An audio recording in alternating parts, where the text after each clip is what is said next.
Palestinian Women of Gaza and the West Bank. Edited by Suha Sabbagh. Indiana University Press, Bloomington and Indianapolis. Contents. Introduction. Suha Sabbagh. 1.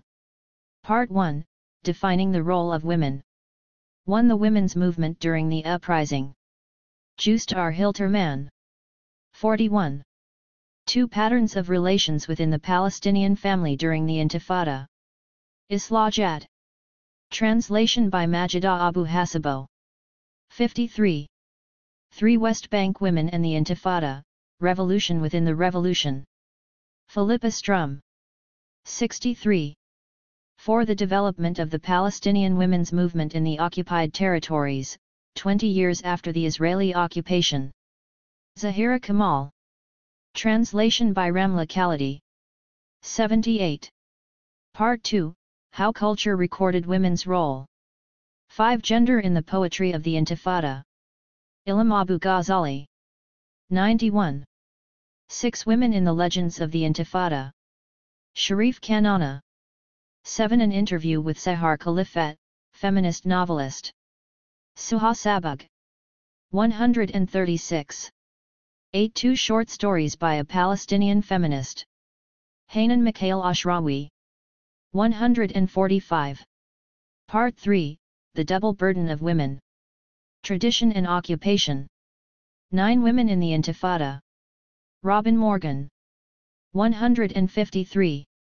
10. An interview with Dr. Iyad El-Sarraj, Gender Relations during the 3 Psychodevelopmental Phases under Occupation. Suha Sabbagh. 171. 11. An interview with Hanan Mikhail Ashrawi, The History of the Women's Movement. Dimazalatimo. 184. 12. Comments by 5 women activists, Siam Abdullah, Amal Karisha Barghouthi, Rita Jacoman, May Mystic Mel Nasser, Amal Wadan. Sahar Khalifat.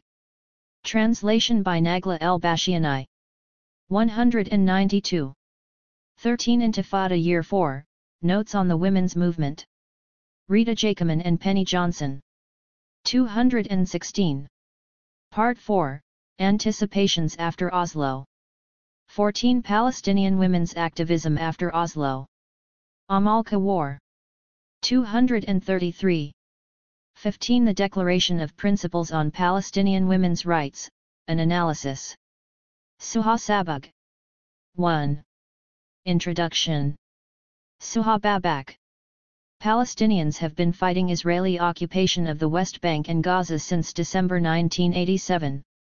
The uprising that occurred between 1987 and 1991 is commonly known as the Intifada and has penetrated Western consciousness through television images of youths throwing stones at soldiers.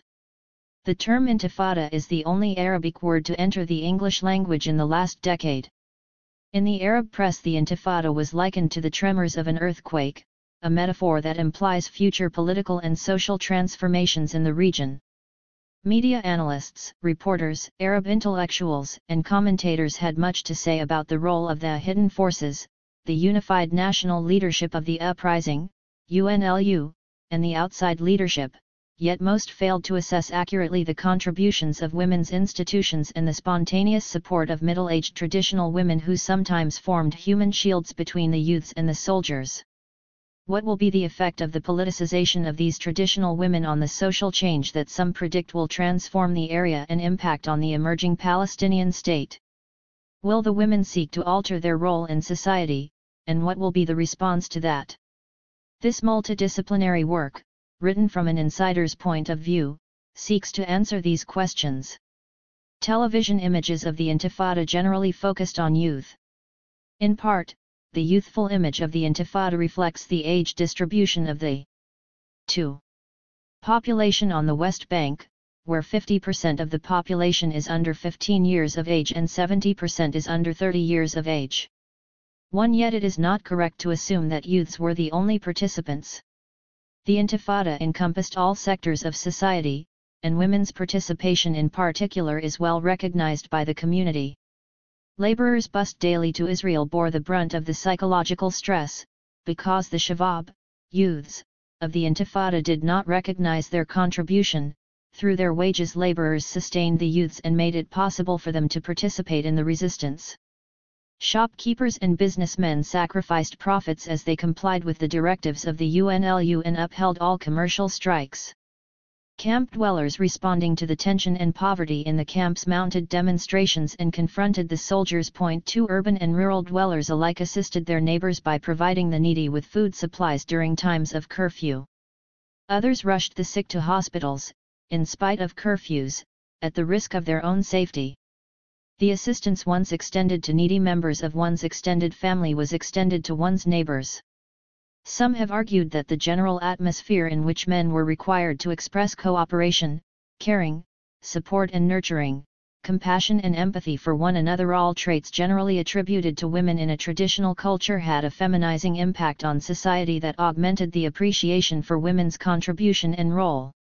Some men learned to knit and made sweaters for male prison inmates, while others became sensitized to the need to help with household chores, especially if their wives were actively involved in the Intifada.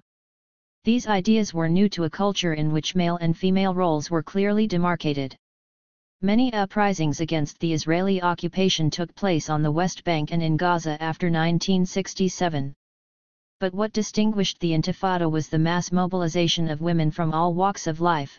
Rural women, camp dwellers, and camp refugee women poured into the streets, marched in demonstrations, and organized sit-ins in front of blown-up homes.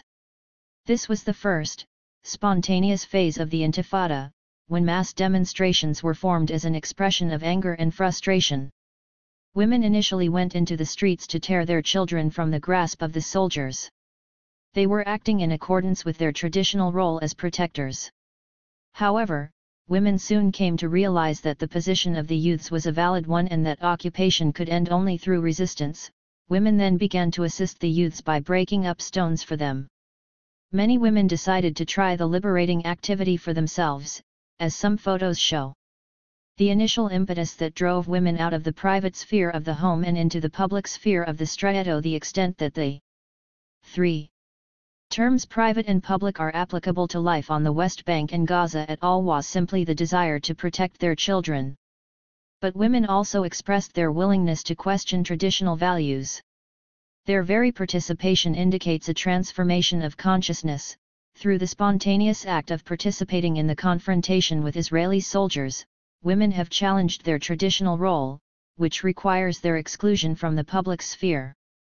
Their priorities have shifted from protecting their homes and traditional values to risking everything in order to loosen the grip of occupation.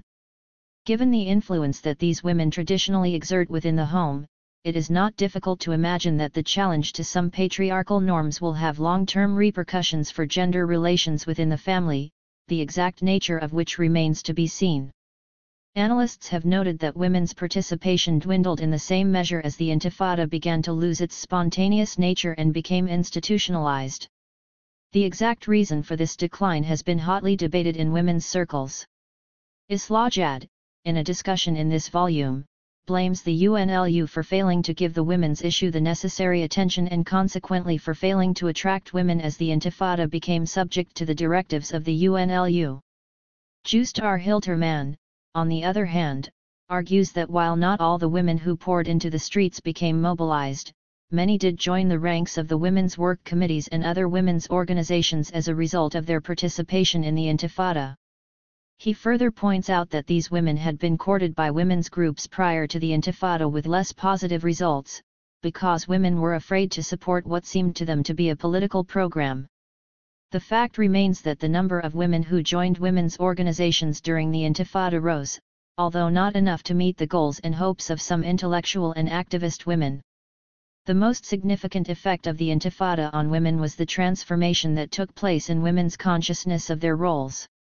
As they struggled with the soldiers to free their children, women overcame the internal barrier of fear that often prevented them from joining organized activities such as the women's work committees.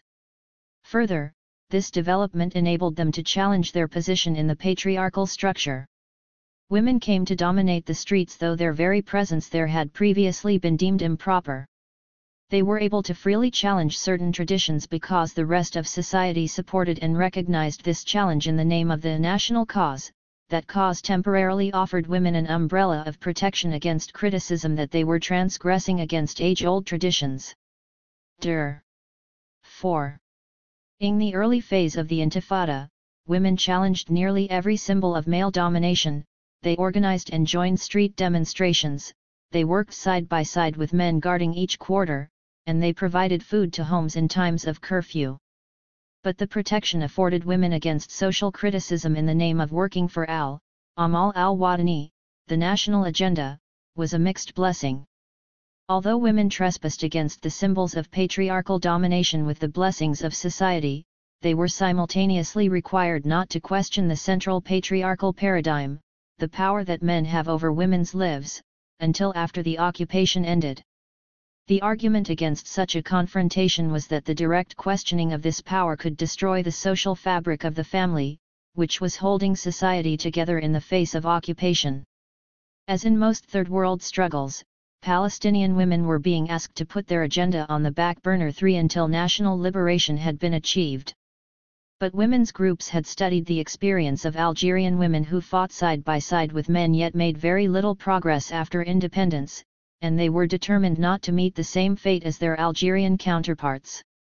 When the Intifada's spontaneous phase ended, most women's organizations and research centers decided to fight the battle on two fronts simultaneously, for national and women's rights were to be inseparable agendas. After the Oslo agreements, women's groups presented to the Palestinian Authority a Women's Bill of Rights, which they wished to see become part of the national constitution. This bill, the Declaration of Principles on Palestinian Women's Rights, see Appendix, calls on the political leadership to ratify all international conventions concerning the individual rights of women, including the International Convention for the Elimination of All Forms of Discrimination against Women, and to guarantee complete equality for women in the areas of political rights, civil rights, work opportunities, educational opportunities, personal rights, legal protection from violence, and the rights of women to participate in all levels of decision-making. Years before the Palestinian-Israeli peace negotiations began in Washington, D.C., women's cadres prepared for the transfer of power by drafting secular personal status laws to replace the current Sharia, or Islamic laws, conducted sessions designed to raise the consciousness of women to their rights and responsibilities, offered group sessions designed to prevent violence in the home against women and children, and conducted other sessions that focused on the rights of women in divorce. The gathering of information on women's issues in women's research centers loosely affiliated with the four factions of the Palestine Liberation Organization, PLO, sometimes took on the nature of a national obsession, and the information gathered covers nearly 5. Every aspect of women's lives. Further, this information was shared with the outside world by a virtual army of Palestinian women academics, organizers, and activists, who became globetrotters, lecturing and attending conferences all over the world while their husbands were left behind to take care of the family. The relation of Palestinian women to leadership roles is often a confused one. If leadership refers to individuals who transform reality, then the list of Palestinian women is an impressive one, indeed. However, in Western feminist terms, leadership is often employed as a synonym for political representatives, and the Intifada, which is a mass uprising, has relied less on its leadership, the clandestine UNLU, than on mass organization and institution building in which women organizers played a critical role. Still, the Intifada led to the emergence of the Higher Women's Council, a unified body of women leaders representing women from the four main political factions. Their role is best evidenced by the influence they exercised on the UNLU's decision not to endorse the hijab, covering for the head, and sometimes the body, for women, because it was enforced by men. Finally, 3 women, Zahira Kamal, Hanan Mikhail Ashrawi, and Su'ada Mary, participated as negotiators and as spokeswomen in the Middle East peace negotiations in Washington, D.C. Although the political representation of Palestinian women through them is in no way equal to the contribution of women, their presence does raise the issue of women's role in political decision-making. During the first Palestinian elections on the West Bank in 1995, 20 women ran for office, and 5 won seats in the newly formed, 88-member parliament. Two women subsequently became ministers, Intisar Wazir, who was named Minister of Social Affairs, and Hanan Ashrawi, who became Minister of Higher Education. Changed lives. Analyses of the Intifada note that it is not possible to speak of one social transformation that points in a positive direction without being reminded of numerous examples that point in the opposite direction. The Intifada is in a continual state of flux since Palestinians must constantly devise new responses to changing methods of aggression. These seeming contradictions are also the result of the fact that social change has not been uniform. Palestinian society is characterized by a class system: urban and rural dwellers, educated elites and laborers, nationalists and fundamentalists, all of whom respond differently to social issues affecting women. The lives of some women who became involved in the work of the nation have been transformed, while the lives of others have become more oppressed. 6. The Intifada brought about some positive transformations in traditional norms that symbolize women's dependency. The mahr, or dowry, which was bestowed by the bridegroom on the bride and included much gold jewelry, almost disappeared during the Intifada. Some might debate whether men's or women's interests are served by reducing the mahr to a mere symbol. However, it is important to consider the kind of symbolism involved. In Muslim Arab culture, where the roles of men and women are clearly defined, the responsibility of providing for women rests squarely on men's shoulders. 5. Dropping the mahr means that women are economically responsible for themselves. If this norm is inculcated, it will mean that greater numbers of women will earn the right to work outside the home, assuming that job opportunities become available. 6. The Intifada spawned a number of marriages based on romantic involvement, as opposed to so-called arranged marriages. In a segregated culture, young men often resort to a third party to assist them in choosing the right marriage partner. The national agenda, by facilitating meetings between the sexes, made it possible for the current generation to choose their own marriage partners based on romantic involvement, although most young women insist that their choice is based on political and ideological compatibility. For many women, however, the Intifada had an adverse effect. In rural areas there was a substantial drop in marriage age for women, from an average age of 18 to 14 in some cases. 7. Unable to feed large families when construction work in Israel virtually came to a stop because of curfews and strikes, some fathers arranged for their daughters to marry at an early age. Others did not approve of political activism for women, and since schools were closed and parents were not always in a position to prevent their daughters' activism, fathers sought to arrange marriages for their daughters at an early age to protect their virtue. The ambivalence experienced by women who were caught at a moment in time when values were only beginning to shift is captured in the following excerpt from an interview with Siam Abdullah, a graduate of Al-Najjar University in Nablus. The full interview can be found in Chapter 3. Siam states that her mother, who is known for her courage in defying Israeli soldiers, has greater freedom than Siam herself because of her age and married status. Are you afraid of participating in the struggle? Of course I am, but not of the occupying power. With a mother like mine, how could I possibly be afraid of occupation? I am afraid of remaining celibate, of not having children. Some men think that. 7. Women join demonstrations to meet men, and that could tarnish a girl's reputation and affect the rest of her life.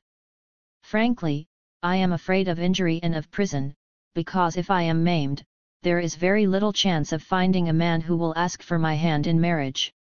Political activist and organizer Amal Barghouthi is far more assertive. She succeeded in resisting her parents' decision to send her to teachers' training school on the West Bank and attended instead the University of Jordan in Amman. Her experience with women's work committees and her knowledge placed her in a leadership position. Changes in gender relations are at the moment, i.e., during the Intifada, sustained by the high level of political energy among men and women.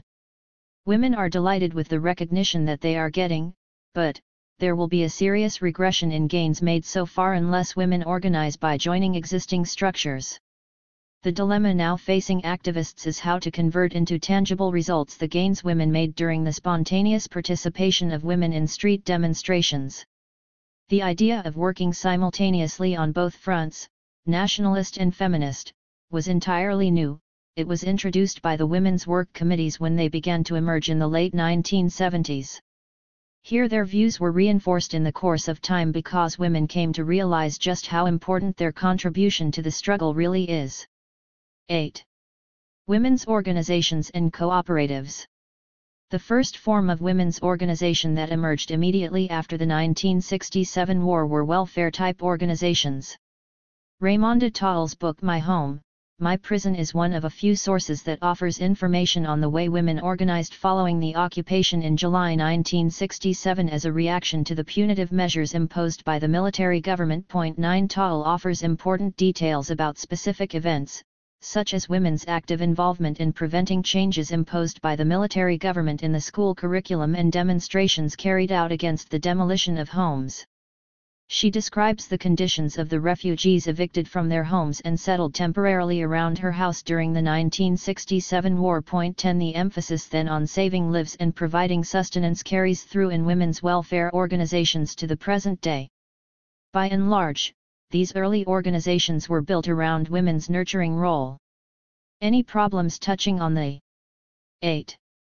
Life of the family, school curriculum, food for needy families, or medical care became part of women's domain.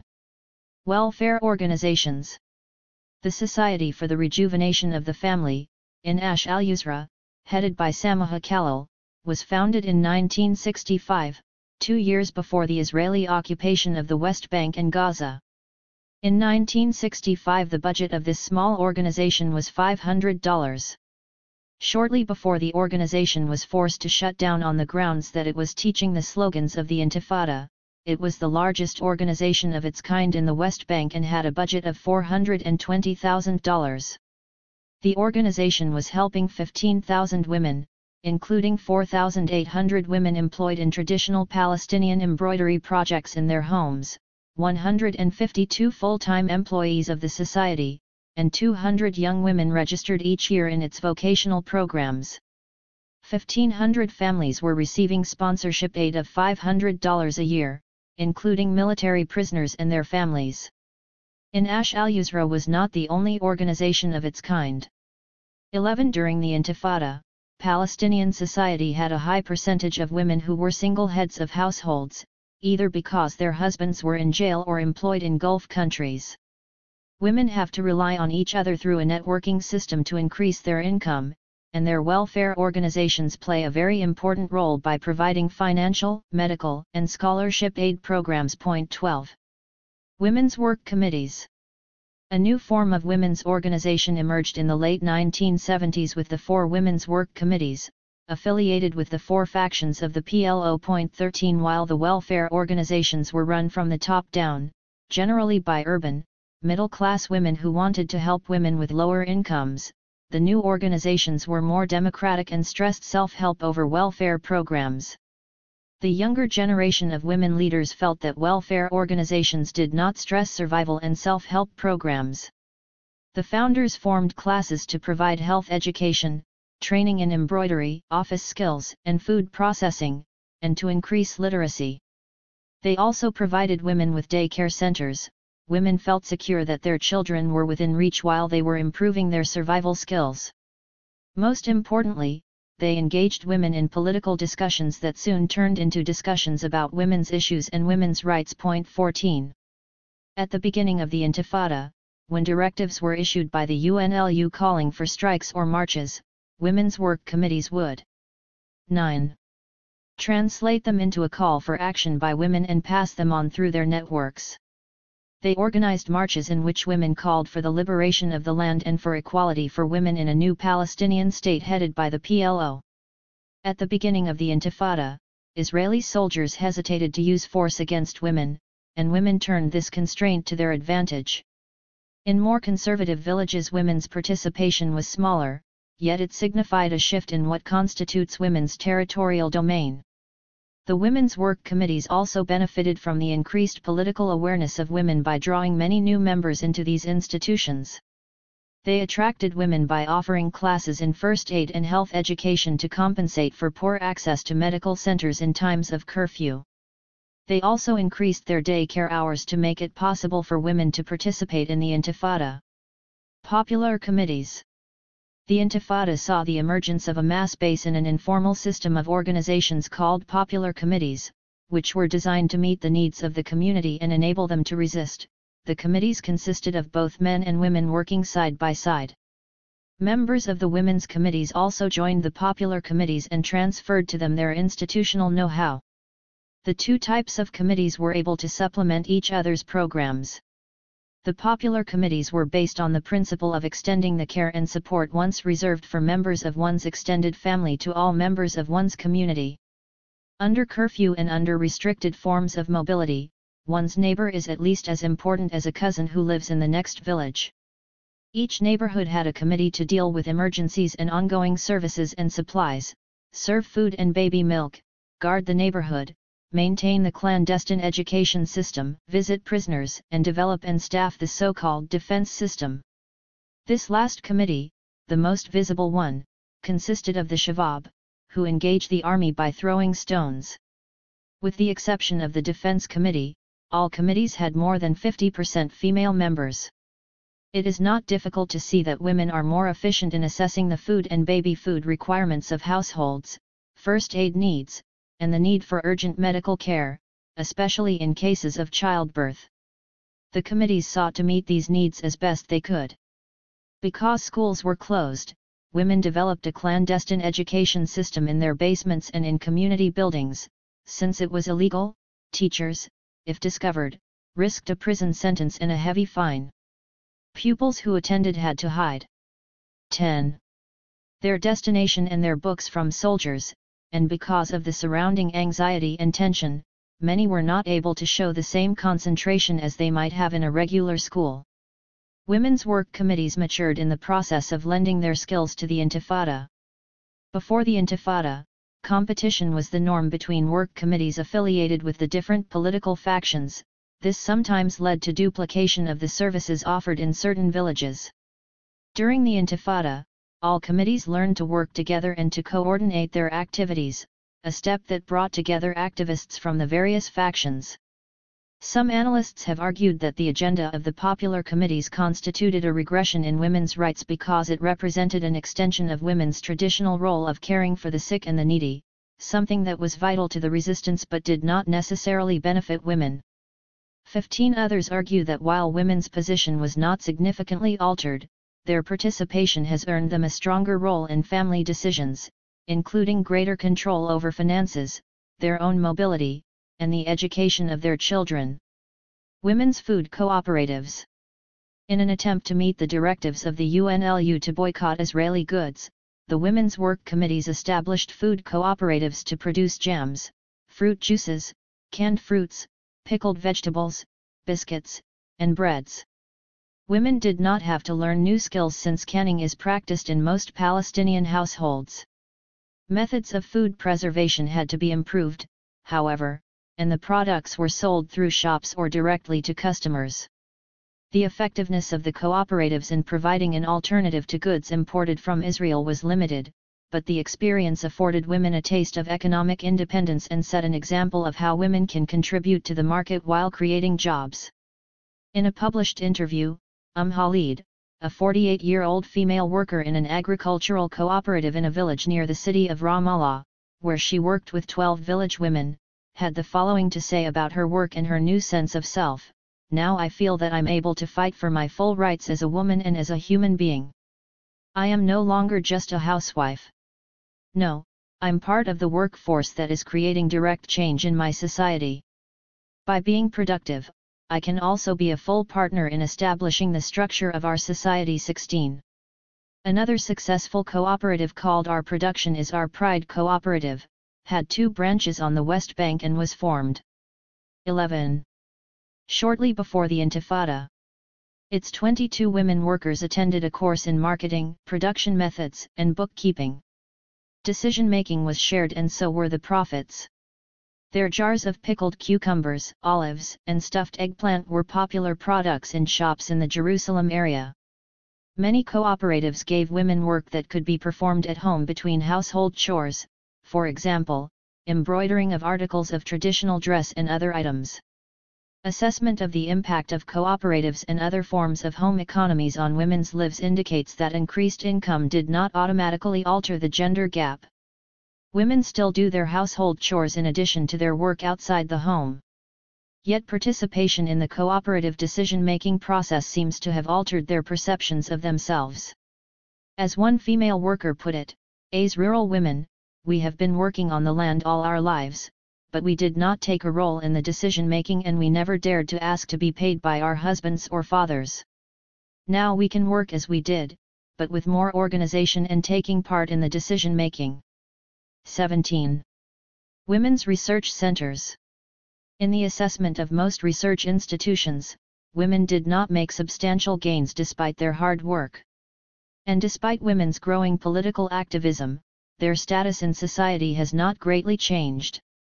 Similar conclusions were reached by the panelists at a women's conference held during the Intifada at the National Palace Hotel in East Jerusalem on December 24, 1990.18. The second point made during this conference, which was called Together Toward Enlightenment and Equality, indicated that the early period of mass involvement by females in the Intifada was followed by a retreat in women's rights. The most flagrant example cited is the imposition of Islamic dress codes where these rules had previously been relaxed. Two main reasons explain this regression: the emergence of a backlash against the progress made by women, and the failure of the Intifada to achieve a political solution to occupation. It is somewhat premature to dismiss or to diminish the positive impact of the Intifada on women's lives. There have been some positive transformations in traditional norms that mark a shift in the direction of greater equality for women. But these changes have not permeated all levels of society equally. If we compare the situation in 1991 or 1992 with that at the beginning of the Intifada, one must conclude that there had been no fundamental change in the position of women in Palestinian society. Yet all analysts concede that transformations in values did occur, some of which are mentioned below. 12. It is also important to remember that the personal situation of women writing about women's issues impacts on the nature of the research. One West Bank analyst confided that the negative conclusions regarding the lack of progress made by women are the result of the discrepancy between the aspirations of the women researchers and the gloomy conditions in which they live. 5 years after the Intifada, the failure to achieve any political solution to occupation, the economic devastation resulting from the Gulf War, and the emergence of a fundamentalist movement all combined to put the most optimistic advocate of women's rights in a state of despair that sometimes translated into self-reproach. If documentation of women's participation can safeguard against the obliteration of women's rights after independence has been won, then Palestinian women's rights are well ensured. Several research centers belonging to different political factions publish regularly on women's issues. The Women's Affairs Center in Nablus published a quarterly journal in Arabic until 1995. The center trains researchers who have published studies on women in agricultural cooperatives, on the exploitation of nurses by local hospitals, on the choice of a career in journalism by women, and on the assessment of the women's movement in the occupied territories. In addition to interviews with local activists, the journal also published translations of articles by Robin Morgan and other Western feminists. Among its many activities, the center sponsors lectures and house meetings to raise women's consciousness of women's issues. 19 Other research centers are doing similar work. The Women's Resource and Research Center in Jerusalem publishes a monthly popular women's magazine, Al-Mara, which deals with the social issues facing women. It has published an economic study entitled The Socio-Economic Conditions of Female Wage Labor on the West Bank, which addresses such issues as holidays and health insurance for women, training available to women, and an assessment of women's awareness of their own labor conditions. Another study examined women street vendors, assessing women's income and status in society. The center continues to hold conferences and lectures in association with women's committees to inform women about their rights. The committees carried out a campaign and published information pamphlets on violence against women in the home, and they held consciousness-raising sessions in which women discussed their rights and their role in society. The Palestinian Research and Development Group, known as BISAN and located in the Ramallah area, published the proceedings of the Women's Conference Together Toward Enlightenment and Equality. 20 The conference was attended by nearly 500 people. Its 5 academic papers and 4 workshops were highly critical of the gains. 13. Made by women. A participant summed up the mood of the day when she said, "This is the first time we say out loud that there hasn't been a fundamental change in the role of women in Palestinian society." One of the papers dealt with the Intifada and social issues, 21 addressing the reasons behind the retreat from female participation during the second phase of the Intifada. Another panelist argued that women's status had not been altered in proportion to their contributions to the national struggle. Women continued to be perceived exclusively as protectors of the home and were not fully represented at the political level, which could be seen from the fact that their representation in the Palestine National Congress did not exceed 10%. A third paper, Intifada and Social Norms, states that the austere culture that developed during the Intifada did not benefit women. Other centers not mentioned here have published studies on the roles of women, children, and the family. Should Palestinians have their own state, these studies may provide an analysis of social and development policy on which a new government might base its policies. It is to be hoped that through the documentation of their significant role, women will be able to achieve equal rights within the framework of a democratic Palestinian state. Image and reality. If indeed women's roles have changed, then this change must also be reflected in the language of the Intifada novels, in legends, in poetry, and in the leaflets circulated by the UNLU. Literary critics, folklorists, linguists, and others have studied the language and imagery of this body of literature. The results indicate that folkloric anecdotes show the most positive transformation in the depiction of women, while poetry shows the least change in this area. Although male poets include images of women's participation, they still focus on such biological attributes as long, flowing hair, a small waist, and other feminine characteristics when they could have portrayed women as equal partners in the struggle. A number of legends about the confrontation with the occupier were spun during the Intifada. In this volume, Sharif Kanana analyzes the psychosocial conditions that are conducive to the emergence of such legends.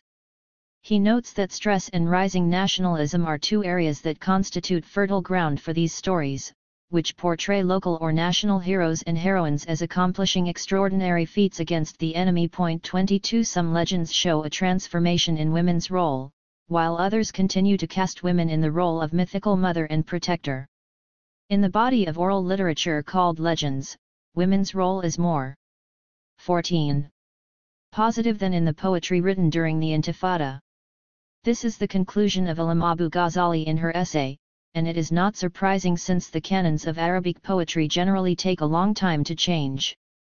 Legends, on the other hand, do not have a structured form, and any changes in the perception of women can easily be incorporated in this form of anecdote.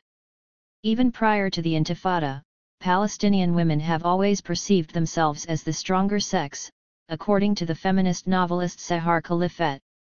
Her main characters, a woman head of a household, a journalist, a prostitute, and a housewife, are trapped between poverty, occupation, traditional norms, and unchanging male perceptions. Yet, they grow and become stronger through their adversity and are able to make a contribution to society in many ways. In time, society comes to value their contribution and to understand their position. Her women characters are politicized and display a hands-on approach to life. At least one assumption carries through her work that gender conditions experience of occupation, as she draws parallels between the oppression of women in a patriarchal society and their oppression under occupation. As they fight occupation, they also fight against restrictive traditional values inculcated into their innermost self. She has an excellent understanding of subalternity, and her work brings a unique vision into the mechanism of power and subordination in occupation. 23. The directives for mass mobilization during the Intifada were issued in leaflets circulated by the UNLU. Their language has been criticized for lumping together women, the older generation, and children as the segment of society that needs protection. The language used in these leaflets is part of a pattern of political discourse employed during times of national struggle. Here again canons of political discourse that impose on women a restrictive role that has no relation to women's role in the outside world are being questioned. Individually, each and every member of the UNLU had a sister or a mother who was politically active and must have been aware of the role of women. Needless to say, had there been more women among the ranks of the UNLU, such a mistake might have been avoided. Political representation of Palestinian women. The political representation of Palestinian women lags behind their contribution to the national struggle, and the offices they do hold reflect their traditional roles. In the Palestinian Red Crescent in Lebanon, women hold 40% of the higher positions. In the overall structure of the PLO, Palestinian women constitute roughly 6% of the higher authority of the organization. In the army in Lebanon, they held 15. About 4% of the high-ranking posts.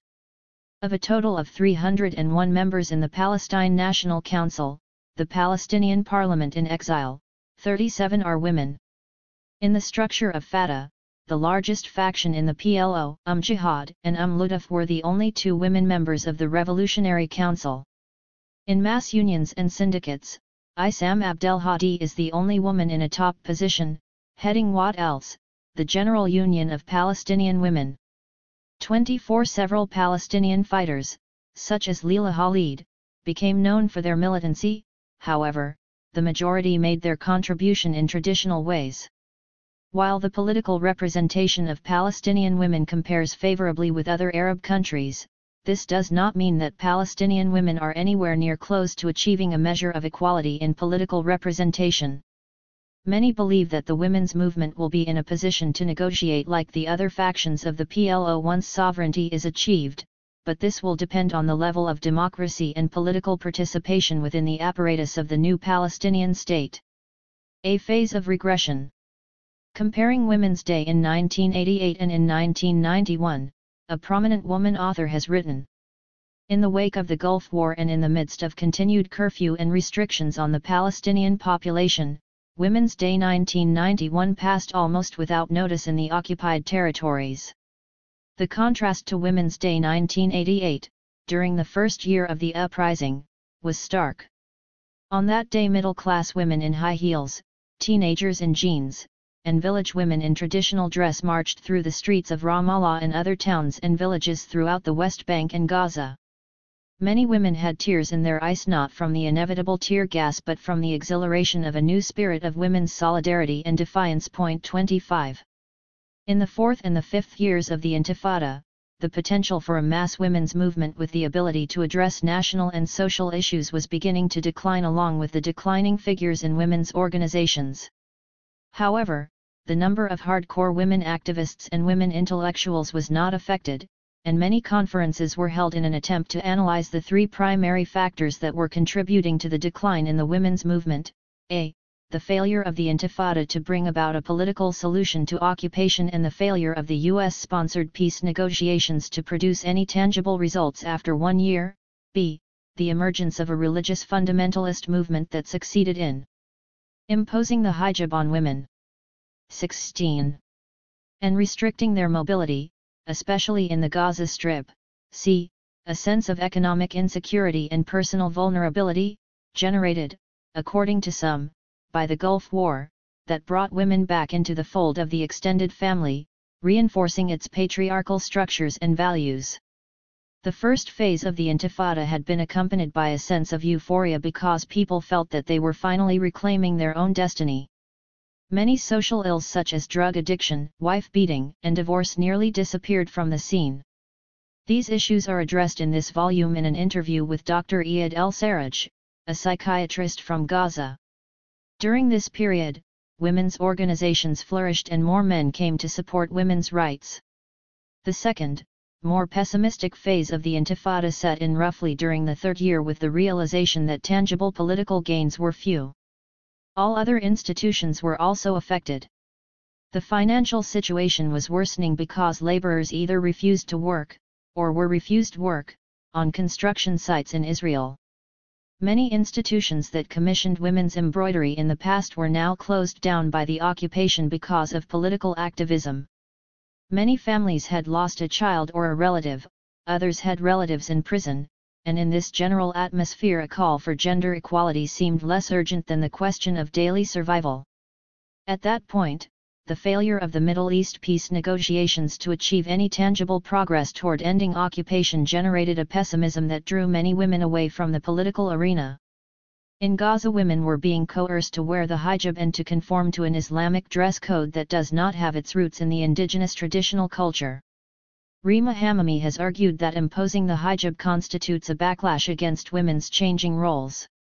Supporting her views, Sabbagh states that by turning to religion, fathers sought to reinstate their traditional authority within the family. This authority was challenged first by occupation and, during the Intifada, by youths who no longer complied with parental regulations. 26 Since a feminist consciousness had not yet taken root in Gaza, women accepted this reimposition of male authority to avoid additional aggravation within the home. Some women wore the hijab out of conviction, others wore it as a form of divine protection against all forms of aggression. Most analysts agree that the significance of the hijab arises from the struggle for control between the nationalists and the religious forces. If this is indeed the case, then the nationalists have not come to the assistance of women in the same measure as women have contributed to the struggle. At the prodding of the Women's Higher Commission but somewhat late in the game, the UNLU issued a leaflet chastising anyone who coerces women to wear the hijab. In the weeks that followed, 17 women were not bothered, leading many to argue that had these leaflets been issued at the beginning of the campaign, women might have fared better. 27 During that period, by most estimates, the number of nationalists exceeded that of fundamentalists by 2/3. One must conclude, therefore, that many women nationalists wore the headdress against their wishes. The Gulf War marks another downward turn in the rising expectations of women. The women's network and organizations had not been set up to deal with the fear of chemical warfare and the requirements for protecting one's family, for dealing with overcrowding due to 24-hour curfews and family anxiety and stress. The inadequacy of the response is described as follows. The grassroots network of support developed during the Intifada was, not surprisingly, inadequate to the emergency of regional and total curfew, with the partial exception of health committees and human rights work done by a number of organizations and activists to highlight the lack of protection afforded the Palestinian population. The role of the women's committees, however, was minimal at best. In towns, villages, and camps, the sustaining network was the traditional one: family, kin, and neighborhood. 28. As women returned to the fold of the patriarchal and extended family structure, their progress was halted and the economic survival of the family took precedence. A large percentage of families had hitherto survived on support from relatives, husbands, and sons working in Saudi Arabia and the Gulf states. Other families derived their income from local institutions that were financed by the Arab world. During the war, this income came to a near halt. As poverty spread, many young couples went back to live with the extended family, and this placed additional restrictions on women's behavior.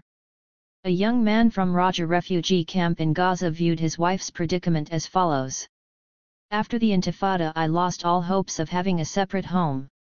I simply could not afford to spend on two households, my parents and my own, especially after my father and brothers had been laid off from their jobs. Being the youngest brother, I could not stop my family from interfering with my wife and my own affairs.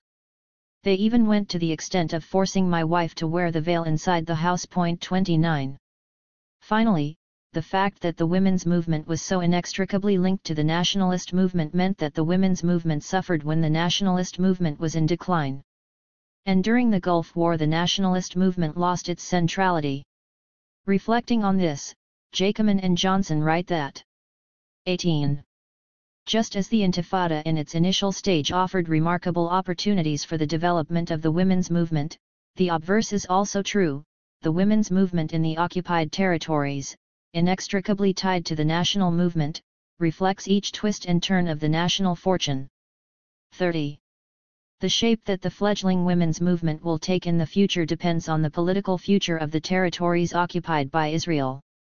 In the Arab world, the emergence of a feminist consciousness has always been linked to national liberation struggles, and this has both aided and hindered its development in a number of ways. What does the Palestinian example have in common with Algerian or Egyptian counterparts? To understand the Palestinian women's movement, it must be placed within the context of similar movements in the Arab world. Feminism and nationalism in the Arab world. A brief look at the modern history of the Arab world shows that some events have affected its population, including women, very deeply. Colonial occupation, the occupation of Palestinian land, and more recently the Gulf War, have shaped the views of both men and women in the area. The theorist and psychiatrist Frantz Fanon, who wrote for the Algerian Revolution, has argued that all colonized people undergo three developmental phases as they move toward liberation.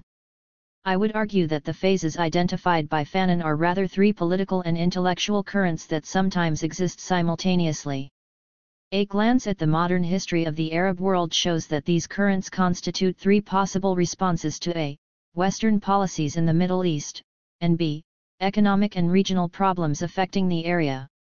Here, we can take the current wave of Islamic revival as an example. But while this movement is more politicized than previous Islamic movements, it is certainly not the first time that the Arab world has turned to its Islamic roots for answers. Fanon has argued that a return to the religious roots of a culture belongs to the second phase. Fanon traced his three political phases in the literature of native writers, arguing that the phases are chronological and culminate in national liberation. The attempt to understand the emergence of a feminist consciousness in the Arab world must take into account the three political currents. A feminist consciousness emerges during the struggle for national liberation. As women fight colonial occupation, they become conscious of their own oppression in a patriarchal culture. Fanon delineates these three phases through the literature of each phase. They 19. First phase, under occupation, is an imitative phase. Fanon writes that during this period, the native is alienated from his culture and seeks to imitate literary genres and to absorb ideas that are Western. Since all educational institutions under colonization were built by the colonizers, education itself is informed by Western principles. Contact with that educational system consequently alienates the native from his roots. The second phase is understood by Fanon as an antithetical reaction to the first phase. In this phase we witness the re-emergence of forms of identity that are closely related to the roots of the culture, such as religious revivals or the concept of negritude, also known as black is beautiful. In literature, the native intellectual seeks a kind of cultural purity that is no longer possible. In other words, at this point, the unconditional affirmation of Western culture produces an unconditional affirmation of indigenous culture. The native intellectual seeks to return to a world that is uncontaminated by contact with the occupation, but this return to the past is not possible. Fanon places his trust in the third and nationalist phase, in the birth of a national consciousness that is part of the national struggle. At this point literature reflects a sense of solidarity with countries that are also undergoing decolonization. But the native intellectual is no longer self-conscious, he accepts the fact that some ideas are borrowed and some literary genres are Western in origin. New literary genres and new forms of writing emerge in this creative period, which generally sees the emergence of a large body of literature. It is during this third phase that women's roles begin to change. As they participate in the struggle, women break down traditional barriers, and their awareness of their own oppression under patriarchal structures becomes clearer. In the Arab world today these three literary as well as political currents tend toward a. Importation of Western theoretical paradigms and ideas, b. A return to the Arab Islamic roots of the country in question, c. Or nationalistic trends that define themselves in anti-imperialist terms. The reliance on knowledge that is produced in the West, defined in a. Above, is not quite a political current or a question of intellectual choice as much as it is a necessity. All knowledge in the sciences and in the theoretical realm is produced from within or relies on Western thought. If the importation of knowledge is carried out in uncritical fashion, Arab intellectuals find themselves studying their own culture from a point outside that culture. The two remaining currents, nationalism, in all its variations, such as a greater inclination toward democratization or radical leftist theory, and religious Islamic currents sometimes occur simultaneously as competing ideologies. At times, though one trend may be dominant, the other current of thought is never totally supplanted. 20. In what follows we shall examine the leadership role that women played and continue to play at each juncture in the modern history of the Arab world. However, if by political leadership we mean women who hold political office, then our task is a limited one indeed, since few women have succeeded in breaking down this particular barrier of male domination. But if by leadership we refer to women who have had an impact on the community, women who have devoted their lives to building institutions, to bettering the lot of others, and to emancipating themselves and their sisters, then the list of Arab women might well exceed that of Arab men. Arab women have never been dormant, their roles and their struggles for emancipation, their perception of self, are grounded in the ideologies, the values, and the problems of the Arab world. Male reformers in Egypt and women's rights. In Egypt, the work of the early modernist writers from around the turn of the century shows a far greater degree of autonomy than that described by Fanon in his imitative first phase. The general consensus is that the period of early contact with European culture was also a period of cultural renaissance in the Arab world, especially Egypt. Egyptian writers who traveled to Europe were exposed to Western literary schools from which they borrowed extensively upon their return to Egypt. Commenting on the impact of such borrowing, Edward Said noted that the adoption of Western genres, such as the novel, the play, the short story, and the biography, did not take place without a marked alteration in Arab writers' conception of reality. He argued that the novel in particular offers a view of reality that was foreign to Arab culture, because in Islamic thought, the act of imitating reality through the act of recreating the world constitutes a form of heresy. For example, reproducing the human form in art is considered inimical to Islam. Describing the intention of the novel, Edward Said has written, the desire to create an alternative world, to modify or augment the real world through the act of writing, which is one motive underlying the novelistic tradition in the West, is inimical to the Islamic worldview. 31. It is possible to assume that the idea of recreating the world opened up the possibility of recreating women's roles in this new worldview, which led to the debate on women's rights during this early phase. By borrowing literary genres and combining them with the indigenous intellectual tradition, writers demonstrated a creative fusion between the two traditions. But the extent to which this new creative fusion affected the possible new role of women is a question that still needs to be addressed. 21. It is not surprising to see that during this early phase in the late 19th century, which marks a fusion of ideas between Arab and Western culture, new ideas about women's roles began to emerge in Egypt. What should be the role of Arab women? Was a question that could only occur after an encounter with a different role for women, with that of Western women. Should women be educated and why? Until such time as a woman scholar proves that early reformers who called for the education of women were not all men, that women played a very active role, we will continue to hear that Egyptian male reformers led the way to the emancipation of Arab women, generally after their return from a trip to the European continent. The names of male reformers include Ahmed Faiz el-Shidyak, whose book One Leg Crossed Over the Other, 1855, supports women's emancipation. Another well-known name is that of Rifa Rafi el-Tatai, 1801-1871, who had studied in Paris and was concerned with modernizing the educational system in Egypt. A major concern for him was the education of young women. He put forward his views in A Guide to the Education of Girls and Boys, 1872. In Feminism and Nationalism in the Third World, Kumari Jayawardena affirms that during this period nearly every aspect of women's emancipation was being discussed, with very little agreement among authors. 32. She argues that the debate sparked a sizable amount of literature on women's rights, which appeared in the form of books, magazine articles, and poetry. Egyptian male reformers of this period made a clear distinction between religion and practice or tradition, arguing that it is the latter that often led to the subjugation of women. Many argued that a return to true Muslim principles would enable women to gain greater rights. The most outspoken male reformer of this period was Qasim Amin who, after a visit to France, argued that what had become the norm for female behavior was not ordained by the Sharia or the Quran. In his book Tahrir al-Mar and A. Women's Emancipation 1899, he stressed the need for women to work outside the home, a new concept for a culture that was steeped in the notion that men are the providers for women. He also argued against the prevalent customs of covering the female body and secluding women within the home. He was for the improvement of women's rights in divorce and for a woman's right to have a greater say in choosing her husband. Amin was the author of the statement, "There can be no way of improving the state of the nation without improving the position of women," 33, which was to become the slogan for male and female reformers in later years. It is not surprising that his views were controversial, for although he argued from within Islamic principles, his ideas about the role of women were clearly influenced by the role of women in European countries. Amin answered his critics in a second. 22.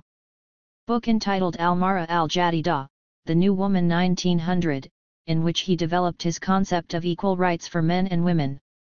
Within the span of a few years, women would become quite capable of using the pen to champion their own cause very effectively.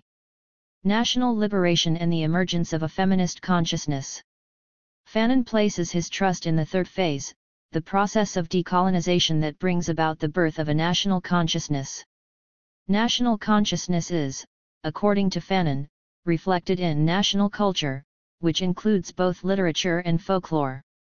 He attributes the emergence of new literary genres to this period, when the native writer is no longer self-conscious about the origins of literary genres that blend what was acquired from the West with indigenous genres to produce the literature of liberation.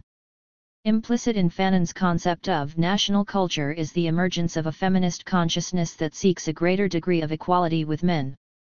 The feminist consciousness is born in the context of resistance to outside domination, on the one hand, and to feudal monarchies and traditional patriarchal and religious structures on the other.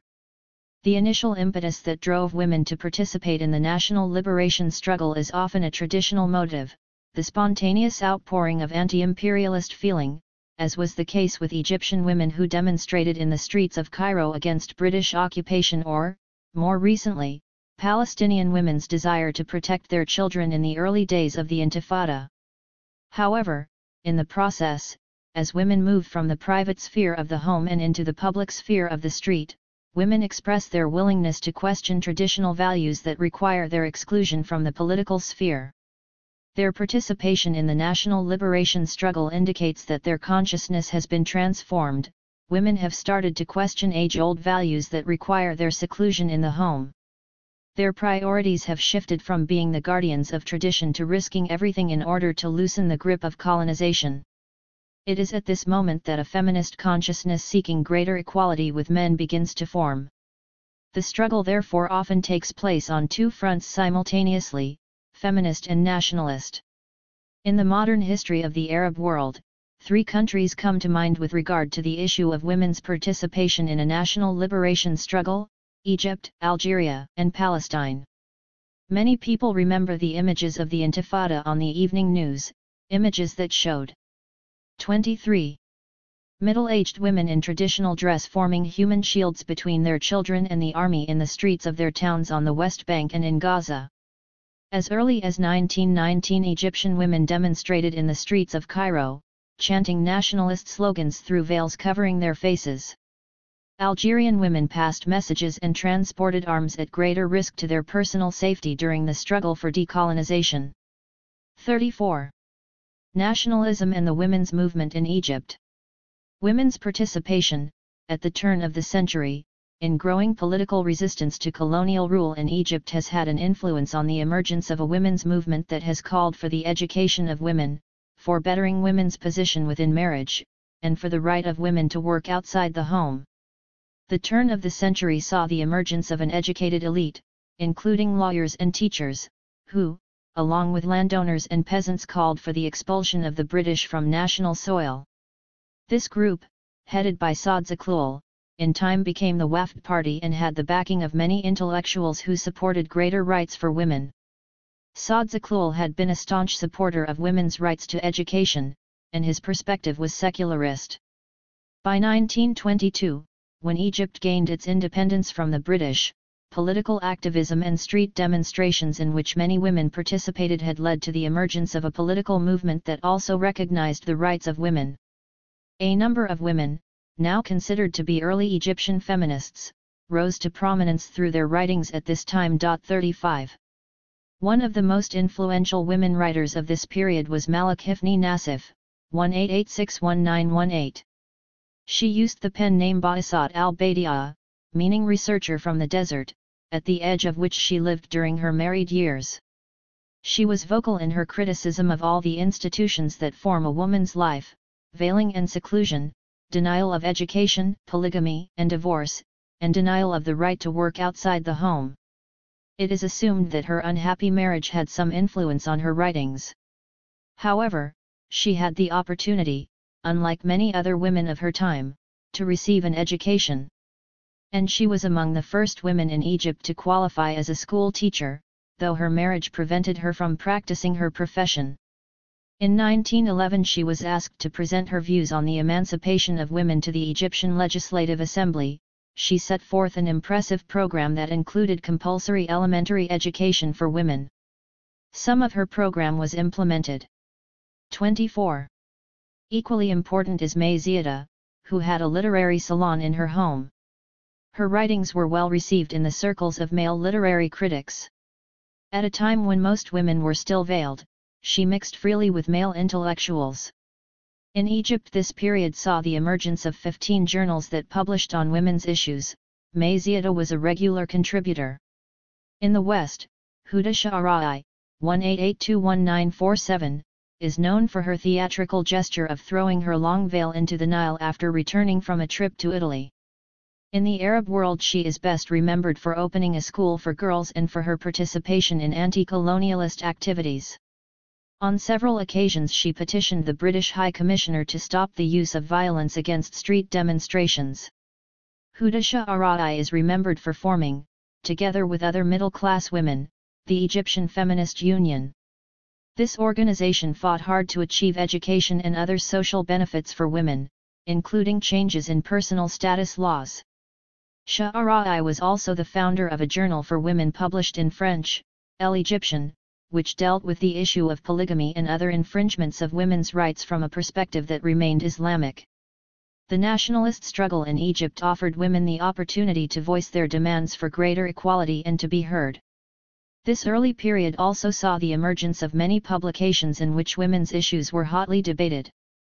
However, interest in women's rights began to decline in the 1930s, and in time the feminist movement lost its early appeal.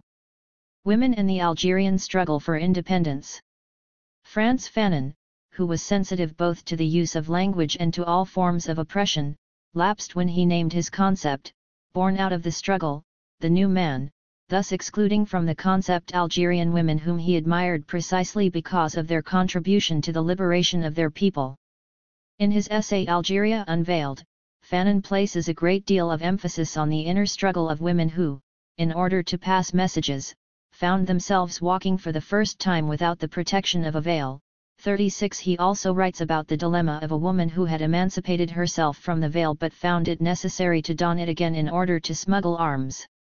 However, Marnia Losreg argues that Fanon's emphasis on veiling or unveiling is a vestige of Fanon's Western perceptions, an expression of a culture that is obsessed with the veiling of Arab women. 37 Yet Fanon understood the essential role of women. The tasks that Fanon describes as entrusted to Algerian WOM. 25. And included the bearing of messages and complicated verbal orders learned by heart, sometimes despite the complete absence of schooling. Women were also called upon to stand watch, often for more than an hour, outside a house where district leaders were in conference. 38. Whereas Fanon takes the position that Algerian women had always been extremely powerful within the home and that the revolution forced them to show equal tenacity in the political sphere, David Gordon maintains in an essay on Women of Algeria, 1968, that women followed the orders of male leaders of the struggle. 39 He writes, women did not become part of the struggle early on but were included in 1955 when men realized that women could be useful because French soldiers, who perceived all Arab women to be docile, never suspected these women of being capable of acting as messengers. arms smugglers, etc. Gordon's essay gives useful details on the experience of women who were imprisoned for their refusal to divulge information, but he argues that the emancipation of women occurred because the patriarchal structure was crumbling. During the struggle, patriarchy collapsed. A father could no longer give orders to a daughter he knew would be working for the national cause. Finally, women fighting side by side with men could not be considered passive.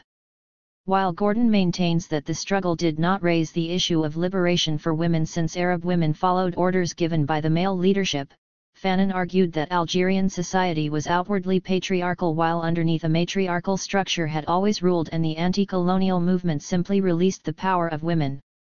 How did Algerian women perceive their own role? This question has been asked by Boudhaina Shaban, a feminist from Syria. 40 She writes, "In answer to my question whether women organized operations or obeyed male orders, an Algerian woman said that the men carried out our, women's, orders. We were the only ones who planned operations. We used to take someone to a hospital, pretending that he or she was ill. Once they were in there we changed their clothes, dyed their hair, and they went out the opposite door completely new persons carrying arms and ready for the next new operation. The town was divided into 6 parts. Madame Bouzienne, for example, would come here from one direction wearing the veil and black shoes. She would come in, hold a meeting, plan an operation, then give her clothes and shoes to a man in the meeting and go out in another direction in a blouse and skirt with matching shoes and bag and uncovered hair. If she came in with black hair she would leave with red hair. We were constantly changing men's clothes, dyeing their hair and ours too, and doing our best to reduce the risk of being found out by the enemy. All this was thought of and carried." 26. Out by women. The men had no idea of all these possible ways of hiding our identity and outwitting the French authorities. 41.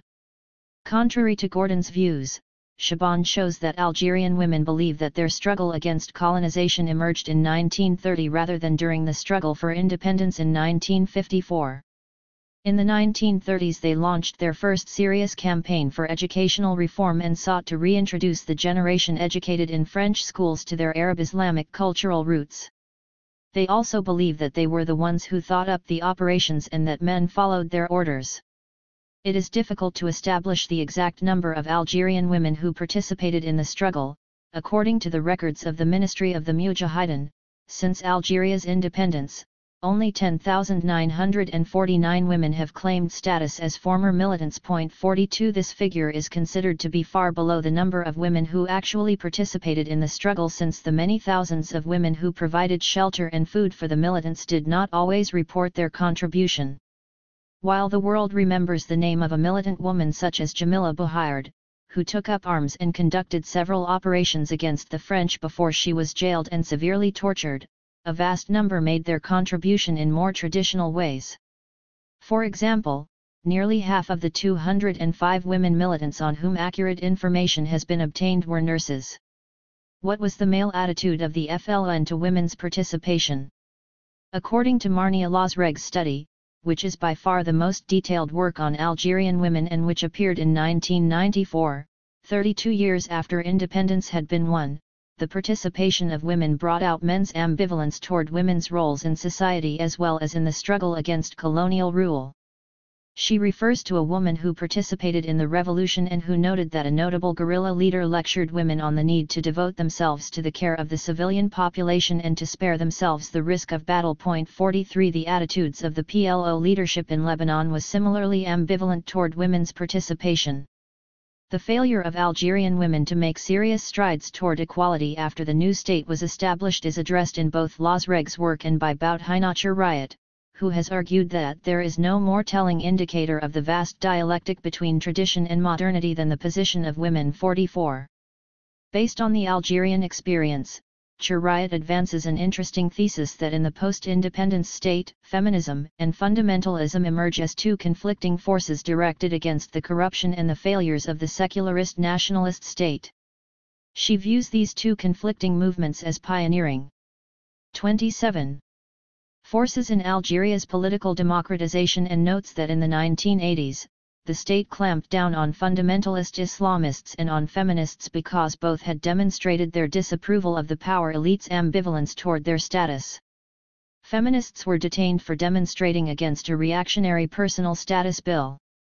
According to Jarriat, the inability of Algerian women to make serious strides toward equality in a post-independence state does not reflect on the women's movement but can be traced back to the national elites, which barely reformed the apparatus of the colonial state they inherited. Civil society, and with it the women's movement, was dealt a heavy blow in the process, and this has worked to the advantage of the state. Hisham Sharabi has advanced the same idea, arguing that over the last 100 years the patriarchal structures of Arab society, far from being displaced or truly modernized, have merely been strengthened and maintained in deformed modernized forms. 45. Writing on Palestinian women. After a long period of near total absence, writing on Palestinian women showed a marked increase in the 1990s. 4 books appeared in 1992 alone. 46 and nearly every major book published on the Intifada contains what has become an obligatory chapter on Palestinian women. Within the last 7 years, articles on Palestinian women's involvement in the Intifada have appeared in Middle East Report, Kamseen, and Race and Class. The discussions deal with the role of Palestinian women in the territories occupied by Israel since 1967, emphasizing primarily the years of the Intifada. As such, they do not fully cover the long-term involvement of Palestinian women in the national struggle.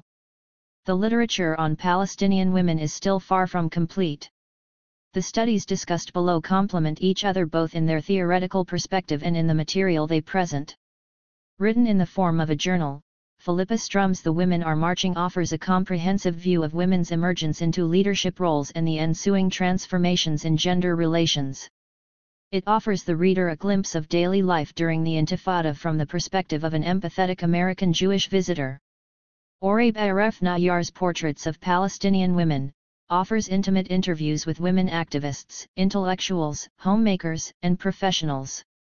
While Strum's book describes the roles performed by women community leaders and intellectuals, Nayyar's interviews offer access to the personal journey of the same women, who explain why they made the choices they made. Teresa Thornhill's Making Women Talk is about the interrogation of 28 women in Israeli jails. The book is based on 19 statements by women, including 2 Jewish Israeli women and an Arab citizen of Israel. Written in an impartial tone, the text describes the methods of abuse designed specifically to extract confessions from women. Elise G. Young's book, Keepers of the History, is an ambitious work that proposes an alternative feminist theoretical construct through which to interpret the Israeli-Jewish conflict. Nayyar and Strum propose that a feminist consciousness emerges in the Third World during national liberation struggles. They see the solution for women in a fight for greater rights in the new state and in patriarchal structures. Young, on the other hand, argues that the concepts of the nation-state, national liberation struggles, and the extended family are all based on the principle of phallocracy and are, therefore, inherently opposed to full equality for women. Philippa Strum's diary entries are written in a hurried style and give the impression that writing must play catch-up with the fast-moving events of the outside world. Her style also projects a feeling that the author is trying to keep up with the rapid rate of change in gender relations as they affect the lives of women and that she has to sum up a long and successful story of women's institution building within the limited space of a few pages. Strum's work is interspersed with interesting anecdotes that bring the narrative to life. There is one, for example, about a demonstration at which women wielding pots and pans attack an Israeli military patrol and force the soldiers to release a youth they have arrested. Strum also narrates how some women died, killed by chance, as was the 45-year-old Bethlehem housewife who was shot in the eye at a market during a demonstration. Strum avoids the pitfalls of an analysis that imposes a Western vision of feminism on the role of Palestinian women. She points out similarities with the experience of women in the United States when possible, yet the cultural and political differences are never glossed over since women's actions are understood within the political context of occupation. Oraib Nayyar is a social historian par excellence. Her interviews are divided into 5 sections, each showing the impact of a historical event on women's lives, loss of Palestine, loss of farmland, encounters with the occupiers, women and institution building, and women and education, art and journalism. The interviews are contextualized in an introduction to each section that addresses the general reaction to a given problem before the author turns to the personal reactions of individual women. Among the questions the author deals with in the chapter Coping with the Loss of Palestine, which precedes the interviews, are 29. Those of how loss of the land impacted gender relations within the Palestinian family and how the roles of women changed when their husbands were away. Many interviews are followed by an update that describes the birth of a child or the solution to a problem that had earlier seemed insurmountable.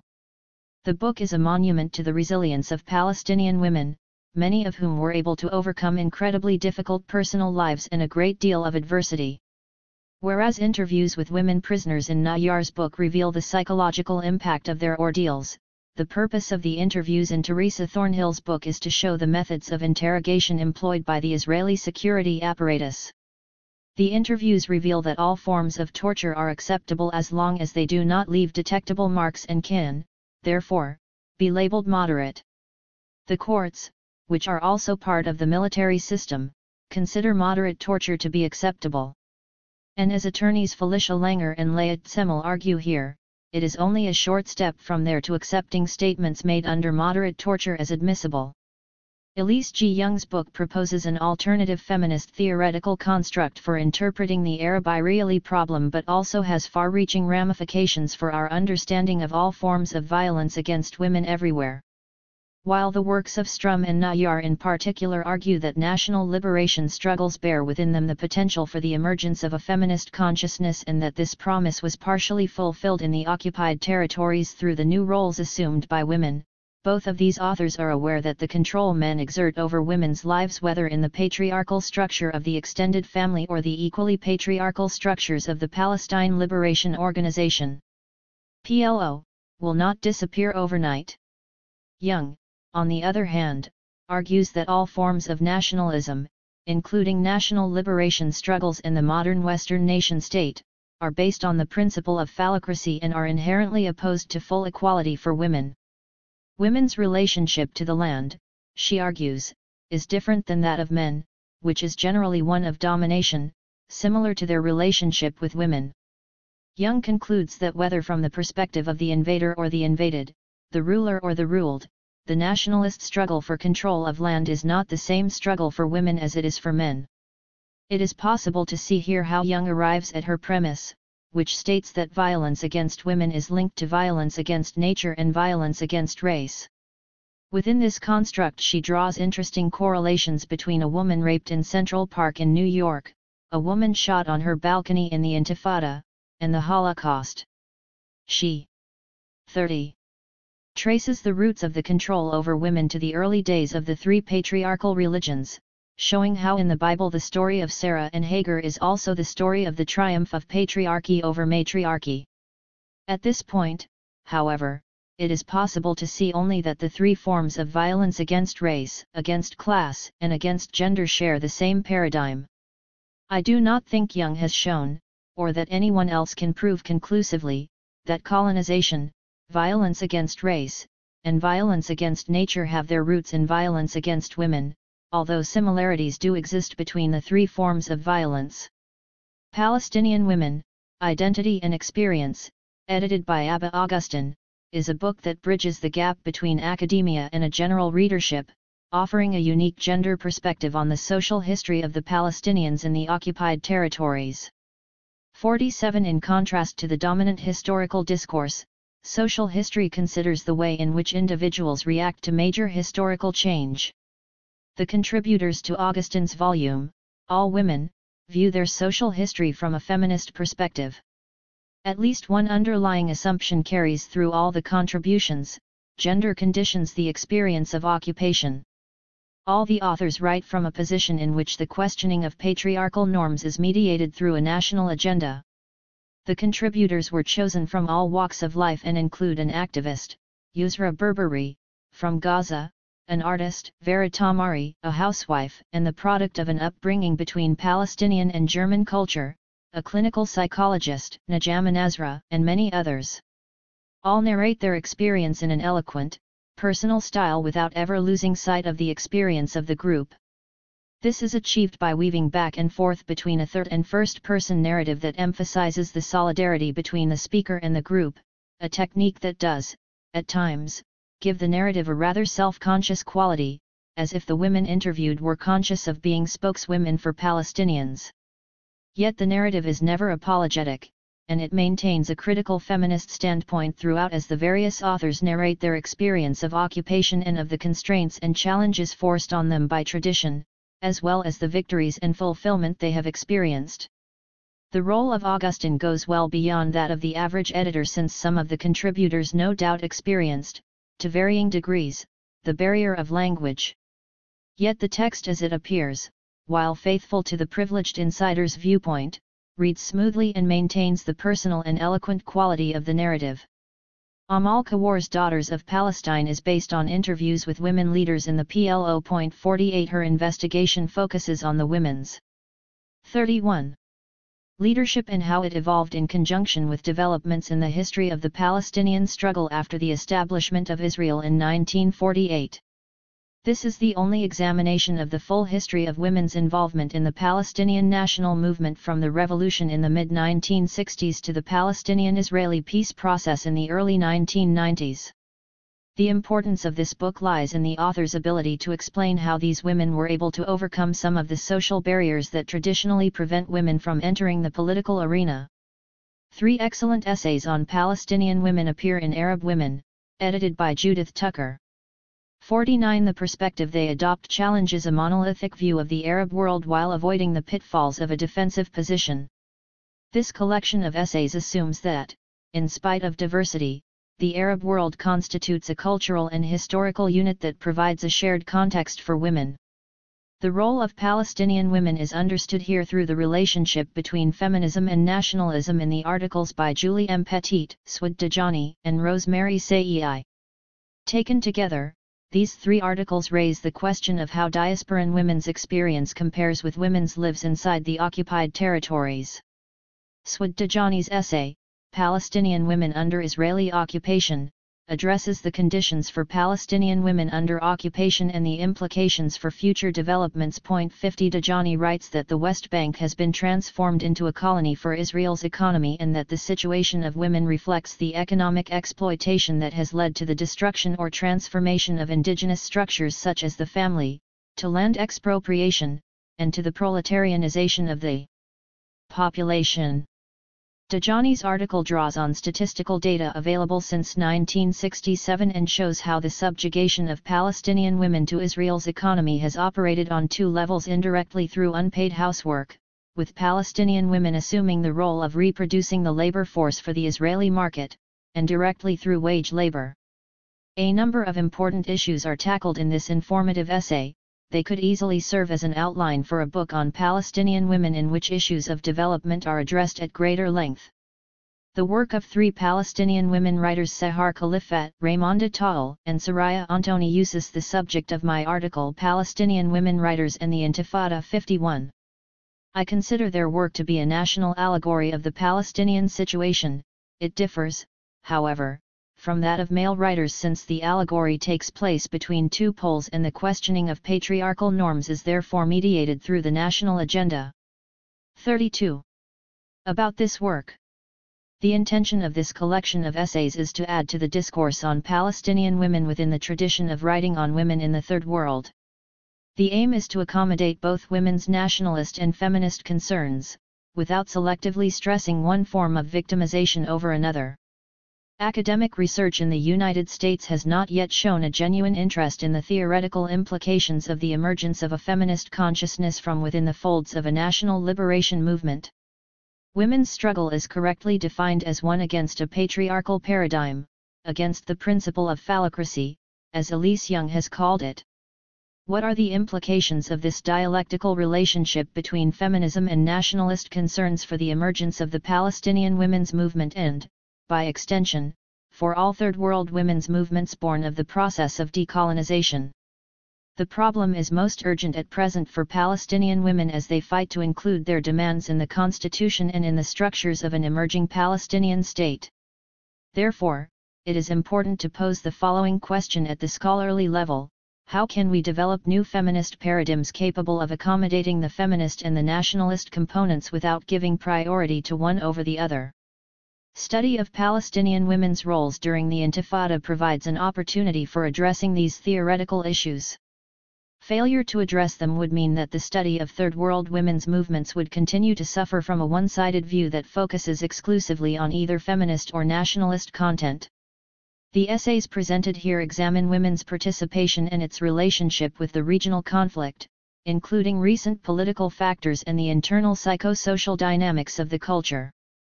The goal is to define the conditions that affect the changing role of Palestinian women and the dynamics that affect their participation in the struggle, while avoiding the pitfalls of an analysis that views women in resistance as mythic heroines outside of time, a metaphor that has in the past earned women very few rights after liberation.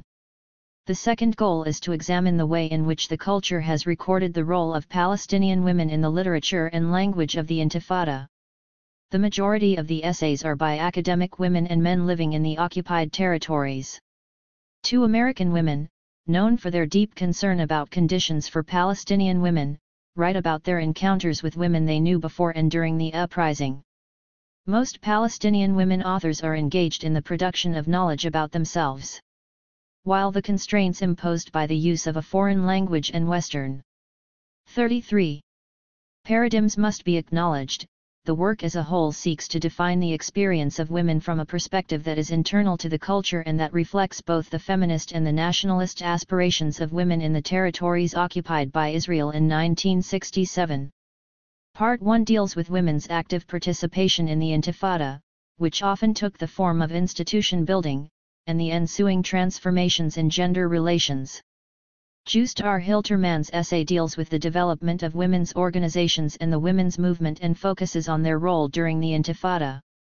The essay by Islah Jad deals with the changes in the roles of family members as a result of the involvement of women in the Intifada. Philippa Strum's essay, written after her book, The Women Are Marching, offers a less optimistic assessment than the one she had previously expressed. Here she focuses mainly on the changes in women's traditional roles as a direct result of political involvement. Zahira Kamal's essay examines the objectives of the women's movement as defined during the Intifada years. Part 2 deals with the way in which transformations in women's roles have been recorded in the culture through poetry, novels, and the folklore of the Intifada. It poses the question: has the image of women changed in the male and female subconscious to the same degree that the role of women has changed in the outside world? Ilham Abu Ghazali has surveyed all the poetry written during the years of the Intifada. She concludes in her essay that the image of women has changed very little. Although male poets recognize the participation of women in street demonstrations, for example, they still emphasize the biological role of women or their physical attributes. Sharif Kanana has collected and analyzed 250 anecdotes or legends about the Intifada. He concludes that in folklore the image of women shows the most noticeable positive transformation: women are viewed as active, strong, and creative. An interview with a well-known Palestinian feminist author, Sahar Khalifat, describes the interrelations between her writing and her life. And finally, 2 short stories by Hanan Mikhail Ashrawi show the thinking of a Palestinian feminist intellectual and spokeswoman for her people. Part 3 deals with the impact of tradition and occupation on the rights of women and their emotional well-being. Robin Morgan's essay presents her impressions upon her return to the occupied territories after the Intifada had taken a serious toll on women's lives and on their human rights. Dr. Iyad El-Sarraj proposes in an interview that during the Intifada women became the role models for their male and female offspring because of their resistance, while respect for fathers diminutive. 34. Ished because they continued to work for the occupiers. Within this context, the reinstitution of the hijab, head cover for women, is seen as a means for re-establishing the father's authority within the home. In an interview, Hanan Mikhail Ashrawi addresses the violation of women's rights under occupation and in a patriarchy. 5 women discuss, in the form of interviews, the moment at which they became aware of their oppression as women and as an occupied people and the relation they see between the two. And finally, in the essay by Rita Jacoman and Penny Johnson, the authors assess the women's movement 4 years after the beginning of the Intifada. The fourth section was written after the Oslo Accords were signed in 1993 and addresses the Declaration of Principles on Palestinian Women's Rights, a document designed to integrate the rights of women into the constitution of a future Palestinian state. Amal Kawar's essay deals with women's activism after Oslo and other developments during the years that followed the establishment of the Palestinian National Authority. The volume ends with my analysis of the Declaration of Principles on Palestinian Women's Rights and with the third and final draft of the document itself, presented as an appendix. It is hoped that this book will serve as a record of both Palestinian women's struggles and their moments of victory. Elias Sandbar comments on the lack of research on Palestinian women in Arab and Palestinian institutions and sees it as a result of the psychocultural effects of Palestine's deconstruction on the generation of intellectuals that began to work after 1948. He notes that in their efforts to understand the power of the Zionist movement and its international backing, research into Palestinian history, society, and culture appeared of secondary importance. 52. Taking Sandbar's point one step further, it is possible to argue that research focusing primarily on the victimization of the Palestinians does not allow for a simultaneous examination of the empowerment of women. Palestinian women's history is a story of empowerment, of gaining greater rights from patriarchal structures, of a double resistance. It is difficult if not theoretically impossible to accommodate this story in a work aimed primarily at exposing Zionism from the point of view of its victims. Women have been victimized like the rest of Palestinian society, but there is simultaneously a story of liberation from male domination.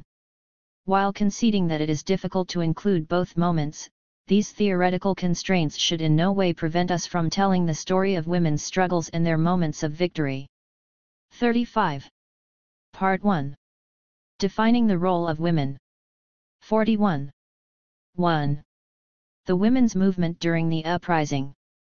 Justar Hilterman. The early days of the uprising in the occupied territories yielded striking images of Palestinian women marching in the streets, schoolgirls throwing stones at soldiers, older women carrying baskets of stones on their heads to supply younger demonstrators, women arguing and tussling with the authorities to win the release of an arrested boy. Given this unaccustomed public profile, some commentators began referring to the Intifada not only as shaking off military rule but as a social revolution in its own right in which the younger generation rebelled against its elders, street activists rebelled against the authority of the PLO, and women rebelled against their traditional place in a patriarchal society. By the third year of the uprising, this assessment of the Intifada's effect on women had already revealed itself as premature. Despite women's activism, their social and political position in society had remained essentially the same. Still, it would be wrong to dismiss totally the Intifada's implications for women. Women's awareness of their rights has been significantly enhanced, and more women than ever before have been mobilized beyond their participation in demonstration-scene organizational structures, channeling their energies toward satisfying the needs of a society under siege. Perhaps more important, women have begun seriously to address the issue of their rights and 42. Roles in the struggle for national liberation, a subject barely alluded to before the uprising except by a handful of committed activists. Mobilization during the Intifada. What sets the uprising apart from previous years in terms of women's activism is the fact that it is not just students and one-time activists who participate in direct confrontations with soldiers but women of all ages and from all sectors of society, especially women from villages and refugee camps. These are women who, during the years prior to the uprising, had been courted by organized women's groups but who had not, despite their sympathies, become part of any formal framework. The uprising spurred these women to work for the national cause in a situation of real emergency. Because our program before the uprising was explicitly political, economic, and cultural, women were afraid to join, one Nablus activist explained, but during the uprising, our program began to address reality. Now women are more eager to join because they want to address problems in their lives. 1. From the early days of the uprising, women's activism was partly spontaneous and partly organized by the 4 women's committees that together constitute the modern women's movement in the occupied territories. These committees had all grown out of the Women's Work Committee, founded in the late 1970s on the spur of the national movement then gathering force as high school and college students turned their activism to mobilizing other sectors of the population. A number of the founders were graduates of Birzeit University. Many had clashed with the Israeli army in demonstrations in the early and mid-1970s, and their activism was fueled by a growing realization that Israel was not going to relinquish the occupied territories voluntarily and that the existing local institutions were ill-equipped to cope with a prolonged military occupation. Moreover, the kind of broad-based movement the founders envisaged was seen as an effective protection against the loss of cadres, an important consideration given the frequency with which heads of universities, charitable associations, and other institutions were deported or imprisoned by Israeli authorities. The founders of the Women's Work Committee had been particularly impatient with the charitable societies that had hitherto dominated women's activities in the occupied territories. The charitable societies provided services to women without teaching them the elementary skills that would enable them to help themselves. In contrast, the new Women's Work Committee started a program of education not only in the towns but also for the first time in the villages and refugee camps. 43. Throughout the West Bank and Gaza Strip. The program involved classes in literacy, health, education, including first aid, and skills training classes, for example, in embroidery, food processing, and so on, usually at members' homes or at makeshift committee offices. The committees also set up daycare centers, which made it possible for women with small children to work outside the home. Through the various programs, the women began engaging in political discussions, thus raising their awareness not only concerning the national question but also concerning the issue of women's rights in Palestinian society. In the early 1980s, the original Women's Work Committee split into 4 committees, reflecting the factionalism in the Palestinian national movement in general. The largest of the successor organizations are the Federation of Palestinian Women's Action Committees, FPWAC, which identifies with the political program of the Democratic Front for the Liberation of Palestine, DFLP, and the Union of Palestinian Women's Committees, UPWC, which adheres to the political program of the Popular Front for the Liberation of Palestine, PFLP, and the Women's Committee for Social Work, WCSW, which supports Fatah. Finally, there is the Union of Palestinian Working Women's Committees, UPWC, which is affiliated with the Communist Party. The larger committees all have memberships in the thousands, the FPWAC alone claims to have some 10,000 active members. The WCSW is the closest ideologically to the earlier charitable societies in that it provides social services to women rather than mobilizing them. The other 3 committees are quite similar in their work, although they tend to focus on different categories of women in their recruitment strategies. Thus, the UPWC has organized primarily working women, the FPWAC concentrates on housewives, while the UPWC tends to have an educated, urban middle-class membership, often young women who have come out of the student movement. The real difference between the committees lies in their political identification and therefore the positions they take on national issues. After the Intifada broke out, the 4 committees stepped up their efforts to mobilize their own members and sympathizers and to absorb new recruits. Concentrating on the areas of their greatest strength, they extended the schedules of child care centers to accommodate women active in the uprising and geared health education classes to first aid as casualties mounted in the neighborhoods, especially as a result of beatings and tear gas. 2. In the early stages of the uprising, the women's committees lent their organizing and leadership experience to the emerging popular committees in villages, refugee camps, and urban neighborhoods throughout. 44. The territories. Indeed, during the early period, the work of the women's committees and of the popular committees was virtually indistinguishable. Women's committee activists would join local popular committee members to organize relief or emergency services following Israeli army raids, to pay solidarity visits to the families of martyrs and detainees, to provide material assistance whenever necessary, to work on behalf of prisoners, and to arrange prison visits via the Red Cross. Women also distributed leaflets, discussed politics openly for the first time, and urged people who remained unconvinced to participate in the uprising. Overall directives issued by the Unified National Leadership of the Uprising, UNLU, were translated into specific calls to action for women by the women's committees. In a landmark joint program of the four committees on March 8, 1988, celebrating International Women's Day, women were called upon to participate in popular committees and trade unions, to boycott work on strike days, to confront soldiers and settlers, and to promote a home economy of locally produced food and clothing. 3. In keeping with the UNLU's calls, women were prominent in efforts to monitor prices charged by merchants and to ensure compliance during commercial strikes and boycotts of Israeli goods, and especially in providing alternative education to children in homes, churches, and mosques after the closure of schools. Women were particularly active with the popular committees in urban neighborhoods, playing a lesser role in the villages and camps. 4. Throughout the uprising, the women's committees organized marches, and activist women and schoolgirls participated in demonstrations and confrontations with the army. It is remarkable that despite their prominence in such actions, women suffered relatively few casualties. 5. The level of women's participation has varied from locality to locality, being lower in more religious or conservative areas such as Al-Khalil, Hebron, where a turnout of 100 women in a demonstration is considered good. 6. And far higher in towns such as Ramallah, where despite a smaller population a demonstration may draw as many as 500 to 1,000 women.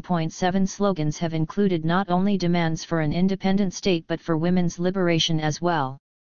During a march in Ramallah commemorating International Women's Day on March 8, 1988, for example, women unfurled banners, posters, and flags and began their silent procession to the center of town. The banners and slogans called for women's liberation, for an independent state with the PLO as its leadership, for an end to the occupation, and for an end to Israeli brutality. 8. Although women were active in the popular committees, it is not 45. Clear if they made any gains in their rights as women through such involvement. On the one hand, women engaged for the first time in collective political actions in the streets, occupying a space traditionally reserved, with few exceptions, for men. Their politicization is bound to have a long-term impact on their role in society. But on the other hand, as Islajad, a Birzeit University lecturer, has argued, the essential goal of the popular committees was merely to find new members for the mass organizations of each faction. Women's role in the popular committees became an extension of what it traditionally had been in the society, teaching and rendering services, without ever going beyond that. 9. Women's production cooperatives. In the only clear effort at totally independent action during the uprising, the women's committees began to establish women's productive cooperatives in response to the food shortages caused by army curfews and the boycott of Israeli products. These cooperatives produced relatively simple foodstuffs, such as fruit juices, pickled vegetables, canned goods, and jams, as well as clothing, embroidery, and picture frames for the local market. Women were in charge of all stages of the production process and shared the profits. They sold their wares through offices of the women's committees or through merchants who identified with the committee's work. The number of cooperatives has remained fairly limited, however. More commonly, women affiliated with the women's committees produce goods directly in their own homes to be sold by the committees through the outlets already mentioned. The goals set for cooperatives were ambitious, though not always very clear. Pamphlets distributed by the Union of Palestinian Women's Committees, UPWC, asserted that the objective of the committee's production project, entitled Our Production is Our Pride, was to build the basis for women's emancipation by constructing economic projects. 10. But of the project's 5 main aims and principles, only 2 pertain to women: the transformation of women's traditional role in the domestic economy into a positive role in the national economy, and the provision of opportunities for the participation of women in economic enterprises as a basis for economic independence and social emancipation. 11. Moreover, the UPWC did not explain how a positive role in the national economy will enhance women's social and political status and lead to social emancipation, nor how the cooperatives can contribute to this transformation. Assessments of the results of women's cooperatives and production. 46. Efforts have been mixed. While the cooperatives clearly afford a measure of economic independence for women, they do not necessarily provide the stimulus for women to become more active in community life. As Islajad has argued about the cooperative effort, setting up a women's production cooperative in the countryside does not automatically lead to changes in the gender-based division of labor, nor to an upward re-evaluation by men of women's work. 12. Expressing a widely held view, a UPC activist noted, "Our position in the political struggle has changed, but our position in social life has not." 13. A Nablus activist complained that men are still making the decisions. If a woman is active, the neighbors start talking. So it will take a long time of struggle, and we won't automatically get our rights as women when we get our state. 14.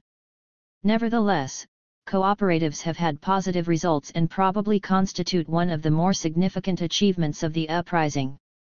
According to a UPC activist, the establishment of the UPC's cooperative in the village of Idna near Hebron helped to bring the issue of women onto the agenda. Participation in the cooperative increased women's social consciousness. Women realized that they had the same abilities as men. It helped them get out of the family circle and help out in the bad economic situation, since men were either jailed or unemployed. 15. Even if resistance to change is stiff, women's issues have been put on the agenda, and for the first time, women have begun to discuss their status in society. While women during the uprising may have enlarged or extended their traditional role rather than adopting a completely new role, as Rita Jacoman and Penny Johnson have pointed out, aspects of this role have become a source of resistance because women have transformed their family responsibilities to encompass the entire community. 16. According to an activist in the village of Kufr Amet, Ramallah, the fact that women participate in marches, demonstrations, and confrontations with the army, get injured or killed, go to town to sell produce in the market, visit relatives in prison, and join political events in Ramallah or Jerusalem has changed their overall position. Because of the uprising, women have strengthened their role in the family, often have control over money, can refuse to obey certain orders, or can decide which school their children attend. She called the position of women outstanding compared with the years before the uprising. 17. There is no doubt that the active participation of the women's committees in the uprising and the economic contribution of the cooperatives have not translated into the significant concrete changes sought by 47. Women. But the daily struggle in the streets has brought activists from the various factions in the national movement closer together. In the words of one activist, because of neighborhood work, women from the different blocks are now blending, developing strong personal relationships, and struggling side by side. 18.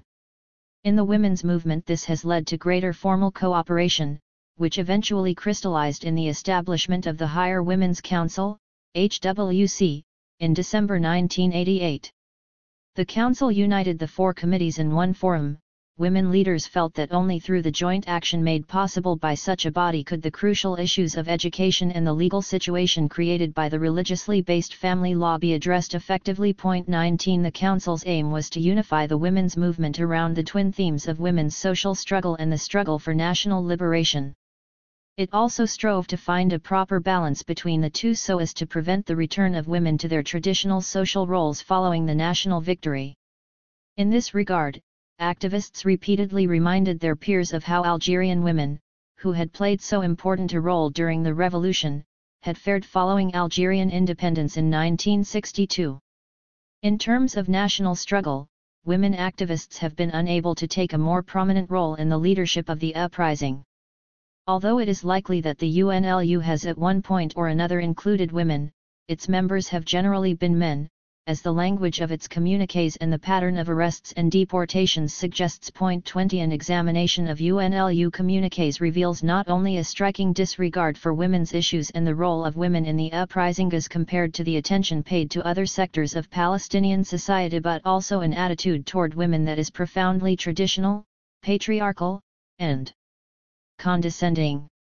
For example, when the UNLU addresses the participants in the Intifada, it invariably refers to our sons, brother doctors, brother workers, brother businessmen and grocers, and so on. 21. When women are mentioned, it is usually as mothers, that is, women are mentioned only in relation to others, their sons, rather than in their own right. Alternatively, they are grouped with children and old men and all people who are suffering. 22. Women are commended for their steadfastness, for standing firm, and for protecting the uprising, not for participating in it. 23. In Communiqué number 21, the UNLU invites students, workers, merchants, peasants, and strike forces to carry out acts of civil disobedience. Women are notably excluded, despite the obvious activism of the women's committees. Thus, the role of women is marginalized, women are cast as protag. 48. Tours of the uprising and of those who supposedly make the uprising, their male relatives. There are, however, slight departures from this pattern. In Communiqué number 5, the UNLU called on mothers, sisters, and daughters to work side by side with their husbands, sons, and brothers. But even here, despite the call to action, it is not a given that women would work side by side with men, nor is it recognized that in fact they had been doing so from the beginning of the uprising, or even before. 24. In August 1988, when the UNLU tried to fill the institutional vacuum created by King Hussein's formal withdrawal of his claim to the West Bank by reinforcing the popular committees and other grassroots organizations, it for the first time made a strong appeal to the women's committees, among others. The UNLU reminded the women's committees that they had to shoulder a special responsibility in organizing sit-ins and other appropriate activities in solidarity with men and women prisoners. After all the committees had been doing during the preceding 8 months, this must have been a puny, if not offensive, reminder of the status quo to women organizers. 25. International Women's Day has proven to be the only occasion when the UNLU devotes substantial attention to women's participation in the uprising, but again the record is mixed. In 1988, the UNLU did not go further than including a call for demonstrations on March 8 as part of its weekly schedule of events. 26. In 1989, the UNLU went further, to salute the Palestinian woman and to declare its admiration for her heroism in the national struggle. The UNLU referred to women's organizations, urging a strengthening of the unity of the women's movement in the state of Palestine within the framework of the Unified Women's Council. But again, all references were made in the context of the UNLU's weekly schedule. 27. In 1990, the UNLU went so far as to name its communiqué The Woman's Call, and reserved a special section for women, but it made sure that they were referred to in the proper context, that is, in relation to men. Progressive nations celebrate International Women's Day on March 8 as a day of struggle for the world's women's masses. While celebrating this great day, in the name of all the sons of our people, we congratulate the world's women's masses and the masses of the Palestinian women's movement and its vanguard organizations, hailing every working woman, woman struggler, and housewife, and especially our imprisoned strugglers. We also pay tribute to the struggling role of the Palestinian uprising's women's movement, to every mother who has lost a son, daughter, husband, or brother, and to every woman who meets with a struggling daughter or a heroic son from behind the Bastille of the Zionist enemy. 28. 49. In the same leaflet, the UNLU congratulated mothers on Mother's Day, calling their sufferings and pain the source of our strength and determination. Almost in the same breath, the UNLU exhorted our sons at school to adhere to school times, and praised Palestinians for making history through the blood of our sons. 29.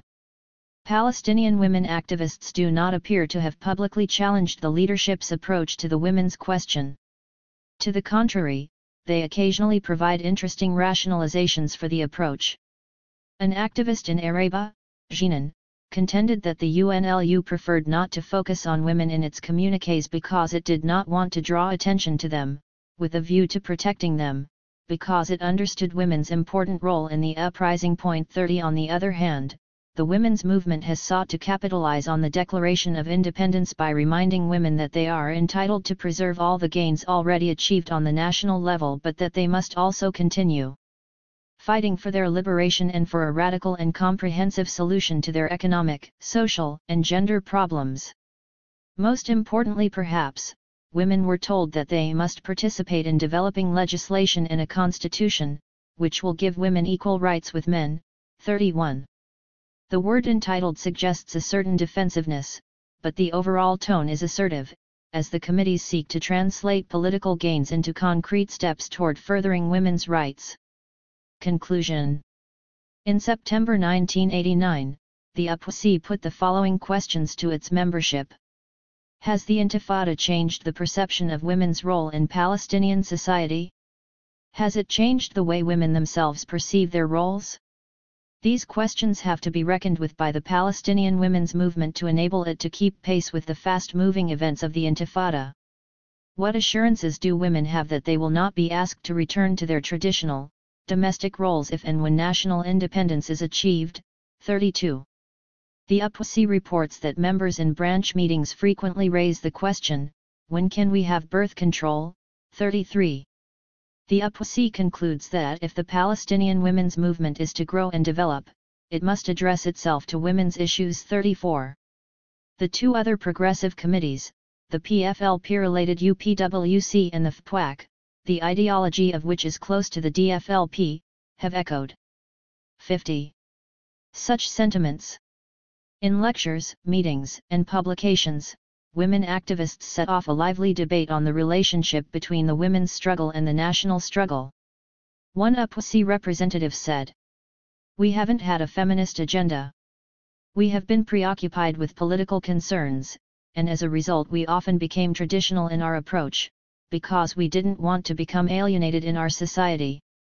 We weren't necessarily aware that we were not on the right track. Recently, we have come to realize that this approach doesn't work. We realize that if we don't raise issues now, we won't be able to push them later on, and will be abused by the national movement." 35.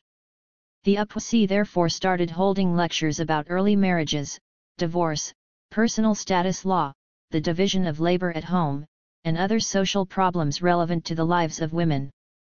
In 1988 and 1989, women in the occupied territories came under growing pressure from the insurgent Islamic movement to wear a headscarf, hijab, in public. Many secular women, especially community activists, resisted such pressures. By the end of 1989, however, the campaign had succeeded in the Gaza Strip, where women could no longer appear in public without a headscarf, and it had made major inroads in the West Bank as well.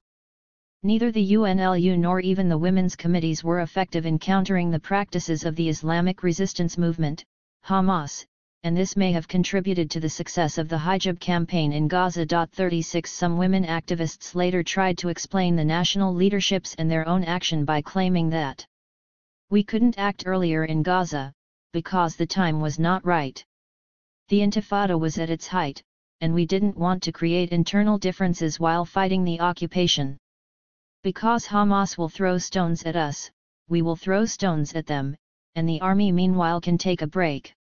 Only now that the Intifada has a solid grounding is it possible to address these issues. It is late now to act against this religious coercion, but not yet too late. 37. Such setbacks, however, do not augur well for the prospects of achieving further gains for women, and they have undermined the credibility of the women's movement. The status of women in the Intifada and in Palestinian society in general will therefore increasingly depend on whether the women's committees, as the vanguard of the women's movement, will be able to match their important objectives which they have articulated with growing vigor since the Declaration of Independence in November 1988 WITH concrete action. 2. Patterns of relations within the Palestinian family during the Intifada.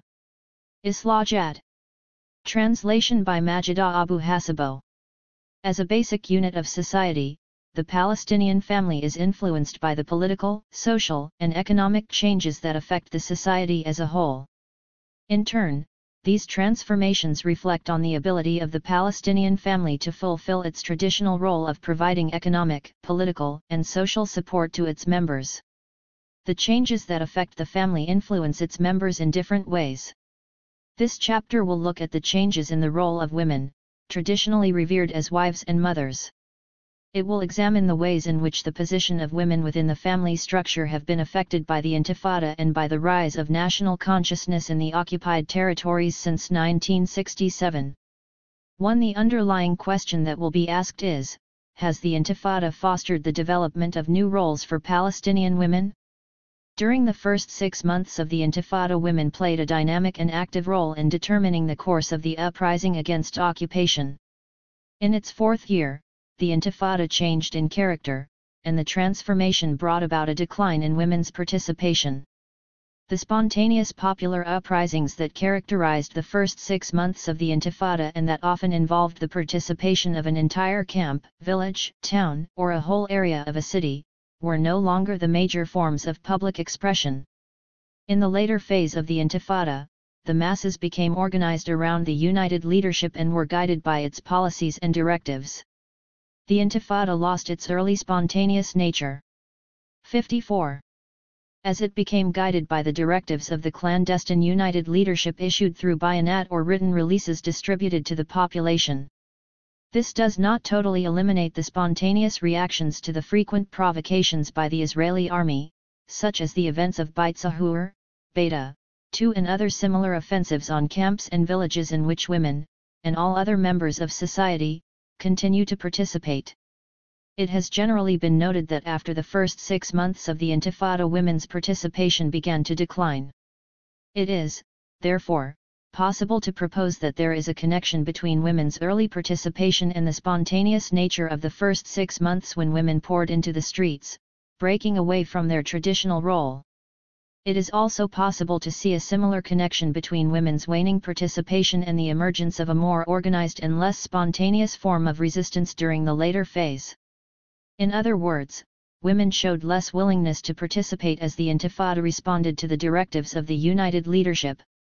It is not entirely clear at this point whether women's waning participation is a reflection of their objection to the policies of the united leadership or whether it reflects their objection to organized, as opposed to spontaneous, forms of resistance. Are women reluctant to accept directives from an all-male leadership? Or is it possible to surmise that their participation is a reflection of the fluctuating nature of women's role, which gains or loses importance with the intensification or retreat of the nationalist struggle? Palestinian women are still burdened with domestic responsibilities, and it is possible that these duties, coupled with the pressure placed on women by family members who opposed their participation, forced women back into the domestic sphere. 3. Women are not the only segment of society whose participation in the Intifada fluctuated. And throughout the early period, the response rate of females, mostly students, below the age of 18 exceeded that of males over the age of 40. There are certain limitations imposed on this study that must also be considered here. For example, the study does not claim to have examined all areas of women's participation. The directives of the united leadership called on the population to participate in demonstrations, regular strikes, and sit-in strikes, in the writing of slogans, the raising of the Palestinian flag, support of political prisoners and detainees, commemoration of martyrs, and the reviving of the home-based economy, including cultivation of small land holdings. 4. This study does not claim to have examined women's participation in all these activities, since the necessary field work for such research has not been undertaken. However, it outlines changes in social relations on the basis of some preliminary observations. And it has been observed. 55. That as the early fury of the Intifada started to decline, new types of social, economic, and political problems began to emerge. These problems, in turn, began to affect the patterns of relations within the family, especially with regard to women. We will examine these patterns below. Impact of the 1948 war on the Palestinian family. While the political, military, and economic foundations of Palestinian society were almost completely destroyed following the 1948 war, the structure of the Palestinian family remained intact everywhere. Nuclear and extended families survived as strong institutions capable of securing political, economic, and social protection to their members, whether at times of rejoicing, such as weddings, births, building a new house, or celebrating the return of relatives from abroad, or at times of mourning or illness. The role of the family was to provide amenities for the individual generally provided by the state in Western countries. The family was the vehicle for financial security and protection against rampant unemployment. Threats faced by one member of the extended family, or mistakes committed by another, were confronted and felt by the extended family as a whole. In fact, the political uprooting of Palestinians served to strengthen the structure of the extended family, for unemployment increases dependence on other family members and in this way strengthens the ties within the extended family structure. In return for the financial security offered by the family, individuals devoted considerable time and effort to maintaining good family ties with one another and with the family as a unit. There is very little research on the socio-marital changes that affected the role of women during the period under consideration. However, it is possible to assume that the structure of the family remained hierarchical, with variables such as age and gender shaping the pattern of relations among its members.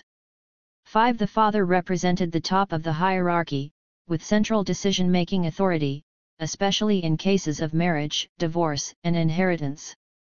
Following the father were the other male family members, who bore a conventional obligation to support the family economically. Females ranked at the bottom of the hierarchy, with little or no share in decision-making. Effects of the 1967 war on the Palestinian family. Following the defeat of the Arab regimes in 1967 and the resulting Israeli occupation of the rest of Palestinian land, the West Bank and the Gaza Strip, major changes started taking place in the patterns of social. 56. Relations inside the Palestinian family. The factors that contributed to these changes can be summarized as follows. The economic factor. Under the Israeli occupation, the Palestinian economy was systematically destroyed and subjected to the needs of the Israeli market.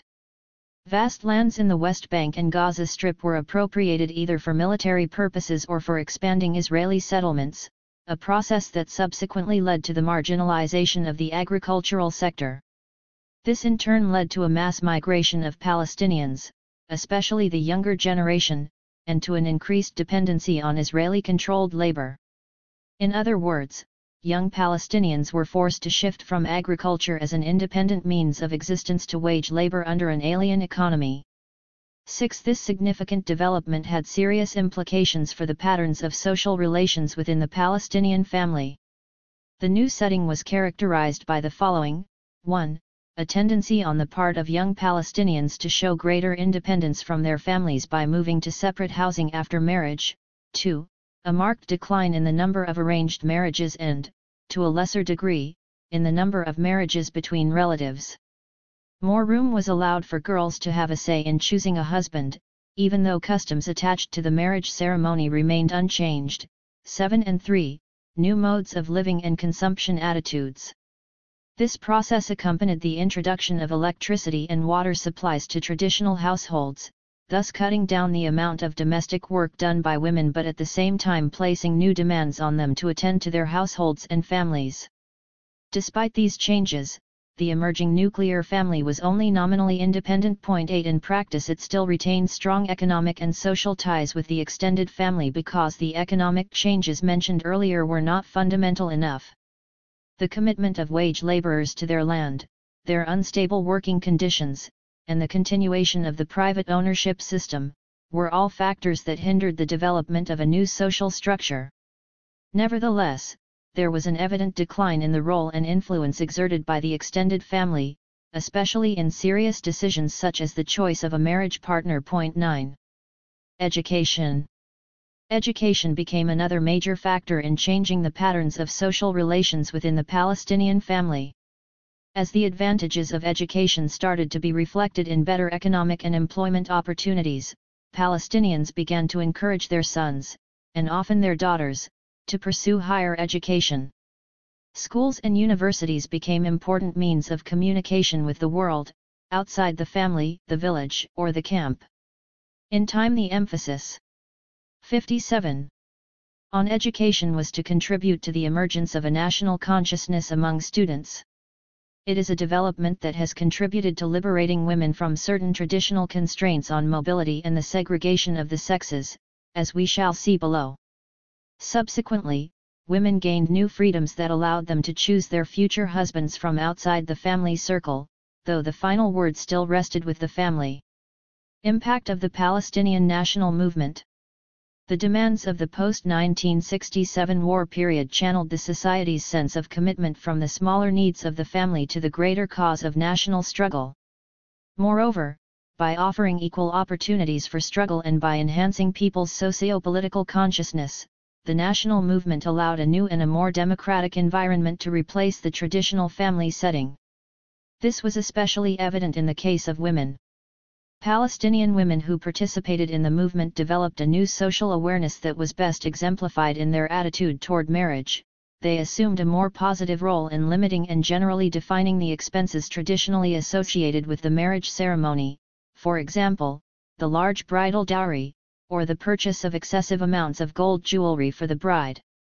The nationalist movement enforced a new role for women by encouraging them to challenge the traditional family authority, the outcome of which was a new image of an independent, outgoing Palestinian woman that contrasted with the historically bound definition of a helpless, politically immature woman. This radical social transformation was strongly reflected in the culture and literature of Palestinian society. Folk songs, poetry, and even new wedding practices that flourished in the mid-70s inspired women to break away from the old traditions and assume new roles in the nationalist movement.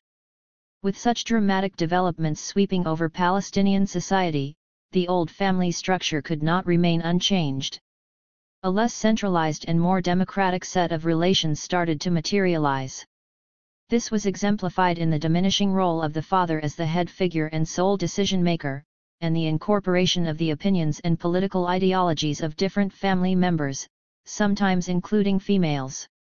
However, it must be emphasized at this point that these transformations in women's role were mere indicators of change and are by no means final or decisive. Despite the positive advances made by women, their major contribution in the family was still as a tool of reproduction. In addition, their status remained inferior to that of men. However, change in women's position remained tied to their social, political, and geographical background. For instance, educated and 58. Politicized women from an urban or middle-class background responded to changes in a manner different from that of the uneducated, unpoliticized women in remote rural areas who, in turn, were different from those who live in the camps and have received limited education or those who worked as waged laborers. The effects of the Intifada on the Palestinian family. I sincerely believe that it is not possible to understand the shifting position of women without taking into consideration social, economic, and political problems facing the family as a whole. Women's return to the home coincides with a decline in income, with the economic and psychological impact of the Gulf War, and with other aspects of life under occupation. The main factors affecting the family can be summarized as follows. The economic factor. With the rise in the rate of unemployment, the devaluation of the local currency, the introduction of new foreign exchange policies, and the eruption of the Gulf crisis, poverty started to spread rapidly in large segments of Palestinian society, especially in camps, small villages, and the poorer quarters of big cities. As a result, newly married couples found it more economical to continue living in their parents' homes where one person's income could support the rest of the family. A newlywed young man from Rafah camp expressed his frustration in these words, "After the Intifada I lost all hopes of having a separate home. I simply could not afford to spend on two households, especially after my father and brothers had been laid off from their jobs. Being the youngest brother, I could not stop my family from interfering with my wife and my own affairs. They even went to the extent of forcing my wife to wear the veil inside the house." 10. In the early phase of the Intifada there was an effort to replace imported Israeli goods with local products produced in small and medium-scale production centers. However, these economic projects were too small to absorb large numbers of employees and thus to curb the high rate of unemployment among both sexes. Further, the United Leadership Directives, which stressed the need to revive family or home-based economies, including the cultivation of vegetable gardens to replace dependency on imported vegetables, did not provide an economic and agricultural model for such projects. Nor did these directives provide any information on how to successfully revive family or home-based industries or provide a model for this type of enterprise. It should be noted here that during this period and at all other times, traditional family-based investments have always been an indispensable source of income to the Palestinian family. 11. 59. The political and organizational factors. The new organizational patterns that existed at the outset of the Intifada strongly appealed to Palestinian women regardless of their socio-economic background. These patterns of relations became known as the popular committees, which soon spread to every neighborhood and village.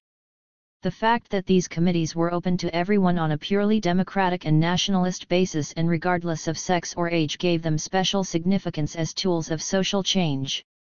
But these committees were quickly targeted by the Israeli authorities, and a military ordinance declaring these committees illegal in July 1988 nearly eradicated the committees. 12. Despite the fact that the popular committee's experience was a short-lived one, it highlighted certain major shortcomings in the organizational structure of the Intifada. It showed that the leadership of the Intifada lacked a clear view of how to bring about a social transformation that could meet the needs of women and other neglected segments of society, such as laborers, small traders, and peasants. And the failure of the united leadership to recognize and to address these issues resulted in factionalism among the committees. Moreover, social issues, as opposed to national issues, were left to be tackled by low-ranking members of the cadres who often lacked the necessary social consciousness to guide the various sectors of society, particularly women. Although most committees were made up of more than 50% women, one committee, the Striking Forces, which hurled stones at soldiers, was almost exclusively male. It was precisely the work of this particular committee that was hailed by society, their acts were glorified. Yet the very nature of this activity excluded women and a broad sector of society and appealed only to the swift in movement, teenagers and young people, sometimes including schoolgirls.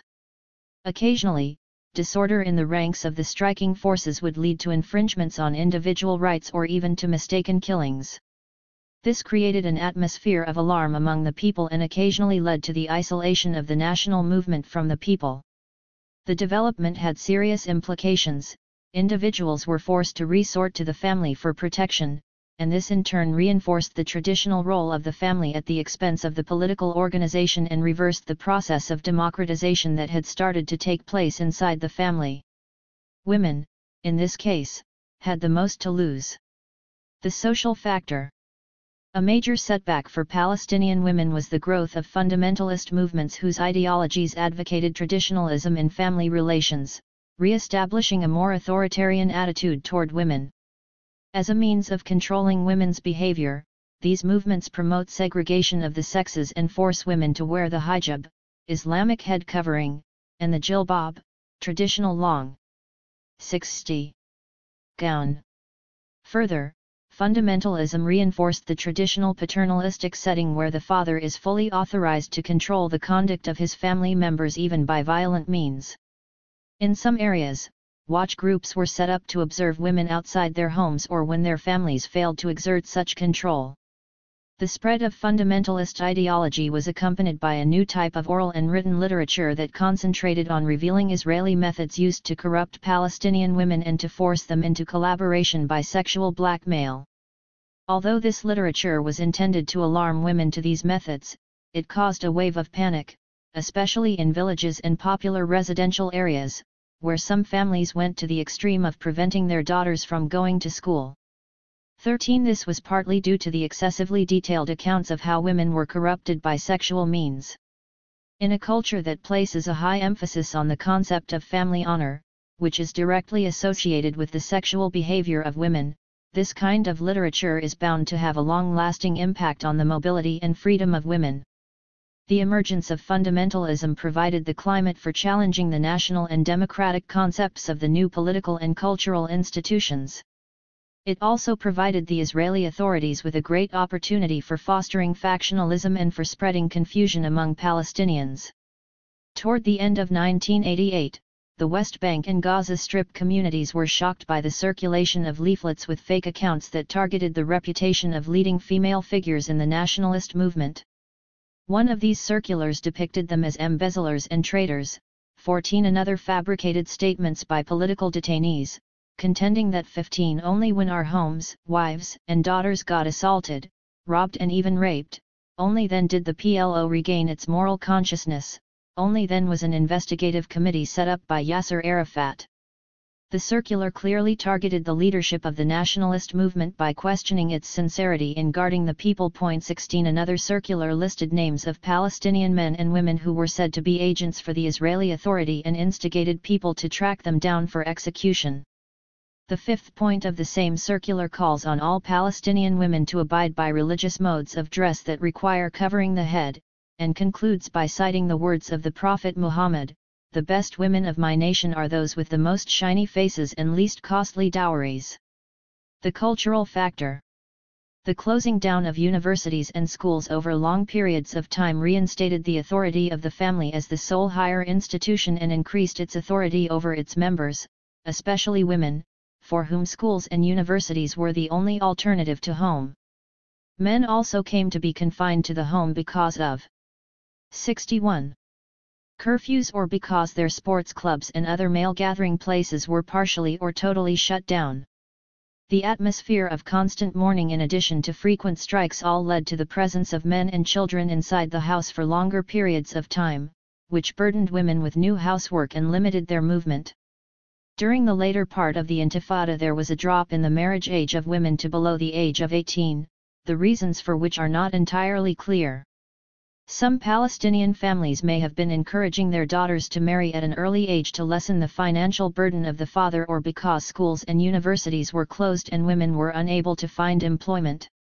17 It is also possible that the reduction in the size of the dowry has made it possible for young couples to marry at an earlier age. In both cases, however, starting a family earlier will affect the ability of young women to pursue a higher education that could lead to a career. Conclusion. The pressing economic, political, social, and cultural problems led young couples who were married during or just before the Intifada to move back in with their parents' families. Another factor that encouraged this trend was personal and health security. The Intifada left many people handicapped, jailed, or widowed. The extended family provided all the necessary protection at such times. However, despite the advantages of this communal system, the family placed the individual in a weaker position vis-a-vis society. This was particularly the case with women, especially because their participation was not glorified like that of the young men. Sons, on the other hand, were considered heroes for their rebellious stone-throwing and could challenge the authority of the father who, in contrast, stood as an enduring, homebound figure. The need to protect the smaller family from the Israeli occupation or even from society, encouraged the return to family-arranged early marriages, which was more often the case with females than males. This constituted a major setback for Palestinian women, who had earlier started to break away toward more and better education. What shape will the pattern of social relations inside the Palestinian family take in the future? The answer to this question is tied to the goals and policies of the Palestinian nationalist movement with its various sectors, especially women. More attention should be given to developments that could positively or negatively affect the democratization of social relations inside the Palestinian familia process that benefits women above all. 62. 3. West Bank women and the Intifada, revolution within the revolution. Philippa Strum. The Intifada affected West Bank women and their activities drastically, but whether it altered their status permanently remains to be seen. So many phenomena occurred at once that realities occasionally seemed to conflict. There were women doing battle with Israeli soldiers but being ordered by their husbands or fathers not to work in local political committees. There were young people of both sexes planning demonstrations and enforcing commercial strike hours, but there were girls of 15 or even younger being married off by their fathers. The Intifada involved a wide variety of women, elite women with professional degrees, knowledgeable about women's liberation around the world, poorly educated women who would have been shocked by feminist theory but gloried in the belief that they and other real women were the strong ones of the family, women who saw the Intifada as a chance to gain gender equality, and those who, along with most men, viewed the participation of women in it as an emergency measure that would be unnecessary. When independence was achieved and the women returned to their homes. What follows is a brief examination of the status of women immediately before the Intifada and lengthier analyses of the Intifada's first year, December 1987–December 1988, and the period from January 1989–December 1991. 64.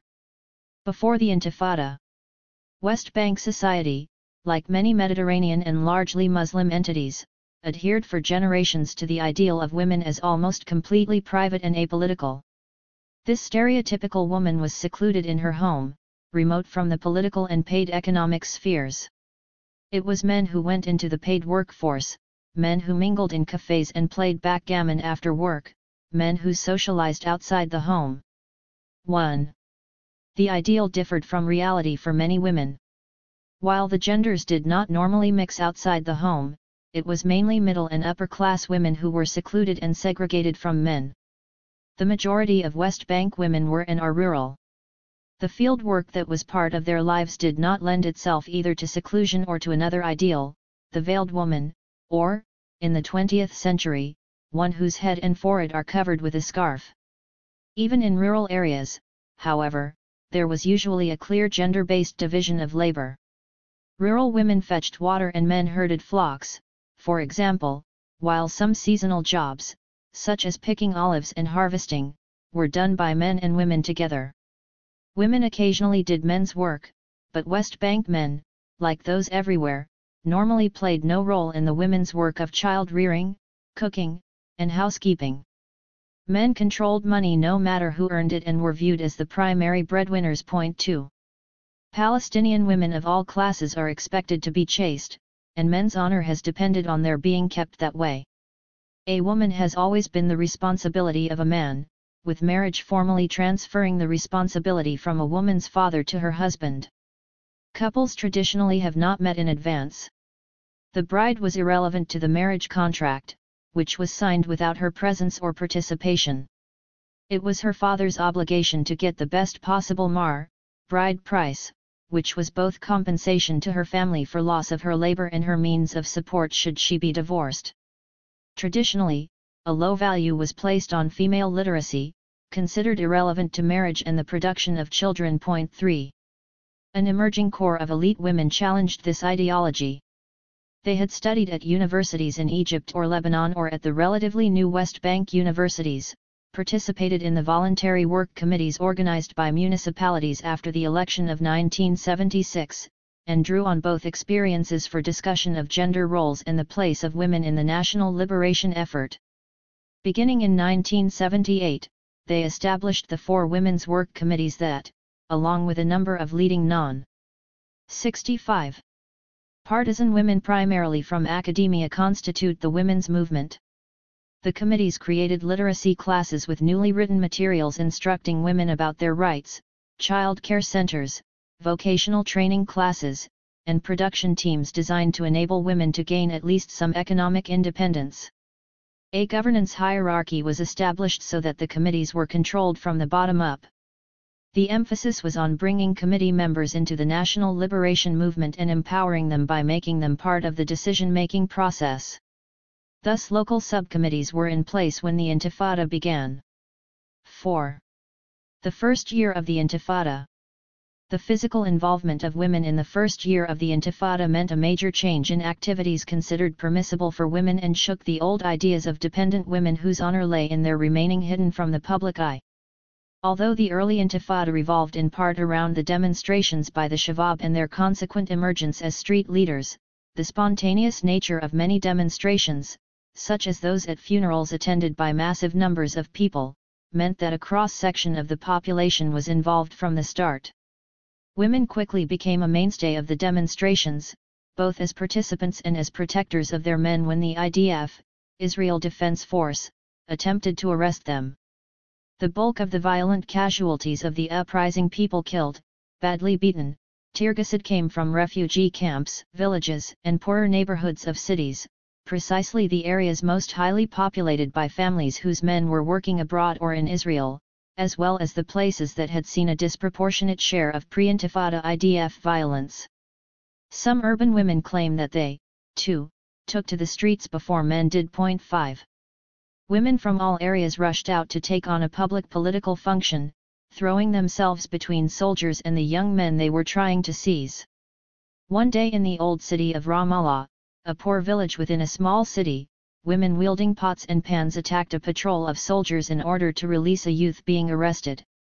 On another occasion, a man in his early 20s was being beaten by soldiers in Ramallah. A woman rushed up with her baby in her arms and began shouting at the man, "I told you not to leave the house today, that the situation is too dangerous. But you didn't listen, you never listened to me." She turned in disgust to the soldiers and, telling them to beat him, cried, "I am sick of you and your baby, take him and leave me alone," pushed the baby into the young man's arms, and ran away.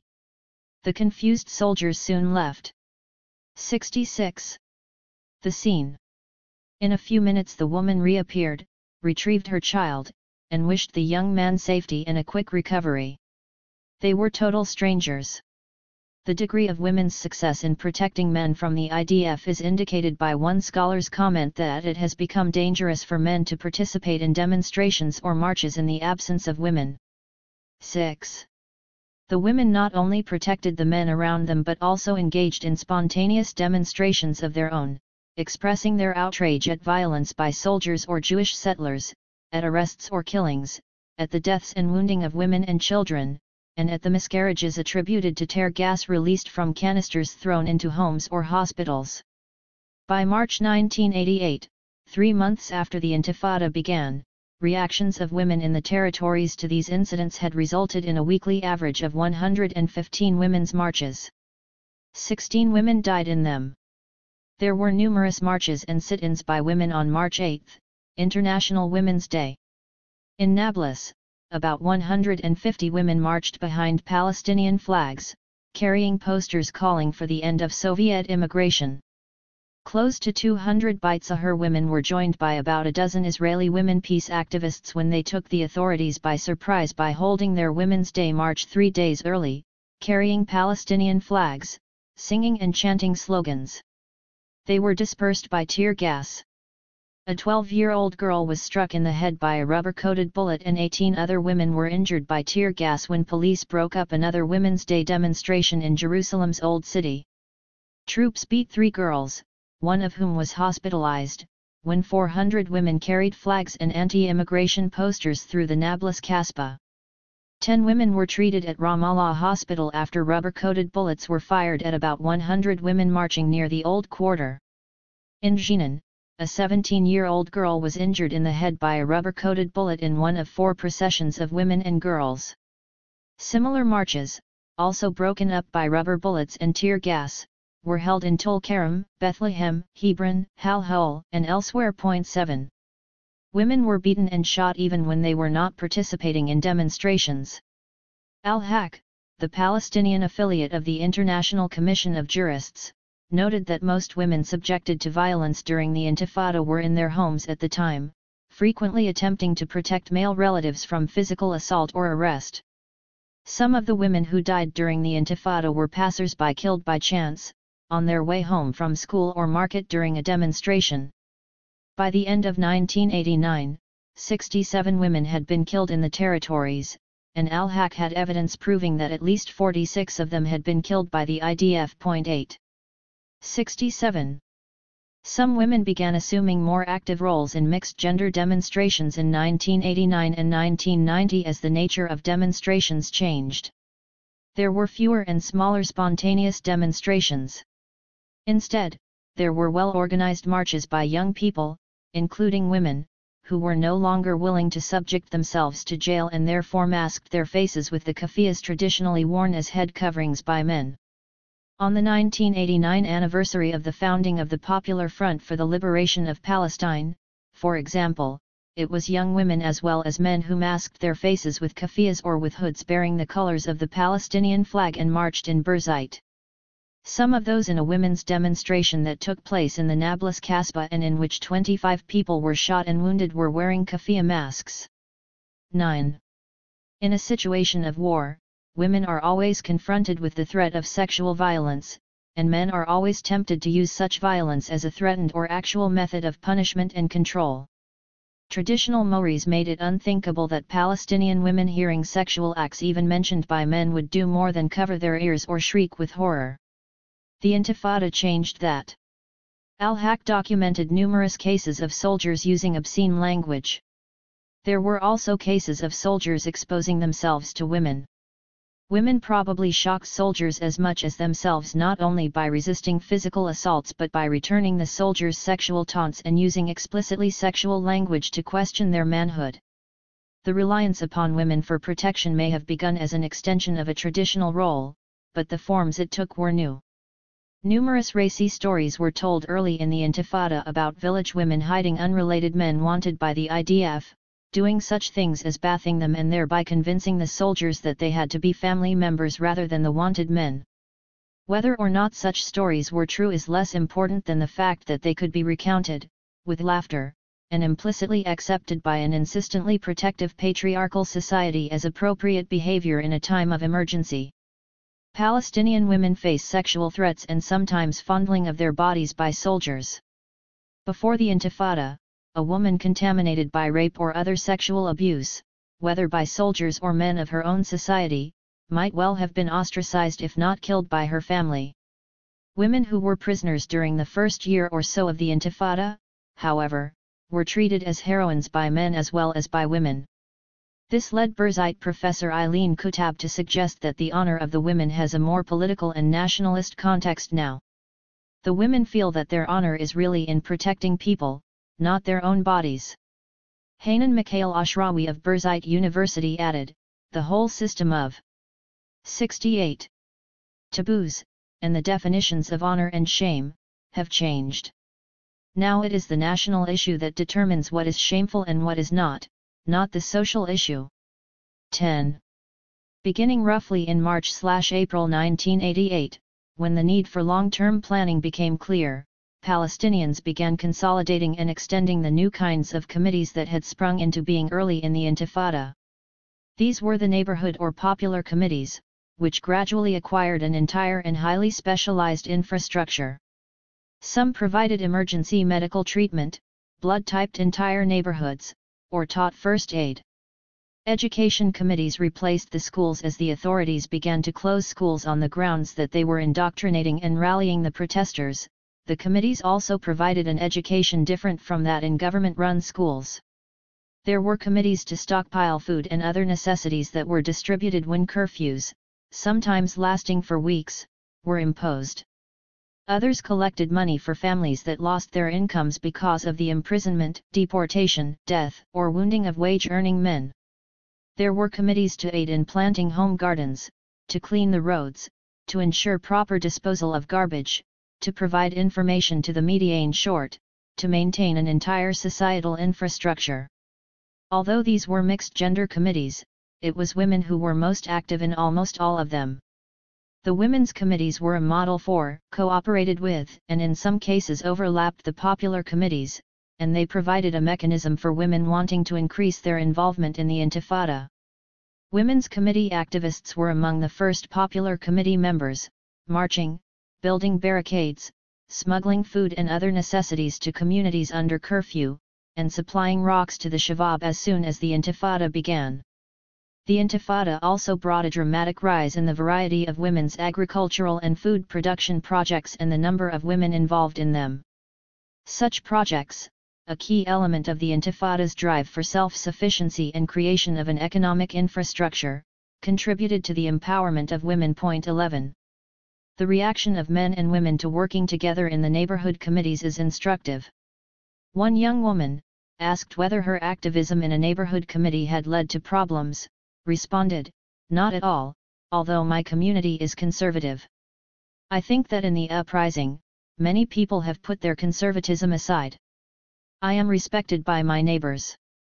In the beginning, I felt a certain timidity from the young men who believe women should take a more active role, but who also hold traditional social values. But I think this interaction 69 between men and women will become more natural." A women's committee member commented, "Really, the Shabbab's respect for us increased because of our awareness, and our role in the streets and in the neighborhood committees. Our initiatives gain us the respect of all the people, not just the young men. She added, however, but this is not everything. We have to give more, make a stronger effort, not to lose their respect and to transfer it to their daily behavior, to reflect the change in the position of women in the future. A third chimed in, when we went to demonstrations or participated in clashes in the beginning of the Intifada, we met groups of young men. We didn't speak to them, because of the social customs we were raised with, and also to prove to people that we were there to confront the soldiers and not to meet boys. But later on, we would talk to them every day. We would make plans, build barricades for the streets, burn tires, and would provide the boys with stones as well as throwing stones ourselves. So the trust between us increased and we feel now that they respect us. She, too, perceived a continuing problem, but they still believe that we are weaker than them, and sometimes we hear things like, "You have long fingernails, give me those stones, and I will throw them for you." But we have discussed these ridiculous comments with them, and many of the men have stopped trying to coddle the women. 12. In the early months of the Intifada, many young women fought family attempts to limit their participation in it. A young committee member reported, "My mother tried to prevent me from participating in the clashes, but after I was arrested, it became an accepted thing." Some women, especially in the rural areas, initially lied to their parents about their participation in popular committees or demonstrations, but others stopped doing so. Some young women helped distribute the Unified Leadership's bayanat, leaflets, setting strike days and hours and establishing basic rules of behavior. Young women in their teens, particularly adept at smuggling food to needy families during curfews, also joined young men in checking to see that shops closed as soon as strike hours began and in organizing demonstrations. Members of the working class gained positions in popular committees, which made it possible for them to tell the economically better off what to do. It was all part of the changed social structure brought about by the Intifada. 13. A new leadership cadre developed. Before the Intifada, middle-class women had moved from university-based politics into leadership positions outside educational institutions. This was facilitated by the experience women gained in mobilization, public speaking, writing, the planning of strategy and tactics, and other aspects of organizing while they were university students and members of the Women's Commit. 70. A second factor was the vacuum created by the increased level of incarceration or deportation of male leaders. A good many university-trained women had achieved middle management positions in male-dominated trade unions and political parties before the Intifada. During the Intifada, this process was taken further by the removal of much of the male leadership from the public sphere by the IDF, which enabled the middle management women to fill positions that might otherwise have been reserved for men. The new visibility of women leaders, combined with the demands of the Intifada and the resultant opportunities for female political activity, led to a radical change in the attitude of some women, and perhaps of some men. Political discussion was no longer a male preserve. Women routinely joined in or initiated conversations about politics, demonstrating that the public sphere was as much the sphere of women as of men. The first year of the Intifada, then, saw what was probably the majority of women assuming a political function. Confronting soldiers, visiting the wounded and the families of martyrs, and organizing alternative education can be viewed as extensions of the traditional nurturing role. There was a new sensibility, however, implicit in women wrestling with strange men, serving time in prisons, and, in smaller numbers, achieving a measure of economic independence. After 1988, reaction and re-examination. By 1989, what had seemed to be a permanent alteration in the status of women had begun to crumble. It became apparent, in fact, that the permanent alteration was not that in the eyes of most men, who eagerly awaited both political independence and the return of no longer independent women to their homes. While many women were out of their homes, participating in the political sphere, others were once again being kept behind locked doors. It is questionable whether women's large-scale participation in the popular committees, declared illegal by Israel in August 1988 and in rapid decline thereafter, added to their long-term political power. There was no indication that women shared in the decision-making of most popular committees in the camps and villages. Meetings of the camp leadership were usually held in mosques or coffee shops, where women were rarely to be found. Most village popular committees coordinated with women's committees but retained the gender segregation that made joint meetings impossible. 14. When Palestinian leaders held a press conference, the only faces to be seen were usually male. The occasional exceptions were invariably 71.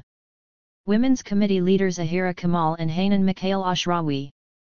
Hanan Mikhail Ashrawi was one of the three Palestinian leaders meeting regularly with United States Secretary of State James Baker in 1991. She had no popular power base, however, and was clearly present in spite of rather than because she is a woman. The leadership outside the territories was male. As Burzite scholar Nala al-Asali noted, there were no women on the Palestine National Council's 15-member executive committee which, since the PNC's 1988 Declaration of Independence, was the equivalent of a Palestinian government. The implicit message is that there was no room in the government for women. 15. The language of the Intifada was found in the bayanat issued periodically by the unified national leadership of the uprising. The leadership's composition was secret, beyond the fact that it included all four parties, Fatah, the Democratic Front for the Liberation of Palestine, the Popular Front for the Liberation of Palestine, and the Communist Party, but not the fundamentalist Islamic resistance movement, which was nonetheless sometimes consulted. The bayanat told the population who was to be congratulated for what deeds, the dates of upcoming strike days, and what new actions were recommended. Anyone reading them might well conclude that the Intifada was essentially male, with women occasionally playing a very peripheral role. 16. The bayanat referred to brother workers, brother businessmen and grocers, businessmen, professional workers and craftsmen, brother doctors and pharmacists, sons of our people, brother members of the popular committees and the men of the uprising, our sons in the fascist jails, heroes of the lofty Intifada. Very infrequently, there was mention of doctors, pharmacists and nurses, our people and the youths and girls of Palestine, or male and female detainees jailed in enemy prisons and detention centers. When women appeared in the bayanat, they usually were coupled with children and the elderly, as in women and old men will organize protest marches to the Red Cross headquarters, or the bereaved, children, women, and the elderly who are suffering from the repressive measures of occupation. Even the bayan entitled The Call of Celebration of the Independent State mentioned women in only 2 passages, when the leadership offered its congratulations to the mother of the martyr, for she has celebrated only twice, when she gave her son and when the state was declared, thus defining women as baby factories and bystanders, however enthusiastic, in the nationalist effort, and again in its congratulations to all our women, men, children, and the old, which would seem to desex the elderly. The bayanat might be regarded merely as hurried efforts that did not 72. Reflect men's altered consciousness. The November 15, 1988, Palestinian Declaration of Independence, however, was written with care after extensive debate about its content. It portrays women in a traditional, nurturing, but politically passive role.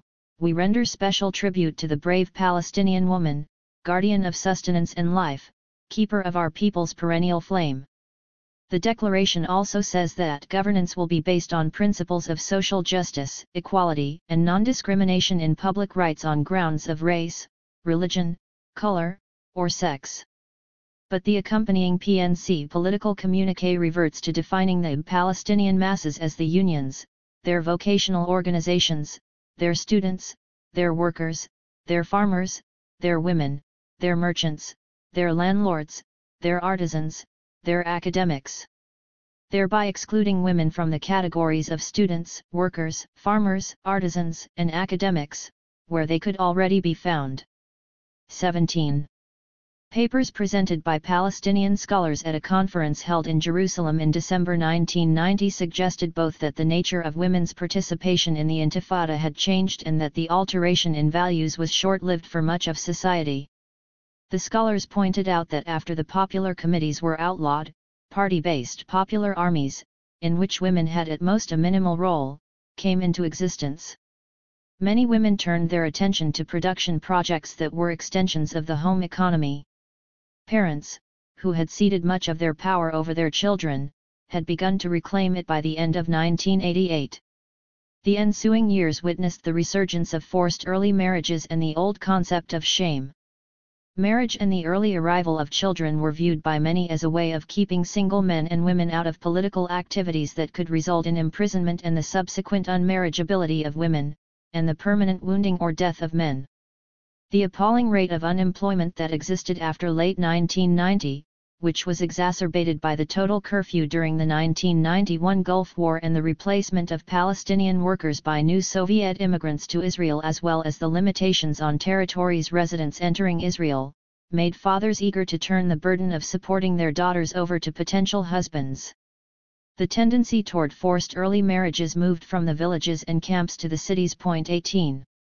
The family desire to protect women from political activities and loss of honor led some to compel women and girls to drop out of schools and universities.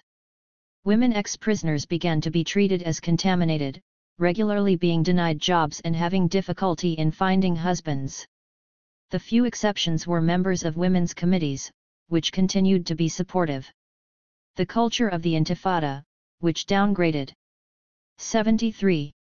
Frivolous or costly activities, including restaurant meals, movies, parties, and family excursions, reinforced the tendency of some elements in Palestinian society to scrutinize women's behavior and dress. Clothing became even more of a political statement than usual with the rise of fundamentalism and its emphasis on modest apparel for women. 19. The effect of the occupation and Intifada on marriage was obviously complicated. Women who battled soldiers in the streets or earned money objected, not surprisingly, to arranged marriages. Many found prospective husbands while doing political work. The unified leadership requested Palestinians to limit wedding celebrations and bride prices as an austerity measure.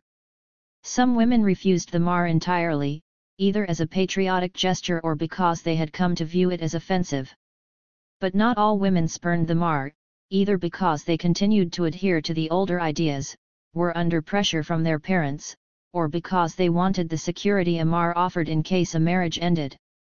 It appears that marriages increased and the frequency of divorce dropped during the Intifada, possibly out of a felt need to adhere to societally acceptable norms during a period of crisis or because the combination of minimalization of wedding celebrations and small dowries lowered the cost of weddings and encouraged people to marry at an earlier age. A 1990 survey showed that the marriage rate had gone up between 20 and 30%, that the Intifada's street demonstrations had brought people of marriageable age into contact, and that siblings of wounded or killed martyrs were seen as particularly desirable partners. At the same time, interviews suggest that many women were eager to produce more children for Palestine during the national liberation struggle. They reportedly were encouraged by sermons in the mosques calling for early marriage and a higher birth rate. This changed somewhat after the Gulf War, when the depressed economic situation made having a large number of children less attractive. 20. Some scholars believe that by 1991 membership in the women's committees had decreased because of family and fundamentalist reaction against female political activity, the inability of the committees to articulate a specific program for women beyond participation in production projects and cooperatives, the lack of progress in the peace process and a concomitant general questioning of the utility of political activism, and the demands made on women's time by the combination of household responsibilities, child care, and participation in the drive for economic self-sufficiency through creation of home gardens. Still, the phenomenon of women becoming active outside their homes constituted a revolution that occurred in a remarkably short 74 time. Although some families were taking their daughters out of school early, the idea that women should receive a substantial amount of formal education had spread its popularity, ironically perhaps, encouraged by anger at the government's long-term closing of schools and the belief that the closures were designed to render the Palestinians illiterate and ignorant. No less radical, if not as popular, was the idea that women who do not absolutely need to earn money could choose to do so without losing their respectability or femininity. One key question that remains concerns the extent to which the hoped-for Palestinian government will recognize women's new roles. Although the unified national leadership appeared to include few, if any women, the leadership of the political parties and trade union movements had an increasing number. There appeared to be less resistance to a grassroots public role for women among the people of the West Bank than there was within the PLO leadership abroad. The women who have been talking politics are unlikely to be satisfied with a purely private persona. Their interest and experience may well be translated into support for women in a national legislature. While it seems safe to predict that the status of women will never again be precisely what it was before the Intifada began, the impact of women's role in the Intifada on their status as women cannot be assessed with any finality until the Intifada itself has come to an end. 4. The development of the Palestinian women's movement in the occupied territories, 20 years after the Israeli occupation. Zahira Kamal. Translation by Ramla Khalidi. The underlying reason for women's subordinate position in the occupied territories is the existence of a skewed structure of ownership and property. This structure has resulted in discrimination against women. Over time, while the division of ownership between men and women was transformed, their respective roles remained unaltered. The development of modern means of production as well as changes in the relations of production have caused domestic work, as compared to work carried out by men, to lose much of its value. This has, in turn, placed men in a dominant position and given them the power and authority to make the decisions, create the laws, and establish the ideological, social, and economic principles of society. In view of these developments, the discrimination that women face becomes the main target in the women's struggle, and men, irrespective of their class background, become the primary obstacle to the achievement of women's full rights. Feminist movements around the world, by emphasizing the importance of eliminating all forms of usurpation and discrimination, have united women of diverse socio-economic backgrounds. As with other 79 movements, the feminist movement is influenced by the political and economic systems of the society in which it is born. Each movement therefore acquires a distinctive character. Two of the factors prominent in the occupied territories are, 1. The distorted and backward socio-economic structure that has traditionally prevented women from potentially great contributions in the production of goods. Production is, in and of itself, an important starting point for liberation, and 2. An ideological structure that is based on ancestral traditions. This structure derives its strength from Arab religious practices and is filled with superstitions. It finds expression through specific patterns of behavior.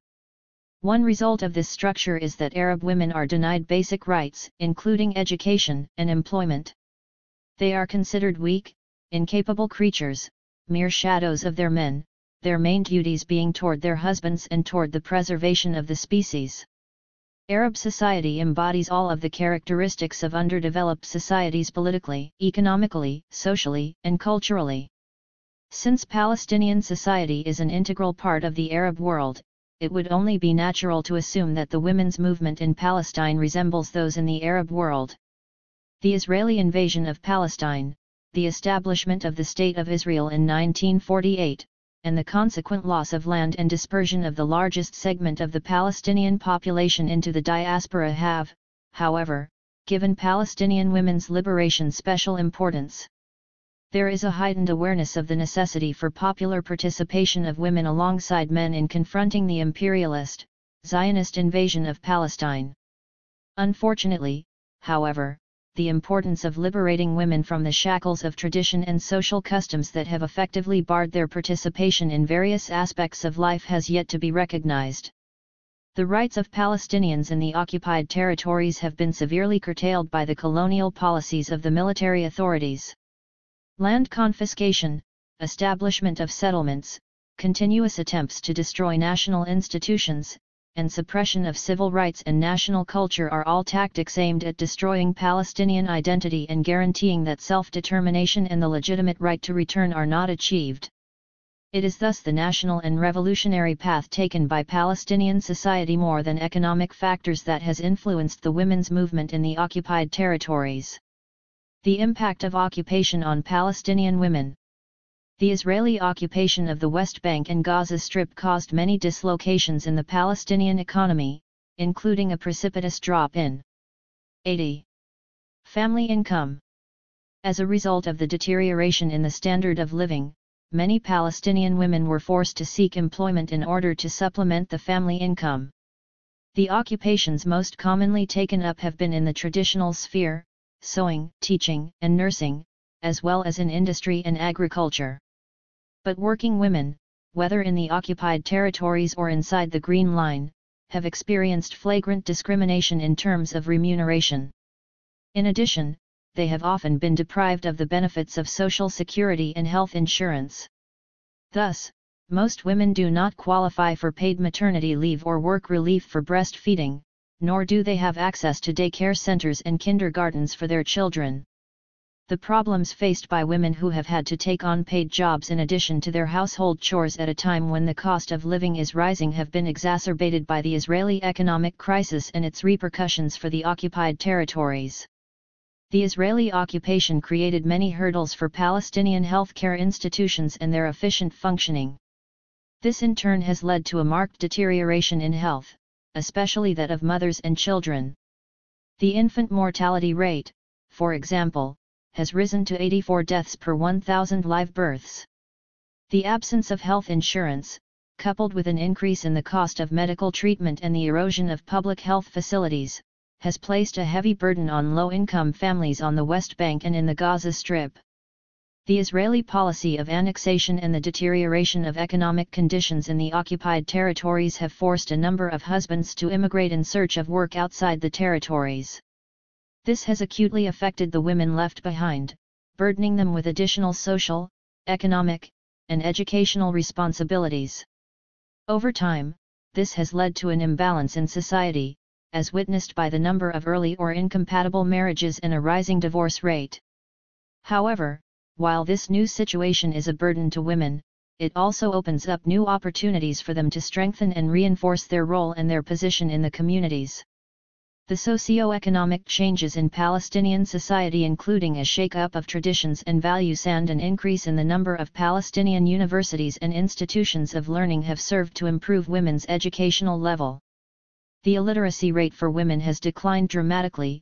On the West Bank, the rate dropped from 65% in 1970 to 37% in 1983, and in the Gaza Strip for the same period, the rate declined from 65% to 39%. The number of women who have completed 9 or more years of education increased. 81. From 9% in 1970 to 26% in 1983 for the West Bank, and from 19% to 37% for the same period in the Gaza Strip. The development of different types of organizations and work patterns in the Palestinian women's movement. Until the early 1970s, the philanthropic and semi-social organizations were the only institutions that dealt with women's issues. Such organizations offered, and continue to offer, very important social services under the severe living and social conditions of occupation. Thus, in the absence of national Palestinian rule, these organizations have provided for the social, health-related, and educational services normally provided by national governments.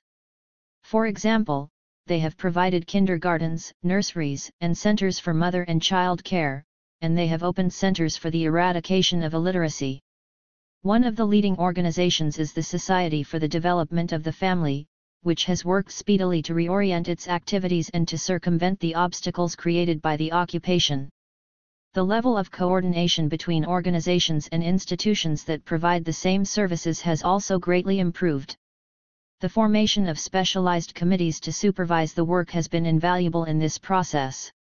These committees include the Higher Committee for the Eradication of Illiteracy, the Committee for the Care of the Handicapped, and the Coordination Committee of the Red Crescent Societies on the West Bank and in the Gaza Strip. It is important to note at this juncture the valiant role played by the Bethlehem Arab Women's Union. Immediately following the Israeli occupation of the territories, this union began combining the various efforts of the social and voluntary organizations in Bethlehem and put forward an agenda for all these groups. Confronting the occupation and its practices was to be the main task of the various organizations. Since 1967, hundreds of women on the West Bank and in the Gaza Strip have joined in the national struggle in various ways. Several of them have been exposed to the harsh measures of the Israeli authorities, including arrest, deportation, and house arrest. Until 1978, the most common activities of the feminist movement were individual acts of protest. Such protest took the form of strikes, the dispatching of protest telegrams, and participation in demonstrations organized by the national movement.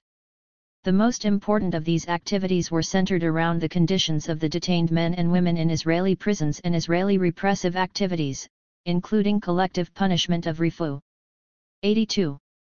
G camps, confiscation of land, deportation, desecration of religious monuments, the destruction of homes, and so on.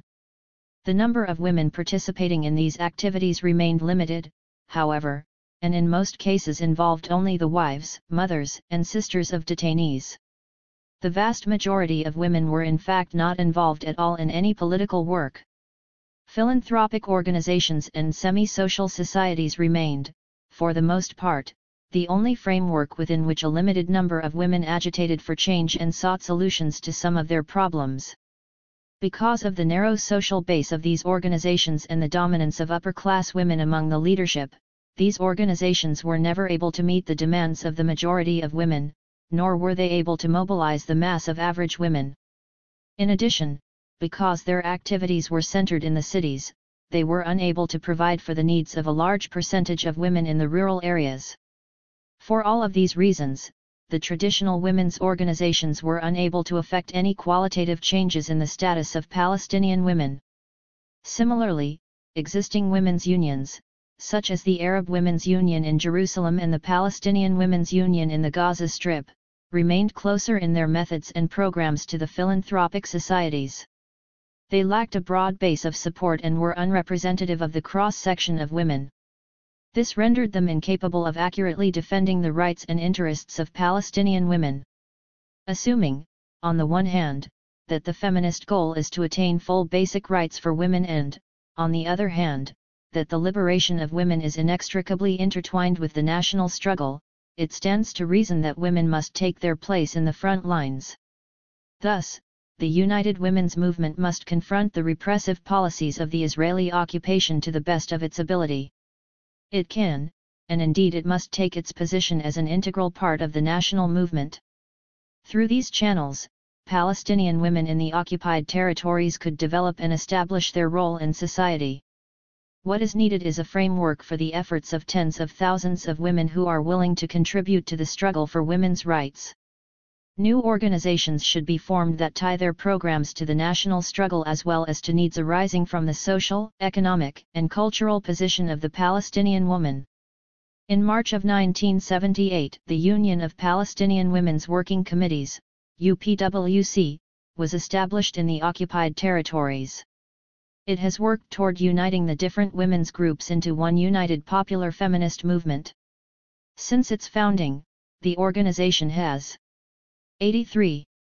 Grown significantly and has spread throughout the occupied territories. Its expansion is proof that there is a readiness among women to organize and work on the basis of a program that ties the national struggle to the development of the woman's social, economic, and cultural position. The experience and success of the UPWC proved to be a catalyst for the emergence of similar groups. In March 1980, the Union of Working Palestinian Women's Committees was founded. In March 1981, the Union of Palestinian Women, and in June 1982, the Union of Women's Committees for Social Work. The social basis for these four women's organizations matured, and in a few years, they boasted several thousand members, a much larger number than that of philanthropic organizations that existed on the West Bank and in Gaza. These women's unions differ from the philanthropic societies that preceded them in the following ways. First, the women's unions present programs that link national liberation and the end of occupation with the liberation of women. This has given these women cadres the power and authority to mobilize and organize the masses of women in cities, villages, and refugee camps. By emphasizing the special and invaluable contributions of women to the national struggle, these cadres can also enhance women's political perceptions and enable them to occupy their place within the framework of our national movement. In addition, the women's cadres aim to empower working women in a professional setting by urging them to join syndicates that represent them collectively. They are encouraged to form working women's affairs committees in each of these syndicates in order to raise syndicate awareness for women's needs and to decrease the difficulties and the problems faced by women on the job. These cadres coordinate with workers' unions to defend the rights of working women, to improve working conditions, and to eliminate any discrimination between women and men performing the same job. Second, the unions have presented alternative frameworks for organizing women. The novel methods they have used include organizing women in districts and residential areas in all cities, villages, and camps, as well as developing a national organization. This national structure is flexible enough to recruit women from all social and economic walks of life, and incorporates as many varied activities as demand requires. Third, the unions have drafted internal bylaws with an eye to enhancing and maintaining a democratic atmosphere. Such bylaws have opened the door for the active participation of women in general. The unions have also broken with the idea that work by women should be confined to offering services and help. Instead, they are committed to 84. Involving women in the various sectors of the national struggle as well as in the struggle for the advancement of women's social, economic, and cultural status. Some of the cadres have organized seasonal and annual work programs and have held women's congresses based on popular representation through democratic elections. Fourth, the unions have begun developing a sound foundation for the women's movement. Participation in conferences and political movements has allowed women to take the initiative and to contribute meaningfully to both national liberation and to the fight for equal rights as working women. One result is that March 8 and May 1 are now paid holidays in many institutions. Fifth, the unions have fostered a genuine awareness of the importance and necessity of the feminist movement. In addition, there is a realization that a high level of coordination between the different cadres is essential in order to achieve progress in both the struggle against occupation and on issues relevant to women. Such an approach can pave the road toward the consolidation of women's efforts under one umbrella movement. The growth of the social base of the unions and its expansion to include all the different cadres are two primary factors that will help the feminist movement mature and bring about real unification of the Palestinian feminist movement in the occupied territories. Sixth, the unions have devoted more attention to the dissemination of educational information relevant to women's particular concerns. This is evident from the publishing by the cadres of a number of pamphlets and journals concerned with the problems faced by women. The publications are characterized by a refreshing realism and an awareness of the conditions facing women. The topics addressed include health problems, women's legal position, problems of marriage and divorce, problems resulting from work, and the problems of motherhood. Future tasks for the feminist movement. In light of these developments, we can say that despite suppression and the terroristic practices of occupation, the women's movement in the occupied territories has been able to improve its position. It has established its role in the national struggle and guaranteed its participation in the defense of women's rights through a syndicated movement. Meanwhile, women's social role continues to grow, develop, and change. Women have confronted not only problems touching on illiteracy, health, and child care, but also in training other women for jobs, combating the high cost of living, setting up cooperative committees to help low-income families affected by the occupation, and maintaining 85. Relations with housewives and workers in the countryside. All of this is in addition to the women's role on the national level, most clearly exemplified by women's involvement in the defense of national institutions. Women have been particularly active in the formation of land defense committees, and committees for the defense of prisoners and detainees, and they have bravely confronted colonization policies and defended the legitimate national rights of the Palestinian people. The Palestinian women's movement has therefore become an integral and effective part of the national movement. In spite of the many qualitative achievements of the Palestinian women's movement in the occupied territories, and in spite of its quick development and the vitality it has shown in confronting the occupation and its repressive policies, there are several hurdles ahead. First, the Palestinian women's movement must keep working to widen its popular base. Reports on unions of women's movements show that organized women's movements do not exceed 3% of the total number of women. This requires the doubling of efforts to recruit more women into the various organizations. The experience of the Union of Palestinian Women's Work Committees and the socialist campaign they launched in preparation for their fourth conference is worth noting. This campaign reflected a definite improvement in the assimilation of the organizational work plan. It was based on collective rather than individual representation, and it resulted in a significant increase in participation. It therefore acted as a multiplier. In addition, the experience points to the women's, and particularly housewives', high level of readiness for collective work. Second, the women's movement must attempt to maintain social balance in its membership. Representation has so far been consistently skewed in favor of the cities and against the countryside and refugee camps. The deficiency in these areas is a result of the absence of local committees. Third, there should be a greater effort to organize housewives. Housewives represent 55% of the total female population on the West Bank and in the Gaza Strip. Thus, while there is no doubt that the organization of women workers is of utmost importance, this should not preclude organizing the larger segment of Palestinian women in the occupied territories. A formula must be found that will guarantee increased awareness and participation by housewives in the political and social struggle. The report from the Fourth Union of Women's Work Committees points to an understanding of the importance of this segment of the female population, without which no widespread mass movement could exist. Housewives make up 73% of the members of the Women's Union. 86. Fourth, more attention must be paid to the problems of working women and the exploitation to which they are subject. Discrimination occurs whether they are working on Israeli projects or in national institutions. In spite of the close relationship between women and the labor movement, the percentage of women union workers is still low. Thus, a doubling of efforts is required to recruit working women into union organizations. Fifth, it is essential to coordinate the work of unions with that of philanthropic societies. Many of the activities that are carried out by the cadres are service-oriented and overlap with the work of the philanthropic societies. These functions include mother and child health care, nurseries and kindergartens, training centers, etc. In these areas, the philanthropic societies have had more experience and can thus contribute a great deal of knowledge and information. Such coordination will help maintain the role of social welfare societies and the cadres as well as allow the women's cadres to concentrate on the improvement of the social, cultural, and political status of women. Undoubtedly, the tasks facing the women's movement are immense. They require a concerted effort from all the women's cadres in the occupied territories.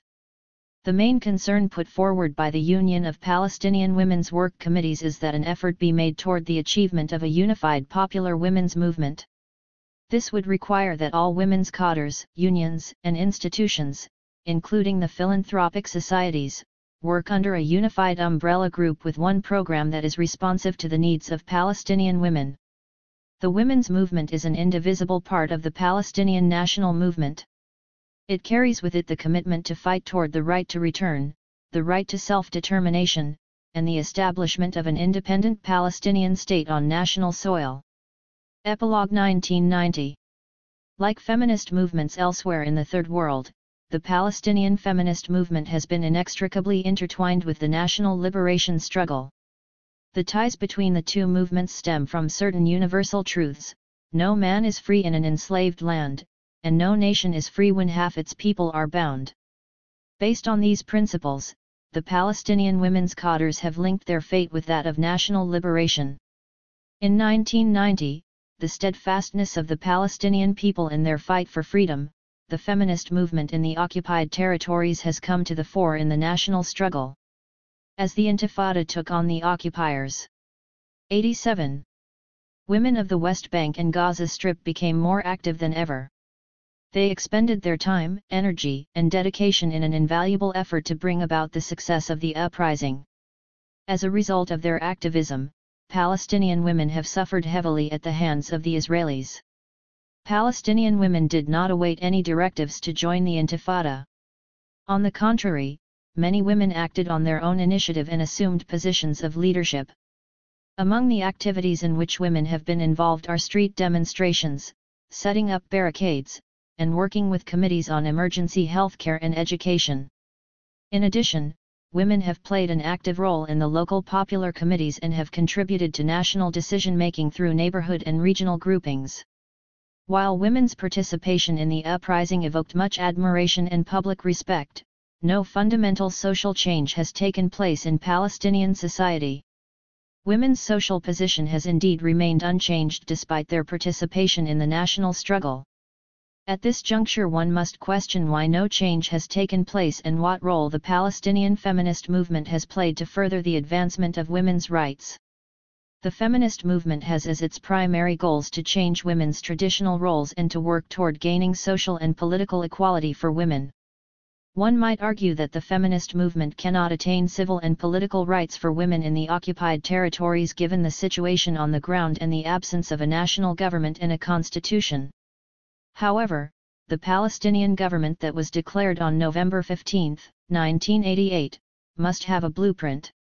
The question is, what has the Palestinian feminist movement done to ensure equal rights for women in a future government? Even if one puts this question aside, there is still the question of what has been done on the ground to improve the lot of Palestinian women and to address the problems that they face as women. How many training centers have been set up to allow women to break out of traditional occupations and enter fields traditionally reserved for men? How many debates have taken place to discuss women's rights in the workplace and possible methods that could be used in organizing women? How many feminist publications are there that deal with women's issues and tackle problems from that vantage point? The fact that the answer to all these questions is very little leads one once again to ask why. The only honest answer is that we do not have a feminist movement. What is meant by feminist movement here is one that defends 88. Women's civil, political, and social rights. The Palestinian women's movement is a national one. The women involved in it are motivated primarily by national interest. The philanthropic societies, for example, are concerned with specific issues such as child care, rehabilitating the handicapped, taking care of orphans, and training women in traditional skills. These societies have avoided dealing with the fundamental problems of women. The development of women's cadres in 1978 was a clear departure from the traditional type of women's organization. By stating their program clearly and expressing their views on issues concerning women, the new cadres were able to attract a wide cross-section of women. This was the beginning of a genuinely popular, democratic, feminist movement that worked in accordance with feminist principles. Unfortunately, however, the cadres became mere ornaments for different political groups, and political considerations began to take precedence over feminist concerns. Thus, while coordination between the cadres has improved and the uprising has offered fertile ground for launching feminist work, many obstacles remain. For example, the establishment of a unified feminist council is, in and of itself, a step in the right direction. However, this council has proved to be ineffective and has not fulfilled its intended purpose. There are still many women who have not been integrated into the movement. The reason for this is simple. Politics continues to dominate feminist work. It can be said that Palestinian women are prisoners of a concept of women and the Intifada. The emphasis on women's involvement in the national struggle has come about at the expense of all their other work. While it is undeniable that women's participation in the national struggle is invaluable, it remains incomplete if concerns specific to women are not taken into account. The uprising brought to the surface many social issues relating to women. These issues must be addressed with the same enthusiasm as national issues if we are to be a truly feminist movement. While there are some cadres that have initiated serious and honest debates on their internal problems, and this is a necessary step for overcoming the present stagnation, if these debates are not accompanied by concrete changes, they will have little if any effect on the women's movement. It may be that the above criticism is excessively harsh. However, the time has come to be honest with ourselves and to face the truth so that we can carry out our duties to our nation and to our sex. 89. Part 2. How Culture Recorded Women's Role. 91. 5. Gender in the Poetry of the Intifada. Ilham Abu Ghazali. Although Palestinian women have participated in the national resistance movement for a long time, the Intifada provided them with an opportunity to assert themselves through their work. Their contributions have been the subject of research by academics and by women's centers. Women's centers have focused on collecting field data and conducting interviews, some of which have been published. Many academic books published on the Intifada contain at least one chapter on the role of Palestinian women. International magazines and magazines on the Middle East have all run articles describing the resilience and ingenuity of women. One in the Arab world and in the Arab press, Palestinian women are recognized as heroines. Their ingenuity in developing survival methods under occupation constitutes an integral part of the daily news in the Arab world. Women's activities may be divided into two categories. The first reflects an extension of women's traditional role at home and includes such activities as establishing kindergartens, sewing centers, literacy programs, clinics for mother and child care, canning cooperatives, and in taking care of the wounded at home when they cannot be sent to hospitals following demonstrations, rallies, sit-ins, etc. The second category includes less traditional activities, participating in acts of resistance and throwing stones at the occupying forces. But the most important activity is participation in popular committees. These committees oversee all aspects of life under the Intifada. These committees guard the neighborhood at night against attacks by settlers, offer food and 92. Medical relief, run a clandestine educational system, operate bakeries, plant vegetable gardens, and provide first aid and transportation to hospitals in times of curfew. Over 50% of the committee workers are women. In a segregated culture in which male and female roles are strictly defined, this type of participation by women constitutes a major break with traditional norms. These changes are evident in women's body movements and in the way in which they now dress. Women walk more briskly and with greater purpose. More women wear pants and fewer wear tight-fitting skirts. Few women wear makeup. The attitude of women is no longer submissive. Even the topics of conversation have changed, and more women are discussing long-term plans for the community and the survival of the family. It is to be expected that these transformations in the role of women would find their way into society, including literature. Examining poetry is one way to test the validity of this premise. In this chapter I will examine the way in which our poets, many of whom are male, have recorded these events in the lives of women. In Arab culture, poets take on the role of social critics, and poetry reflects the collective unconscious of the group. In addition, in both Arab tradition and in the Intifada, poetry has served as a form of recorded history. It is to be expected that this history would include the contributions of women to the Intifada. In this context, the responsibility of the poet is not only to register the actions of his or her people but also to take on a historic role. There are two reasons for the importance of research in this area.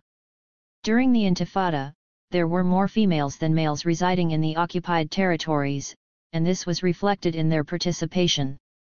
2. Research has shown that the mental images of a certain culture shape the expectations of that culture. 3. The perceptions of the role of women will surely decide gender relations and the rights of women in an independent Palestinian state. Thus, the way women are portrayed in literature and in anecdotes will lead either to positions of leadership and to involvement in decision-making, or, as has been the case in history, back to point zero, where the gains of the women's movement will be lost. My analysis of the poetry of the Intifada is based on the dialectical relationship between action and cognition or praxis. 4. I would acknowledge at the outset that finding in these poems familiar images of women as weak, emotional, burdened with housework, etc., is inevitable. All these images are rooted in tradition and in the economic systems of the Arab world. 5. It will not be easy to break away from either. Furthermore, these images also occur in traditional Arabic poetry, and breaking away from literary norms or poetic canons will require some time. In this analysis, I have considered both old and new images of 93. Women. I have sought images that reflect the greater participation of women, their newly found freedom, and their perception of themselves as active partners. Since the term intifada means the shaking off of all forms of oppression, my working hypothesis was that poets who were fully aware of women's emergence during the intifada would also shake off the old images of women and let in the new. I have undertaken an analysis of most of the poems written since the beginning of the intifada that deal with the popular uprising. The poems are not for women or about them, yet the presence of women in every poem is a clear reflection of women's contribution. Male poets must be commended for reflecting women's participation in this form. This study is based on 7 books of poetry, Dawawin Sharia, by 7 poets, 6 and 110 poems taken from local literary journals. 7. I have not discussed poems printed in daily newspapers, poems written by amateurs, or poems by Palestinians residing outside the occupied territories. I have concentrated on mainstream poets and some left-wing poets, all of whom have contributed to local journals. Most of the poems studied were written by men, and this reflects the male-female ratio among poets of the Intifada. Of the 7 books of poetry, only 1 was written by a woman, only 4 of the 110 poems found in literary journals were written by women. In this study I discuss separately the poems written by males and females in order to determine whether gender influences the perception of women's roles and women's rights. In analyzing the poetry, I have developed a classification system for the images of women, a task that is complicated by the interconnectedness of images of women on the one hand and the feminization of non-human entities inherent in the Arabic language on the other. 8. I have chosen to treat both, the images that clearly describe women, and the images that describe non-human entities in female terms. The notion of the land, city, or village, for example, is treated as feminine in Arabic. The basic classification system that emerges indicates that most images of women reflect the same cultural and traditional biases that existed before the Intifada. The portrayal of women by male poets of the Intifada. With only some minor differences, Palestinian women are still seen as they were prior to the Intifada. The poets of the Intifada, who are also the intellectuals of the culture, continue to perceive women in terms of reactionary ideologies and pre-Intifada ideas. In spite of their leading role in the streets, women are perceived as entities whose primary role is to give birth. The following images of women are listed in the order of 94. Their predominance in the poems. The image I here call woman as a biological entity constitutes by far the dominant image. Women as biological entities. By portraying women strictly according to their biological and reproductive functions, poets unconsciously silence women. Women's mental and intellectual productivity are diminished to the same degree that their reproductive capacity or their physical characteristics are recognized. Women's participation in the political sphere is also denied. One must ask who would indeed benefit if women were to conform to these images of themselves. The answer would point to the interconnectedness between certain patriarchal norms, reflected in traditional attitudes toward women, and the mechanisms of occupation. Both systems have a vested interest in keeping women in the private sphere. I have found it useful to divide the works that emphasize woman as a biological entity into 2 groups, one that stresses biological images and one that stresses socio-biological images. The biological functions of women. The biological role that characterizes women. Pregnancy and birth is the basis of a great number of images. In the work of the poets studied we read, the women in the heart of Arabism, in the beloved Palestine, today give birth to stones, Abdul Latif Barghouti, and to the one who arose in her 9th month, and never sat, to her mutinous delivery. Yusuf Shahideh. 9. Both Barghouti and Shahideh employ pregnancy and delivery as metaphors for the birth of the struggle. Pregnant women become metaphors for the country. However, Shahade breaks with poets such as Barghouti in that he gives women a greater degree of control over delivery. This is reflected in his giving the woman greater command of her body as the one who arose and in her upright position during delivery. A sense of power arises from the description of her delivery as mutinous. In addition to the theme of childbirth, miscarriage constitutes a dominant subject. It is used by many poets as a symbol of the suffering inflicted on the population as a whole. The percentage of miscarriages rose during the Intifada as a result of stress and soldiers' attacks on women. In this respect, the images in the poetry are representative of women's reality. Yet not one of these poems presents the women's reactions to the assailants. Women are viewed as silent victims, and that hardly reflects the reality of women's participation in the Intifada. An equally important image is the portrayal of the homeland as a 95. Woman's pelvis that must be defended, in order for labor to occur.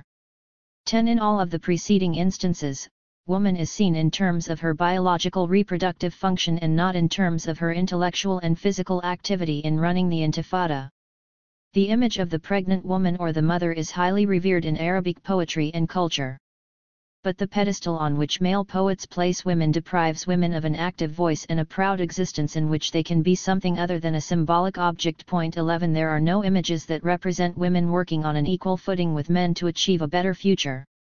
Furthermore, some poets go even further and recall the fossilized images of pre-Islamic poems, choosing images that are far from optimistic even though pre-Islamic poetry is replete with images of active, progressive women. Muhammad Shraim writes, "They the occupiers launched a war of infanticide." 12.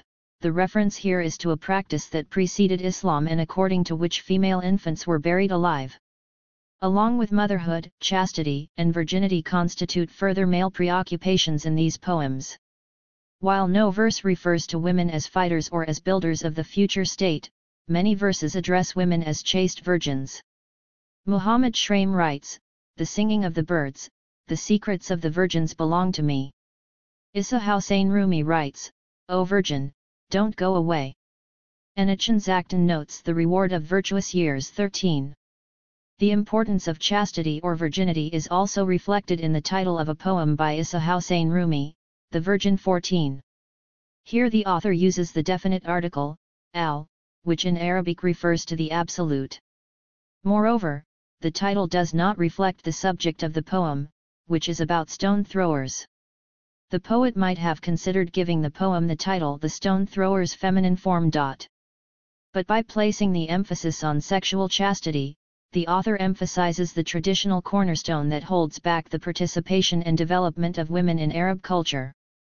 Fear of the loss of a daughter's chastity has often prevented women from receiving an education in a coeducational system or from joining the workforce. It behooves these poets to find new ways to address women that will reflect the roles women have taken on for themselves. The socio-biological characterization of women. The birth of children, miscarriage, and the presence of the hymen are biologically determining features for women. 15. But there are other aspects of women's nature which, though biological in nature, can be classified as associated features. 16. These features are culturally determined, but they have been treated by many poets as determining fia. 96. Tours of woman. One such feature is women's long, flowing hair. I will not discuss here the socio-economic and traditional factors that make this feature so important. Many poets address women through this biological feature as if it were a determining feature and not a variable characteristic that is culturally conditioned and changes according to time and place. Among these poets, Sami Al-Kilani describes the village as a woman, her scattered hair, if on the asphalt rolled a braid and then another braid. In Yusuf Hamd we find, the horizon is in her hair. Ribhi Abdul Qadir Ibrahim writes, I saw my country as long braided hair. I see the long, braided hair of Katam. 17. Whereas the poet might have focused on his beloved's participation in the Intifada, what he sees instead is her long flowing hair. This image has its source in poetry that goes back to the pre-Islamic and early Islamic periods and does not reflect any transformations in the role of women. There is another feature that is associated with the biological and is therefore secondary. But by virtue of its social importance, it is treated as a determining feature for women. This is the waist of a woman, which must be slim. Other features admired by poets cited below include the eyelashes, the face, and the voice of women. Sami Al-Kilani writes, "Tighten the waist embroidered in silk," and Ribhi Abdul Qadir Ibrahim admires the slim waist of Khatam. As'ad al-As'ad writes, "Make room for me between your eyelashes," while Yusuf Hamd admires her face, her voice, and Sami Al-Kilani describes her as pretty and beautiful. 18. The glorification of women's features is based on a long tradition of the segregation of the sexes in which the very sight of these features becomes an occasion for a poem. But during the Intifada women worked side by side with men, and it would seem likely that these old images would make room for a more egalitarian relationship. Instead, many poets describe the women who participated in the Intifada as brides with all the symbolism of male domination that this image reflects, when they could have described them as heroines and full participants in the struggle to loosen the grip of occupation. In a poem called Her Wedding, Sami Al-Kilani addresses the woman freedom fighter as a bride to the bride whose dowry. 19. While Al-Mutawakkil Taha entitles his poem about Sanam Haley, the martyred Lebanese freedom fighter, The Dancing of the Bride, a poem to Sanam Haley. 20. Women as static entities. Part of the indoctrination of young Palestinian girls involves the idea that women should be static recipients rather than active participants in 97. Society. This indoctrination represents an extension of an economic system that is not set up to incorporate the female half of the population. Perhaps the most difficult task facing women in the Intifada was to break away from this learning process and reject this form of indoctrination in order to become activated by the events around them. But the poetry of the Intifada supports the system of indoctrination rather than women's rejection of it. Women and passivity. Most of the poems studied portray women in static, non-effective situations. In the following verses, none of the verbs that are used portray women in an active and participatory role. The descriptions all suggest the passiveness of women, which was traditionally considered a virtue. The use of verbs indicates that poets still perceive women as passive entities. Sami Al-Kilani writes, "She went on gazing at the prayer rug, she thanked the Almighty, she felt with her hand." Yusuf Hamd writes, "She awaits the night, he takes her, the sea passed her by, she awakened in delirium, crying like a child worn out by massacres, defeated by time, gazing." And Majd Abu Ghosh writes, "The mothers take care of me." Harkash writes, "She slept long years, lonely, sad, patient, silent, thinking, she has secrets, crying, surrounded by wolves." 21. In the preceding passages, women are seen in a state of general passivity that reflects a certain acceptance of their predicament and that of society as a whole. Instead of watching the soldiers' movements, an activity that even older women engaged in during the Intifada, Al-Kilani sees the woman in a static condition, gazing at a prayer rug. Rather than portray women as informing youths about the movements of the soldiers, the poet depicts women's voices and relationships in very private and abstract terms, in the relationship to God, or instead of supplying stones to the youths or throwing themselves at the soldiers as merely feeling with their hands. The same can be said about Yusuf Hamd, who sees women waiting rather than initiating action as they did during the Intifada. While these images might have reflected reality before the Intifada, they do not reflect women's daily battle for survival during the Intifada. Women as recipients of action. In contrast to the reality of women hurling stones at soldiers, women are portrayed in the poetry of the Intifada as the static recipients of action. In the poetry, women never initiate action but are often the recipients of actions by others, usually males. Yusuf Hamd writes. 98. Lami's a female name, is in the palm of my hand. I will deliver her to her destination. Elsewhere he writes, I will let Lila in through the window. I will show her that Lila is still within me. And Sami Al-Kilani writes, he bid farewell to the beaming face. 22. The question that must be asked is to what extent does the portrayal of women as recipients of male actions also mask denial of women's contributions? It is possible to see in these images an unconscious desire to deny women credit for their work. In this context, the glorification of passive women could also mask certain male fears that these women might someday demand total equality. Women as emotionally tortured entities. The Palestinian Intifada is credited with creating in the community a sense of euphoria rooted in efforts to build a future democratic state. In the early stages, there was a feeling that this goal would be achieved sooner than turned out to be possible. Women felt very much part of this process. Yet the Intifada poets continued to portray women as sad, tortured creatures in need of comfort. Yusuf Idris writes, "She cries like a child, the night sleeps but she does not sleep, immersed in nothingness." Ribhi Abdul Qadir Ibrahim writes, "Tears on her cheeks, she is afraid." And an anonymous author writes about Jerusalem, "The woman, shy, her eyes away, her eyelids as if melting, crying complaining." 23. According to Idris and Abdul Qadir, tears are the language of women and children. It is interesting to note that the beginning of the poem about Jerusalem by the anonymous author suggests strength and pride while describing the stone throwers. It is only toward the end, when the poet starts to compare Jerusalem to a woman, that the strong, proud images begin to be replaced by weak and negative images: shy, her eyes looking away, her eyelids melting. In the poems below, women are portrayed as being in need of comfort, which is provided in many cases by males. Yasser Isail Yasser writes of women's urgent call for help, and Sami Al-Kilani writes, "Their wounded heart, feeling the pulse of pain, the pretty women return with the perfume of tears." Yusuf Nazar tells women don't be afraid, suggesting that they are, and as Ad al-Azad writes, "Save your dear tears." Adnan Dmairi writes, "Oh how worried I am about you woman."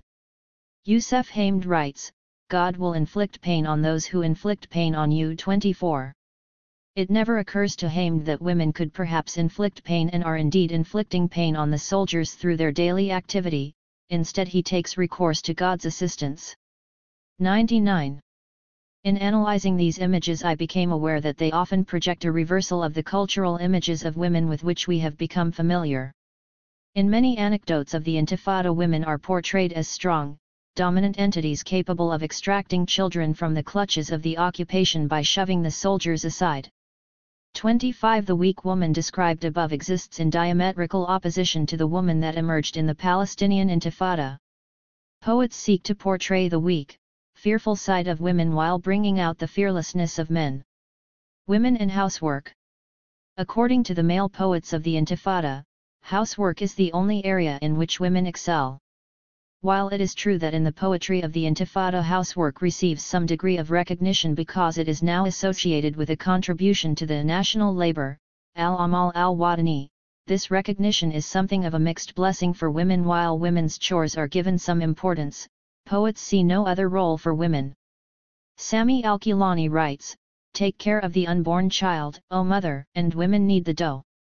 Adnan Dmairi writes, "Sumad hung her clothes," and as and D. Al-Azad writes, "Wave to me with your scarf, I am coming." 26.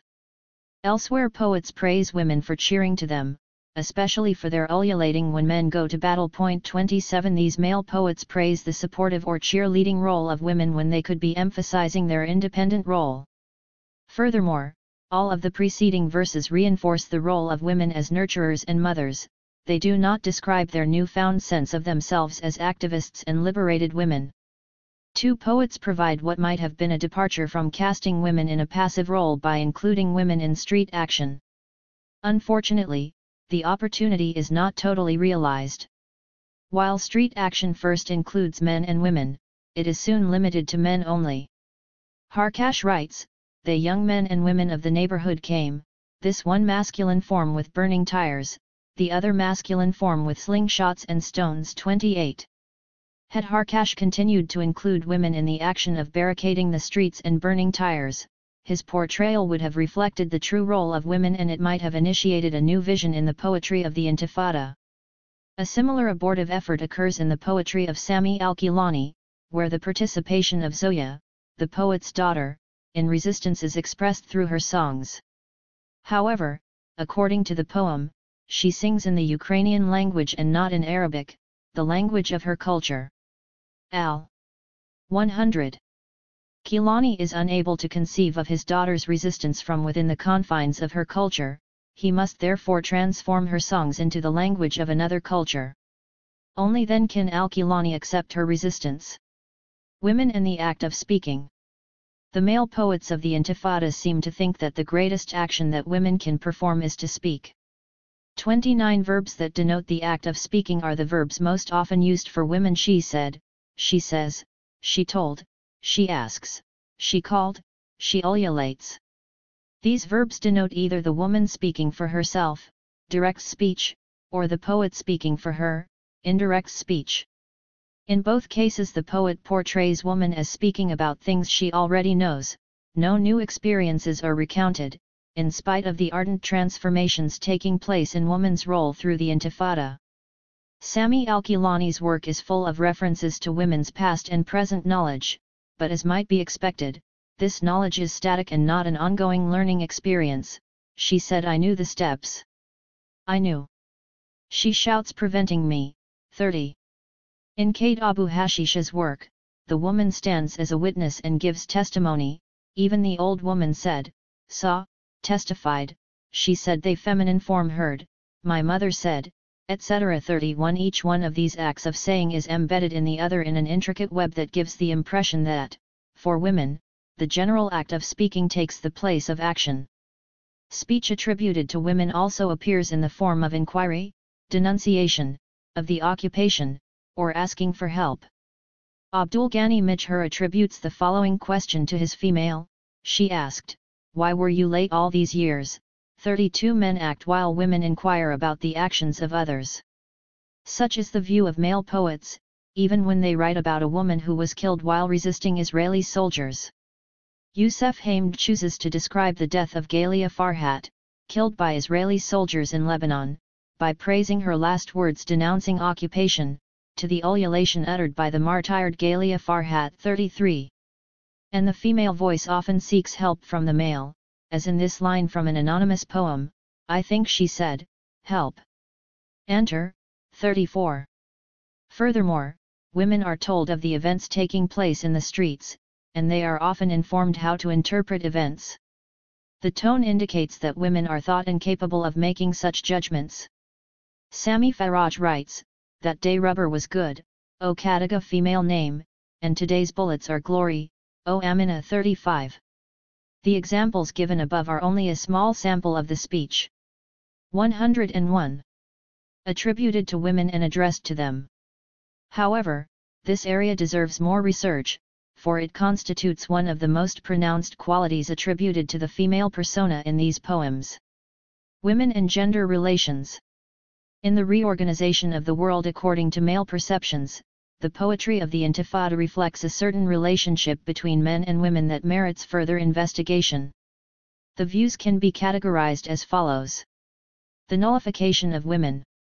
I have argued that in spite of women's immense contribution to the Intifada, male poets view them as static entities, emotional and passive, and see their most important activity as their speech.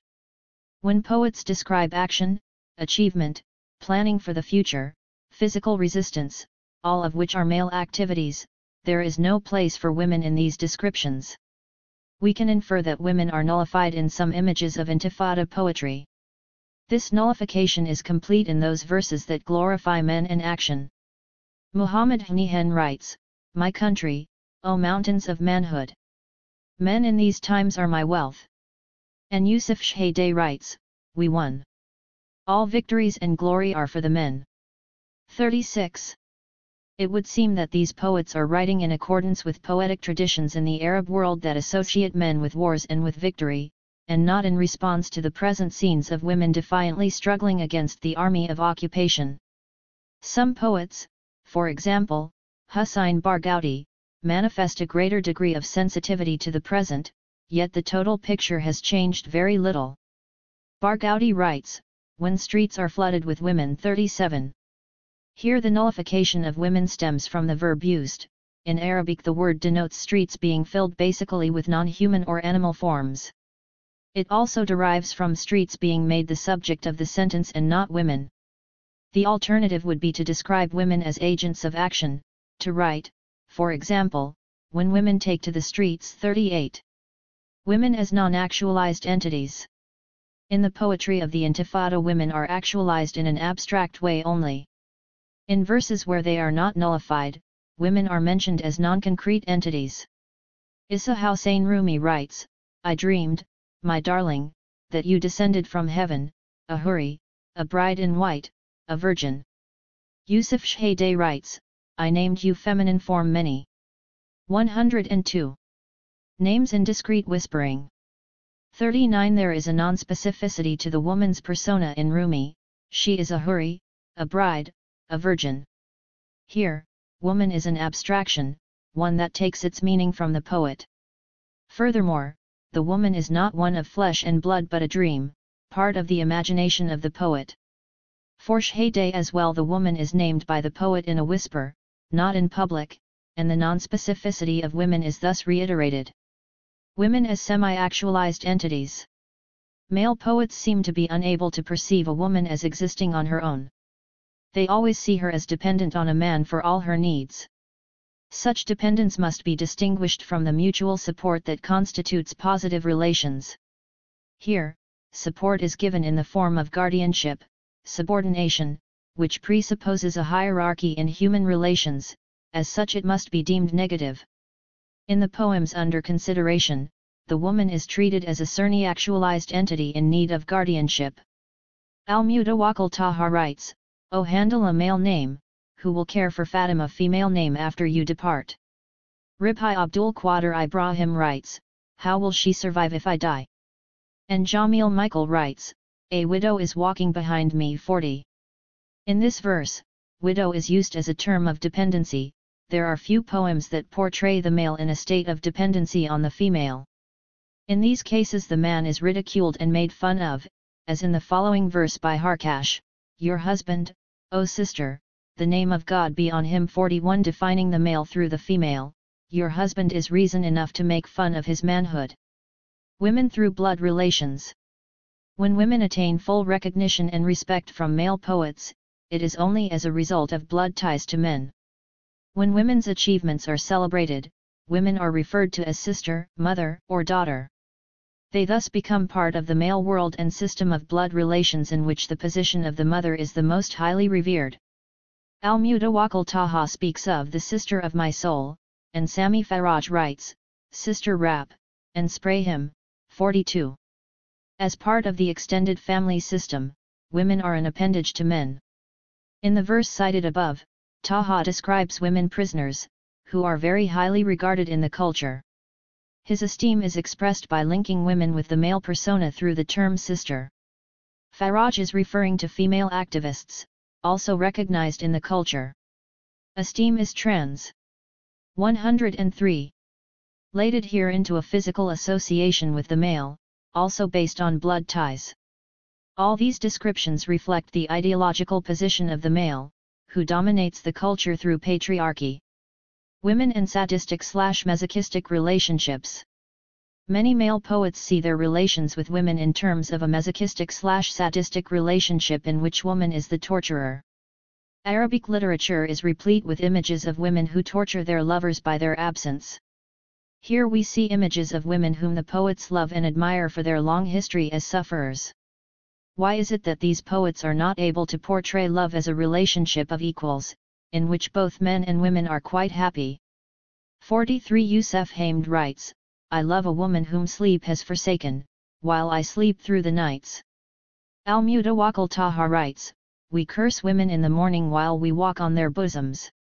Il Hajar writes, "The lady of pain engraved in the depth, the way to her is the violin of my bleeding, your love surrounds my neck like a rope, stabbed in the depth with the sword of desire."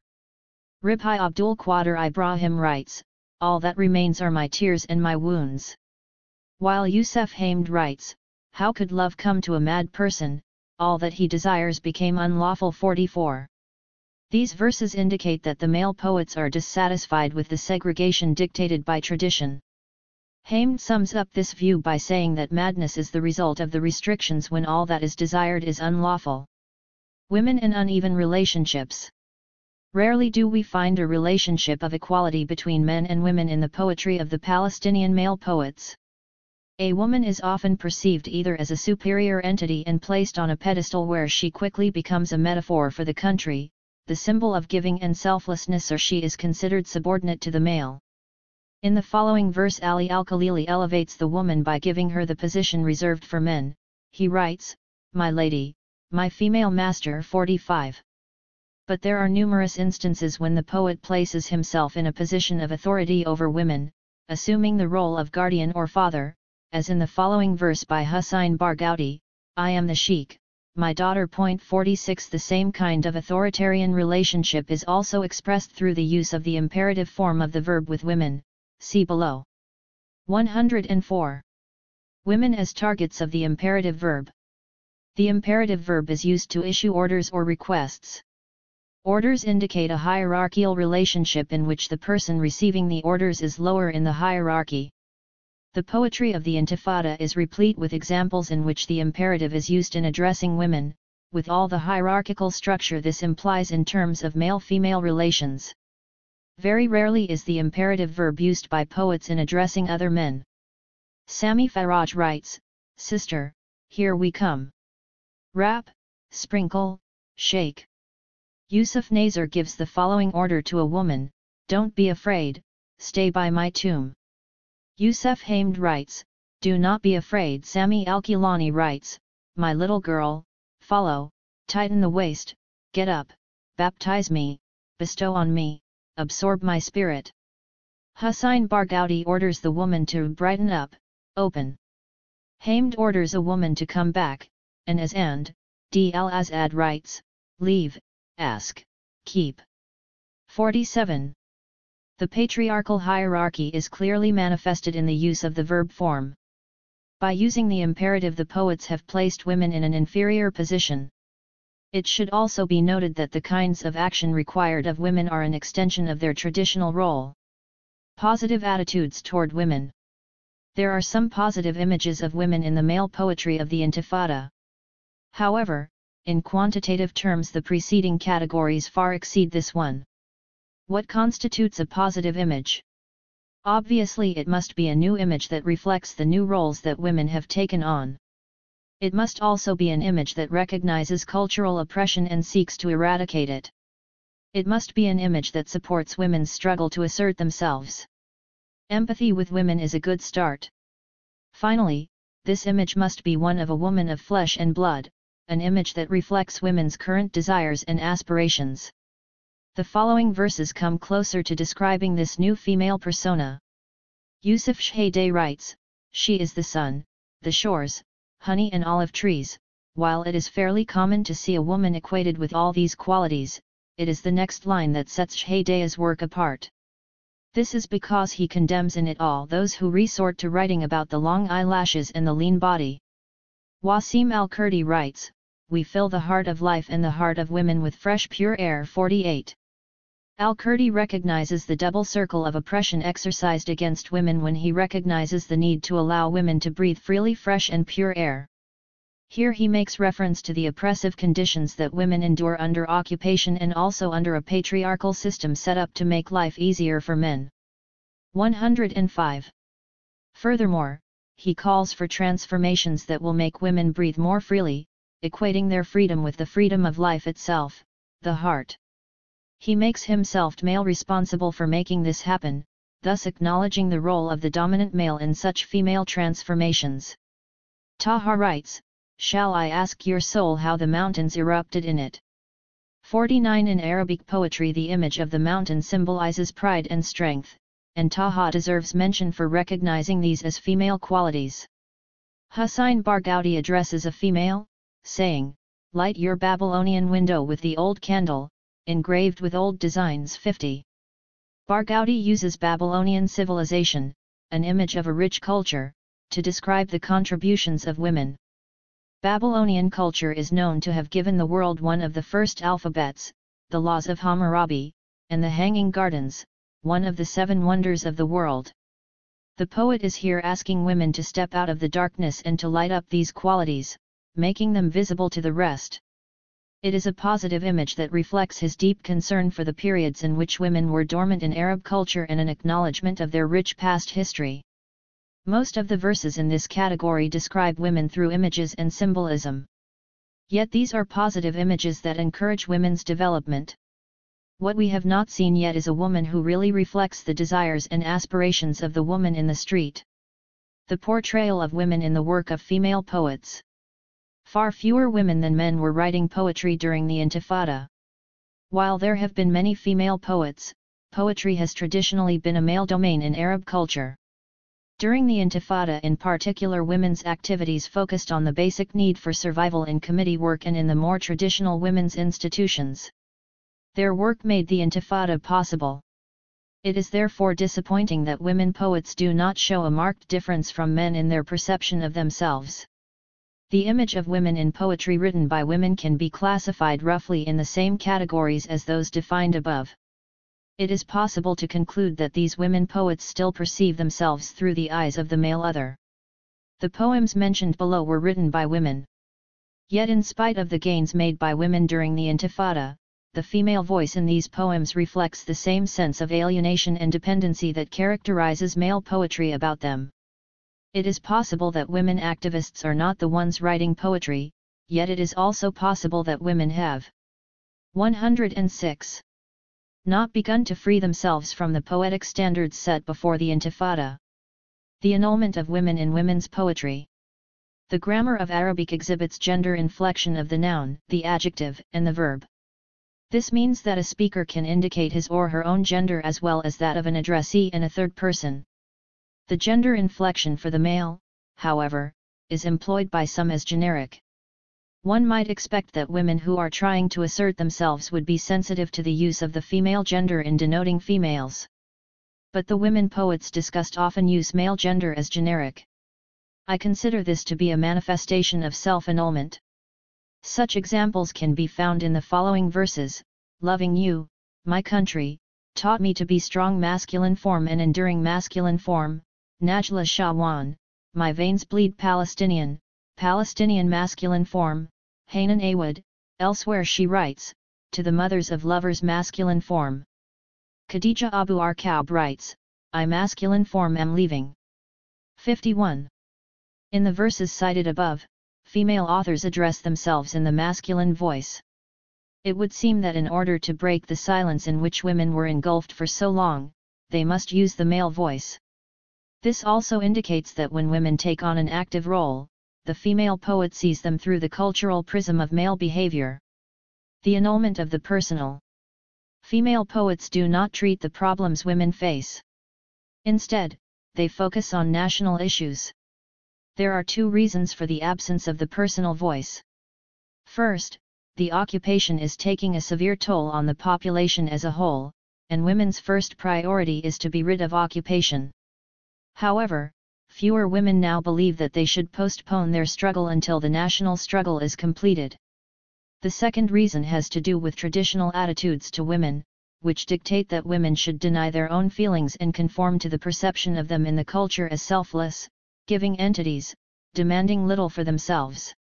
Few women live such a selfless life. Palestinian women poets are complying with literary canons created by men when they reflect an outdated perception of women. The following are some examples of such verses. Khadija Abu Arkaub writes, my people are under siege. 52. By the same token she is excluding herself from the siege. And Hanan Awad, whose book is dedicated to Palestine, writes, I am the daughter of the struggle, I fight the hurricane for your Moscow. 107. Line form sake. Thus, she is only fighting for the sake of the male in her country and not for other women too. I love you masculine form, O Palestinian flag. Palestinian man. 53. In Awad's work, the male she is addressing is equated with the symbol of the country, the flag, leaving women totally out of the picture. Hanan Awad, the head of PEN in Palestine, is a committed woman and a qualified spokesperson for women in the occupied territories, yet her poetry negates women and speaks only of men. Alienation. Women's verses reflect a feeling of being lost or unsure of women's proper role in the world around them. This feeling characterized women's poetry before the Intifada. But there is a sense in which these poems also reflect the alienation of women who no longer trust the political future, and the present does not provide the security they seek either. What is disturbing, however, is the sense of dependency on the male reflected in the use of the masculine noun. Khadija Abu Arkaub writes, "Where am I? A traveler masculine form, gasping." Fatma Anabuzi writes, "The dumbness of time, the thirst of years, the revolt of the silent self. I went on suffering the day you left 54. These images reflect the situation of women at the crossroads. For economic reasons, the traditional roles of women as mothers and wives must give way to a future that seems unsure. These verses question both the political future of the country and the future economic role of women in it. Women as dependent entities. Writing poetry is a process of self-assertion. Yet little of this self-assertion is translated into women's poetry. In the following verses women create an image of the male other as teacher, moral guide, and overall authority over women. This relationship is patriarchal, the male other is the father figure on whom women depend. Equal partnership does not constitute part of this scenario. Fatma Anabuzi writes, "I learned from you masculine form the way to struggle." Hanan Awood writes, "I came to this world under your masculine form shadow." Implied is a relationship of dependency on the male. Elsewhere she writes, "I see my road in your eyes. Oh my supporter 55. Women's pain and sadness in other literary canons. Arabic poetry was influenced by the European Romantic tradition, which is replete with images of women who are emotionally tortured. 108. Sad, pensive, and depressed. Women who view themselves in these terms reflect the absence of control over their own lives. Khadija Abu Arkaub writes, "I yearn, with sadness."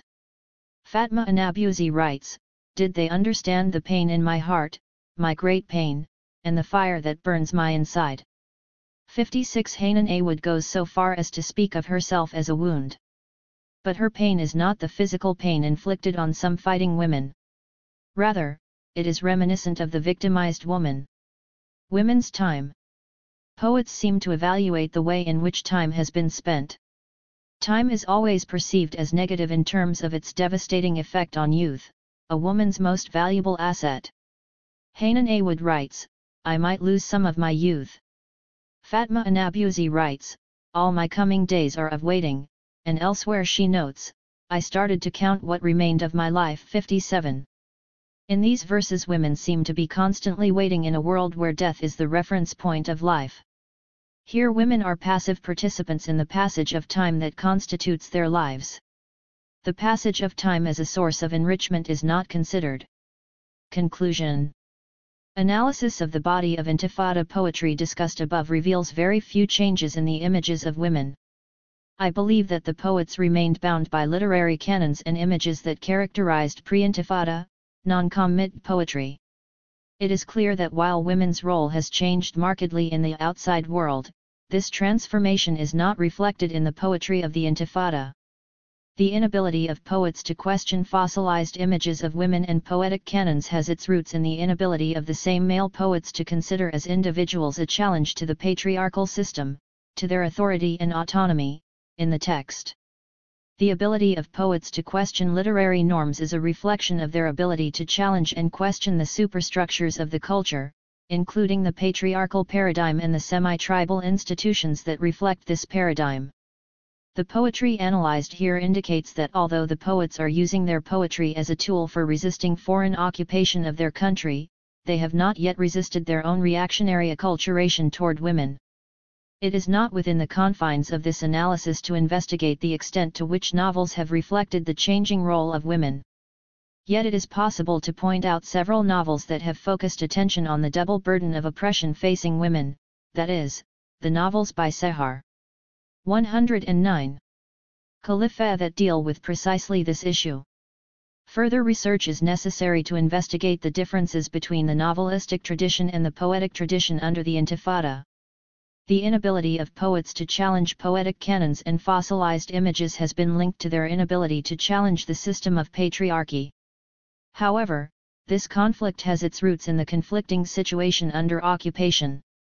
The most patriarchal institution, the extended family system, is the very system that protects the individual and makes the intifada possible. The family provides security that is generally provided by the state in the form of welfare and unemployment insurance. For example, family members must rely on relatives for temporary help. It can only be surmised that a serious challenge to the central paradigm on which patriarchy rests could presently rend the fabric of society. Consequently, occupation constitutes a retarding factor in the overall liberation of women. Through their work, women forced a reconsideration of such notions as dowry, arranged marriage, the inherent weakness of women, and so on. But in order to preserve the badly needed protection of the family structure, women have generally hesitated to challenge the central notion of patriarchy, which is the power that men have over women and which is one of the cornerstones of the culture. There are other related problems that must also be considered in this light. None of the political groups in the Palestinian national movement have so far clearly outlined their theoretical understanding of the marginalization of women. No particular group has called for freeing women from the oppression of traditions. The Palestinian women's movement has not done enough in this regard. The solution to all problems related to women's issues must come about as part of a theoretical framework provided by the national women's movement. Their program could include discussion of the effect on progress toward equal rights of portrayals of women in fossilized images. And a timetable must be drawn up for the implementation of this program to free women from cultural and social constraints. Women constitute one half of our human resource, as no country can afford to waste such a valuable commodity. 6. Women in the legends of the Intifada. Sharif Kanana. The Arabic word intifada literally means the act of shaking off something. In the case of the Palestinian Intifada, it refers to shaking off the Israeli occupation, which was about 20 years old when the Intifada erupted in December 1987. At the time of this writing, December 1990 it had entered its fourth year and was still going strong. Due to the unique and persistent character of the Palestinian struggle, the highly violent and oppressive character of the Israeli response, and the high casualty rate among the Palestinians, the Intifada captured a great deal of local, regional, and international attention, and influenced resistance and liberation movements the world over. As a result, a large number of books and articles have been written about the Intifada since 1987, both locally and internationally. The bulk of this literature deals mainly with the political, military, and economic implications of the Intifada. The psychological effects of the Intifada on Palestinian children is a topic that has also attracted a good deal of attention. Opting for a different approach since the early days of the Intifada, I have concentrated on an area that has been of little concern to local scholars and of no concern at all to international scholars, the reflection of the Intifada in folk and popular Palestinian culture and, more specifically, the portrayal of social life in Palestinian folk narratives generated by the circumstances of the Intifada. Point 2. In the present discussion, I intend to look at the role of Palestinian women in the Intifada, as portrayed in contemporary Intifada legends. 115. Theoretical background. Contemporary legends, also referred to in the literature by such terms as modern legends, urban legends, rumor legends, and urban belief legends, can be defined as narratives, tales, or stories set in familiar locations in the recent or historical past. They are circulated by word of mouth in contemporary society and focus on a single episode related to socially important and controversial themes. The episode is usually presented as true but miraculous, bizarre, or otherwise improbable. 3. Unlike other narrative forms, for example, the folk tale, the modern legend has no standard form and no beginning or ending formulas. It exists in multiple forms and is usually recreated with every new telling. The persistent and important aspect of the legend is its content or message rather than its form or narrative structure. Actually, the form of legends is so recessive that a legend may not be easily distinguished from the conversation in which it is embedded, and a legend widely circulating in a given area often has to be pieced together from several conversations or tellings. Point 4. The authors of a recent article on the topic described the legend as a solidified rumor, Deeg and Vassigny 1989:26. Legends, as far as we know, exist and have always existed in all known human societies, although the degree of prevalence does vary from society to society as well as over time in the same society. Legends are there because human beings need them, they fulfill a function and, like other forms of narrative, arise in response to psychological and emotional needs. Such needs are inherent in human nature, but their intensity fluctuates with changes in the physical and social conditions that impinge on the capacity of a social system to cater to the physical, social, psychological, and emotional needs of its members. Legends, in particular, seem to be more responsive than other narrative forms to such changes.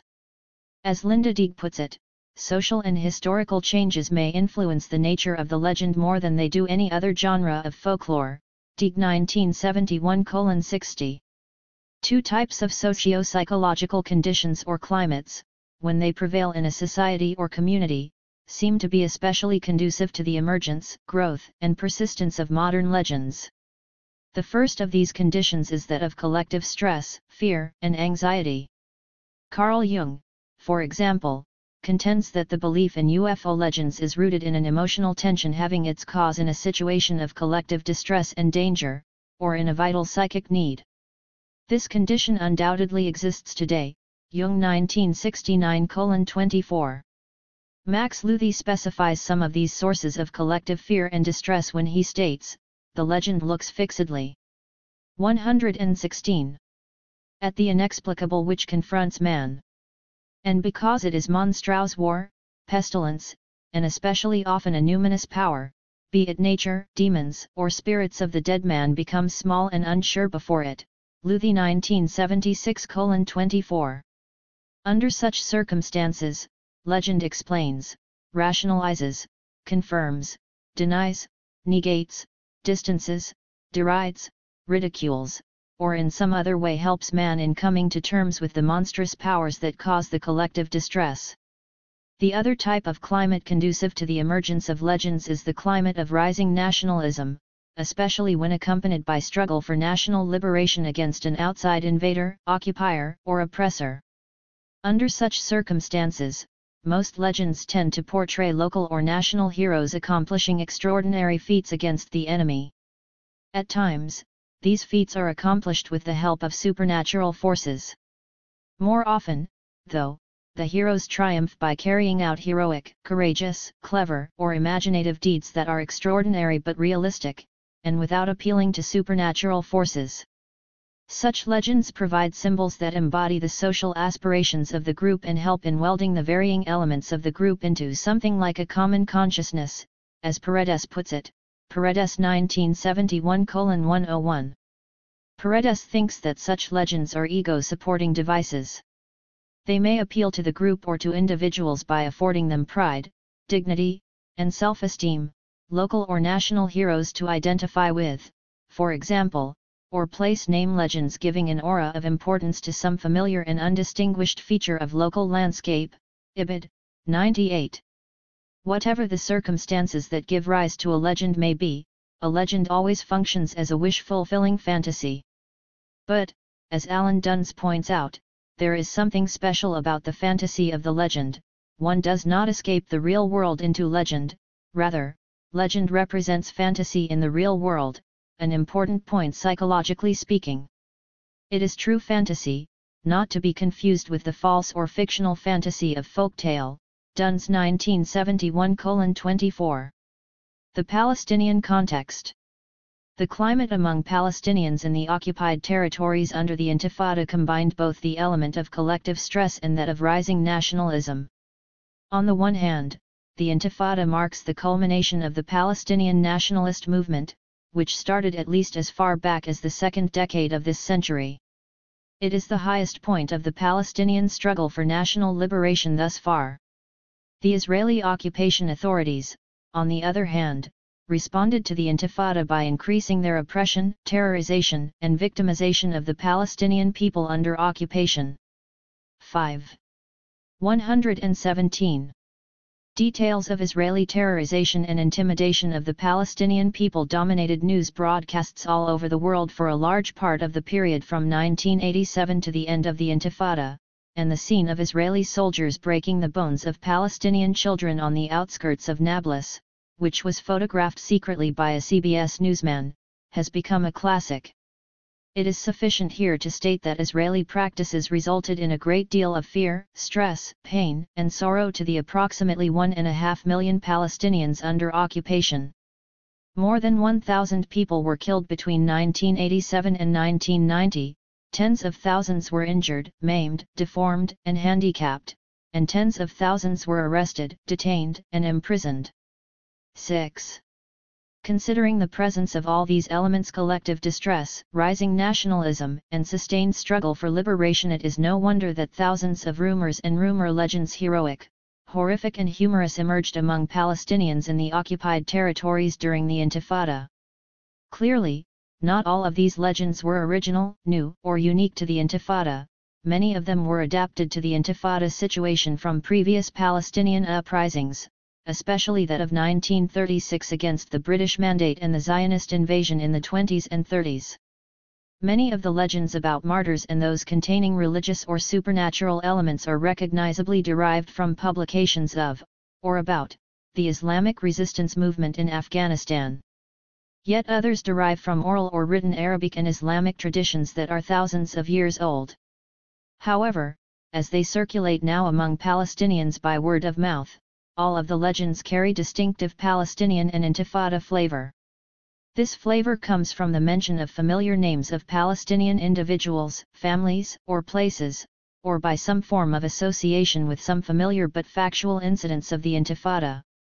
Thus, legendary child heroes, who carry out extraordinary feats against the Israeli soldiers and whose bodies are immune to penetration by Israeli soldiers' bullets, live in familiar Palestinian refugee camps such as Balata or New Seirat. The ghosts of recent martyrs attend Friday prayers at known mosques such as the Abdul Nasser Mosque in Ramallah, and infants, who speak to people the moment they are born and assure them that the Intifada will succeed, are born in such existing hospitals as Shifa Hospital in Gaza. The actual live burial of 3 Palestinian youths from the village of Salem near Nablus by an Israeli army bulldozer stimulated hundreds of similar, but even more sensational, reports all over the country. At least 3 characteristics of the legend can be highly irritating when one is trying to study the legends of a whole society or community rather than one legend of a specified collection of legends. One characteristic concerns quantity and generative power. There are literally 118 countless legends. As Wayland Hand phrased it, for the systematizer, folk legends seem endless. There are an infinite number of legends, especially local legends as opposed to migratory legends. Legends, in contrast to folktales, can spring anew whenever an appropriate personage, place, or event is deemed legend-worthy by a folk group. See Dunn's 1971:2425. Another characteristic, which is somewhat related to the first, is the fuzziness of the borderlines between legend and neighboring narrative genres such as the rumor, the jest, the tall tale, the anecdote, the memora, the joke, the family story, the explanatory tale, and the humorous tale. The third problematic characteristic of the legend is one that we have already mentioned, namely the large number of versions of the same legend usually circulating within the same community at the same time. As Herbert Halpert phrases it, where the legend-making process is alive we get infinite variety that cannot, or rather should not, be standardized. Halpert 1971:48. When folklorists try to select a version to use in a discussion, they are faced with the fact that it is one of the clichés of folklore that there is no one right version for the folktale item. All variants of a folk song or a folk tale have equal validity, assuming that the singer or storyteller is a competent performer in good health and memory. Ibid. 47. As we have previously mentioned, this problem is exacerbated by the lack of any fixed form for the legend which, if it existed, could be helpful in selecting the best version. 7. Taking into account these 3 characteristics of the legend, it is clear that my collection of Intifada legends can in no way claim to be exhaustive, nor can I guarantee that any one of the narratives I use here will be accepted by all narrative scholars as legend. In addition, I cannot give all the versions I have collected. Whenever I mention a legend, I have had to select the best version for inclusion in this article. Since, as we have repeatedly mentioned, a legend has a message rather than a form, and since I cannot prevent myself from having an explicit or implicit hypothesis about the message embodied in each of the legends I study, my definition of the best version will, consciously or unconsciously, hinge on my understanding of which version communicates the assumed message most completely and accurately. In some cases I will supplement my choice with some comments about other variations on the same legend. The collection of Palestinian Intifada legends I am concerned with consists of about 250 best versions and several hundred variations. These narratives were collected from all parts of the occupied territories and from all three types of Palestinian communities: towns, villages, and refugee camps.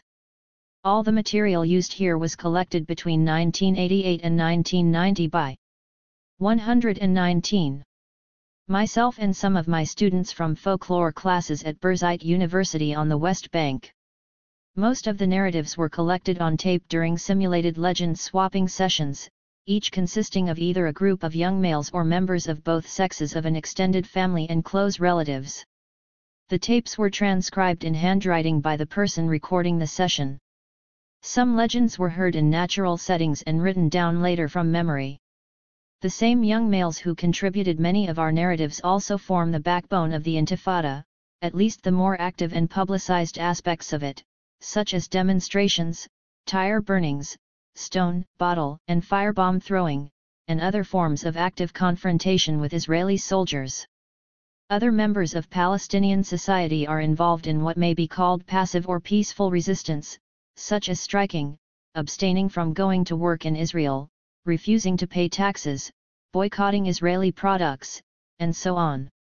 I assume that these narratives are told not only by these young males but also from their point of view. I have referred to this group as young males because as a group, they do not coincide with any traditionally known class or age group with a linguistic designation of its own, either in English or Arabic. In Palestinian culture, the most salient and meaningful folk classification of males in the society would look roughly like the following. 1 Tifel, plural atfal equals birth 6 years.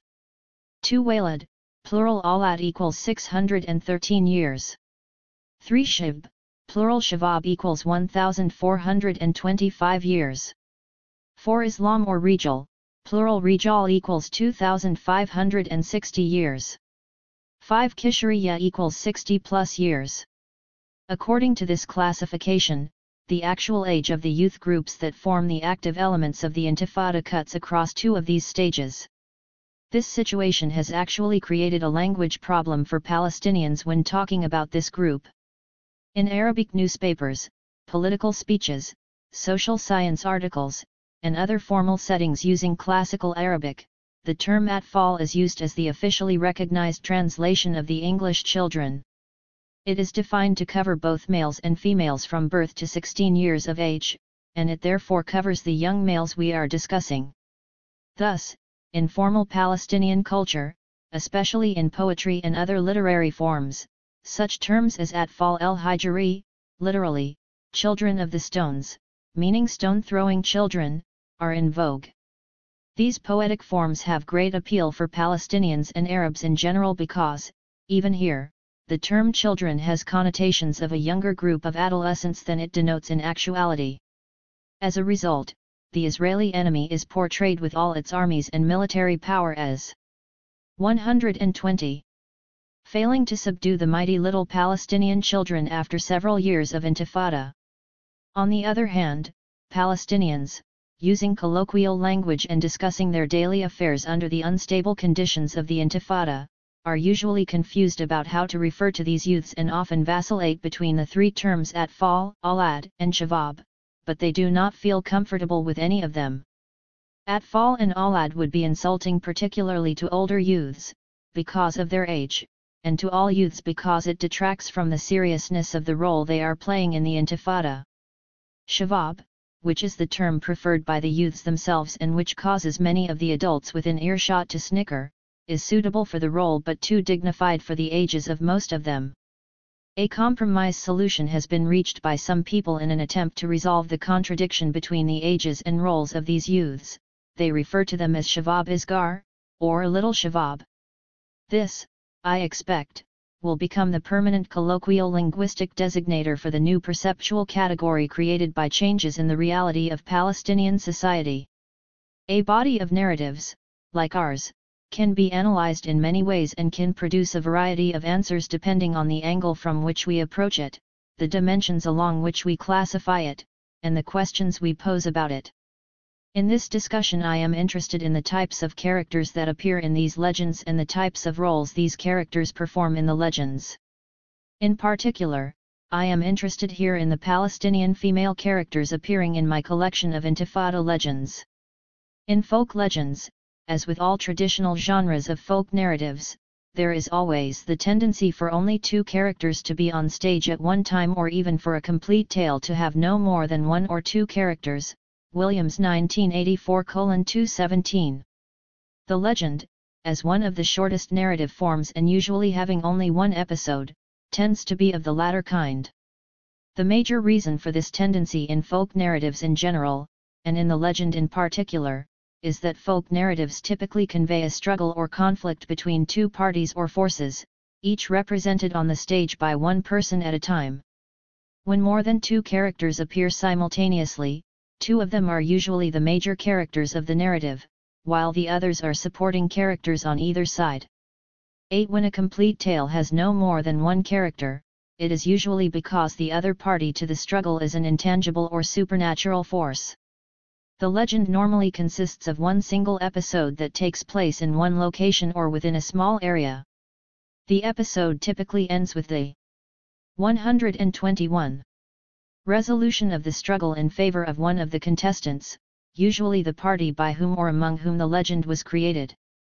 In such cases the resolution is of the nature of wish fulfillment. When a legend created by a group shows the enemy emerging victorious, it usually serves as a warning to the group members of what may happen if the enemy wins, and it also helps them to come to terms with a bitter reality. The tragic endings of such legends are sometimes replaced by humorous ones, often of the black humor type at the hands of some individuals. Such individuals use humor in order to relieve their anxiety by distancing themselves from the course of events and by making the terrifying events look outlandish and ridiculous and thus more acceptable. Ballard 1984:12. In Palestinian Intifada legends the contestants are clearly the Palestinians and the Israelis. The Israeli side is invariably represented by one or more male military personnel, a soldier, an officer, the military governor, or a group of soldiers or border policemen, but never by civilians, not even the settlers, who in reality play a significant role in the Israeli effort to put down the Intifada. However, in this discussion we are interested in the representatives of the Palestinian side of the conflict as portrayed in the legends. The legends. Of the 237 narratives in my collection, the Palestinian representatives or contestants are exclusively male in 148 of them and exclusively female in only 15. In 23 cases the Palestinian side is represented by an entire community, and in 8 cases by an animal belonging to a Palestinian. The remaining 43 cases have each a cast of both Palestinian males and females. In the 148 narratives with exclusively male actors on the Palestinian side, the actors consist mainly of members of the group we have described above. A young Shavabald hawk, some older men and infant males also appear in a small number of incidents. I will leave the discussion of these particular narratives for a future essay and will limit my discussion here to the female characters of the 58 items involving a Palestinian cast that is partly or exclusively female. I will be investigating the questions of who these females are and what kinds of roles they play in these narratives. From a purely quantitative viewpoint, we may note that male characters appear in about 93% of all the narratives in which Palestinians are not represented by a community, a crowd, or an animal, while females appear in only about 28% of these cases. In other words, 122. There are approximately 3.3 male characters for each female character. The comparison, however, is more meaningful when we turn to qualitative analysis. The male characters consist primarily of one age group, namely the young Shabab, while the females are mainly adult or elderly women. The male characters are restricted essentially to one kind of role, that of direct confrontation with Israeli soldiers, while the females are given a much wider range of roles to play in these narratives. Female characters often come to the aid, support, or protection of the males, but the males never reciprocate. Most of the credit given to female characters comes from their association with male heroes, while males are glorified for their own acts of heroism. After this very short comparison of the male and female characters in this collection of narratives, we can now turn to the analysis of internal variations within the female sample. The female characters that appear in 58 narratives can be divided into two main categories: adult women, Mara, plural Niswan, who appear in 45 cases, and young girls of marriageable age, Bint, plural Banat, who appear in 15 cases. 2 cases have both a woman and a girl. The adult women are portrayed as having a much more significant role to play than that of the young girls. Adult women, in the 45 narratives where they appear, represent the only or the major character on the Palestinian side in 26 cases, and a supporting character to a male hero in the other 19 instances. As the major or the central Palestinian figure in these 26 narratives, the adult woman plays one of two roles: the heroine or a naive peasant woman. As a heroine, the adult Palestinian woman may confront the Israeli soldier, involve him in a physical fight, and defeat him. Following are 2 such cases. The first was collected from the town of Jenin in the northern part of the West Bank in April 1989 and the other from the city of Gaza in May 1989. 9. A woman was participating in a demonstration in Jenin when she got into a shouting argument with an Israeli soldier. The woman shouted to the soldier that if he was to put his gun aside, she would show him who was the more courageous of the two. The soldier accepted the challenge and put his gun aside. The woman attacked him and with one blow knocked him down on the ground, sat on him, and continued to beat him until the other soldiers came and saved him. One time, a woman went out during a curfew. Some soldiers met her and asked where she was going. She answered that she was going to get food for her children. They told her to go home. The woman told the officer, "I'll hit you if you don't let me go." The officer said, "Let me see you do it." The woman rushed at the officer and started hitting. One of the soldiers hit her with the butt of his rifle. She fell to the 123 ground. The soldiers left, only one of them stayed behind. He took off his uniform and helmet, wanting to rape her. When he came close to her, she grabbed him by the neck and tried to strangle him. He started to scream. Other women came and released him from her grip and sent him, naked, back to his officer. The adult woman can also become a heroine by showing great courage and by setting an example for other Palestinians of how to behave at the time of great stress when weaker people may feel defeated and crushed. Such is the message of one narrative that was collected in the town of Ramallah in June 1990. One time there was a woman from the village near Jenin. This woman's son threw a firebomb at the Israeli soldiers. The soldiers came and blew up her house as a punishment. When the woman saw what had happened, she started to sing joyfully. The officer asked why she was so happy. She answered, "The streets of our village had almost run out of stones to throw at the soldiers. Now that you have blown up my house, I am happy because we have lots of them." Most often, however, the heroic feats carried out by courageous adult women consist of protecting the young Shabab and saving them from being harmed by the Israeli soldiers. In order to achieve their goal, women have to be creative, courageous, and willing to make heavy sacrifices. Hence, a woman may have to put on a big act in order to save a young man from being arrested, as was the case in this narrative, which was collected in Ramallah in July 1989. A group of soldiers stopped a young Shab in the marketplace and were about to take him away. A woman who was shopping in the vicinity saw what was happening. Immediately, she threw herself at the soldiers and started shouting and screaming, telling the soldiers to let her son go because he had not done anything but was simply walking with her while shopping. She kept pulling and tugging at the boy until she got him loose. As she walked away with him hand in hand, one of the passers-by heard the woman ask the boy, "Which family are you from, dear?" A woman may also have to go through some awkward and embarrassing moments in order to prevent the arrest of a young shib. The following narrative was collected from a 40-year-old woman from Gaza in July 1989. One time, a young shib threw a Molotov cocktail at the soldiers and ran into Shifa Hospital, and the soldiers followed him into the hospital. He ran into the reception room. He was so scared that he became 124. Confused and did not know where to hide. There was a woman there from Khan Yunis with a dayar, a long, flowing, black skirt. She called to him and hid him between her legs under the dayar. And she said to him, "Stay there, you are like a son of mine." The soldiers came after him to the reception room but couldn't find him. When they left, he came out. This scenario is a very popular theme, and variations on this narrative were collected in several parts of the occupied territories. In several cases, the story, mercifully, specifies that the young shib was only 8 or 9 years old. A test that is harder to go through in trying to rescue a young man involves a woman's coming close to compromising the family honor. The following story was collected from a 20-year-old woman from Nablus in April 1989. One time, there were troubles in the streets of the old city of Nablus. One young man ran into a nearby house, which had only a woman and her young daughter living in it.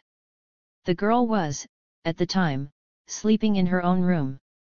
The woman closed the door behind the young man, but the soldiers were chasing him and started pounding at the door. She said to the young man, "Go into that room, change your clothes, put on this pair of pajamas and get in bed next to my daughter. Please hurry up and don't hesitate." The young man did what the woman told him to do, while she went and opened the door for the soldiers. They said, "We believe that a young man just ran into the house, where is he?" She answered, "There is no one in the house except me and my daughter and her husband. You can go in and see for yourselves." They went in and there was no one except a man sleeping with his wife, so they left. The young man got up, put on his clothes, thanked the woman, and left.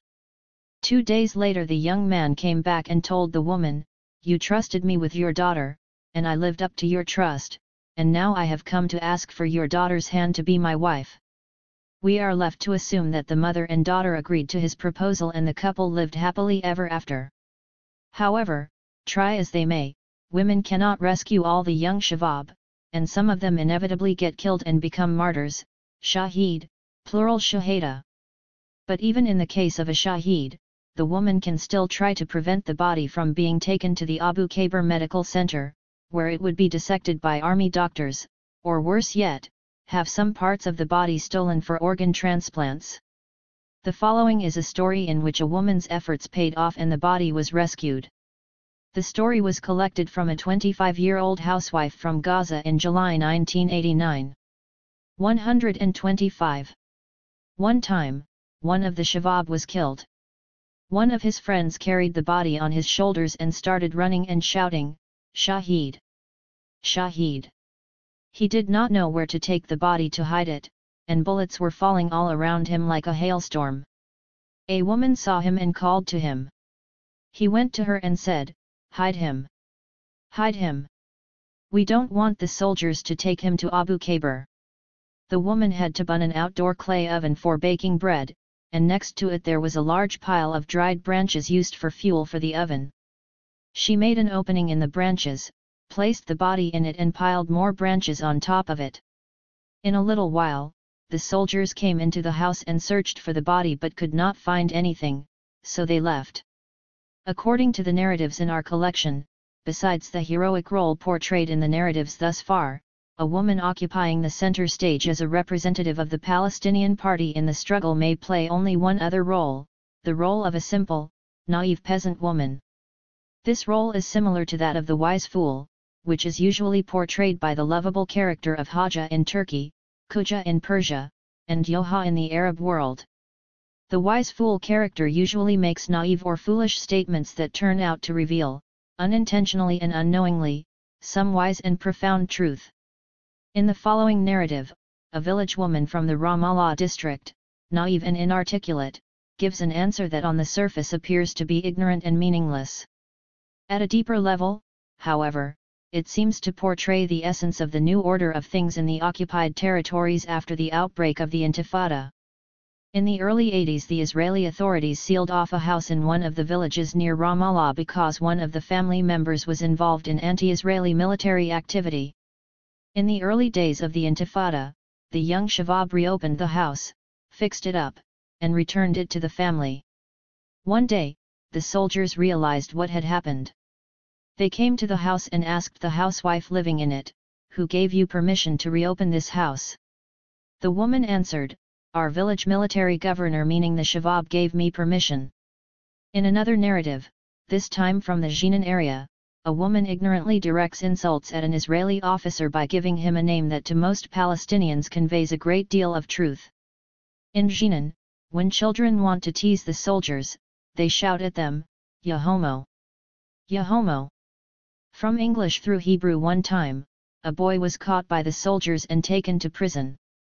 The boy's mother went to the Israeli officer and begged him, "Please, Mr. Homo, release my son." 126. In other versions of this story, the term used is memzer bastard, or zona whore. Finally, an old woman from Askar refugee camp, again unintentionally, brings out the basic contradiction between being a collaborator with the Israeli authorities and a decent person. In the occupied territories, those who collaborate take bribes from local Palestinian residents in return for such favors as getting them a driver's license, a car license, a travel permit, and so on. Understandably, the collaborators often take the bribe but do not deliver the goods. Here is a narrative collected in Nablus in January 1990. An elderly woman from Askar refugee camp went to get a travel permit. She stood in the middle of the crowd waiting in front of the military governor's office and shouted at the top of her voice, "Ya Naz! Oh people! Who knows of any decent collaborator to get this travel permit signed for me?" We come now to the 19 cases in which an adult woman appears in a supporting, rather than leading, role within a team that represents the Palestinian side of the conflict, or opposition, in our narratives. In all these cases the Palestinian team consists mainly of a mother and son. It is the son rather than the mother who is the central figure of the narrative, but the mother gets some of the credit or glory by association by being the mother of the hero. The son-mother team appears in two basic situations, when the son is born and when he dies as a shaheed.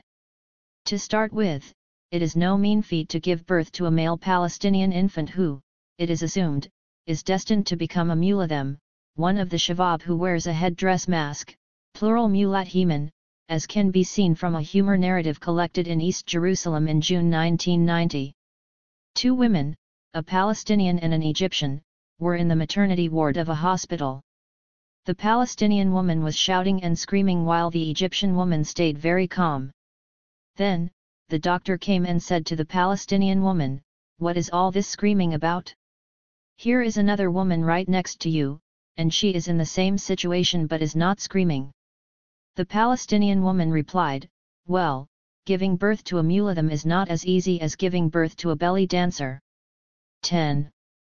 A Palestinian woman can be proud of simply giving birth to Palestinian male children because, even when they are little children or infants, they are equal to adult men.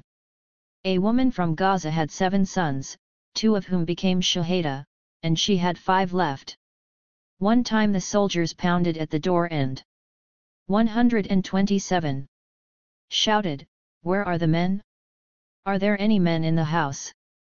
The woman raised her hand with her fingers spread out making the sign of the number 5 and said, "Yes, I have 5 men in the house." The soldiers barged in to arrest the 5 men only to find out that the 5 men she referred to were her 5 sons, whose ages ranged from 1 to 4 years. A Palestinian woman naturally has the right to be proud of her male infants because they are known to start the struggle against the Israeli soldiers even before leaving their mothers' wombs. From Gaza comes the following story, which was collected in June 1989.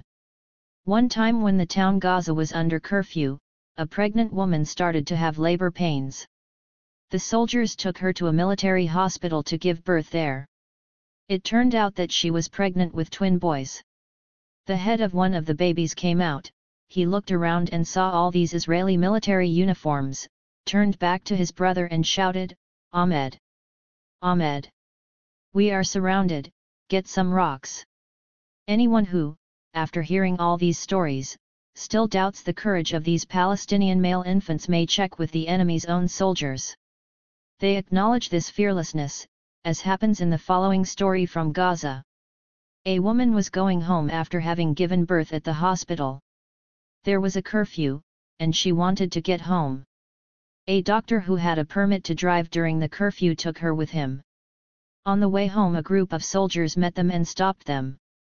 They asked the doctor, "Where are you going?"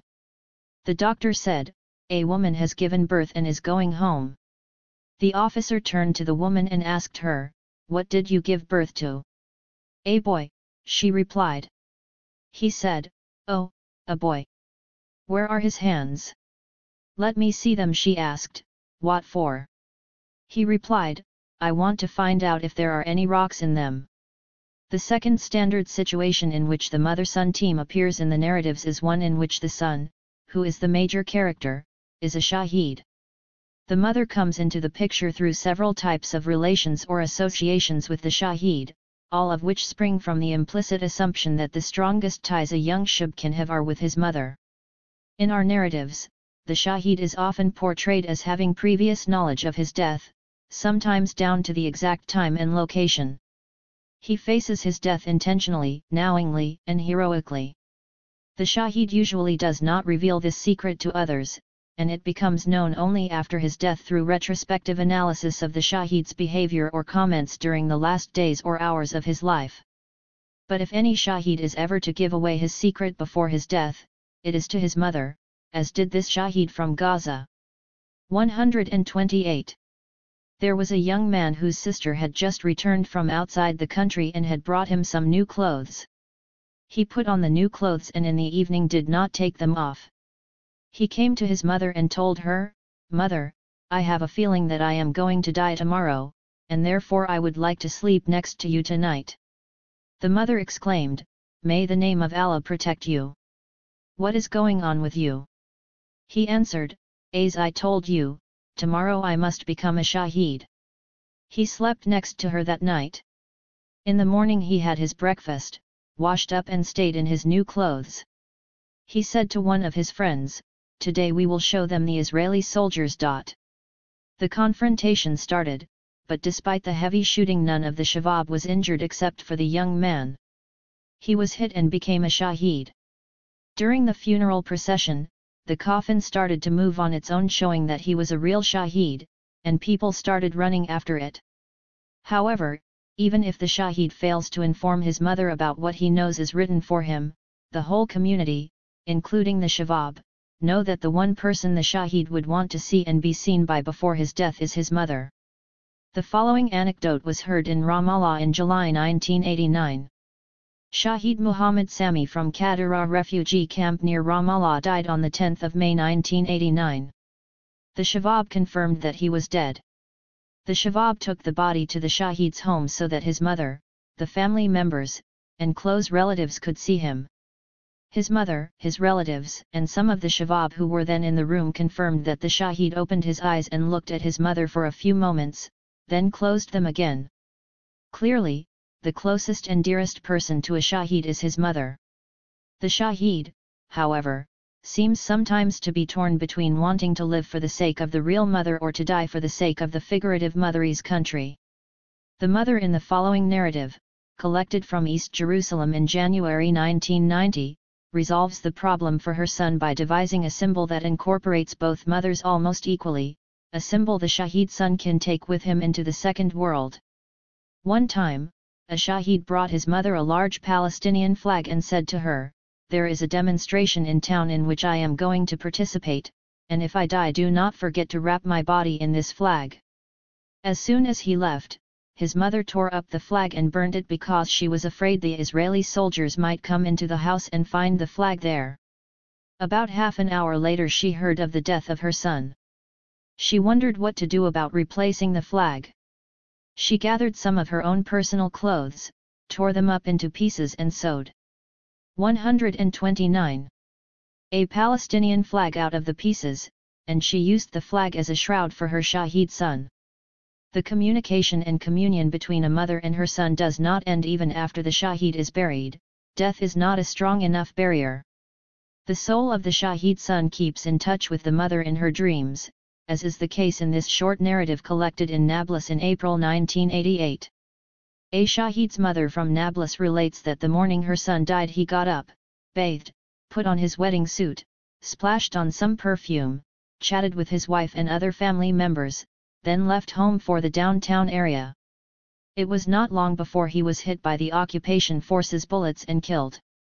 The mother says that a few nights later he appeared to her in her sleep and told her that he was happy and doing fine and that if she wanted to see him he would be available every day at 4 o'clock, but he did not mention where he would be available. The Shaheed can be seen by his mother even in her waking hours, as happened to another woman from Nablus. A Shaheed's mother went to the cemetery to visit the grave of her son. When she got there she saw him together with a group of his Shahada friends walking toward the mosque to perform their prayers. She called to them, "Come back with me." They answered her, "No. Here, we are in the house of ultimate truth and we are much happier here." Testimonies to the effect that a Shaheed is happier in his second life in heaven than on earth are reported by hundreds of Shaheed stories circulating in the country, and it is almost invariably mothers who bring back such reports. It is true, of course, that only the soul goes to heaven, but in the case of the Shaheed, the body reflects the new happiness by staying fresh and smiling even after several months. The mother of a Shaheed felt that she was not given enough time by the Israeli authorities to say goodbye properly to her Shaheed son. She kept asking the village sheikh religious leader to give her permission to have the grave reopened in order to see her son. Finally, the sheikh agreed, and the grave was opened. It was already several months since her son's death. She found her son looking exactly as he did when he was alive. A sweet smell came from his body, and a smile was on his face. At the time of death, a friend of the Shaheed had placed a rose under his arm, and when the grave was reopened, the flower had grown into a rose bush in full bloom. 130. Lastly, we come to the 15 narratives that include a young female character. In 4 of these cases, a girl or a group of girls appears at the center of the narrative, and it is possible to say that these are stories about one or more girls. In the other 11 narratives a girl appears among the cast, but she is not in the leading role. Altogether, however, the young girl, as she appears in all these narratives, including the first 4 and in all other version and variations with which I am familiar, is a weak, passive, and ineffectual figure. Young girls appear as the central figures in the first 4 narratives not because of any courageous or heroic actions, but because society assumes that young girls are weak and vulnerable and thus can be used to symbolize the feebleness and susceptibility of a group that one may wish to tease or insult. Thus, when village or refugee camp residents of the West Bank want to make fun of the residents of East Jerusalem for supposedly not participating as strongly as they should in the Intifada effort, they may tell humorous stories like the following. One time, there was an army roadblock at the entrance to Jerusalem. One of the soldiers made the passengers get out of a cab and wait by the roadblock for a couple of hours, then frisked them and checked their identity cards. After the soldier turned his back and walked away from them, one of the spoiled Nawaim, literally, soft Jerusalemite girls was so courageous that she looked at the soldier's back and said, "Oh, you are such a cruel person." The remaining 11 narratives are those in which a young girl appears in a role secondary to that of a shib, who is occasionally supported by an adult or elderly woman. In all of these cases, there is a transparent message related to how or how not to behave under Intifada conditions. The message is delivered through the portrayal of the behavior of a shib who is the central figure of the narrative.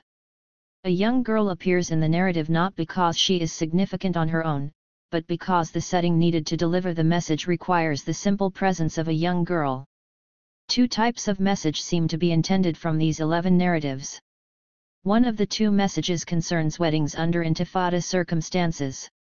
Traditionally, weddings in Palestinian society are occasions for a great deal of celebration and feasting, it may last up to a week or more and may involve several thousand people, including family, relatives, clan members, local community leaders and friends and acquaintances from all parts of the country.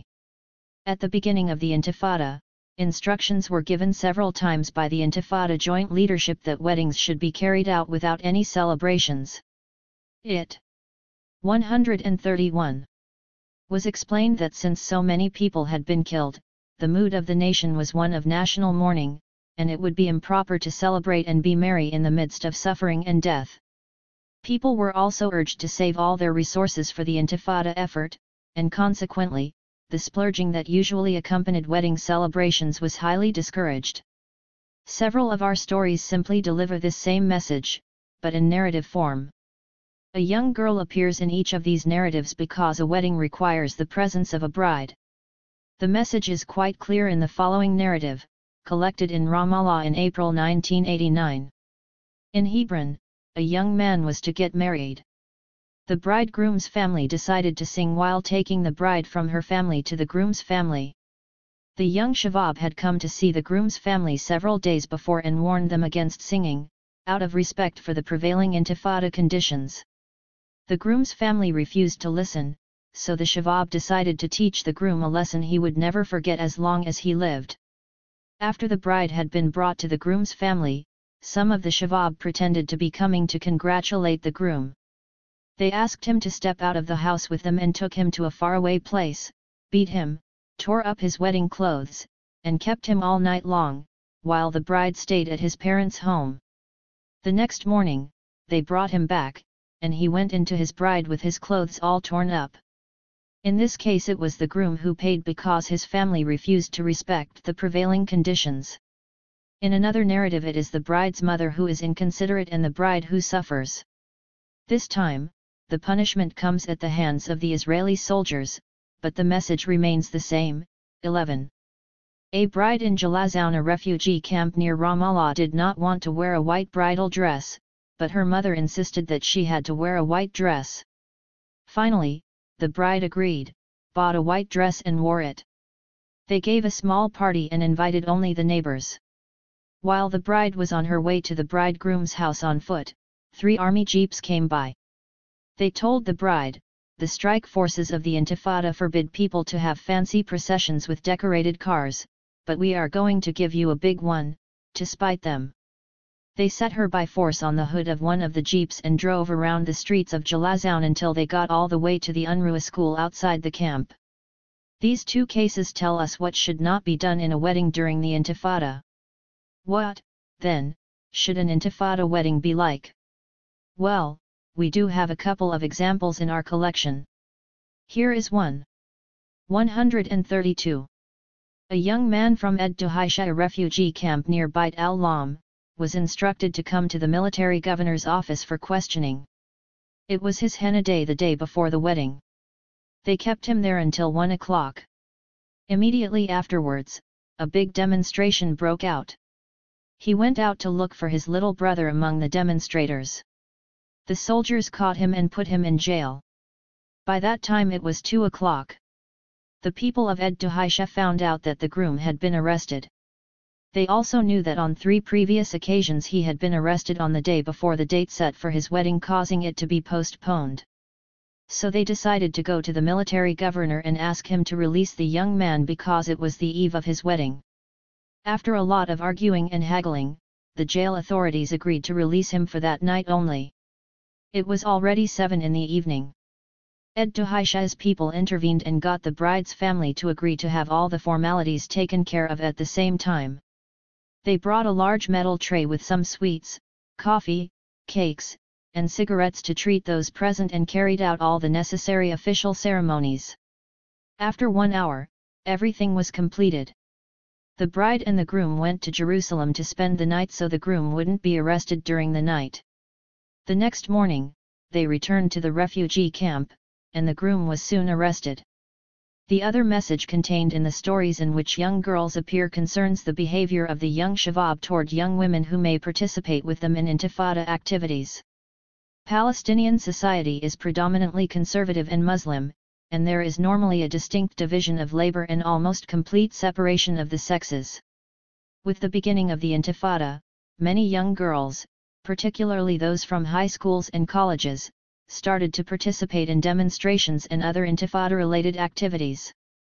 Muslim fundamentalist groups were against this aberration, and Israeli authorities used it in anti-Intifada propaganda.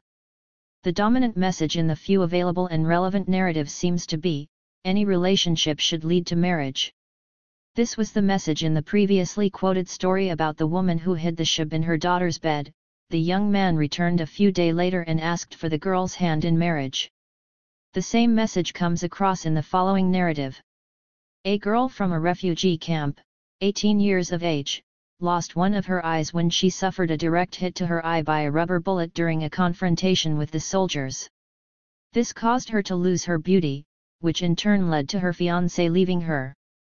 The Shabab in the refugee camp came to ask for her hand, thus causing her fiancé a great deal of 133 embarrassment.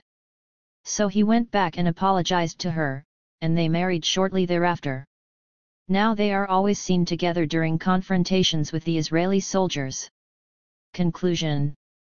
The Intifada-related, contemporary narratives that were circulating by word of mouth among Palestinians in Gaza and on the West Bank portray sons as both the major characters of the narratives and as heroes in the conflict. Mothers in the leading role appear as either heroines or wise fools. As supporting figures to their sons, the mother's role is to bring sons into this world, to train, socialize, and protect them, and to offer them as sacrifices for the common cause of Palestinian society. Daughters are weak and vulnerable. Fathers are almost completely absent from the whole picture. In the few cases where they appear, no such cases appear in this discussion. They are pitiful, cringing figures, defended by their wives or young sons against verbal or physical abuse by Israeli soldiers.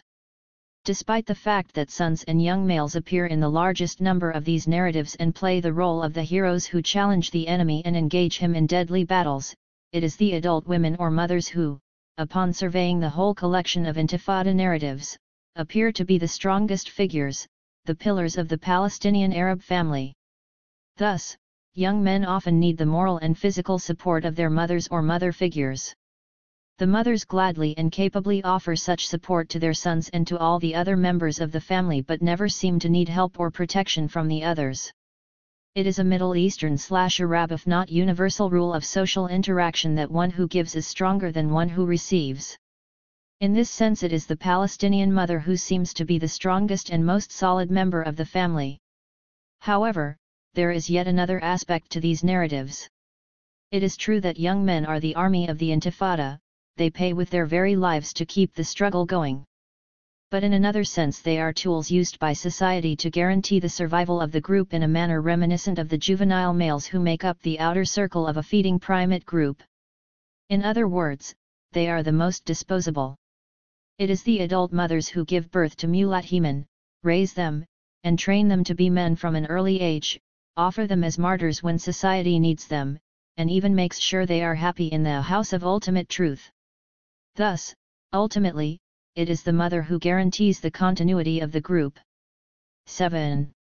An interview with Sahar Khalifat, feminist novelist. Suha Sabbagh. Sahar Khalifat was born in 1941 in Nablus, a town on the West Bank that is considered quite conservative and staunchly patriarchal. It is not surprising, therefore, that Nablus is known for its strong-willed women. Nablus has produced a number of women poets and academics, among them Fadwe Tukan, Raymonda Taal, who lived in Nablus during her married years, Salma Khadrajayusi, and Ghada Talhami. The most outspoken is Sahar Khalifat, who deals with the denial of women's rights under occupation and in a traditional culture. In her novels, Khalifat portrays the interrelatedness between these two forms of oppression. She has shown the same courage in her personal life as in her writing. After graduating from a parochial high school in Amman, she was forced into a marriage that turned out to be an unhappy one. After giving birth to 2 daughters, she sought to divorce her husband, a step rarely taken by women in Arab culture. She then continued her education at Birzeit University while raising her 2 daughters and pursuing her vocation as a writer. After obtaining her BA degree, she continued her education in the United States, where she received her MA from the University of North Carolina and in 1988 a PhD in Women's Studies and Literature from the University of Iowa, where I first met and interviewed her. Since then, Khalifa and I have met several times, both in the United States and in the Middle East. This interview was conducted at different stages after our first meeting in 1988. 137. Her first novel, After the Defeat, Bad al-Hazama, dealt with the impact of occupation on a number of characters who lived in the same apartment building in Nablus. It was also an existential novel about Arab intellectuals. Her early writings did not, however, project her feminist concerns. Her second novel, Wild Thorns, was submitted in lieu of a senior thesis at Birzeit University and was considered controversial even in the relatively tolerant atmosphere of that academic institution. It was rejected because parts of it were written in colloquial or street Arabic, not a common practice in Arabic literature. However, Khalifa received the staunch support of a female professor, Hanan Mikhail Ashrawi, who recognized her uncanny ability to penetrate the life of the most politically and financially deprived strata of society. Khalifa's book was subsequently accepted by Birzeit University and was soon translated into 9 languages. Khalifa continues to write novels, and she is now head of the Women's Affairs Center in Nablus. One of the functions of the center is to document women's participation in and contributions to the Intifada. Was there a specific political factor that motivated you to write, and what impact did the experience of growing up in a conservative town have on your feminist thinking?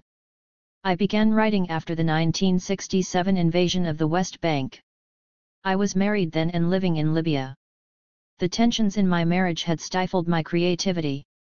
As a child I used to paint and write poetry. But my marriage consumed all my creative energies and left me feeling powerless to direct the course of my life. Even in those difficult years, I never abandoned reading. I consumed all the books that came to my attention, but Simone de Beauvoir's writings had a great influence on me. Ironically, the occupation of the West Bank had a liberating effect on me. The year 1967 became a watershed year for me in a political and a personal sense. I felt that I could no longer remain an alienated housewife. I had to participate in the predicament of my people and contribute through my writings. First I wrote poetry, but I soon felt that poetry could not convey the reality that I sought to project. I was especially dismayed at the glorification and romanticization of women in poetry. Very few poems expressed the reality or the hardship of a woman's life. I felt that poetry did not convey the reality of life in the streets of Nablus. My father was a fine man and my parents had a happy marriage. Yet, when my only brother was paralyzed in a car accident, my father felt compelled to remarry in order to have a son who would carry on the name of the family. My parents had 6 surviving daughters, but my father succumbed to social pressure. My mother was devastated by the experience, and her pain was transmitted to us. She was a woman who had much to 138 offer, and yet society had mockingly called her mother of daughters until my brother, her son, was born. Unlike my sisters, who felt comfortable with the culture, I internalized all these messages about women and resented them. I was constantly crying without then realizing the reason. I can now say with confidence that I was reacting to all the restrictions imposed on women. My marriage did not do much to change my opinion about the situation of women. My way out of the marriage came about when I found employment as a secretary and was able to save enough money to return from Libya to the West Bank with my 2 daughters. My life as a student and as a divorced woman did not improve my status. Some of these bitter childhood memories are recounted in Memories of an Unrealistic Woman. But the agony of women has become the main issue and the main theme of all my recent novels. I now divide my time between my work with women in the Women's Center and writing about women's issues. Could you give the reader an idea of the topics you have chosen to write about and of the reception of your books? The only copy of my first novel, After the Defeat, Bad al-Hazama, was confiscated by the Israeli authorities as I was crossing the bridge from Jordan to the West Bank and my belongings were being searched. No specific reason was given then, and all my efforts to recover the manuscript were futile. I never tried to write the same novel again. My second novel, We Are No Longer Your Slaves, Lam No Dajawari Lakum, also about the occupation, is currently out of print, but efforts are being made to reprint it in Beirut. My third novel, Wild Thorns, Al-Sabbagh, immediately received publicity in Israel and was translated into Hebrew. It deals with the plight of laborers who work in Israel. Because of the timeliness of the topic and because it is about a problem facing men rather than women, the book was translated into 8 languages, including Dutch, French, Russian, and English. It did not appear in the Arab world until after the French edition. I think that is because I criticize those who would prevent the laborers from working for the benefit of the Israeli economy without offering them an alternative for feeding the many mouths that depend on them. In time, the political climate in the Arab world changed, and the book was published in Lebanon. My first feminist novel was Sunflower, Abat el-Shams, which deals with the lives of women laborers working for the benefit of the Israeli garment industry, and it is a sequel to Wild Thorns. While working on Wild Thorns, I became aware that women face different problems under occupation, and this was to become the theme of Sunflower. I did not mean to reinforce the 139. Segregation of the sexes by creating in 2 consecutive novels a women's world and a men's world. This was simply the outcome of my late arrival to feminism. My 5th book, Memoirs of an Unrealistic Woman, Maut Hakarat Imra Agar Wakia, deals with the boredom of a so-called happily married woman who is well provided for by her husband but whose life does not allow for growth or fulfillment. I generally write about the dispossessed, but this novel, more autobiographical than the rest, is about the woman in a gilded cage. It sold extensively to women in the Arab world and was translated into Italian. Mediterranean women share some cultural similarities. My 6th and last novel, Gateway to the City Square, Bab al-Saha, 1990, is about the role of women in the Intifada. It describes the life of a prostitute in a strongly patriarchal culture who shows great wisdom and generosity to the culture that has shunned her. She is finally understood and appreciated. In the Arab world you have gained the reputation of being a courageous writer who seeks to expose social problems.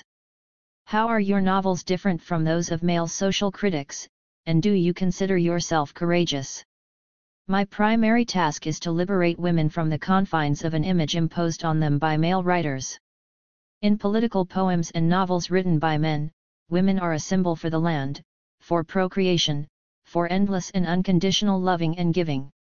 The woman is a mother, she is the beacon lighting the darkness for ships in the night and a shoulder for the tired to rest on. Motherhood in our culture is a cult that has its origins in literature. No matter how poetic these images are, they cannot lift the burden from the shoulders of women or change any of the attitudes that confine women. Rather, these symbols are gilded frames that help preserve the old female roles while making them seem more acceptable. The duty of all committed authors is to take the axe to these frames and to the pedestals on which women are placed in poetry. In their writings, women authors must replace the old images with vibrant new realities. They must portray new women who are closer to real women and who can relate to men on an equal footing. In my novels I have sought to portray a new and different woman, a woman who is capable of giving without being exploited. A woman who is aware of her rights to the same degree as she is to her responsibilities. A woman who is self-critical and critical of society. This does not mean that I have set up one mold for women. In Bab al-Saha, I empathize with many characters, although I do not support their views. I empathize with Zakiya although I do not endorse her traditional perceptions. I understand Najah. 140. Despite her excessive radicalism. I worry about Sehar and the consequences of a tarnished reputation. I admire Sahab's balanced life without exaggerating her influence as a role model. What you call courage is, in my opinion, the only way to treat the subject of women long shrouded in lies, illusions, and falsification. I simply unveil these lies and reveal the reality beneath them. Some may find my style confrontational. Revealing the truth is the first step toward liberating women. I see my task as that of a doctor who must first undress and then examine the patient before arriving at the cure. I expose in order to examine the situation of women and not as an act of provocation. I do not see this as an act of courage but as a necessary and unavoidable step. Your novels have caused some controversy because you use street language or colloquial instead of classical Arabic. How do you defend yourself against these charges? As a novelist, I am prepared to experiment with different forms and to use colloquial language when it serves my purpose. Colloquial Arabic is closer to the heart because we all grew up using this language. In addition, the use of the Palestinian colloquial creates a bond between Palestinians in the occupied territories and Palestinians in the diaspora. In this sense, language becomes a shared bond that, under conditions of occupation or dispersal, can replace the homeland. The novel also becomes the means of keeping the diaspora informed about linguistic evolution. New expressions are constantly being formed in the colloquial, especially in times of crisis, and the Palestinians have had more than their share of intense political moments. It is legitimate to ask whether the colloquial is capable of the same range of expression as the classical language. The colloquial is most suited for dialogue since it represents the way in which people actually express themselves, whereas the classical language is best suited for analytical and descriptive passages. I employ both in order to convey all levels of meaning. How were your books and your views received in Nablus? Did you notice any change in attitudes to women after your first feminist work, Sunflower? I have a love-hate relationship with Nablus, the city that formed me. I know and can relate to the many faces of Nablus. In my memories I can evoke the sounds and sights of the old city. At the same time I hate some of the intransigent, conservative attitudes toward women. In any case, this is my city and I have to live with the fact that it will always be the place that dominates my writing. 141. The Intifada lured me back to Nablus.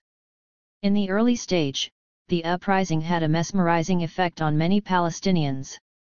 It was a promise for a better future and it offered each the possibility of being part of that process of change. I came back to open the Women's Center in a place where it was most evidently needed. Now that I have earned a doctorate, something generally reserved for men, the attitude of Nablus toward me has changed. I have become accepted as one of the circle of established writers about which the city boasts. Mothers appreciate the work of the center and do not feel threatened when they send their daughters to work with me. Change is coming to Nablus. What are the main functions of the center? The Women's Affairs Center, previously the Women's Resource Center, was established in 1989 to gather information and statistics on women and women's issues. Its purpose is to document women's participation in the Intifada so as to avoid the fate that Algerian women met after liberation. It also collects data on women since we do not currently have accurate information on most subjects that relate to women. We have trained a number of local researchers in methods of collecting and evaluating data. One research project focused on the role of women nurses during the Intifada and on the attitudes of hospitals toward them as employees. These findings, along with many interesting papers on women's issues, were published in the spring 1990 issue of Shan al-Mara, a journal published by the center that deals with women's issues. Are women the only ones whose rights are denied in Arab culture? The freedom of men, women, and the land are connected on the West Bank, and I have written about all three in my novels. Often the oppression of women unwittingly benefits the occupation. Immobilization of the female population weakens by 50% the ability of the society to resist. We are unwittingly discarding half of our human resources. A weakened body cannot resist the attack from the outside because it is internally weak and ailing. Consequently, the liberation of women impacts in a very direct way on the liberation of the land. Women are not the only ones who are oppressed in a given society. A healthy society must ensure the rights of the sick, the old, of children, and of the individual, including women. I am more interested in the rights of women because I have a vested interest here. A society that oppresses the individual, including women, will not be able to produce a people capable of resisting occupation. The subaltern who has accepted diminished status is incapable of revolt. Let me. 142. Give some examples from Bab al-Saha. The female protagonist, Sehar, is hindered by tradition from expressing her political right to resist. Traditional cultural ties paralyze her. The mother has the right to restrict her mobility, the older brother abuses her, and the younger brother is satisfied with being an observer of her predicament. This typifies the situation of many young women who might otherwise have contributed much more to society. Palestinian women who, before they go to a demonstration, must first overcome patriarchal authority are less likely to get there. Not only the immediate family but the neighborhood, the aunts and uncles, the extended family all have the right to impose their will on these young women eager to demonstrate. I am not asking for a redirection of energies that are badly needed for resistance. I am simply questioning the principle that governs internal relationships between people. The Intifada is a process of reorganizing these internal relationships as much as it is a form of resistance to occupation. If no new social relations emerge, then, unfortunately, we will have fought in vain. After all, the future homeland that we seek is not an abstract idea. It is a concept based on the relations that we aspire to have with one another. If I measure all women's progress in terms of their contribution to the Intifada, it is because there is no other reality right now on the West Bank and in Gaza. It is not possible to discuss the right of women to pursue a career or an education when the universities and high schools are shut down for years. There are many educated women, but job opportunities will continue to be few as long as we do not control our economy. Can you foresee the agenda for social and political change on the West Bank? This is a very important question. Unfortunately, on the West Bank today we do not have a group that is working for women's rights as there is in Egypt, although there are many charity organizations run by women who are doing a remarkable job. I don't have a base with which to work as does Sabbagh, and I don't think that the issue of women's rights will be given priority under the current conditions of occupation.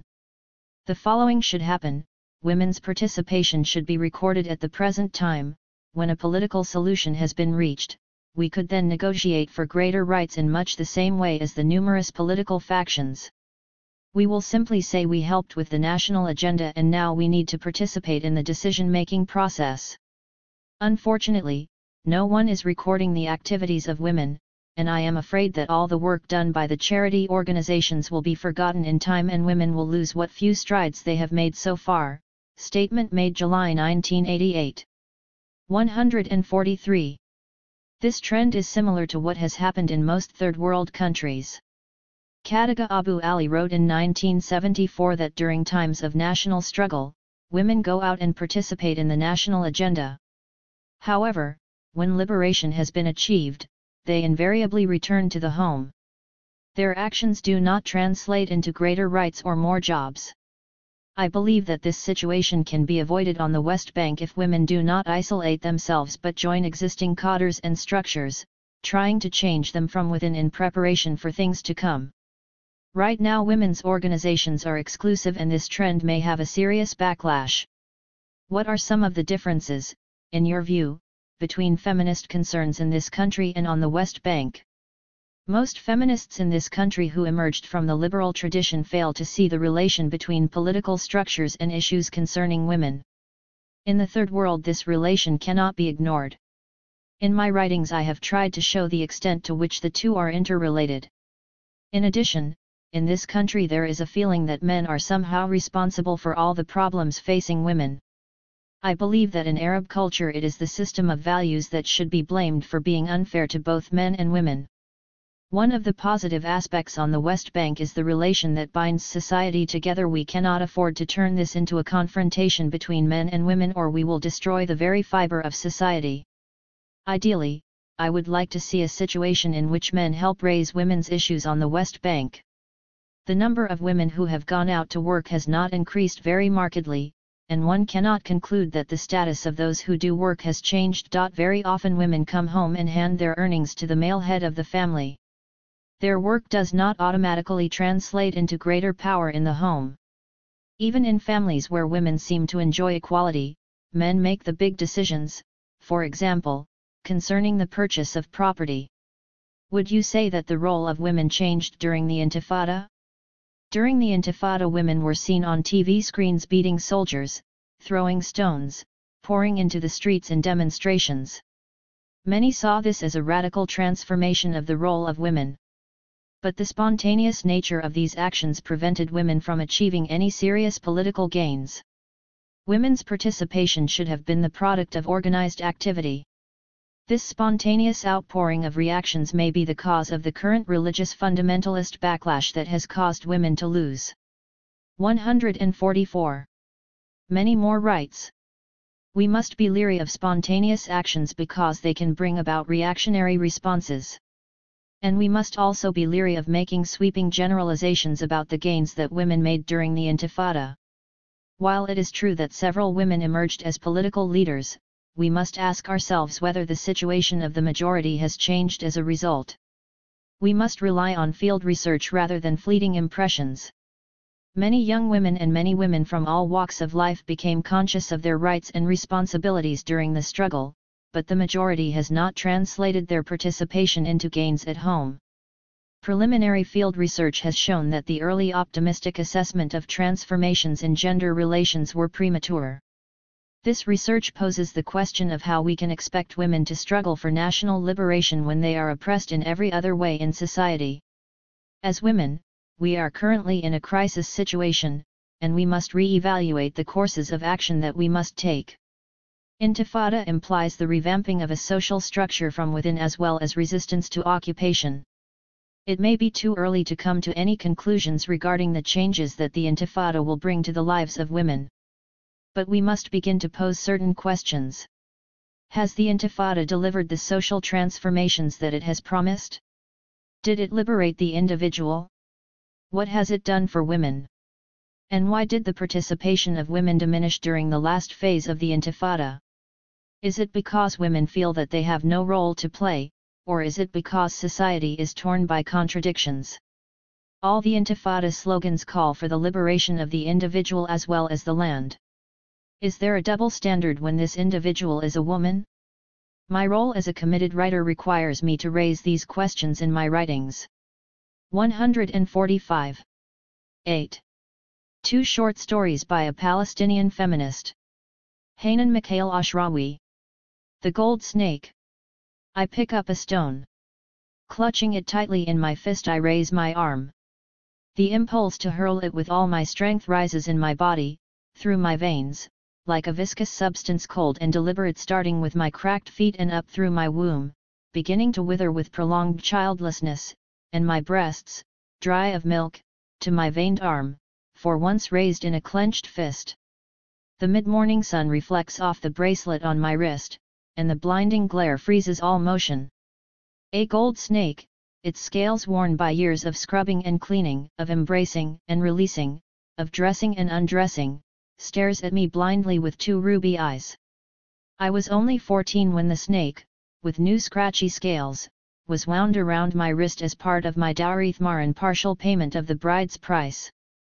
Along with it came a heavy gold halabi chain from which dangled an intricate ikset, a filigreed almond that was even bigger than the one my mother wore hanging from her neck in between her dry and wrinkled breasts. Both almonds were empty. On my other wrist, a thick coin bracelet with genuine Osmali and Ingiza coins completed my engagement wear. I felt rich and cherished then, entering the mysterious cult of womanhood fully adorned in the tradition of my sex and race. The coin bracelet was the first to go. 146. In that year of drought, when the olive harvest failed and our grapevines withered in early summer. Next the Laza went to pay for the schooling of Walid me only born, the joy of my life, the hope of my future while he lived. But the snake remained.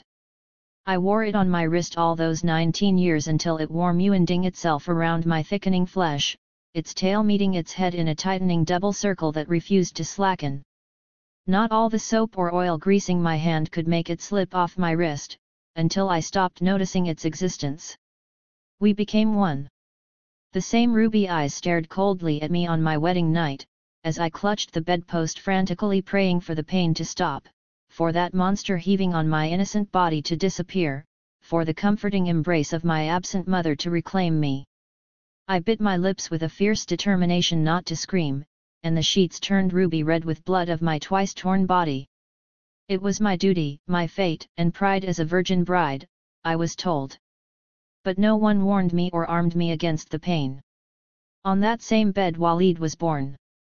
At 15 I watched my body being taken away from me again as the Daya poked and prodded between my thighs and kneaded my swollen stomach like leavened dough with a calculated impersonality that was even more terrifying than my pain. For a whole day and night my body refused to give up its inhabitant, while I prayed and prayed for a boy in order to spare this unknown child a woman's fate. I cursed my husband then for his unbidden forays inside my body and my mother for the forbidden secrets that she never divulged. "You'll forget," she had said. "All women do, or the race would end." I never forgot. And as the screams welled up from the depths of my stomach through my parched throat, I froze at the dispassionate stare of the ruby eyes and in silence and blood gave birth to Walid. At 15 I became Walid, and Abu Walid strutted about with pride of fatherhood, having sired a son, while I silently cursed my fertility and worshipped its fruit. That was 18 years ago. Walid's eyes were open when I got to him. Staring blindly into an empty sky, they did not recognize me. With all my pent-up pain and the million silent screams I could not release, I pressed my palm to the open gash that the bullet had made in its passage through his head. Blood and brains mingled as I cradled his head in my lap and drenched my thud with the warm thick liquid that seeped through to my breasts and thighs.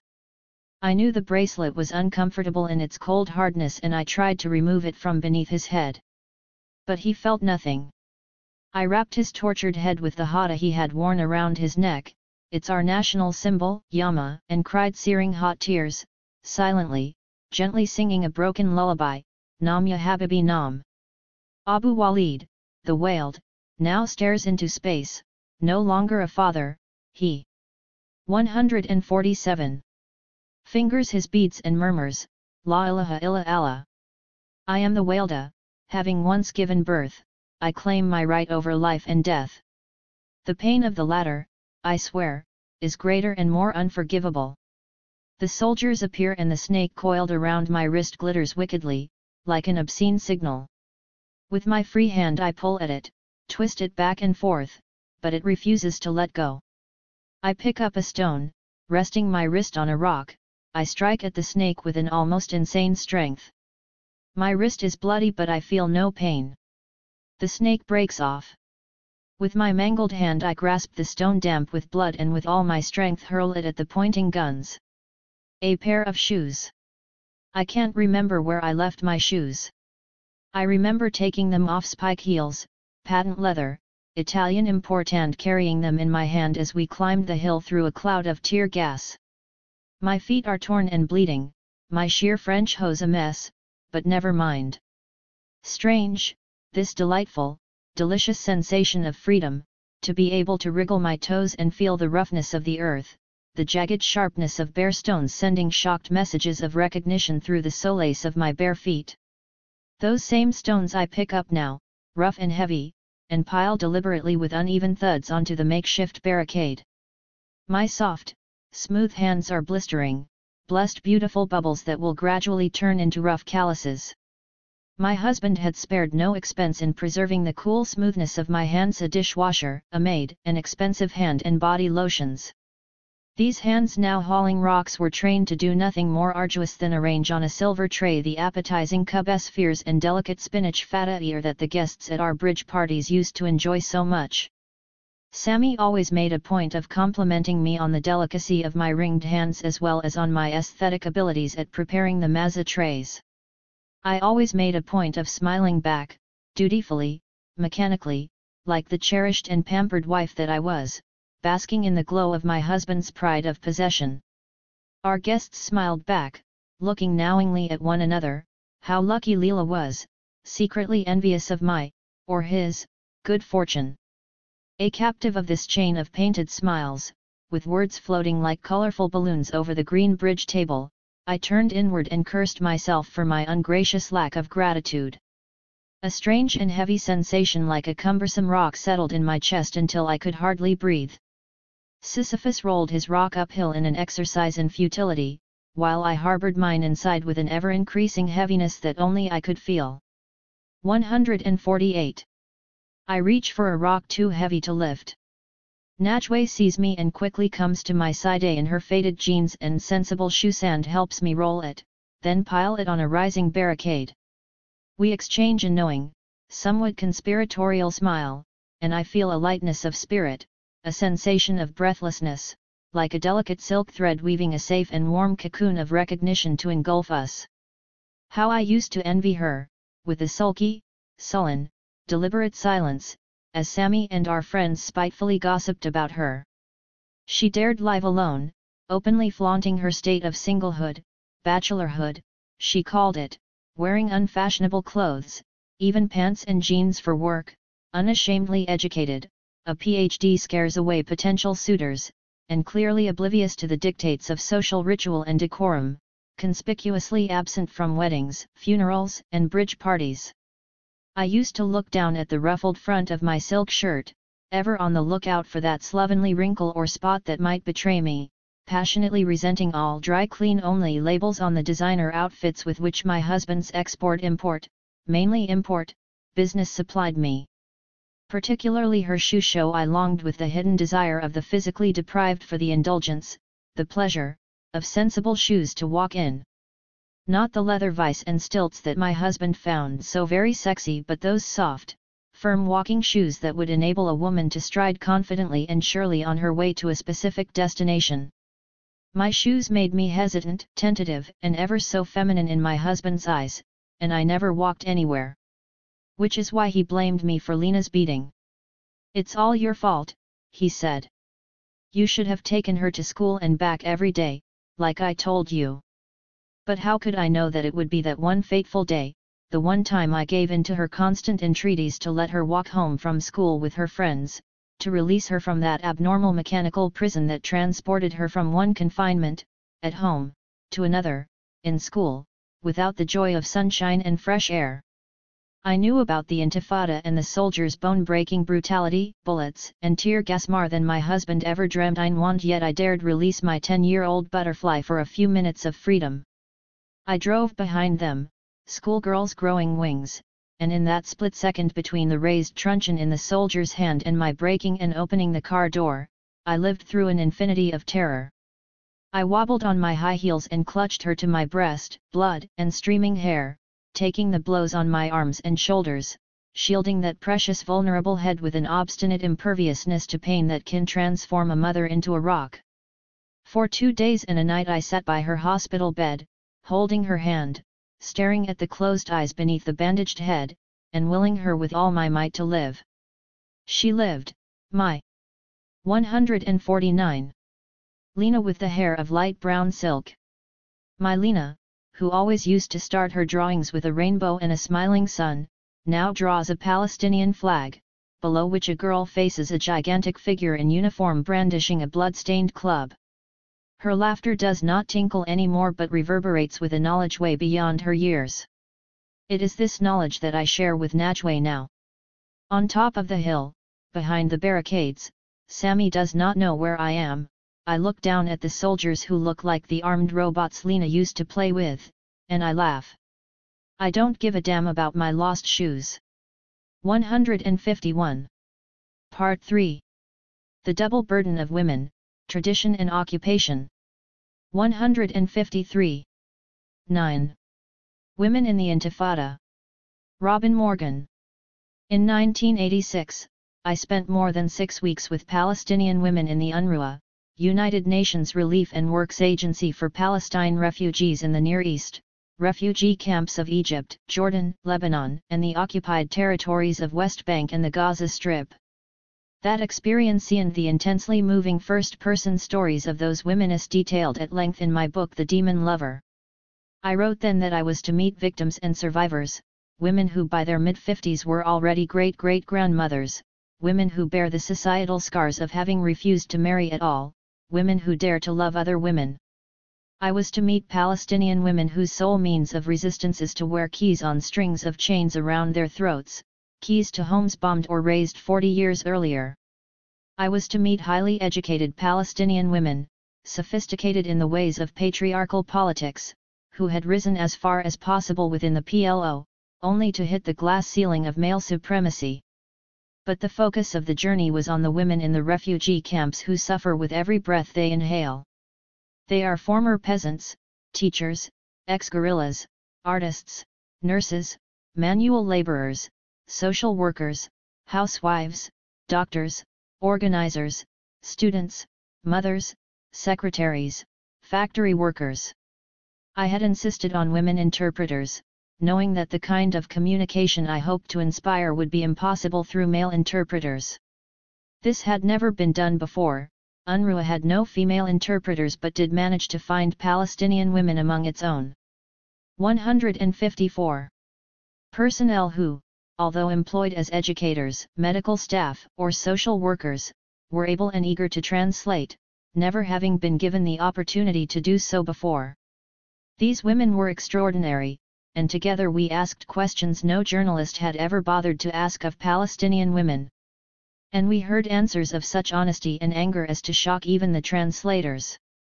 Not surprisingly, although contrary to everything I'd been told, he found an omnipresent, open feminism, sometimes raw, often polished, albeit fortunately not so narrow as Western definitions of it. These women's lives were also dramatic testimony to the indomitable and affirmative spirit of female human beings surviving in unspeakable conditions. But if the conditions were virtually unspeakable in 1986, they were almost unthinkable in 1988 when I returned to the region, this time focusing on the occupied territories, specifically to investigate the impact of the Intifada on Palestinian women. The Intifada had begun in 1987 as a series of spontaneous street demonstrations and general strikes to protest the Israeli government's treatment of Palestinians, especially those on the West Bank and in the Gaza Strip. By March of 1988, the occupying army, the Israeli government's term is administrative authority, had posted an additional 10,000 troops on round-the-clock patrol in the two territories. For 3 days at the end of that month, all 650,000 residents of the Strip's most densely populated, poorest place on earth had been confined to their homes under an iron fist policy of collective punishment curfew. There were over 400 deaths and severe injuries in 1 week in Gaza alone. UNRWA, already overworked and understaffed, most UNRWA personnel in the field are Palestinian, moved to take emergency measures, keeping some clinics in Gaza open 24 hours a day, organizing special feeding programs, and more than doubling the international staff that directs the field offices. These temporary emergency measures were to become permanent, however, in response to the spiraling escalations of both the Intifada and the Israeli government's reaction to it. By August of 1988, almost 9,000 Palestinians were in makeshift prison camps awaiting trial, including 2,000 who were being held under administrative detention orders, which allow a suspect to be jailed for continuous, renewable, 6-month periods with no judicial review. Having already seen how Palestinian women not only share the conditions and anguish of their men but, in addition, bear the crushing burden of being female in a doubly intense patriarchal context, both Arab and Israeli, I could only imagine what the impact of even greater brutality on their lives might be. 155. What I had found in 1986 was a cauldron simmering with male violence and female suffering. When I returned in 1988, the cauldron had boiled over. The following essay is extracted from chapters in my books The Demon Lover and The Word of a Woman, based on what I witnessed, heard, and felt in 1988, interspersed with my recollections of 1986. The first people I see, after the many khaki-clad, heavily armed soldiers clustered at the checkpoint of the border with Israel, is a 4-block-long column of men in Gaza town. They are kneeling on the cracked and broken sidewalks, hands on their heads, backs to the street, with faces pressed to the shuttered fronts of little shops. Some are bleeding, many have ripped clothing. Behind them stand soldiers, Galil rifles pointed at the back of the kneeling men's heads. I am told that an incident has just taken place, stone throwing. These are the suspects, some caught in action, others merely picked up during a broad sweep of the area. The second sight is of women 40 or 50, perhaps also on their knees, in the middle of the street itself. No, not on their knees, they are on all fours. Some are pregnant, some are old women, a few appear to be little more than girls. All of them are weeping, some silently, some loudly. Other soldiers stand over them, semi-automatics at the ready. That is when I learn about the new policy.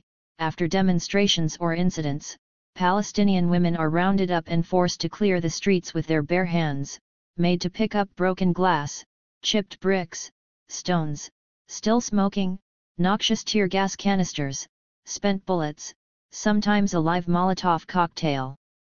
No brooms are allowed. I know I am back in the Gaza Strip. January nights remind me how close the Strip is to the savage cold of the desert in winter and to the damp of the Mediterranean Sea. A muscle-cramping chill settles in every evening. It is impossible to get the clamminess out of one's clothing, still damp from having been soaked through earlier by the daily rains. The sandless roads, as pathways, as the floors of camp shelters approximately 9 by 13 feet and housing as many as 15 family members shas become churned mud. It sucks vigorously at my sturdy boots, almost pulling them off. What must it do to the rubber clogs or cheap sneakers worn by most camp residents? Open sewers in Rafah camp overflow with rainwater, with runoff, with human waste. There is no heat in the shelters, and very few have any electricity at all. Punitive power cuts by the army, ordered with no advance warning, make even that unreliable. I inquire about an impressive half-built edifice I've seen on the drive into the Strip, a tall, modern building close to the beach. It turns out to 156. Be a pilot project for the government's plans to turn the Gaza Strip into a Mediterranean tourist playground. No news report can communicate the atmosphere of palpable fear, everyone tensed in apprehension of the next eruption of rage from one or both parties to the conflict. The ear quickly learns to interpret no shout as a greeting, no crackle of explosive as a car backfire, the eye learns to trust no scene as tranquil, there is no such thing as relaxing the alert, even for a second. The faces of the men have changed. Relentless, intense emotions seem to have distorted them into ritual masks. That reassuringly ill-disguised panic and confusion I had glimpsed on the faces of many Israeli soldiers in 1986 has vanished, replaced by a smooth expression of contempt, though whether it is contempt for those they fight or for themselves no one can say.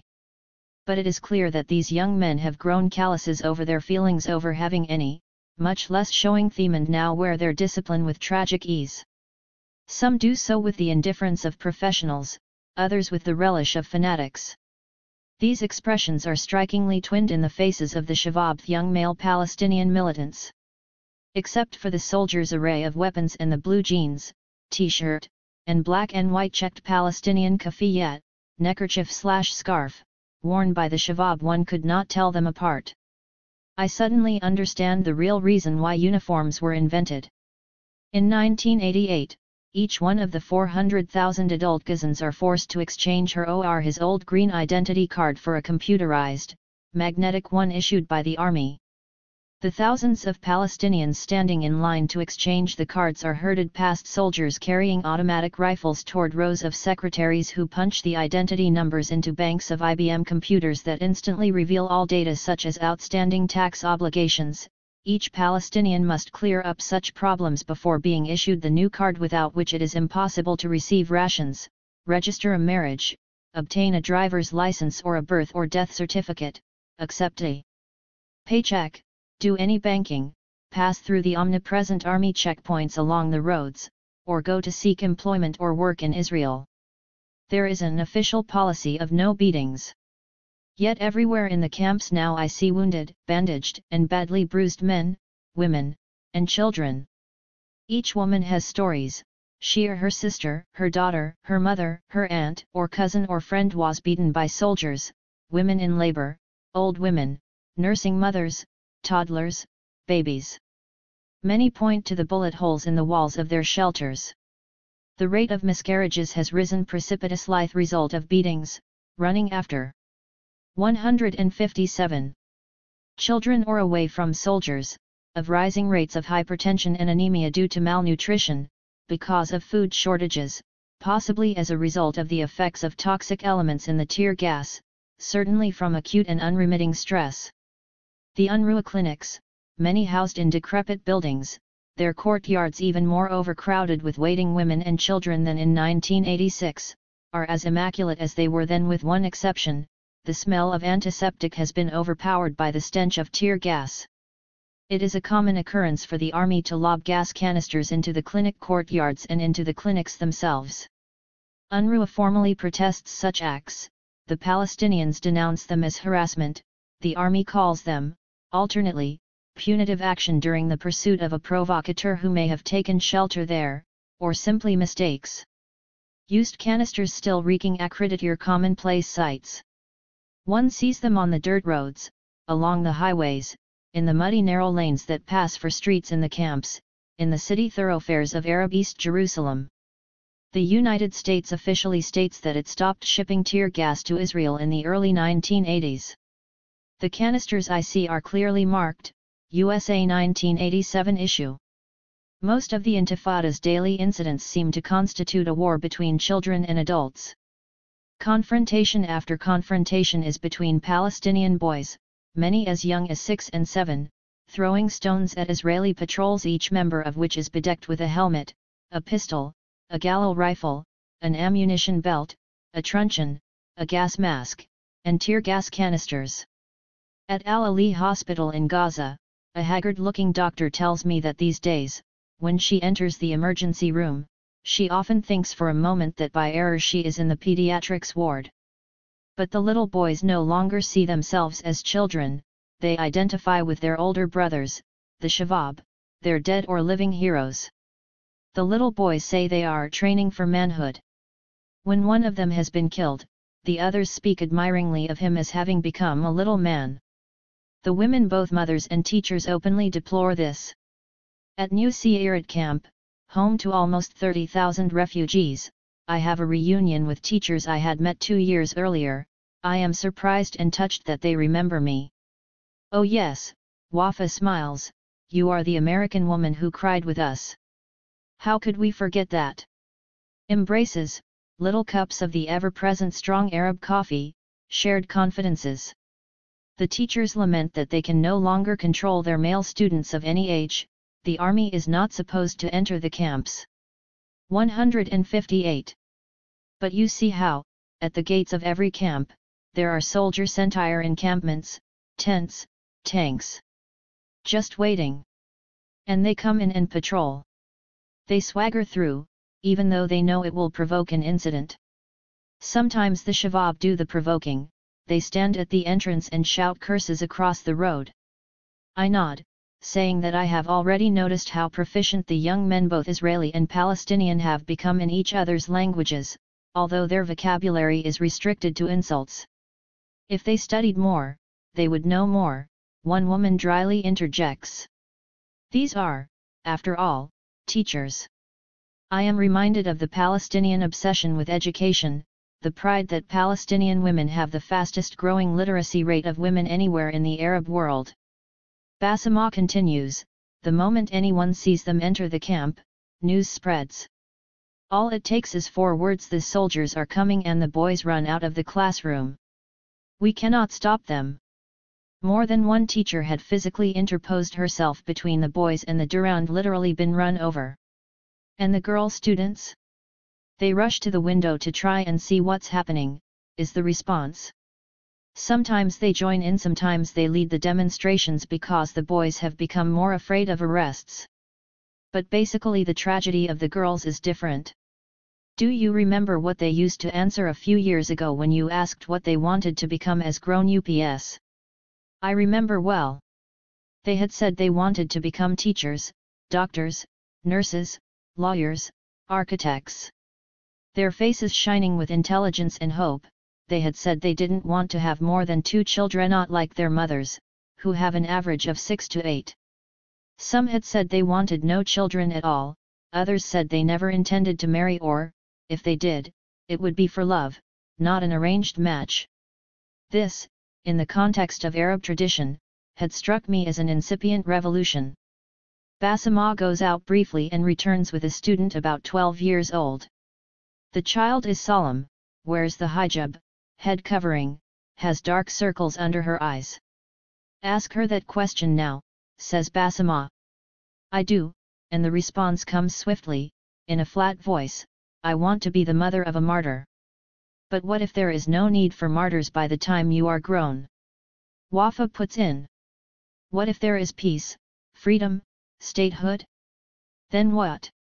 I want to be the mother of martyrs, comes the answer in monotone. You once wanted to be a writer, remember? You were so good with your essays. Remember how much you wanted to write books? The child looks confused. 159. Try to remember, the teachers urge gently. It is still possible for you. Your people need books, too, scholars, poets, storytellers. What will you do with your life after peace? For a moment there is a flicker in the little girl's eyes. Then the present closes down again, erasing past and future. I want to be the mother of martyrs, she intones. The teachers and I exchange glances. The eyes I look into brim with tears. Mary Cass is a widely respected Christian Palestinian educator. Her specialty is preschool child psychology and education. She is in demand as a speaker on the subject at international conferences. A woman in her late 50s, she looks 10 years older than she did 2 years earlier. Her hands twist with anguish as she speaks to me, the children. My God, the children. You saw them before their games, their laughter even in the camps, even in the midst of poverty, crowding, danger, humiliation. They were still children. But now? Now their favorite game is Intifada. They take turns playing soldiers and Palestinians like cowboys and Indians. They play at gassing, arrest, detention, beatings, roundups. They are brutal with one another, it has become their fun. Nothing dissuades them, not coaxing or promises, not talkings to or discipline. They are saturated with violence. I ask about the pride the Intifada has undeniably given the Palestinians, a pride in fighting back, in ceasing to be victims.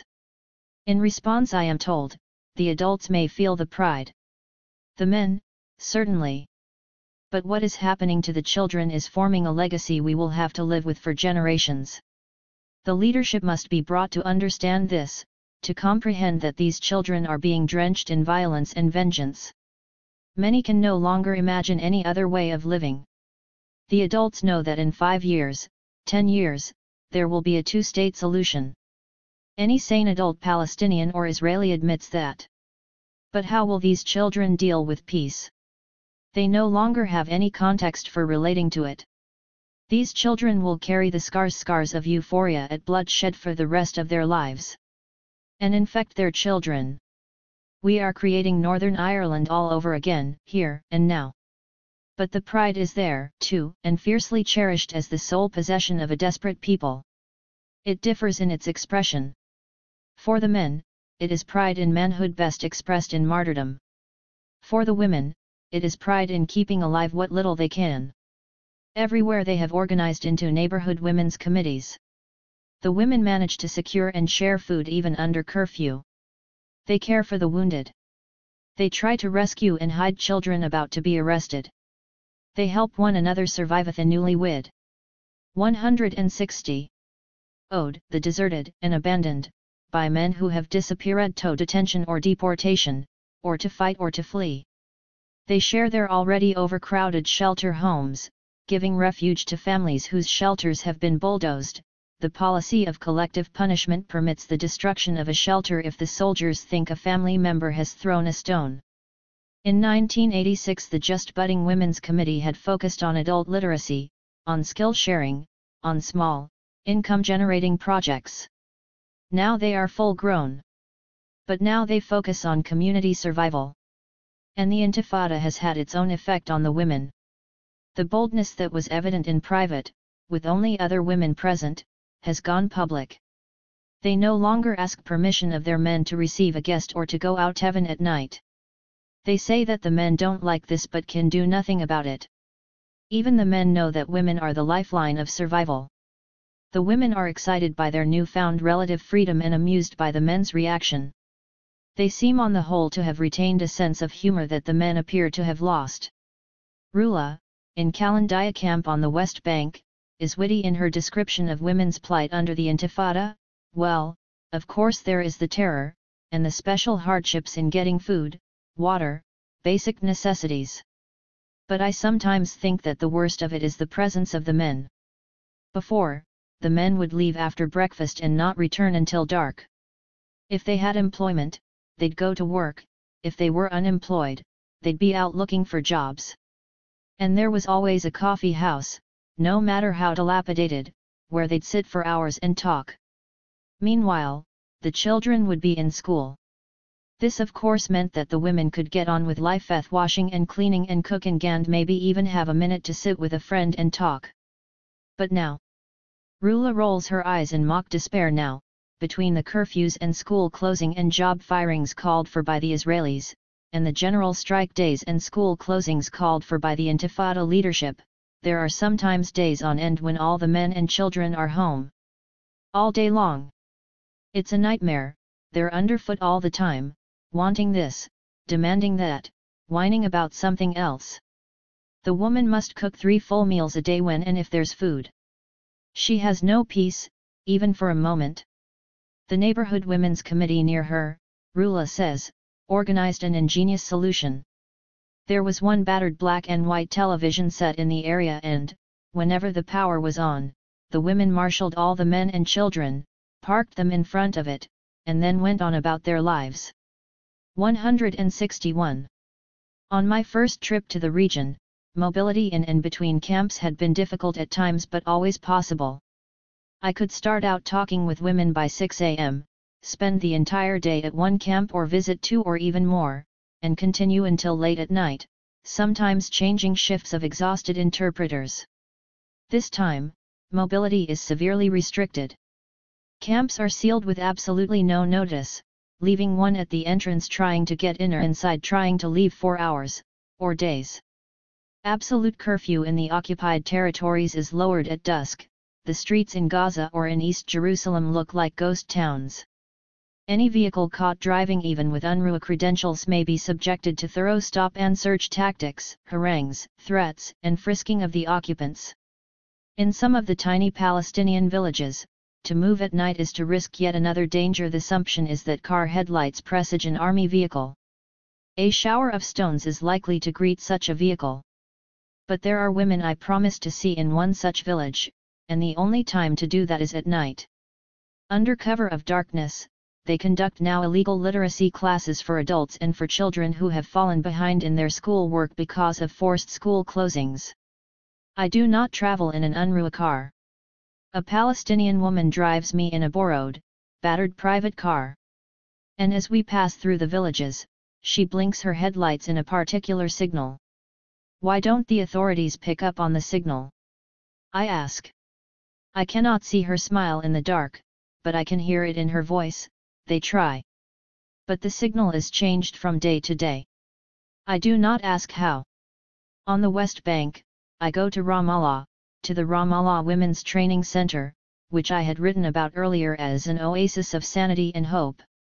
2 years earlier, the spacious grounds, the spotless classrooms, the tidy dormitories were all filled with young women, 288 vocational students, 350 teacher training students, talking animatedly, laughing, walking arm in arm, proud and beautiful.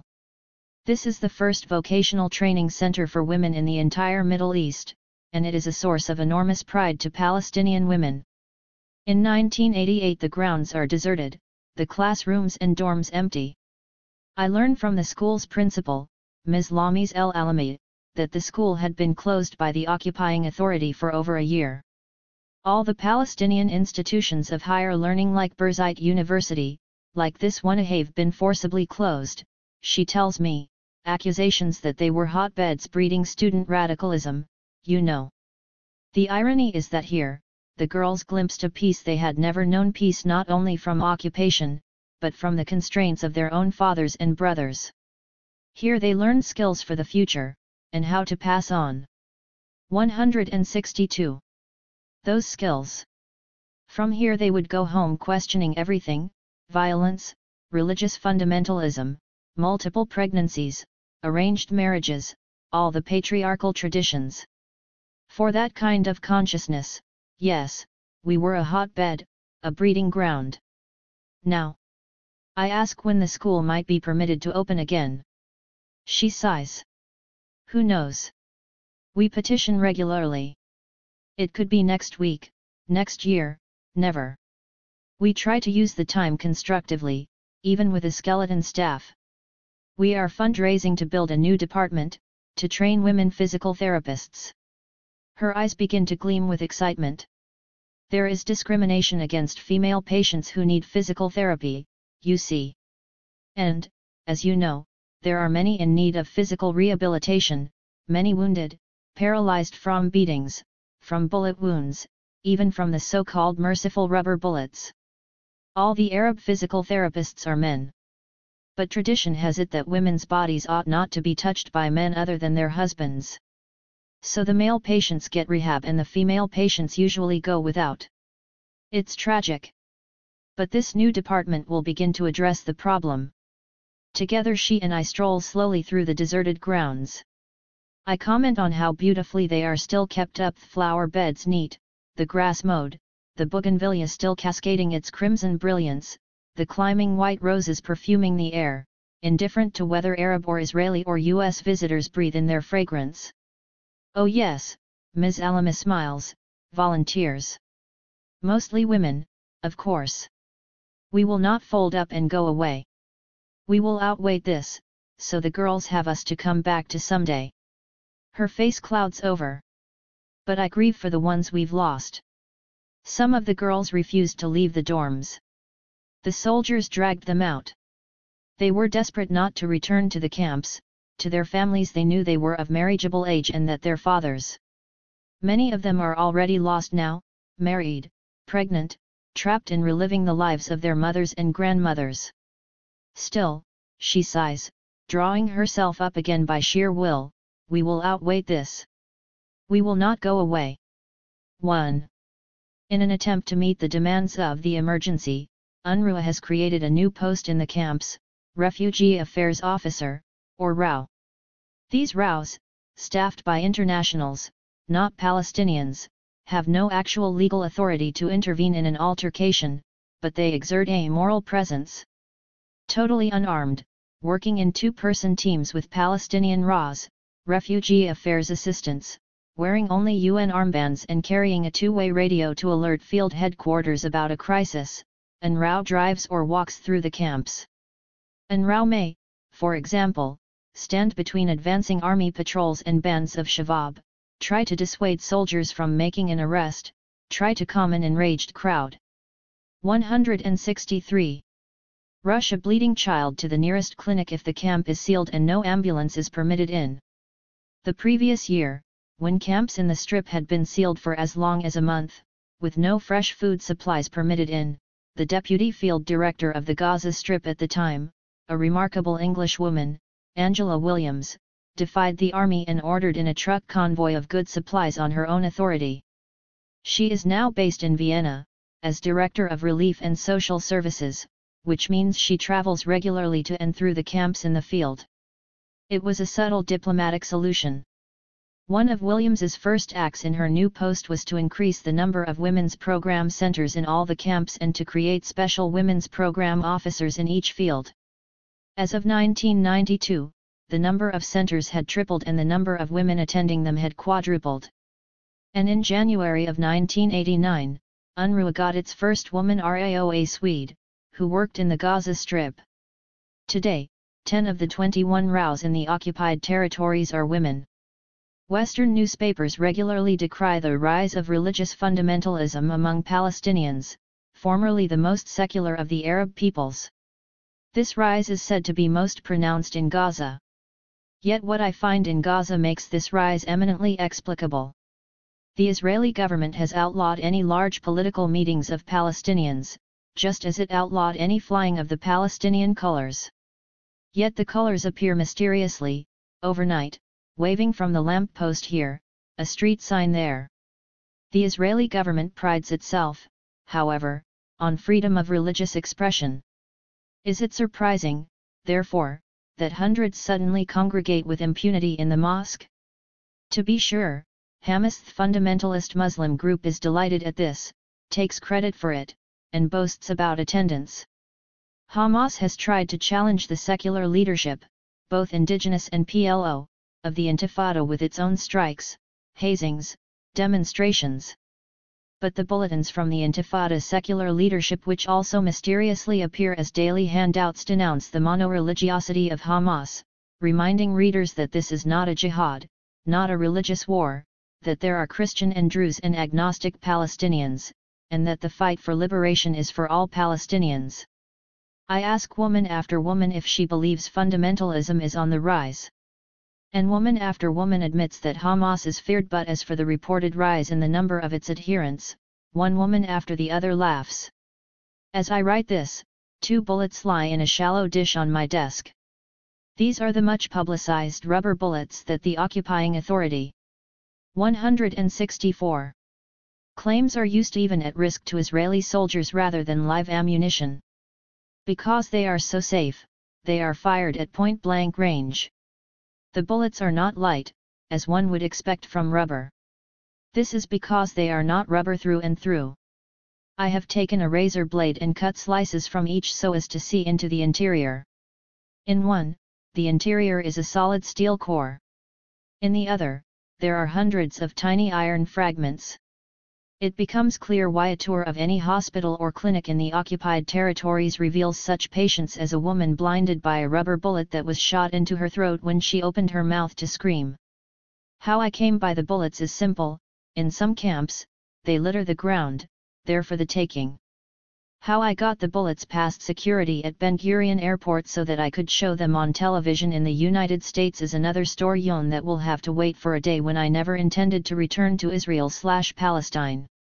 In Daisha camp on the West Bank, south of Jerusalem, I arrived to find I have been invited to a wake. A young man, 18 years old, was shot and killed the day before. Both my interpreter and I demur, expressing misgivings about imposing on a family's privacy and grief. But we are pressed, and it would be rude not to accept the hospitality. The family home is a 2-room concrete shelter. In the outer room, about 30 men are congregated, some sitting in rickety chairs, others standing, all of them talking, smoking, drinking coffee served by young boys of the family. A large photograph of the dead Sunthmard Iris taped to the wall, framed by paper streamers of green, red, black, and white, the forbidden colors. Under it sit the father and the Mukhtarth camp elder. The grieving father is being lionized by the visiting men who file past him, slap him on the back, embrace him, pump his hand in congratulations. The father is now beaming, he has prestige. We are ushered to and through this room, into the second room. It is filled with women, sitting on the floor, backs to the wall, all around the edge of the room. At the far wall sits the mother, flanked by her daughters and other female relatives. There is an explanation of who we are, and through the interpreter I offer my condolences. The mother accepts them with dignity and thanks us for coming to pay our respects. Then she falls to talking about her son. Suhaila, my interpreter, whispers the translation. The mother and other women are sharing memories. How lovely a child the dead boy was, how his name, Jamal, meant beauty, how he had laughed with joy the day he took his first halting steps. Remember, how smart he had been at school, how handsome he was become. 165. How he never balked at helping his mother, how he worked with his sisters on their homework, how hard he studied, how joyful he had been on winning the scholarship, how he had planned to become a lawyer someday. It is so simple and natural a thing to weep that I don't notice we are all crying softly. This woman's son and my Sansaf as a student back at his music conservatory in Boston are the same age. Suhaila and I sit cross-legged, like the rest of the women, on this cold floor strewn with threadbare blankets, holding hands. The Mukhtar bursts into the room, his rheumy eyes flashing, his bony finger pointing accusingly at the mother, his voice loud in furious denunciation. Suhaila is transfixed at his ranting. I tug at her sleeve for a translation. Rapidly, in a low whisper, she tells me that he is berating the women for mourning, reminding them that this is a day for great celebration, that they should be honored to have known a glorious martyr, that female tears scald the soul of one so elect, that they insult and dishonor his memory by their womanish sorrow. All the women fall silent, all of them except Suhaila, and I dutifully draw fixed smiles across their faces. Satisfied, the Mukhtar leaves. There is a silence after his departure. Then, with a look of contempt at the door by which he left, the bereaved mother tears open the front of her dress, snatches the veil from her head, rends it in two, beats at her bare breast with her fists, and keens in wild grief, "My son, my son! See how I am not even permitted to mourn you." And then all the women are free to cry. Later, Suhaila, still trembling, as I am, says to me, "What we saw is the intifada within the intifada. Zahira Kamal has violated curfew to come and see me at my West Bank lodgings, in a Jerusalem convent just outside the gates of the old city. It is very good to see her again. In her early 40s, she is one of the new generation of Palestinian grassroots women leaders. No man appointed her to a formal post heading a women's auxiliary, nor does she spend her time doing charity work, winding bandage rolls, or organizing parcels for men in prison. She proudly calls herself a feminist, and her work is with women in prison, in the camps, in the villages. In 1986, when we first met, I had been impressed by the Women's Work Committee that she and 5 women friends had been building for a decade, a network of more than 9,000 women in over 70 groups across the West Bank and Strip. The WWC, mindful that most women couldn't come to any center because fathers or husbands forbade it, made a practice of going to where the women were. Literacy. 166. Classes ensued, sewing classes, knitting and embroidery instruction, typing class, all aimed at skill sharing, all aimed toward empowerment, toward an economic self-sufficiency that might be gained through paid employment. A fluid, semi-visible, dynamic network. If a woman doesn't show up for a meeting, we visit her where she lives, Zahira had told me. We prod her, gently, to find out why. Usually she is being beaten and is ashamed to tell us. We talk together with all the women of the family, to build support for her, and we suggest ways in which the women might argue tactfully with the men. For instance, if the men use Quranic texts to justify beating women, we suggest that the women question whether the texts have been correctly interpreted. We try to get women to challenge the power structure in the family. And they do. Zahira had then been under town arrest for 6 years, this had not changed years later. She is still refused travel papers and cannot get permission to leave the country to attend international women's conferences. She has never married, was trained as a physicist, has put all of her younger sisters through school and college. Now, during the Intifada, she and I sit together again.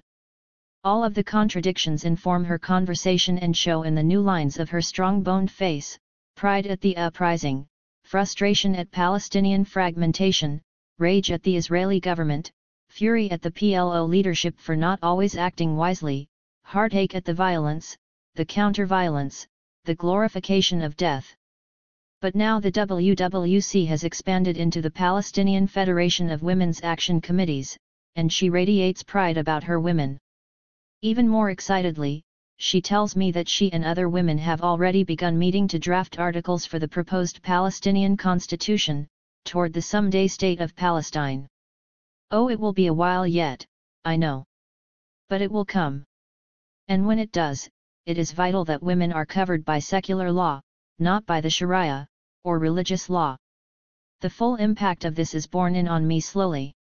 Such a new state would be the first Arab country in which women were totally protected by secular law. She follows my train of thought, yes. There will be tremendous pressure brought to bear by the entire Muslim world for Palestine not to do this. The other Muslim countries will be terrified that it will be contagious. Even in Israel, as you know, divorce and marriage and custody are all under the authority of the rabbinical courts. But this is the moment to begin, so that the revolution cannot use us and then betray us, as it did in Algeria and everywhere else. That is why we are working on and already lobbying for such legislation now. We are joined by a shy woman a little over 5 feet tall, in her late 20s, whom Zahira wants me to meet. Amal tells me her story quietly, without drama, how she was detained without charge but knew it was because her husband had been politically active, how she was 167.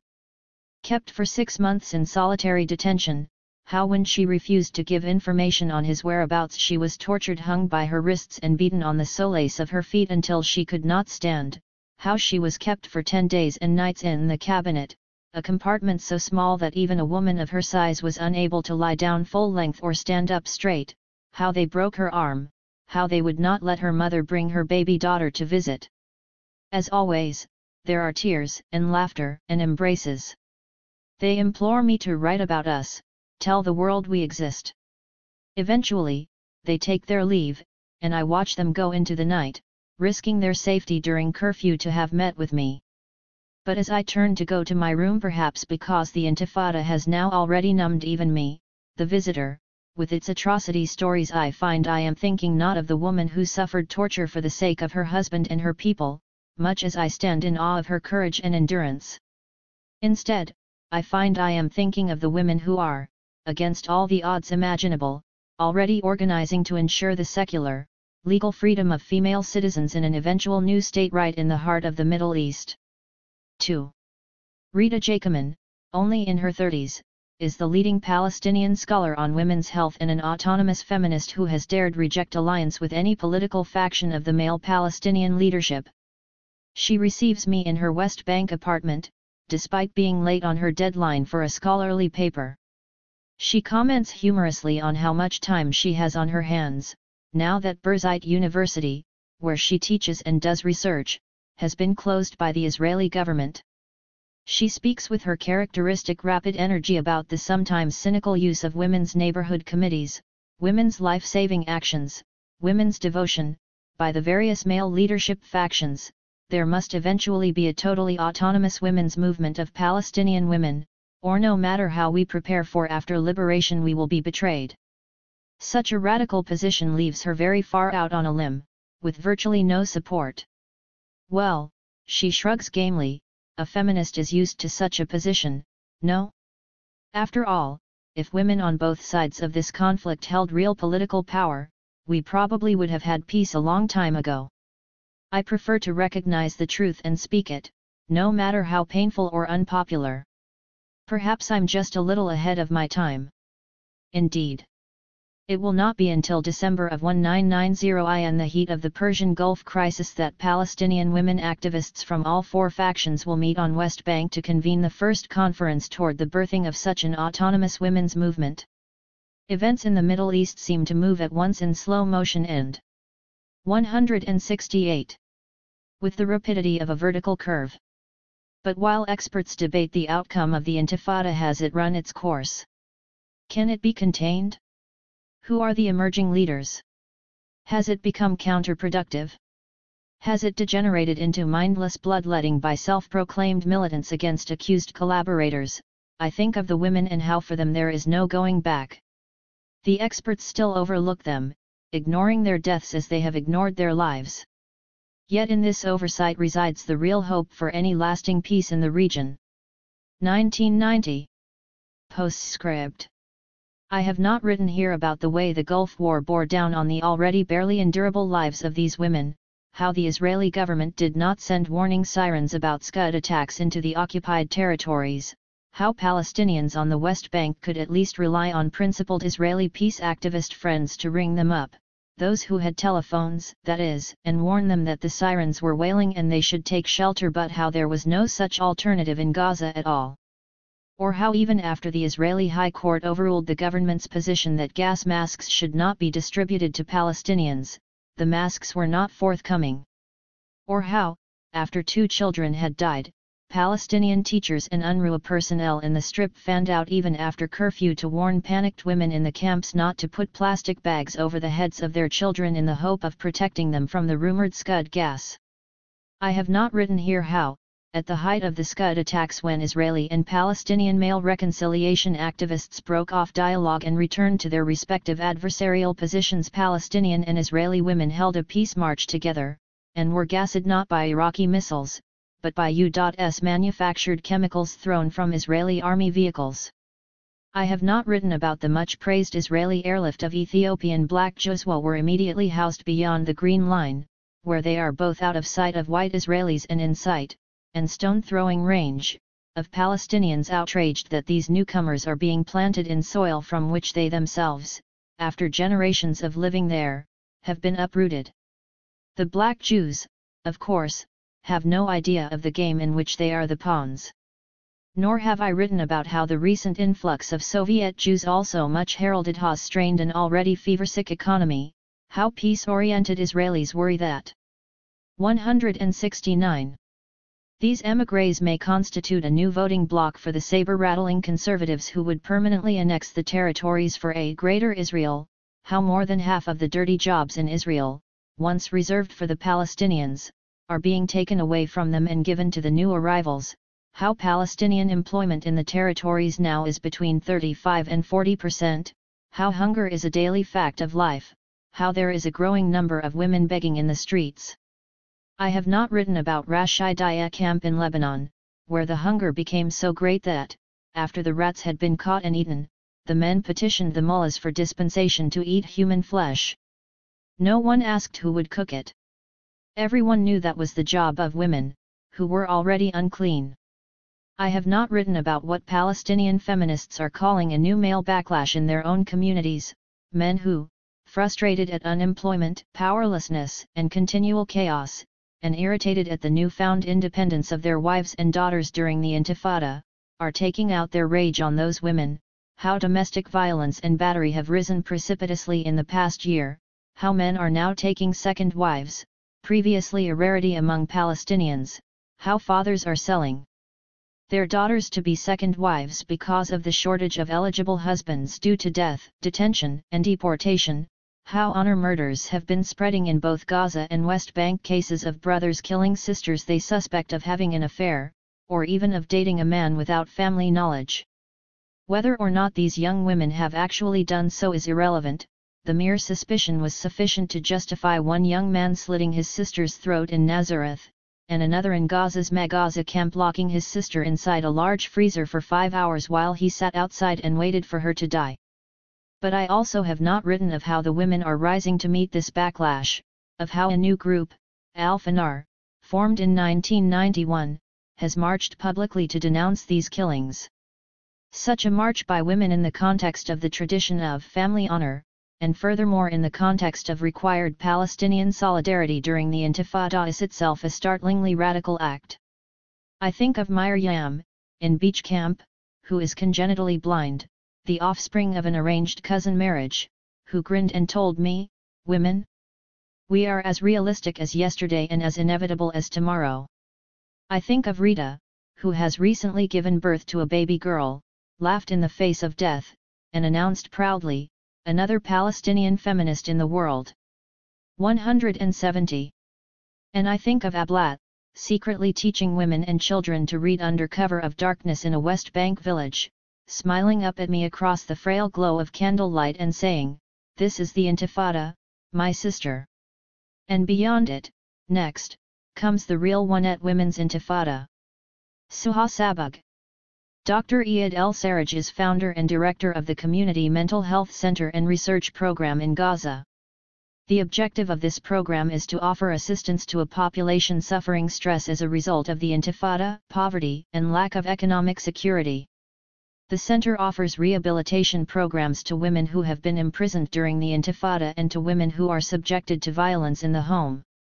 In this interview, which took place in 1992, Dr. Sarraj outlines a more or less psychosocial history of the issue of gender throughout the period of occupation. 1. How do you approach the issue of mental health under occupation? Can one apply the same measure of mental health to the individual as in times of peace? The Intifada is in a constant state of flux, and the mental state of the population is constantly changing in response to new developments in the political arena. In order to understand the psychology of the Indi. 172. Visual, including women, mental health must be understood in terms of a dialectical relationship between occupiers and occupied. At different times this relationship demands different forms of response from the local population. For many, the image of the Intifada child or youth too carrying a stone has become the symbol of the Palestinian national liberation struggle. Images of youths throwing stones are the subject of many posters, postcards, and an endless number of book jackets. For the youths and teenage girls, the act of throwing a stone constitutes the restoration of their dignity and their humanness. From a psychological perspective, the act of throwing the stone constitutes a form of personal therapy for the Palestinian child of the Intifada. The child who has taken an active role in the Intifada is better adjusted than the child who has observed the violence but not participated. The latter has a much lower level of self-esteem and a much higher sense of anxiety. Occupation is a form of language. The child is well aware of the difference between the living conditions in his or her dirty camp and the living conditions in the newly built Israeli settlement. The child learns at an early age that the father and protector is incapable of protecting the child. The child is bound to feel at that point a sense of anxiety and fear. In my own childhood memories of the Gaza beach in the early 1950s, the beach was clean, and white flowers dotted the land around it. Green plants adorned some streets. As time went by, the youths who saw no future for themselves in Gaza harbored a sense of resentment against all that was beautiful and clean. Green plants that had escaped destruction by the devastations inflicted on the environment under occupation were destroyed by the angry youths. Now, garbage and open sewers flow freely onto the Gaza beaches. The camps suffer from overpopulation and people live on top of each other in homes made of blocks covered with asbestos or tin. Tall towers surround the camps, where soldiers can peer into the privacy of any home and into the corner of every street at any time. Youths cannot enjoy a moment of solitude, the child can never play alone. The lack of space, the dirt, heat, and constant surveillance by soldiers cause tempers to flare. In times of curfew the situation is exacerbated because the streets that provide added space are reclaimed by the soldiers. Prior to the Intifada, a feeling of helplessness, of loss of control and disillusionment prevailed. Many patients complained of a feeling of kanga, meaning suffocation. The symptoms included shortness of breath. There was a general atmosphere of fear, fear of informants who might be in one's own family, fear of soldiers, fear of losing one's job. Many youths at that time came to the conclusion that life could not get worse and death would be welcome. At that very moment they overcame their fear of death and of 173. The Israeli soldier. They opened their shirts, taunting the soldiers to shoot as they threw stones at them. At that moment the youths lost all fear of the soldier, since the only thing the soldier could take away was their life. A new person who was not afraid of the occupiers was born at that moment. How did occupation and the resistance to it affect the mental health of women? Not only children's but also women's sense of identity was transformed in the Intifada. Interviews conducted with women whose children were active participants in the Intifada showed that initially women went out into the streets to prevent youths from throwing stones. They were fulfilling their traditional role as protectors and nurturers when they stepped between armed soldiers and their children, pulling the children away. But slowly mothers came to realize that the youths were right and occupation must be fought. They abandoned their traditional role and joined their children in the act of resistance. A new Palestinian women emerged to the same degree that women broke boulders and cinder blocks into smaller stones and chased soldiers away from their children. This new woman emerged with greater defiance, increased self-esteem, and a newly acquired political consciousness. For traditional women this moment constituted an unprecedented break with their traditional domain in the home, and it pushed them into the political sphere of the street. The extent to which this will have a long-term effect on women's liberation from patriarchal constraints is still being hotly debated in women's circles on the West Bank. 3. However, the mother's participation has instilled a new sense of pride in the child who is active in the Intifada, although the child's role model remains older active youths. For women here there was both a sense of liberation from occupation and from traditional norms that were questioned further in the months to come. Palestinian women's identity was not transformed overnight. Just like the Intifada itself, it was a process that took place over 2 decades, when women were active in all aspects of the Intifada. Not only women, but the entire society, including children and men, were transformed, in a psychological sense, through the experience of resisting occupation. Writing about the Algerian Revolution, Frantz Fanon, the black psychiatrist from the Antilles, describes this transformation in his notion of the new man, which would better have been termed the new being. For his notion accurately describes the transformation that takes place in both men and women when society decides to reject the sense of identity imposed from above under occupation. 4 years into the Intifada, the experience has brought about not only a new sense of identity but also 174 new institutions. The Intifada has become a way of life for Palestinians, and many facets of the Intifada, such as the notion of self-reliance, have become institutionalized. It is highly unlikely that the population will return to the way things were before the Intifada. You said that the Intifada is in a constant state of flux.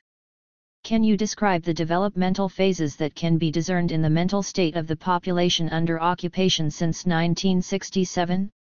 3 distinct mental and emotional phases can be discerned during the years since 1967 in the occupied territories. Women's situation has changed in response to the changing conditions.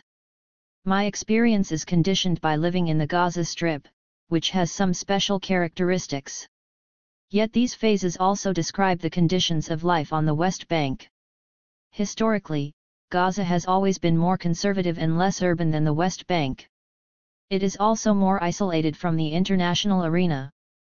Living in Gaza is like living in a poor ghetto. It is geographically cut off and economically deprived. The situation in Gaza is far worse than on the West Bank because in Gaza the socio-economic status of the population is lower. Many people are unemployed and suffering from severe poverty. This is reflected in mounting stress within the family, and it impacts on the situation of women. I define the first phase as the period immediately following the occupation in 1967. As a result of losing the war, the population suffered from a deep sense of frustration and helplessness. Men in particular felt that they had lost control over all aspects of life. Many had to be bused to Israel to work on construction sites or to other jobs that strengthened the Israeli economy. And all of them felt humiliated in the workplace. The standard of living was mounting and they could not always afford to put bread on the table. Outside the territories the situation was grim for the Palestinians. Black September, which resulted in the destruction of all PLO bases in Jordan, led to great disillusionment. Soon afterwards, the Camp David Accords were signed and this added to the general feeling that Palestinians had no control over their own destiny. All this time Israel had followed a policy of the carrot and the stick. While the doors were open to laborers who had no alternative but to work in Israel, any expression of political resistance was severely punished. A feeling of helplessness and loss of control leads to clinical depression. Many patients complained of headaches and a feeling of kanga. For the first time in history, drugs were introduced into the territories and drug abuse became rampant. In some cases I treated whole families for drug. 175. Addiction. Pent-up feelings of frustration, fear, and anger were directed against the self, as in drug addiction, or against weaker members of the family, especially women. Israeli soldiers were often called to break up family violence. In our culture the family is the repository of self-esteem and security. It is the source of identity. I am first recognized as a Saraj before being recognized as an individual. By requesting that soldiers intrude on the family, society was violating a fundamental taboo in the culture, which dictates that problems must remain contained within the family. The fact that the intruder was also the occupier was a further humiliation. For women the problem is twofold. Women suffer directly from the impact of occupation, like the rest of the society. But they also suffer as a result of tradition. In other words, they suffer in a direct and an indirect way under occupation. In our patriarchal culture, women and children have always been in a weaker position than the patriarch, the male head of the family. When a husband can no longer contain his anger, his humiliation, his frustration due to the conditions of occupation, he is likely to find an outlet for his anger within the home. Women are often the victims of this anger. To vent his anger at the source of oppression would mean that a husband would lose his job or go to jail. While the occupation is the source of frustration, the culture provides the channel for venting this anger within the home, and during certain political phases women become the victims of this anger. In Gaza, a few women responded to the needs of the community and formed social welfare organizations to help other women. On the West Bank the situation was different, and many more women were able to participate through their work in women's organizations. These women found a positive outlet for their feelings of frustration. Still, the majority were not able to relieve their feelings of frustration and many developed psychosomatic symptoms. When women complained of a state of kanga, my strategy consisted of treating the entire family in their own home. In this way I was able to observe the interaction between all the family's members. We saw more women than men in clinics, and their symptoms fell under the general heading of depression, stomach problems, severe headaches, loss of appetite, loss of weight, loss of sleep, fatigue, and exhaustion, and in more severe cases the cessation of the monthly period and the drying up of breast milk. Fear and lack of security were two emotions that also dominated the lives of the population in the first phase. There was a strong fear of soldiers and settlers. Fear also infiltrated the private sphere. Nearly every Hamala, extended family, contained one or two collaborators. Speaking out against. 176. The occupation was taboo at this point because the people suspected one another of being informants. In the Dawawan, men's formal gatherings, a great deal of despair was expressed. In this general atmosphere of discouragement, many women found themselves facing a new and serious challenge, that of being the single head of a household. Many men were either in prison or employed in the Gulf states. For the first time women became single heads of households and had to cope with the raising of many children. A study of the West Bank has shown that women heads of households developed symptoms of illness 2 or 3 times more often than men. From my own experience, I can say that the culture was supportive of these women and that this support has meant a lot to their mental health. The culture did not readily accept the idea that married women should be employed in Israel because people cannot accept the idea that a woman should be separated from her children on a daily basis. Experience has shown that most of these women were wonderfully resilient in their new role, while a few exhibited psychological symptoms and needed treatment. In general, women managed to continue to provide security and care for the family, and they received the recognition of the society around them. During the first phase of occupation, Palestinians had a fragmented sense of identity. Because most institutions in the occupied territories belonged to the occupation authorities, female and male workers could not identify with their place of work. In hospitals this meant very poor care for patients. For laborers who worked on construction sites in Israel or for those who waited tables there, the situation was much more traumatic because the workplace was often the source of humiliation. The victims of family violence, women and children, found it harder to feel the same sense of pride and security in the extended family system. And the population as a whole found it somewhat difficult to derive strength from their identity as Palestinians because of the occupied status of the territories. The Intifada, the second phase of occupation, brought with it a sense of euphoria. For the first time since the beginning of the occupation, people felt that they could shape the course of history and that they had control over their own destiny. People felt that they took the initiative in their own hands, and they scored a very important moral victory over the occupation. The support of the Arab states and the international community brought a great sense of achievement. Helplessness was replaced with active certainty and with a feeling of being in control of destiny. The entire emotional outburst was there in the streets for the world to observe. The Intifada quickly organized itself, forming a leadership and local committees to meet the needs of the community.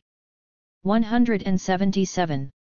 What, in your opinion, led to the second phase of occupation, the emergence of the Intifada? Several factors led to the emergence of the Intifada. The ouster of the PLO from Lebanon in 1982 made people feel that they had to take the initiative to liberate themselves. In Gaza, women were among the first to respond to this call. The General Union of Palestinian Women was formed in Gaza in 1982 to organize women and to promote self-help programs.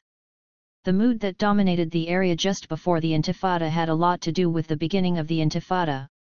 The situation was very volatile because people felt that life was no longer a better alternative than death. They were in a state of dismal despair, and that sparked unprecedented defiance. The gun no longer instilled any fear in the Shabab, youths. They lost their fear of the soldiers, of occupation, and of all the symbols of power. Men of the older generation who worked in Israel did not have the luxury of resisting because that meant that they could not put bread on the table. So from the beginning it was clear that the youth and women would have a very important role to play. It is not surprising, therefore, to find that at this point the culture came to appreciate the contributions of women.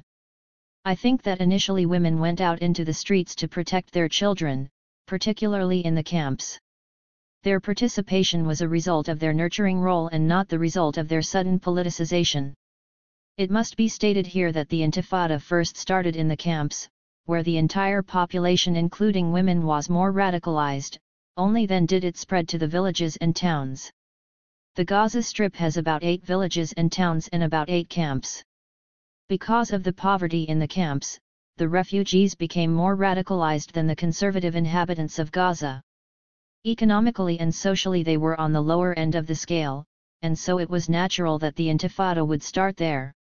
In addition to the social and economic dimensions, the division between villages and camps also reflects a division between traditional and radicalized Palestinians. In terms of the overall picture of mental health, the Intifada brought with it a healing process in many areas. Drug consumption disappeared, in part because the leadership of the Intifada punished drug dealers. Violence in the home disappeared and divorce rates went down. Women received greater appreciation for their contributions. Gender relations improved and even evolved in a more positive direction. Many traditions that reflect the weak status of women began to disappear, for example, the dowry. Collaborators and informants were given a chance to return to the mainstream of society, and people no longer feared reprisals from them. They. 178. Shabab, the youth who engaged the soldiers, gained a feeling of self-esteem.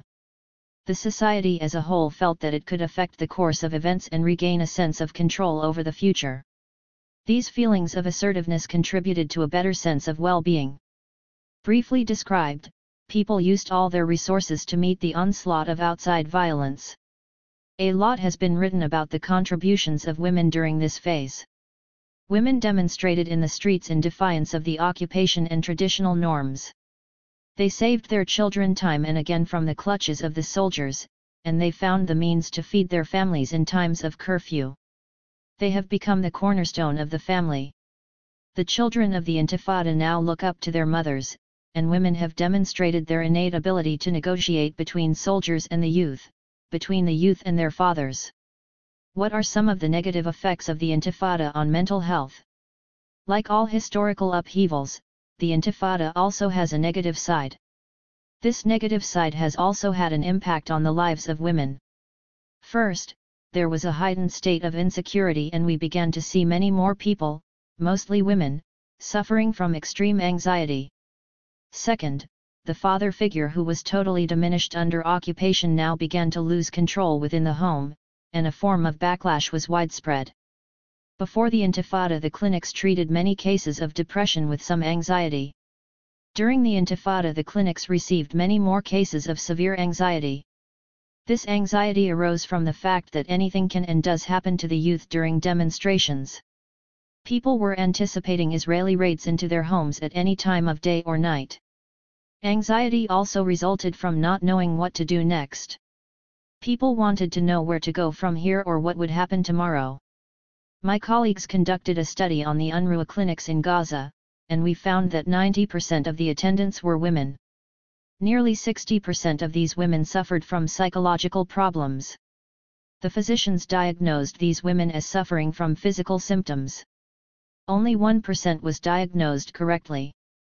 The rest of the women were treated with sedatives and antacids, antibiotics, and analgesics. Because the doctors were not familiar with inter-health problems, they could not identify the problems. They also lacked the time to spend with patients. Each doctor had to see nearly 300 patients per day. It is interesting to note that the youths who participated in stone throwing were relatively well-adjusted members of society. One of my colleagues conducted a study during the first 6 months of the Intifada, and 179. He found that 28% of children under the age of 14 suffered from symptoms of anxiety. The same study was duplicated 6 months later and the percentage had dropped to 13. These children learned how to cope with their anxiety, to endure and become more resilient. It is an important finding because it shows that while we cannot eliminate anxiety under occupation, it is possible to manage it. In my opinion, the ability to manage stress is one of the positive developments in the early part of the Intifada. We are only now beginning to see the impact of the diminishing status of the male figure. In this case, the Intifada has only exacerbated a problem that has its roots in the policy of occupation. Much of the occupation policy is directed at humiliating the male figure in Palestinian society. Otherwise, how can one explain the workers' daily ordeal of lining up for work in what was dubbed the slave markets? Or the rules that prohibit the same workers from sleeping nearer to their place of work within Israel? Attitudes of Israeli society to Arab workers are reflected in an expression in the Hebrew language in which poor workmanship and work done by Arabs are synonymous. With the emergence of the Intifada, the youths no longer looked up to their fathers as role models because fathers were not participants in the resistance. Youths regarded slightly older youths and to a lesser degree their mothers as role models. The father had now lost control of his destiny both outside and inside the home, and it was only a matter of time before men would seek to reinstate some form of authority within the home. What are the characteristics of the third phase and when did it begin? It is not clear when, exactly, the third phase began. But it is evident that the early euphoria has been replaced by yet another period of depression. There are many reasons for it, the most obvious being that after 4 years, people are tired and disappointed in the political results achieved so far. Their financial and human resources have been spent. And in spite of the political and moral victory, no end is in sight. The Intifada is fueled by an intensity that cannot be sustained for an indefinite length of time. And the deterioration in the psychological state of the Palestinians is evident in at least 3 recent developments. 1. The emergence of a fundamentalist Islamic movement and ideology bent on reasserting male authority over women. 2. The radicalization of the movement expressed through the stabbing of collaborators and Israeli civilians. And 3. The support that Saddam received during the Gulf War. Had there been progress toward a political solution, the Palestinians might not have looked to Saddam to 180. Champion their cause. All 3 involve a form of violence directed against the self. It is possible to predict that frustration will lead to a heightening of the cycle of violence between Israelis and Palestinians, more power perhaps for the fundamentalists, more violence against women and a return to drug addiction. Women are the first victims of the failure to find a political solution. The emergence of Islamic fundamentalism has many political causes. On a psychological level, however, it has to be seen as the male desire to reinstate his power within the home. Occupation has robbed men of any form of control over their destiny. I have said that in the Intifada the Shabab have taken the power away from the patriarchal figure. This has led to a reaction by men who felt uncomfortable because they were prevented from exercising any control or deciding for themselves the direction to take. They were pushed into a corner, unable to formulate their position. Men of the older generation have tried to regain this authority by different means. One of these is to call on the tradition of discipline, control over children, and women's remaining at home. The perfect answer to their needs has taken the form of reverting to fundamentalist views. It is clear why men desired to reinstate male authority within the home. But why did the women who stood up to Israeli soldiers relinquish their newfound rights to participation in the political sphere during the period you have termed the third phase? Women in Gaza accepted the reinstitution of male authority because they were not yet solid in their assertiveness. They were not totally comfortable with their new role and were intimidated. Men, generally speaking, are capable of fits of anger when their demands are not met within the home, and women often react in the same way they react to their children by pacifying them. Men can also be violent when their needs are not met, and women become terrorized. Some women comply with these Islamic regulations because they are intimidated. My sisters have gone back to the hijab, head and sometimes body covering, not out of conviction, although they are believers, but because they have been intimidated. There were instances when fundamentalists attacked women verbally and physically because they were not veiled. All women in Gaza now wear the hijab and many do so because they are terrorized. There are some women who wear the veil from conviction, either because of their upbringing or because of the way they see things now. In Gaza, women quickly reverted to the older role of the oppressed, and that may explain why there are currently more cases of depression. Currently, many women come to the clinic complaining of what they described to me as kanga, a sense of suffocation and a 181. Desperate need for fresh air. This is not a medical term. The language used by these women denotes both an emotional and a physical state. Doctors must be very sensitive to the language used by patients, because they often describe the root of what is bothering them. It is also important to note that women did not want to see their husbands humiliated in the workplace and totally diminished in society. Such a situation could have some very negative consequences for the family and for the mental well-being of the husband, and the women understand these repercussions very well. Consequently, many have chosen to give up their newly earned rights to participate in the political arena. During the third phase, we are seeing more cases of depression among men and more cases of anxiety among women. A study has shown that 37% of women suffer from anxiety, while there are 22% of men who suffer from higher degrees of anxiety than normal. I think that women feel more insecure than men. Women have gone through a lot of traumatizing experiences. They saw their children taken away from them or beaten before their eyes. Women with their protective nature fear for their children and for the future of their family. In many cases, they are now subjected to physical and verbal violence by their own men. Most of the women we see suffer under the pressures on their personal lives. A 45-year-old mother of 5 complained of chest pains, a dry cough, and severe headaches during the preceding year.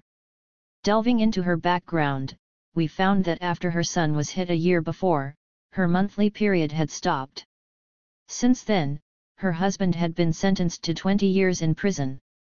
A 47-year-old mother of 12 complained that her head had been hurting for 20 years and that at night she behaved like a zombie. This woman's husband worked as a street vegetable vendor and she had lost a lot of money trying to get treatment. A woman whose son had served 5 years of a 15-year sentence complained of pains and dysfunctions throughout her body. Another complained that she couldn't talk with anybody and that she was dazed and lost in thought all day.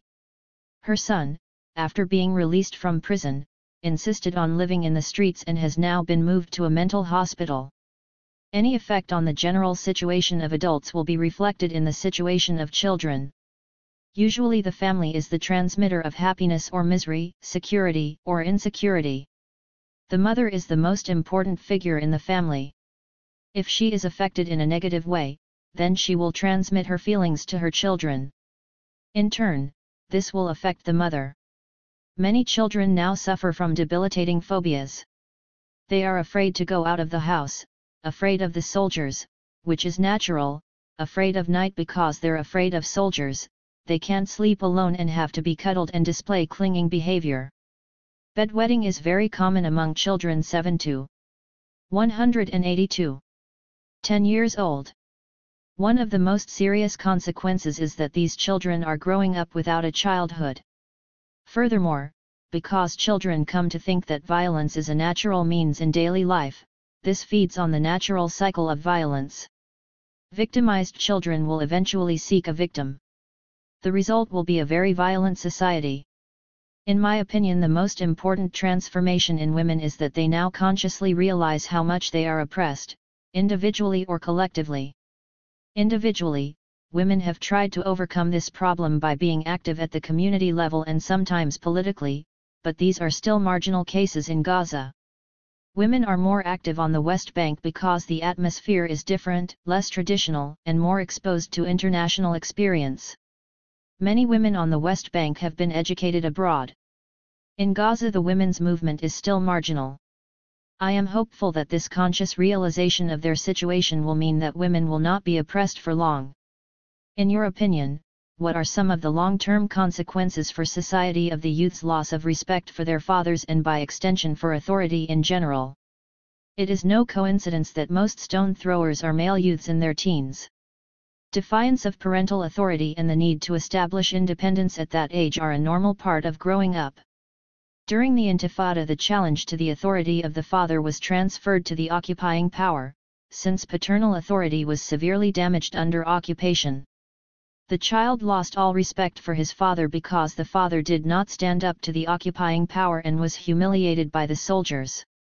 The father lost esteem in the eyes of his male offspring because he failed to join the troops of stone throwers.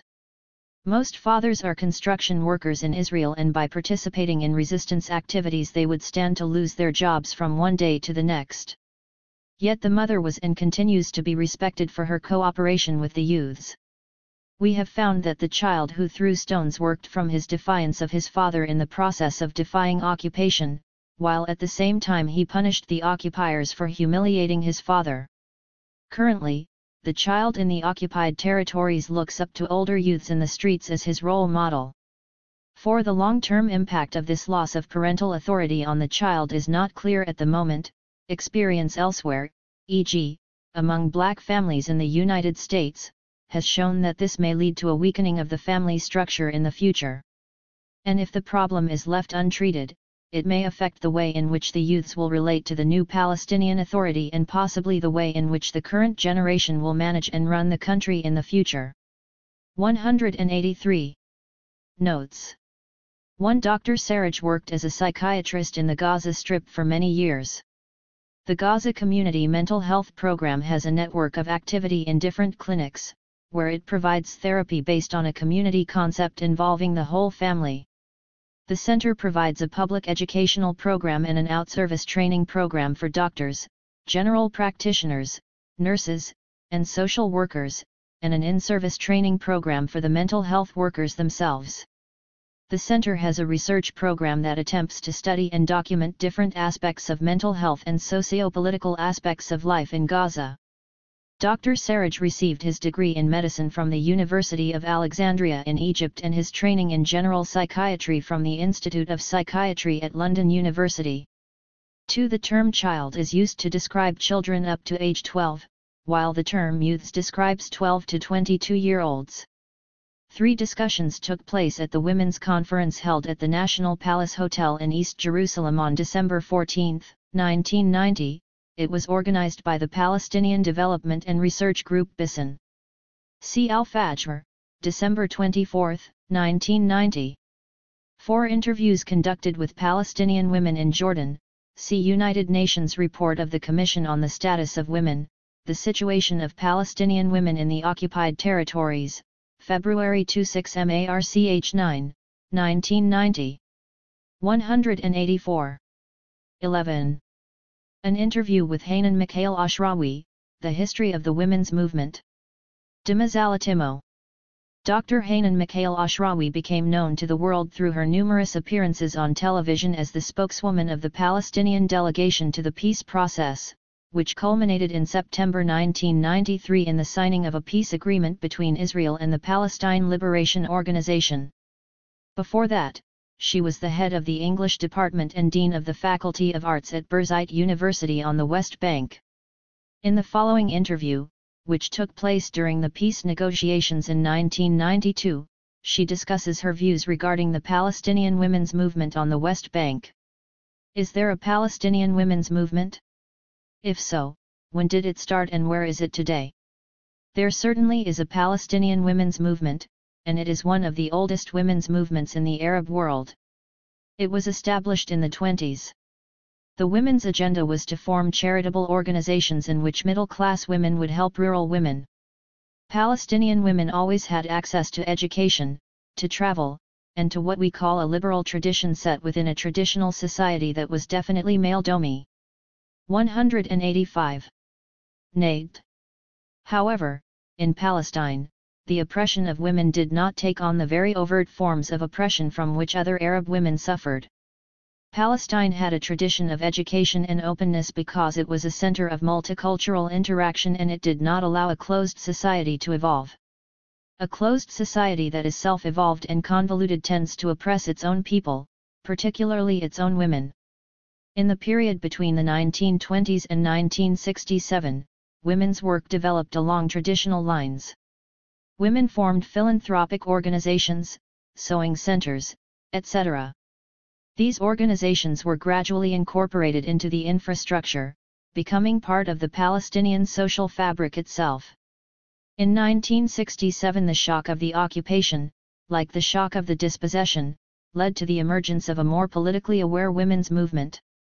It was closely linked to the nationalist movement, and it saw its primary task to be national assertion and national liberation. Women worked together to implement the same political program as men, and they became extensions of their respective political organizations. They were doing nationalist work, the only difference being that it was women who were doing it. For some time women suffered from misplaced priorities because women's issues were defined as a conflict that could be postponed, or as a primary struggle for national liberation and a secondary struggle for women's liberation. The primary conflict was always defined as the national conflict, while the gender issue was relegated to the back burner and defined as an obstruction of, or distraction from, the national issue. In the 70s, the women's movement saw the creation of the women's committees, whose rise marked the beginning of the real grassroots movement among women. The committees reached out to women in remote and isolated areas, to women who were excluded from the work of the philanthropic organizations except for being on the receiving end as charity cases. Here was the beginning of the women's movement that reached out to women in villages and refugee camps, attempted to understand their needs and to evolve a gender agenda on the basis of women's issues. We, the women who took part in the debate around the direction to be followed, started meeting in the early 70s. It was very popular at the time to talk about consciousness-raising groups. Women's groups were trying then to read feminist literature and, at the same time, we were trying to see the ways in which we could develop an authentic Palestinian agenda based on the concrete situation of Palestinian women and the specific types of discrimination or oppression that we suffered.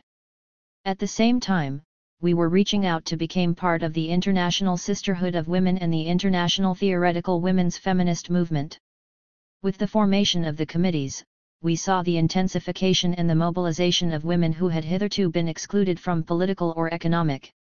186. Decision-making. The committees focused on women's rights at work, as part of the labor force, or at home, in terms of social institutions. They addressed the question of divorce, dowry, mahr, the right of a woman to choose her husband, and the availability of economic alternatives.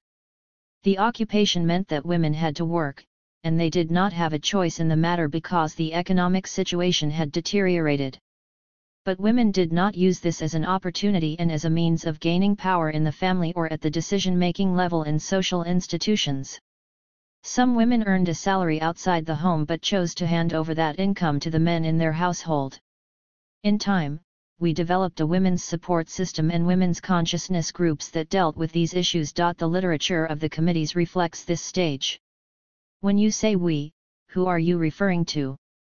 I mean many types of women, including academics and intellectuals who, instead of working at a distance with imported ideas, tried to work from a point within Palestinian society. We had all been exposed to the women's movement outside Palestine. There were also women who belonged to women's political organizations that later evolved into feminist organizations. With the Intifada, it became very clear that these women's organizations had to accelerate their work. The progression and development that takes place in the development of a feminist movement over a long period of time was a luxury that we could not afford because the Intifada and Israeli reprisals made it imperative that we create economic alternatives immediately. Since we had to deal with women's issues immediately, this meant that we could no longer postpone the conflict, for a conflict postponed is a conflict lost. There was no such thing as a primary or secondary conflict. All social issues had to be dealt with simultaneously with national issues. This is the beginning of the evolution of the gender agenda on which we worked. The receptivity of women all over was just incredible, especially because women created facts as they worked. In the popular committees and other popular structures, women initiated projects, they sustained efforts, they made decisions, took on responsibilities, and they produced results. In addition, many men, because they were oppressed or even jailed, felt that they could not take a very forthright position at the forefront of the struggle. Women did, not only in terms of economic alternatives, popular committees, neighborhood committees, and so on, but we also stormed the last fortress of male domination, which is the political arena. We did it by right and by merit, by proving ourselves and not by sitting back and accepting recognition as a gift from men. We won the begrudging respect and admi. 187. Ration of men but not their unqualified respect. Of course, there was and still remains some resistance on the part of men. How would you describe male resistance to the progress made by women? The traditional accusation levied against the women's agenda and women's organizations is that women's issues are distracting society from the primary conflict, the national issue. We have been accused of creating another front, which will have adverse effects on the struggle against occupation. In addition, there is the resistance from men at the economic level, where they feel that economic leverage gives them the right to decision-making. When men lost that leverage because they lost their jobs in Israel or because they were imprisoned, women became the major wage earners in the family. That meant that gradually the decision-making authority began shifting to women. Men felt threatened by that. At times male resistance emerges from political circles, men who are working in the political arena but find it difficult to accept a woman decision-maker. These men have a hard time accepting a woman on an equal basis. But I am amazed and gratified that men who think along these lines are a minority. There are many men who recognize the fact that women have achieved this role based on merit and hard work, and they work with women on an equal basis. Discrimination can also take place on a subconscious level. There are many social and cultural habits that have to be brought up to the level of consciousness and addressed at that level. We are constantly checking out men's language, men's diction, men's expectations, and so on, in order to keep them aware of the fact that there is a subconscious level of discrimination even when there is a conscious level of acceptance. You have described the conditions among urban and professional men, but what about the men in the refugee camps and villages? Do they feel the same way? Women in camps made advances too. But there was a backlash during the last part of the Intifada. For example, families started to marry their daughters at a very early age because schools are closed and the girls are likely to take part in demonstrations and other political activities. At the same time, major progress was made in the shifting definition of the concept of shame or female honor, which is now based on the degree of participation in nationalist activities and not on pride in a girl's virginity. In the past, women who went to jail were no longer marriageable commodities. Now there is a women's support system and a community support system for women. 188. Who go to jail, and such women are seen as having gained tremendous honor, not shame. In our recent experience of the last few years, all the women who have been in jail were married. So the whole definition of shame has shifted, because again the major source of shame is no longer related to women's social and sexual behavior but is related to participation in the national struggle. It is a tremendous source of shame, it is the worst kind of disgrace and dishonor, to be a collaborator or not to work for the nationalist cause. So this has shifted the emphasis from women's behavior to nationalist behavior throughout Palestinian society. Because women became so active and so involved in resistance and in alternative structures, in many families parental authority was instituted again to protect these women, who were defying the family and traditions by demonstrating, by keeping night vigils, and by joining all sorts of political organizations. The politicization of women has had other consequences. It has erased or eliminated many distinctions. A brother can no longer oppress his sister if she is of a higher level politically in the same organization. They say, "How can I tell her, you can't go out? You have to stay home, and I am going to exercise my traditional male authority to ensure that you do so," when, politically, she has more authority than I do. So this has again jarred and shifted the sources of authority. The same has happened with the children. They have gained more respect because of their involvement in the nationalist struggle. One backlash to all this was the drop in the marriage age for women. Parents sought to bind women to a family unit to keep them safe within the traditional structures. Unfortunately, many of these marriages are not very successful.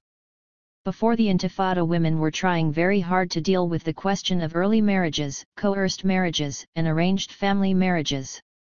The Intifada delayed all this, providing another example of the way in which forward strides by women could also contain some negative elements. Along with consciousness-raising efforts and provision of a theoretical framework, we are trying to teach women some practical methods of resistance. We are teaching women that they are not the property of their families and that they have the right to direct their own lives. We need to change the laws that govern women's lives. But many of those laws are based on the Sharia, religious law, and are therefore difficult to change. So we have tried to provide a feminist support system, women supporting each other, finding refuge for women who need it, finding a protective context, finding alternative sources of income. That again is important. In terms of the economic aspects, women proved tremendously successful and creative at finding economic alternatives. They started different projects, taking on full responsibility for each project, including collective decision-making and decisions about income and financial aspects. I am not saying that we have eliminated all sources of discrimination, but there 189 is an increased awareness of women's rights and of women's options, because on the ground there are serious and concrete changes that are translating themselves into a new and irreversible reality. We are not merely reacting to immediate threats but are preparing for the long term, consolidating our gains and by ingraining new habits and attitudes while providing a new theoretical framework in the field of women's studies. What measures are you taking to avoid following the path of Algerian women, who helped win independence from the French only to have their rights denied in the new Algerian state? Can you avoid the pitfalls faced by Western women who lost their jobs after World War II because they were disfranchised by the men returning home from the war? Ours is a long-term struggle, and whatever is gained becomes integrated into the social pattern. It is most important that there is now an awareness of women's issues, that there is knowledge of the experience of women in other countries, and, at the same time, that there is a theoretical context which pulls these things together. Women are aware not just of the benefits but also of the potential loss of the gains made so far by women. Of course, this is all part of the assessment of our achievements. If you do not achieve much, if you are blocked, then people turn against each other and against themselves and can reverse and regress. But if there are achievements that are visible and tangible and can be assessed, this becomes an inducement for more work. I am confident that we will not follow the Algerian model. When I hear women say we won't go back to the kitchen, that is music to my ears. I know that I can deal with any man on the basis of equality, as an individual, and not as an exception. If you look at the whole political picture, you will see that many women are in very responsible positions, making decisions, and are right at the forefront of the struggle. You will see that it is going to be very difficult to send these women back to the kitchen or to relegate them to the status of second-class citizens. There is always the possibility of a resurgence of traditional thought associated with religion. Hamas has always been viewed as the main threat to women's rights. We have seen attempts to imposing the dress code, for instance, on women especially in Gaza. A few months back there was a conference in Jerusalem arranged by women, with participation by women from across the political spectrum, including Hamas and all the committees and organizations. The vast majority stressed the fact that it is a woman's right to choose her own dress code and that there should be no coercion whatsoever. Again, that statement was taken as symptomatic of all sorts of other activities. But the fact that there are now intellectual, 190, cultural, and social events in which women's issues are being discussed openly and in a very candid and forthright manner is extremely encouraging. The term liberated is a relative term. What is your definition of a liberated woman in the occupied territories? There are various aspects and many components. There has to be economic liberation for women.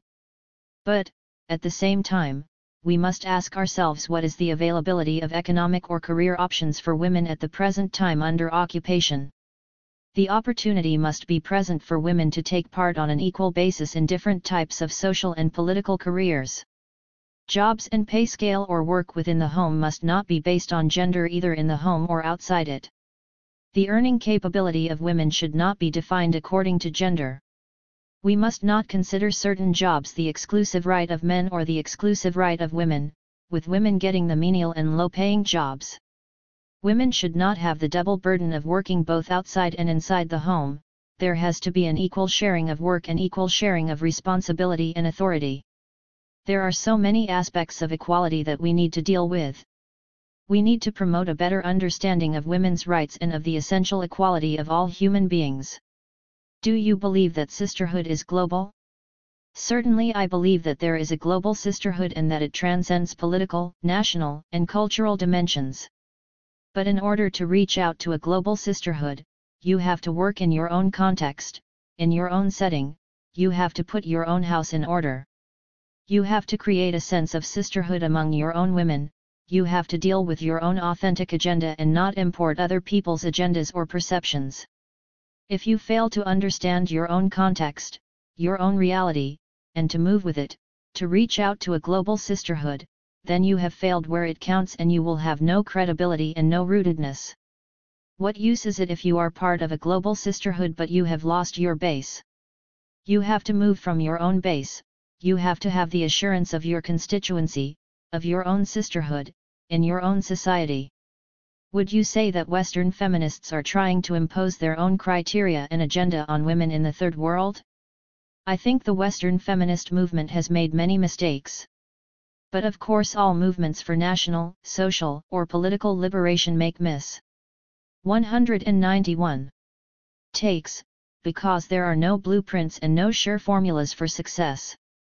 To me the major drawback was the political lack of responsibility and foresight in understanding women's position among all the oppressed of the world.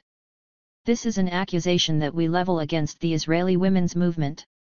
We asked them, how can you work for women's rights and against women's oppression in Israeli society when you see that there is a whole national oppression being practiced by your society against the Palestinians? You cannot fragment these issues, the social oppression is the same. It is the same militaristic and macho mentality that oppresses women in Israel and oppresses the whole nation of the Palestinian people. So there is a lack of a politically comprehensive approach that fights against discrimination everywhere. We, as women, should be the first to understand the denial of the other's right to self-determination because we, as women, are globally denied the right to self-determination. You have to transcend your own narrow interest and be able to make the political and theoretical leap to understand that if you are fighting against the oppression of women or discrimination against women, you must fight against all sorts of oppression or discrimination. You cannot think in fragmented terms because the oppressor is not going to decide on oppressing one group and granting equality to the other. This is something that the women's movement did not accomplish in the early stages, although I remember that when I was a student in the United States, I worked for some time in the women's movement there, and they were much more receptive to the Palestinian issue than the men because they could understand the nature of our own oppression. But, at the political level, it was very hard to get the women's movement to reach out beyond itself. Western feminists will have to put their own house in order and see that there is not just sisterhood but also an affinity among all the oppressed, regardless of the nature of the oppression, before they address other forms of oppression. I was gratified that the National Organization for Women, NOW, did not choose to endorse the Gulf War. Yet one might have hoped that their position would be based on the fact that this war would inflict undue hardship on women and children in the Middle East. Instead, the position of now was based on the premise that the US government should not support a country where women are treated like chattels. Although now is showing signs of becoming more and more globally aware, there has to be a better understanding of ethnic issues and of now's responsibility regarding Third World struggles. We have yet to hear of the support of now for the struggle of Palestinian women and the Palestinian people in the occupied territories. 192. 12. Comments by 5 women activists, Siam Abdullah, Amal Karisha Barghouthi, Rita Jacoman, May Mystic Mel Nasser, Amal Wadan. Sehar Khalifet. Translation by Nagla El Bashiani. Siam Abdullah. Siam Abdullah is from the Tauta quarter in the old city of Nablus and is a graduate of Al-Najah University. She is in her 20s and is currently employed. I met her in a gathering of about 10 women, most of whom were in their 20s. While the rest of the women spoke of their experiences, emphasizing their heroic contributions to the Intifada, Siam remained silent. She followed the conversation with her eyes by looking from one speaker to the next. Siam's mother, also present, was one of those generous and courageous women who was constantly laughing. The contrast between the two rendered Siam's silence even more mysterious. I asked her why she was not participating in the conversation. Had she undergone any experiences similar to those of the others that she could talk about? She said that in comparison with the performance of the older generation of women, what she had done merited no mention. When I expressed surprise that the picture had been reversed, the older generation of women far more active than the younger generation, which was shy about action, she answered in a self-defensive manner. 193. I want to work, and I want to contribute, but the situation does not allow for it. Are you afraid? Of course I am, but not of the occupying power. With a mother like mine, how could I possibly be afraid of occupation? However, my mother and the rest of the women her age do not have to be concerned about the responses of society and are therefore in a stronger position than the young women.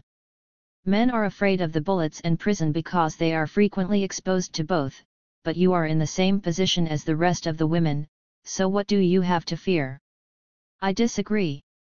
The older generation of women is stronger because they have less to lose. They do not fear celibacy since they are already married, they do not fear not having children since they have had several each. Their reputation as honest, decent women has already been established. Nothing they do or say can tarnish this reputation. The same does not apply to the younger generation of women. In the early days of the Intifada, I took to the streets during a large demonstration along with many young women, and we all heard one of the boys from our neighborhood saying, "Look at the sluts. They are joining the demonstration in order to show themselves off and to meet men." If our young men were as politically mature as our young women, the Intifada would have been much stronger. One should not dismiss this issue as irrelevant, because it affects the rest of a girl's life.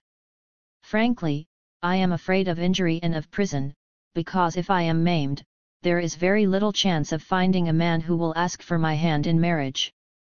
The community will discourage even a widower or a divorcee from marrying me by telling him, "This girl must be an instigator of trouble since she joined demonstrations with other men." Take what happened to Rana Shaban as an example. Rana, who is 23 years old, was engaged to a young man from Tulkarem. One day when she was buying her trousseau from the market, she saw some soldiers violently beating up a young boy, and she quickly ran to his assistance. She tried to pull the boy away from the soldiers but failed. Then she noticed a knife sticking out of the boy's back pocket. She quickly pulled the knife out and stabbed a soldier with it. The soldiers immediately jumped on her and began to beat her. Eventually, she was sentenced to 5 years in 194. Prison. When her fiancé learned about the situation, he broke off their engagement.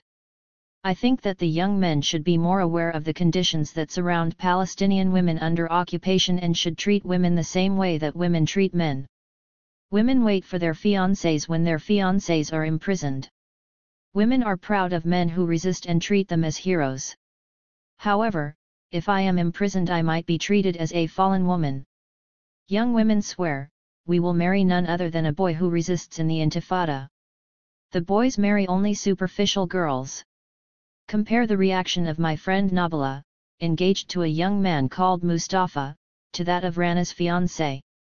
On the day they were to be married, Mustafa was injured by a bullet that left him paralyzed in one leg. Nabila has refused to break the engagement, and she took a solemn oath not to marry anyone else, even if it meant remaining celibate. At this point 2 young women, friends of Siam, joined the conversation. All seem to agree that when it comes to marriage, men still prefer girls who are concerned with appearance over girls who are politically active. Aza, a student at Hebron University, added that the Intifada alone could not change the position of women and that there must first be a change in values in the minds of people. She added that young men know that a girl like herself, in blue jeans and tennis shoes, is more likely to endure the current hardships and will contribute financially to the marriage. But they are programmed to seek a girl who cares about her looks. Since they all stressed the need for change, I asked who was to initiate such change? Women will have to initiate change. Men don't have any interest in change because they have many privileges in our society. But the national interest dictates that men should seek such change. This is the case in theory. In practice the situation is different. Most men admit that women's participation is a necessary and important national act. Some go as far as to say that the liberation of the country will not be achieved without the liberation of women. But when the issue becomes personal, when it is their fiancé or his sister that must take to the street, men refuse, preferring to assume this role in their place. In a political gathering in the university I was listening to a young man expound on the historical importance of women's participation in the Intifada. I asked him, 195. To explain why it was, if women's role is so important, that young men prefer to marry women who are not politicized. He said that marriage is a matter of personal choice and that he did not feel compelled to marry a woman because she is politically active.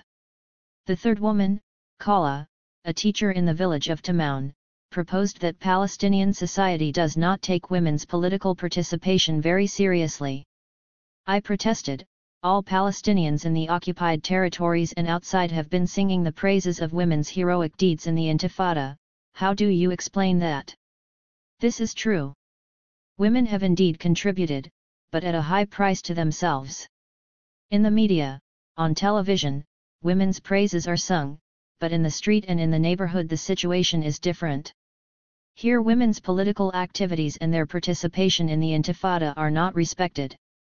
In my estimation, roughly 30 to 40% of the general population is politically mature.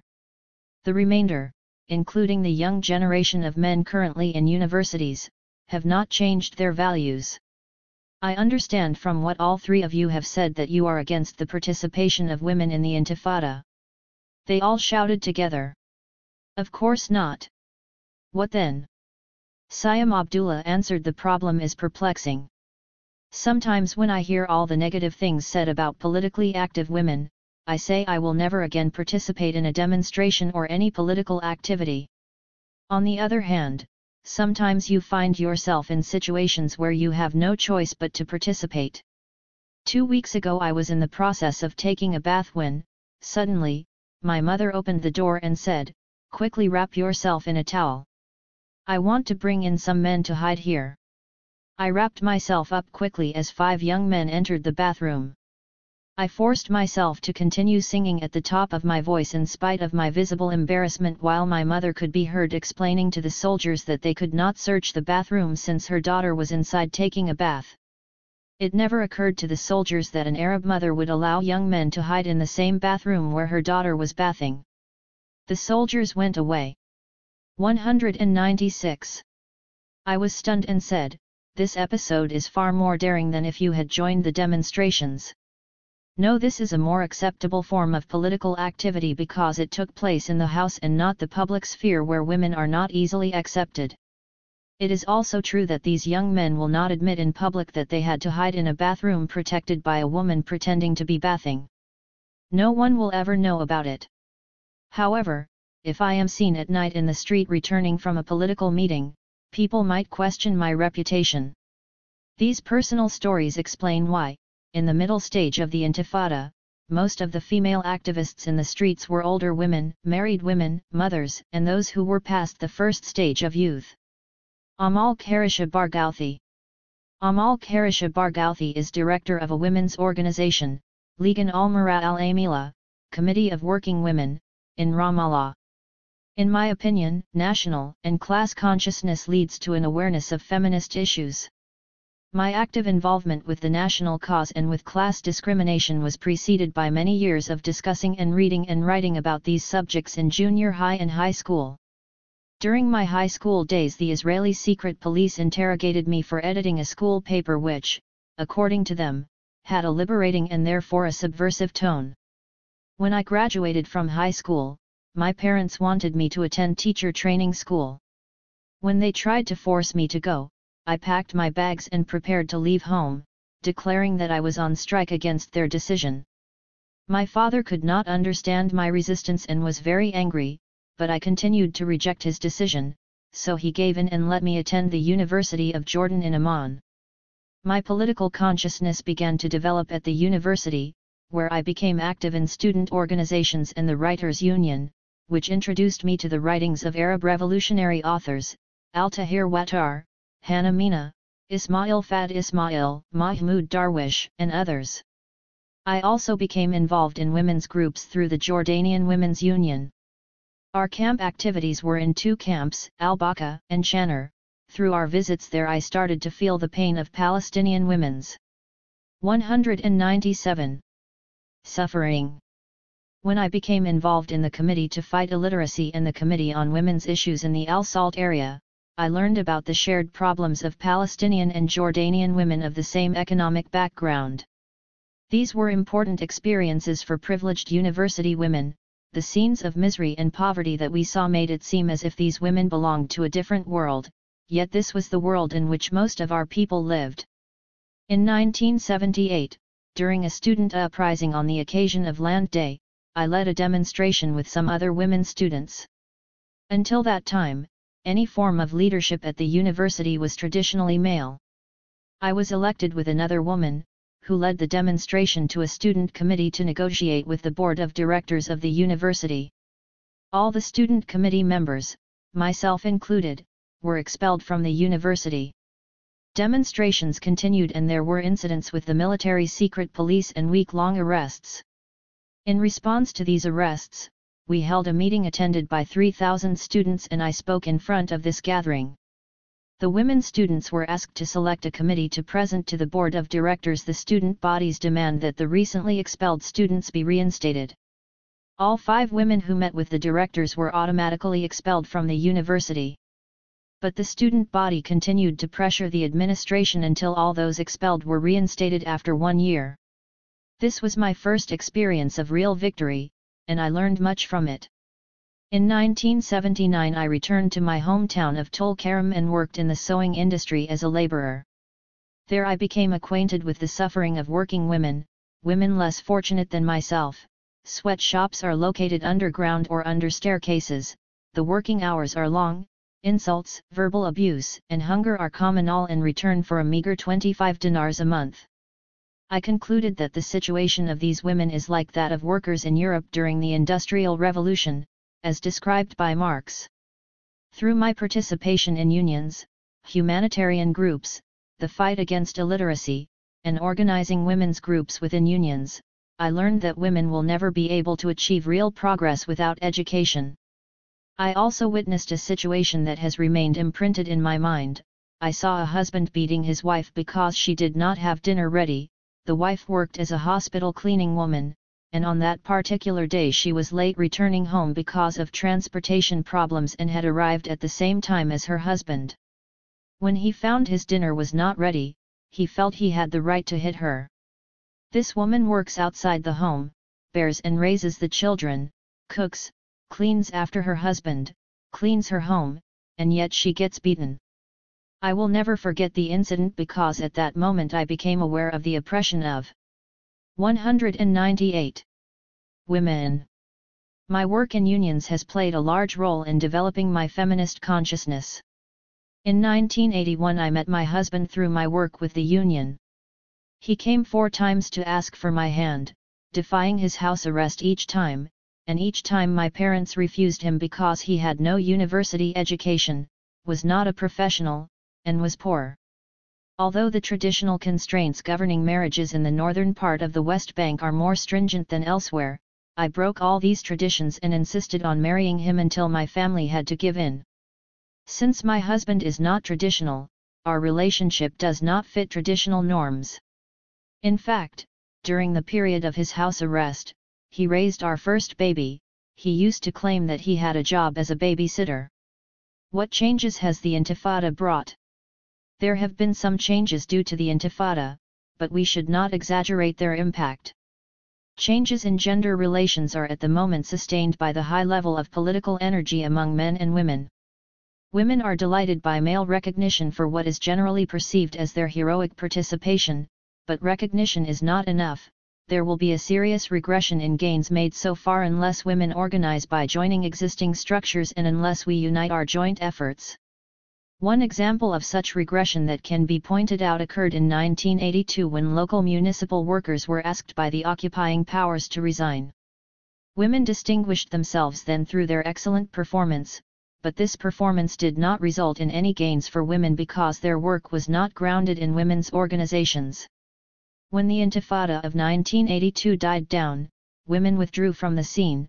Women from the Ramallah and Beirut area had participated at the beginning in fairly large numbers, but because the women's committees were not yet activated, all of the women's efforts were lost. During the Intifada, the still developing women's movement made important strides, which can be summed up as follows. 1. At the popular level, the women's movement reached the rural area, whereas prior to the Intifada it was mainly in urban centers. 2. Regarding democratic practices, in the Women's Committee movement, the decisions are made by the General Cadre and the local committees, not by the Executive Committee or the leaders. The leadership only formulates the language of the decisions. 3. The Women's Committee movement succeeded in establishing 199 links between the local women's movement and the global women's movement by participating in conferences, hosting delegations, exchanging information, and by providing mutual support for political and humanitarian causes. 4. There was a recognition that since the entire society and culture are under occupation, there is no possibility of separating social and political issues. Goals of national liberation and women's liberation are interrelated and must be dealt with equally and simultaneously. 5. The organized sector has begun to realize the importance of publishing and recording the experience of women. Areas of weakness in the women's movement. To a great extent, the women's committees are considered an extension of the political factions and at times even act as an information center to the various factions. Thus, 1. Those women who join the women's committees are so immersed in political struggle and thought that they are unable to give sufficient attention to women's problems and issues. This means that they do not achieve, in their views, the social depth that would allow them to touch the lives of many women. And 2. The National Liberation Movement, directed by the PLO, still perceives the role of women to be strictly within the Palestinian Women's Union to the exclusion of other unions, such as the Writers' Union, the Student Union, the Lawyers' Union, and others. Unions and institutions have male leaders, which clearly reveals discrimination based on gender and means that the male national leadership leaves no room for women to reach leadership positions in Palestinian organizations, political, professional, or cultural.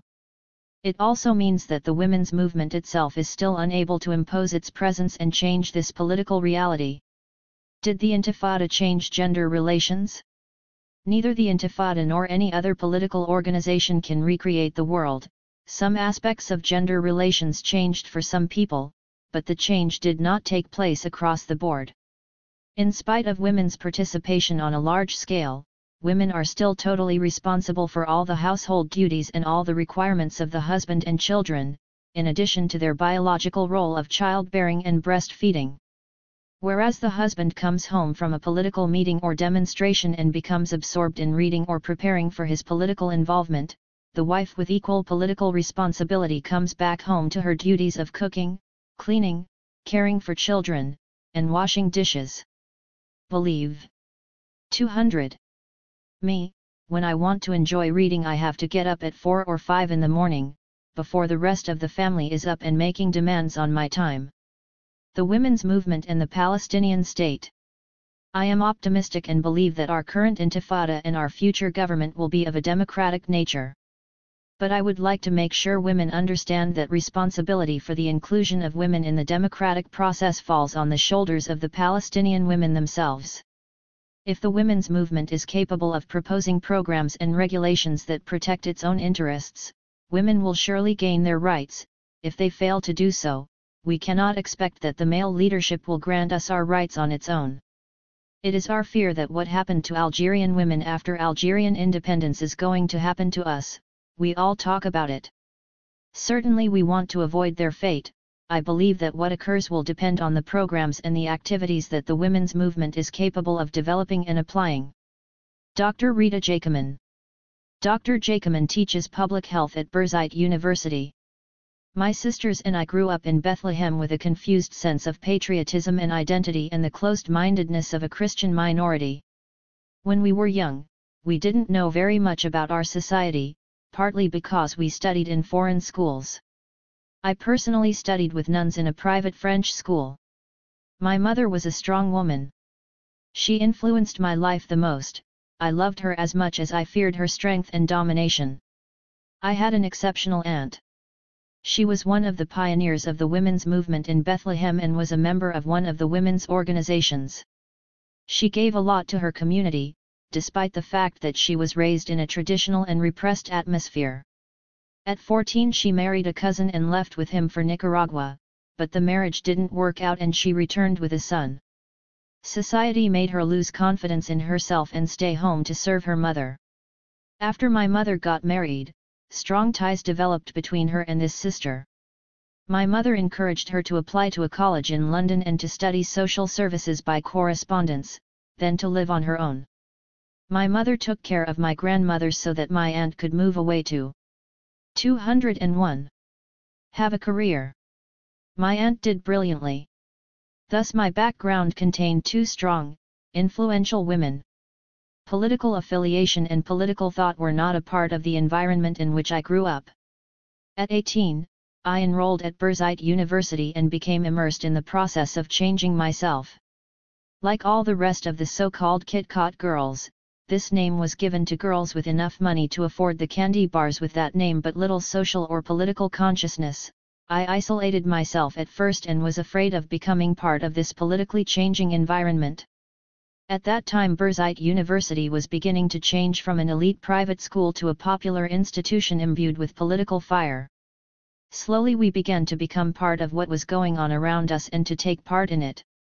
My sister was more active than I was. She fell in love with a young Muslim student from Nablus who led the protests at the university. When she confided in me about her love and the nature of her boyfriend's interests, I became very concerned. But she succeeded in convincing me to accompany them to the mosque for a sit-in, so I followed and was surprised to find the place far less tranquil than I had anticipated. The local population of Birzeit treated the politically involved students like heroes and brought us food at the mosque. I heard discussions and participated in the chanting of slogans, and I began to feel nationalistic sentiments I had never known existed within me. From Birzeit I traveled to Beirut to finish my studies. The distance from my parents made me self-reliant. I began to accept what I was, who I was, and what I wanted. I am an Arab woman, I like my people, and I want to give back to the people. What I know and what I am capable of achieving is for their sake. But I am a woman and in their consciousness an incomplete person. From Beirut I traveled to America. Because of my father's sudden financial problems, I learned how to be self-sufficient. I was liberated and learned the meaning of progressive thinking about social justice based on my reality as a woman and as a Palestinian. When I returned to Birzeit I found the popular movement growing and people resisting, rising up, and trying to change their reality. The air was charged and individuals were encouraged to give and work together for their common goal. Real attempts were made to resist occupation on every level. In the area of health, I found 3 strategies operating at once. 1. A strategy that gives Israel control over health care, which is in turn exploited by Israel for the purpose of carrying out its political policies. 2. A nationalist bourgeois strategy that hopes to control healthcare without offering any revolutionary ideas that challenge the present socio-political situation. The opinion behind this strategy can 202 be summarized as follows: anything that can be taken from the government should be considered profit. Basically, it works through legal means within the system and doesn't go beyond it. As a result, this strategy could not challenge the policies of the military government and it therefore didn't succeed in meeting people's health needs. 3. A revolutionary strategy that doesn't focus on medical treatment but on preventive medicine. This strategy aspires to establish health programs through cooperative committees that involve people in their healthcare programs. Work on the mass level is emphasized and individual focus is rejected. As a result, this method leads to some form of confrontation with the military occupation. In the beginning, I didn't know which path I would take. My experience and training in the United States prepared me for laboratory analysis in the American system. Frustrated, I considered returning to the United States. Then, as a result of my increasing involvement in the women's committees and the medical aid committees, things started to crystallize, and I made 2 decisions. First, to remain in the country no matter what it took. Second, to change my specialization from laboratory to pharmacological work, something our country really needs and that is related to the socio-political health situation we live in. Through the committees, I began to visit villages and see the reality of the health conditions facing women and children there. Female child mortality rates in some villages reached twice those for male child mortality because of the distinction made between males and females in traditional Palestinian society, where male children receive more attention. Also, women's health in general is worse than men's health for this same reason. This situation is compounded by the problems resulting from women's repeated pregnancies and childbirth. In the committees, we developed a feminist theory that views the health situation as directly related to our social and sexual reality. On one level, we wanted to deal with the health situation by developing women-oriented programs to make women aware of health problems specifically related to them and how they can treat them in the cheapest and easiest way. We also achieved our goals of completely undermining the military law and superseding its limitations and of filling people's health needs in their villages instead of waiting for villagers to come to the clinics in the city. When we observed, studied, and traveled, we saw that the people in the villages needed cleanliness and general health care more than labs. Our healthcare system is based on the development of health services related to cleanliness and to the prevention of illness, and it is based on building an apparatus that doesn't rely on the resources of institutions or require the 203 land of huge hospitals. The daily cost for a single bed in a conventional hospital equals the expenditures of an entire primary healthcare center in any village, and 70% of the inhabitants of the occupied territories live in such villages. Some issues pertaining to feminist consciousness on the West Bank. In my opinion, the national liberation struggle contained the seeds of a growing consciousness among women about women's issues. This relationship between the national liberation struggle and the development of women's consciousness proved to be a mixed blessing. On the one hand, the national struggle forced women out of the domestic sphere and offered them a new political role outside the home, raising their consciousness to their own oppression as women. On the other hand, the struggle presented women's issues as a secondary front, the primary front being the liberation of the land. Yet the Intifada could not have continued as it did if it had not been for the emergence of a feminist consciousness. This feminist consciousness is an integral part of the general national consciousness, existing with it simultaneously in a constant dialectical exchange. The social change resulting from the Intifada has created new roles for women. The women's organizations and the committees taught women the skills needed to be politicians and strategists, and the Intifada taught them how to be political leaders. The important movement of women into leadership roles in the male arena was necessitated by the mass imprisonment of male political leaders. This movement was coupled with women's emergence into the political as opposed to the domestic sphere in demonstrations, where they broke up fights between the army and the youths. Very often the women who reached leadership positions were girls in their teens. Women also proved their capabilities in the popular committees, where they worked side by side with men. These changes widened the circle of women's concerns and contributed to their sense of belonging to the struggle. Whereas previously their sense of belonging was limited to the family, it was now extended to the neighborhood, the block, and even to the city as a whole. Their expanded horizons found them the focal point in the street and at the forefront of the struggle. One fears that there will be regressions concerning women's roles and that women will go back into the home once the struggle is diminished or in the period after the national struggle is won, as is often the case. What makes me worry is the fact that this positive change did not have time to take root. The demonstrations and confrontations in which women participated en masse are not enough to produce permanent change on the 204 structural and cultural level of society. After the eruption of the Intifada, small changes took place in the distribution of labor within the home, but women are still responsible for most of the work. They are single-handedly responsible for cooking, cleaning, washing the dishes, and bringing up the children. Women leaders still suffer from a split allegiance to their traditional role, on the one hand, and to their new revolutionary role, on the other. For example, these women leaders, even during the most critical moments of the struggle, would suspend their political and organizational role in order to attend to such duties at home as cooking dinner or caring for a sick child. The husband, by contrast, does not suspend his political duties to do housework. We must conclude from this that women's participation is not considered by society to be equal in importance to men's participation. As long as women do not challenge the traditional division of labor, no serious transformations will take place in the structure of society. Despite all the turbulence and potential for change, the expected role of women has not changed. For example, women are encouraged to become secretaries but not to become carpenters or to study commerce, and women who are studying medicine are always encouraged to become nurses rather than doctors. In my opinion, the most important weakness of the women's movement is that the four factions to which women's groups belong are not independent of male leadership since they are part of the political ideologies of these factions. Because they are not independent, women's committees are not unified. The issue that illustrates this weakness is that of democratic representation in the women's movement.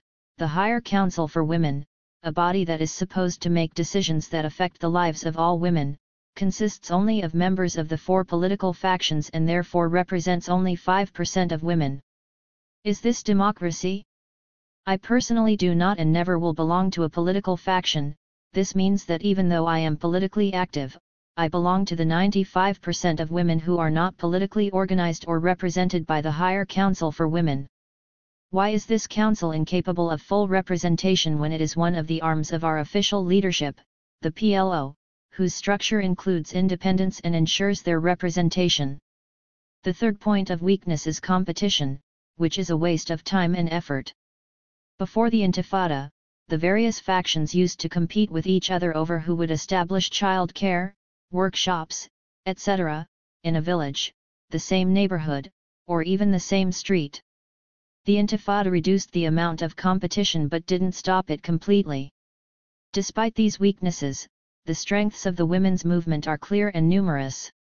The most important of these, as I previously mentioned, 205. Tionid, is that the committees taught women roles outside the realm of the home as well as the art of politics and planning. Further, the Intifada produced superb women leaders who have proven themselves through their abilities and effectiveness. Yet the unified leadership perceives women only as mothers and wives of martyrs. What about our female martyrs? What about our struggle in the streets and the camps and the schools and the hospitals? What about all the things we women gave? Why is it that the unified leadership sees only the contributions that women make through men, as mothers and wives? Why did they address all of the sectors by name, in the flyers or bayonet, except women? Why do they insist on treating us as if we are mouths without tongues, as if our opinions are only peripheral? This situation will not change unless women are part of the political leadership in decision-making positions. Specific requests from the women's movement. The most important request I am making of the women's movement is that it unify women by representing independence in the higher council for women, and that it choose representatives on the basis of their efforts, not their contacts or the contributions of their families. Second, feminist thinking and a strategy for women's liberation that are in accordance with the national ideology must be developed. National ideology is an important base, but it must not rule out progressive social thinking. The internal social conflicts in our society will not be resolved through the liberation of the land. It has never happened before that a national solution brought about solutions to social problems. I am also asking that the women's movement create a balance between national rights, social rights, and economic rights. Third, I ask that the women's movement conduct more studies about the backward situation of women in our country, and that the findings of these studies be used for the establishment of practical projects and programs to improve the condition of women. The projects should have political significance and not focus exclusively on nurseries, sewing centers, and illiteracy workshops. Fourth, I am asking for a change in all laws, from the Sharia to the Civil Law Code. I am Rita Jacoman, the doctor, the professor, the mother. I don't accept having a protector or a legal guardian to grant me permission to travel or to prohibit me from it. I don't accept being married by a priest and then forbidden to get a divorce if need be, or having the priest prevent me from marrying a Muslim. My husband is a Muslim. Nor would I accept being married by a sheikh who lets my husband marry again or divorce me when he wants. 206. May Mel Nasser. May Mel Nasser is an active member of the Committee of Palestinian Women, Ramallah.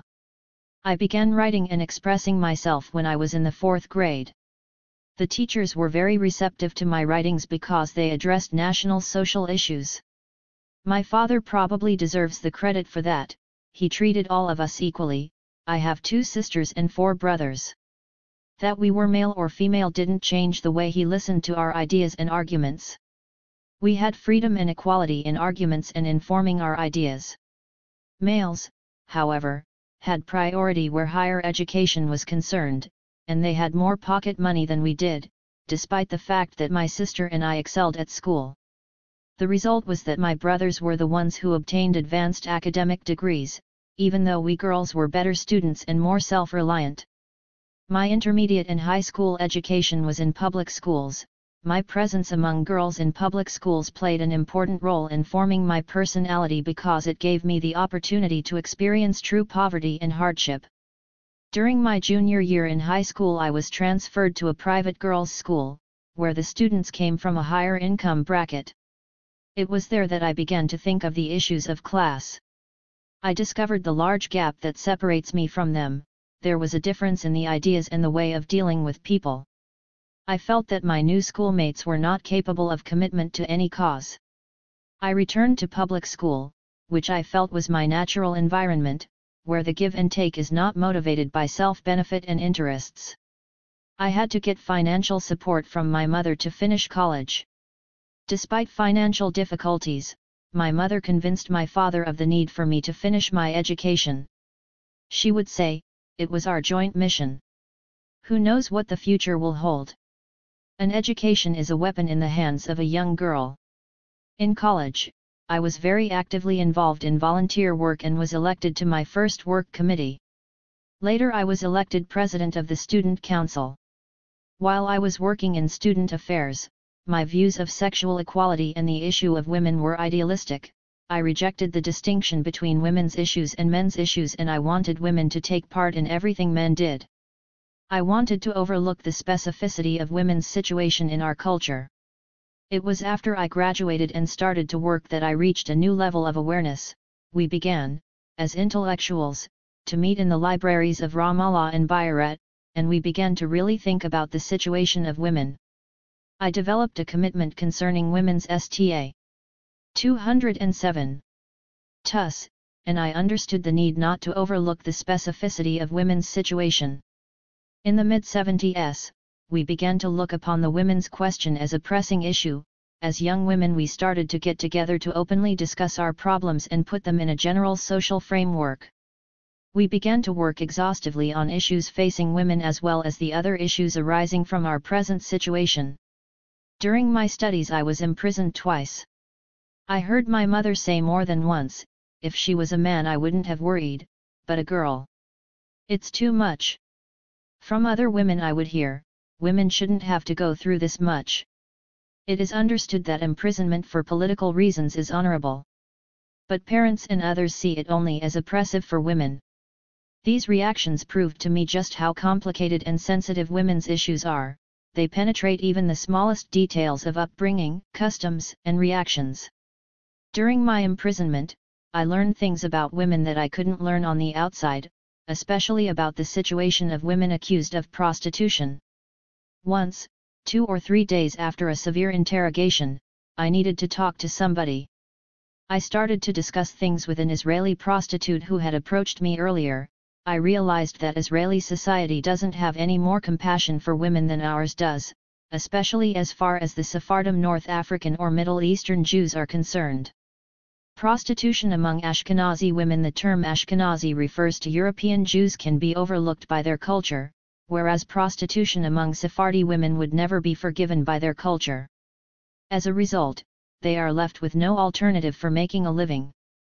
Even as a prostitute, the Western, Ashkenazi, woman has an advantage. The result of my encounter with these Israeli prisoners accused of immorality was that I was left with a sense of compassion for them. Being imprisoned with them was supposed to be a punishment, but I gained from it. I began to see that these women are the biggest victims in society, economically and socially. Their acts measured according to traditional social standards are seen as immoral, yet it is their position in society that drives them to prostitution. The third time I was imprisoned was during the Intifada. The soldiers came in the evening and entered the bathroom as I was bathing my children, then started to rummage through our closets. I pointed to the soldiers and explained to my son, "These are the people who took your father." The soldier said, "You've started to teach your kids enmity now." It was 1 a.m. by then and I asked them to postpone my arrest until morning, but they refused. When I left, the women in the neighborhood came to my support and cared for my children. I credit this to the Intifada, which has increased women's awareness and sense of giving. Before the Intifada. 208. When someone was arrested or searched, not one of the neighbors would raise a finger. During the Intifada, things changed, and cooperation became the norm. Comments on the Palestinian women's movement in the occupied territories and the Intifada. Women's activities can be divided into two groups: quantitative, or work that is an accumulation of women's projects that are not directed toward specific political ends, and qualitative, or work that is based on the interconnectedness of the political, social, and economic aspects of women's reality and that is goal-directed. The two should not be separated. Palestinian women began to be active in 1929, but their activities were fragmented and unconnected. The social struggle, political struggle, and economic struggle were all carried out separately. Their activities were positive, but they were missing something. Also, there was no leadership role for women. Many became martyrs, sacrificing their lives for the national cause, but there was never an occasion for them to take much responsibility for decision-making. Women's role was also wanting at the social level because they were always focusing on providing charitable services. In other words, the woman's role was humanitarian and no more. Further, from an economic viewpoint, women joined unions but did not reach positions of leadership in these unions. This was women's situation until the early 80s, when a framework for women's organizations based on their political affiliations began to take shape. Since then, women have started to look at women's issues with more commitment, instead of viewing everything separately, as the charity organizations had done before. Women began to see the interconnectedness of the three aspects: social, economic, and politic of their situation. For instance, women began to be aware that social oppression hindered their economic participation, and that economic repression subsequently led to a lack of political involvement. During the 80s, most of the organizations with a political affiliation were composed of educated, single women of the middle class. But all political parties tried to reach out to housewives as well. While some polarization did exist among the various women's committees with different political affiliations, the Intifada brought women closer together and emphasized the importance of cooperation between women's committees. There has been a 50 to 100% increase in women's participation in organized committee work. In our committee, the increase in officially participating members has been about 50%. When you include sympathizers and those who are affiliated with us, e.g., through participation in demonstrations, it has risen by 100%. 209. The general goals of our union are promotion of women's issues on the social, economic, and political levels so that women can participate in the liberation of the land from occupation and of women in society from oppression. We are striving toward these goals by working to place women in the political, economic, and social scenes so that women can change society. We hope to achieve this through activities involving educational, political, informational, and organizational programs. When the Intifada started, we stopped all of our activities and took our work to the street demonstrations, clashes, first aid, providing assistance to the needy and families of martyrs, visiting prisoners, etc. The nature of our work later provided the model for forming the popular committees. The importance attributed by society to our participation proved to us that it was the duty of the women's committees to keep the Intifada going by moving our activities to the streets and neighborhoods. The Intifada changed our way of thinking about and executing things and brought about the creation of new committees within our framework to deal with the economy of the home, the political factions, stocking of supplies, rationing of food provisions, and caring for prisoners during times of crisis. What do we have to offer to women as a social entity with no rights? Right now we're cooperating with other women's groups to formulate new personal status laws that will make gains for women concerning paid holidays, inheritance, divorce, and alimony. Laws are currently based on the Sharia, the Islamic religious code. We in the Palestinian Women's Committee believe that the issue of sexual discrimination must be part of the program for liberation from occupation. The women's issue is part of the whole social structure. If women are not liberated, then society will not be liberated, and until women are liberated they will not rest. Rather, women will work for liberation from occupation because this will make their participation in society easier. We will not bring up the issue of women's liberation except within the context of national liberation. Our women's movement works with men to free the country, unlike in the West, where because of women's economic exploitation women's groups and organizations were established separately from men's groups. We are not separate, women and men, hand in hand, work together to liberate the country. We see that it is to men's advantage that women be liberated. The liberation of women will help them participate in the job of liberating society, which will benefit us all. The difference between reality and theory. For most men there is a conflict between theory and practice when it comes to women's issues. This is a result of our social conditioning. Not every politically conscious male has a clear vision of social interaction and 210. Gender relations. Most believe in national and economic liberation but are not aware of the need for social liberation and gender equality. This shows that their vision is not complete. In my opinion, only those who understand the necessity of both forms of liberation, national and gender-based, can actually practice what they preach. Palestinian political organizations are able to initiate a new consciousness. Palestinian organizations proved during the Intifada that they are able to deliver on the popular level, they can be effective in bringing about social change. Therefore they must also have an agenda for examining gender relationships. Organizations should also give women a larger role in leadership so that they will take on decision-making roles. Needless to say, it is women's duty to exert serious efforts in order to become leaders. Women must achieve their liberation through their own efforts. But it is the duty of the leaders to understand the value of women's contribution to the struggle. Each sex gave in a different way. Although not as many women as men were killed, our contribution equals that of men.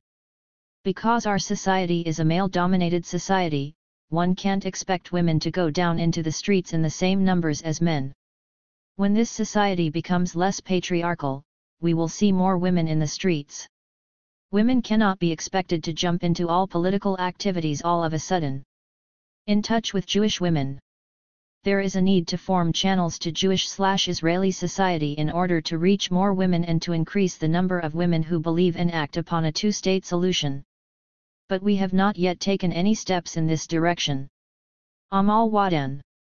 Amal Wadan is a member of the Women's Work Committees for National Work, Lijan al-Maro Lilamal al-Nisai, Ramallah.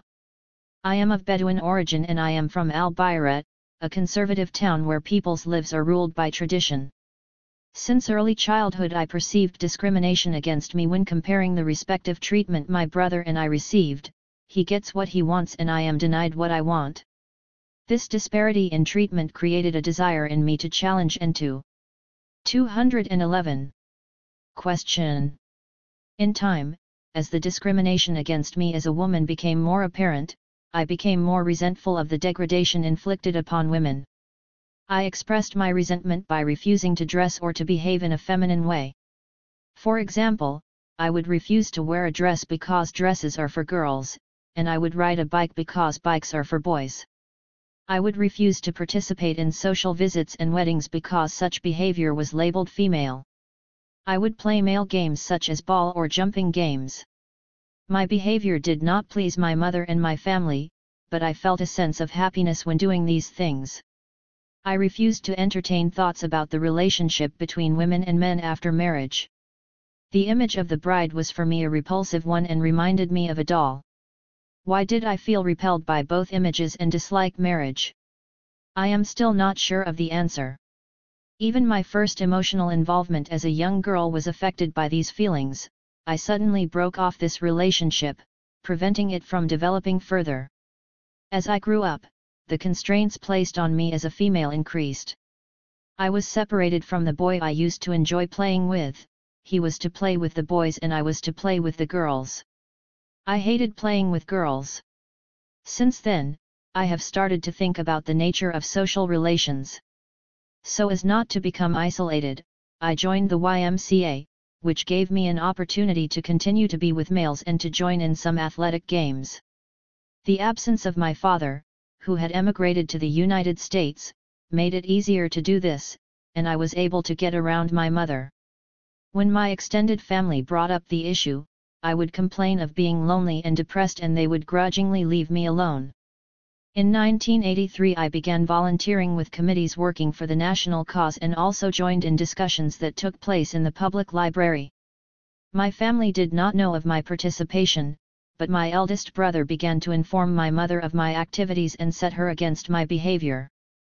Yet in the absence of my father it was easy for me to manipulate the situation by pleasing my mother. In those days, it was common to marry girls off early, at about the age of 15, and there was a request for my hand in marriage. In spite of the fact that my father had emigrated to the United States, he remained a very traditional man when it came to women's issues and felt that the only avenue open to me was marriage. I used to avoid the subject. I dreamt of going to the United States in order to pursue my education and in fact was able to do this. After 2 months in the United States, however, a relative there asked for my hand. In the beginning I tried to resist the offer, but I finally had to succumb because of family pressure, because I was only 18, and because I was in a foreign country with no support system. I 212 agreed, on the condition that I would continue my education. Given my strong personality, I still found it difficult to give in and continued to seek a way out of this difficulty. I consulted with a Spanish professor who showed some sympathy for me. I consulted a lawyer. I thought of fleeing to Mexico, dreaming of every possible way to escape this fate.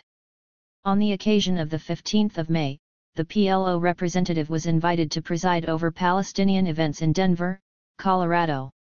I took this opportunity to explain my situation to the representative and to ask him to help me flee to Lebanon. He gave me his telephone number and promised to arrange for the trip. After a few days, as I was speaking to him on the telephone, my brother overheard me. When he asked, I explained that I was getting ready to escape to Lebanon. My secret was discovered, and it soon became evident to my family that I was in a desperate state and there was no hope of reforming me. The situation was very embarrassing for them, since the prospective bridegroom had made all the necessary arrangements. including purchasing furniture, purchasing my trousseau, and printing invitations. As for me, I was making plans in a different direction. The situation of my family was a difficult and embarrassing one. How could they go back on a promise made between them and the family of the bridegroom? They tried to threaten and to pressure me again. My father threatened that I would end up a maid in my brother's household, but to no avail. My relations and friendships at the university were my support system, as was my eldest sister, whom I was able to draw to my side. My father pretended to get sick, also to no avail. When my father and mother traveled back to Palestine and left me in the United States, I started to get homesick and think of returning. By then I had become convinced that the United States was not for me. I did not see myself staying there. Secretly, I planned my trip back, and I returned 2 weeks after my parents left. When I got back home, my father tried to place additional pressure on me. He ordered me not to leave the house or participate in any activity or even think of any projects. In the beginning I agreed, but soon I registered at Birzeit University. I worked and obtained education loans to become financially independent. I moved to Birzeit, away from my family. My relations with my family were interrupted for a period of 5 years. Upon graduating, my professional life began and I started looking for a partner to share my life. I married out of conviction. We had been friends for many years and shared the same beliefs and convictions. He is a unionist, and he applies his principles in his daily life. He encourages me in my work with women's groups. He cooks, washes dishes, changes the baby's diapers. I can be away from the house all day without worrying about anything. He enabled me to see the problems in the lives of other women. Sometimes. 213. When I am visiting a friend, I notice how her husband orders her to perform her duties as a hostess while he sits like one of the guests. It disturbs me when I hear a husband tell his wife make the coffee, or change the baby's diapers, while he sits. My husband makes the coffee and changes the baby without trying to make it seem like he is doing me a favor. He even cooks, without problems. He is truly progressive and does not have all the traditional complexes, and he treats his sisters in the same way he treats me. I am one of the few women who are very lucky. I do not believe that my marriage is a typical one. General comments. In our committee, Outdoor, we address women's issues in the context of the national struggle. In the first 2 years, we focused on the integration of women into work outside the home. We also gave special attention to housewives since they belong to the category in society that is most oppressed but whose oppression is the least visible. We also focused on working women and were able to form work committees in institutions that hire women. When the Intifada started, our work committees were already operating. We used these committees as channels to transfer the Intifada from cities to the rural sector. I have a certain perception regarding traditions that prevent the mobilization of women. We will not be able to achieve any progress on the national front in the course of the Intifada if we do not examine social and traditional problems. In the past, our culture condoned mediation between a husband and a wife, and many used to intercede on a woman's behalf with her husband. The time is now ripe for similar intervention on women's behalf, in this case by the national struggle. Outside oppression makes it easier to raise issues involving the internal oppression of women, and women's contributions to the Intifada have made it possible to support their liberation. People have shown greater ability to accept the changing situation of women. It is now acceptable for women to throw stones, wrestle with the soldiers, separate the young men from the grips of soldiers, distribute flyers, and perform all kinds of acts of resistance. The true capabilities of women are being discovered. The following is an example of how women discovered their true capabilities through their experience under occupation. One of our most active members in Gaza was undergoing serious marital stress due to the strains placed on her marriage by involvement in political work outside the home. She was also pressured by her family, who opposed her involvement. Thus she was suffering from lack of support on both sides when she was Empress. 214. One for a short time and then placed under military confinement. After she left prison, her husband and family began to interfere in her life again. At that point she found the inner strength to say to them, "If I have to choose between you and the work I am doing, I will choose the work." She had found this inner strength through her experience in prison. When she compared the two forms of oppression, she found that the oppression exercised by the family and husband was not unchallengeable after all. I understood her experience as follows: the Intifada was able to bring out the issues facing women in the traditional realm, making it possible for women to resist this form of internal oppression at the same time that they were resisting occupation. The experience of occupation during the last 10 years has produced women's groups that have proven themselves by fully shouldering responsibility. The Intifada in particular produced qualified women capable of assuming the highest leadership positions. But their ability to reach these positions depends entirely on the ideological makeup of the political faction of the PLO to which they belong. The more progressive factions, those that advocate a democratic approach by promoting political, social, and gender equality, also allow greater participation for women at the decision-making level. Another byproduct of the Intifada is that negative competition between women's groups has diminished because the confrontation with occupation rendered all regional and factional rivalries secondary. I am worried, though, about women who joined only for the purpose of self-promotion, because they have not yet challenged traditional perceptions of the woman's role. I do not believe that we will be able to abandon the quest for women's rights once we gain our independence. The struggle in this direction will stretch way beyond the moment of independence. So that women do not lose the gains they made during the struggle, as was the case with Algerian women, I think it is very important that women's groups attached to the various political factions unite. I am afraid that once the political threat that unites us now is removed, women will give up the struggle to gain equality and their rights. The responsibility for liberating women rests on the shoulders of women.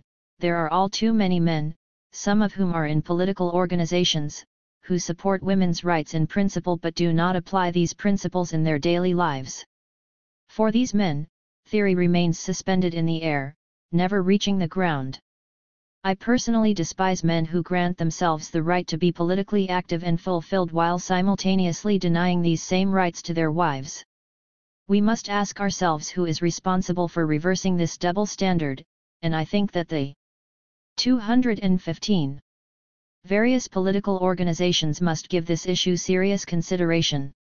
It is a well-known fact that women's issues and discrimination based on gender are not taken seriously. These organizations give priority to political objectives over needs for social change. In any case, the responsibility for changing social perceptions regarding women rests squarely on the shoulders of women. 216. 13. Intifada Year 4, Notes on the Women's Movement. Rita Jacoman and Penny Johnson. In the wake of the Gulf War and in the midst of continued curfews and restrictions on the Palestinian population, Women's Day 1991 passed almost without notice in the occupied territories. A few young women were arrested in Jerusalem, some simply because the police were detaining all young women dressed in the ubiquitous color of black. The contrast to Women's Day 1988, during the first year of the uprising, was stark. On that day middle-class women in high heels, teenagers in jeans, and village women in traditional dress marched through the streets of Ramallah and other towns and villages throughout the West Bank and Gaza. Many women had tears in their eyes, not from the inevitable tear gas but from the exhilaration of a new spirit of women's solidarity and defiance. The remarkable story of the first year of the Palestinian uprising has already produced a small body of celebratory literature. The Palestinian experience of a transforming mass mobilization in that year, like those in the history of other peoples and struggles, was marked by a release of popular energy, a new liberating consciousness, intense communal solidarity, and new forms of grassroots organization, particularly in the popular and neighborhood committees. The emerging role of Palestinian women was noted by political commentators and journalists and attracted the interest of feminist writers, including the authors of this 217 piece. The images of women in street confrontations captured the imagination. The important role of the women's committees and their cadres, sometimes called the New Women's Movement in the occupied territories and encouraging women's mobilization, was combined with a declared interest in forging a women's agenda. The potential for a women's movement that seriously addressed both national and social issues and could make a significant contribution to improving women's lives and futures, was exciting. However, just as the Intifada in its initial stage offered remarkable opportunities for the development of the women's movement, the obverse is also true. The women's movement in the occupied territories, inextricably tied to the national movement, reflects each twist and turn of the national fortune. Writing in a very different time, during the fourth year of the uprising and after the trauma of the Gulf War, in the midst of an American-dominated peace process that has so far engendered only deep cynicism, our aim is to use the lens of the present to examine some aspects of women's participation in an experience of the Intifada and to identify some missing questions that need to be addressed. In the spring of 1990, Salim Tamari offered an astute assessment of the predicament of the Intifada in its third year. The crux of the predicament lies in the routinization of the daily aspects of revolt, centered around the commercial strike and street confrontations with the army, which can neither be escalated in a campaign of total civil disobedience and complete disengagement from Israeli rule nor transformed into a political initiative which can engage the enemy on terms favorable to the Palestinians. Tamari, among others, has argued that the political reality after the Gulf War blunts the second horn of the Palestinian dilemma. The first, however, has only worsened. The Gulf War has brought in its wake a re-examination of the tenets and methods of the Intifada. This re-examination is taking place both at the level of the political cadre and in the street, and is marked by a sense of uneasiness and frustration, complaints, and questions. The trend continues to be away from mass popular mobilization and toward actions by the strike forces and, increasingly, individual acts of violence, both primarily, although in the latter case not exclusively, male activities. It is in this contradictory environment that the women's movement works today. The terrain of popular struggle has been replaced by a narrow arena with few actors and many spectators. What were the truths of year 1 are the heroic myths of year 4, sometimes sustaining and sometimes constricting. One prominent woman researcher, 218, noted, "I sometimes feel like the subject women and the Intifada is a prison." Another writer on Palestinian women, Rima Hamami, argues that the very culture of the Intifada, with its focus on modesty and Spartan values, has had negative consequences for women. The Gulf War added another dimension. All Palestinians under occupation became spectators. For women, the confinement to the home under a strict 24-hour curfew for most of the war replicated, by Army Fiat, women's mythologized role, and was coupled with real, terrible anxieties about their inability to safeguard the family against the possible horrors of war, particularly chemical warfare and, as the curfew ground on, to adequately provide the daily necessities of life. The grassroots network of support developed during the Intifada was, not surprisingly, inadequate to the emergency of regional and total curfew, with the partial exception of health committees and human rights work done by a number of organizations and activists to highlight the lack of protection afforded the Palestinian population. The role of the women's committees, however, was minimal at best. In towns, villages, and camps, the sustaining network was the traditional one: family, kin, and neighborhood. We conducted in-depth interviews with 3 women who were grassroots activists during the first year of the Intifada, listening to their opinions, problems, and perceptions of the current reality, as well as their experiences during the war and their reflections on the future of the Intifada and of the women's movement.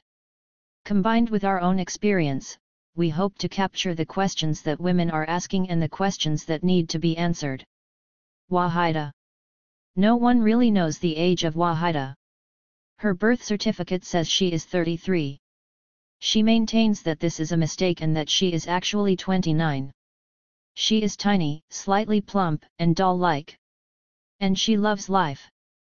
Wahida was active in the past in one of the women's committees. During the first 2 years of the uprising, she spent more time in the streets than in any other place. She was one of the women of the Madaris, road blocks. She idolized the stone, as she does today, as the symbol and the form of Palestinian struggle against the occupier. Within the Sabbagh, youth, section of her group, she led both young men and women. She was responsible for organizing the entire street activities with the youth within an area that went far beyond her neighborhood. Wahida was one of those rising stars, a leader of both men and women. 219. Yet she resigned from the committee 2 years after the beginning of the Intifada and continues to be inactive in the area of politics today.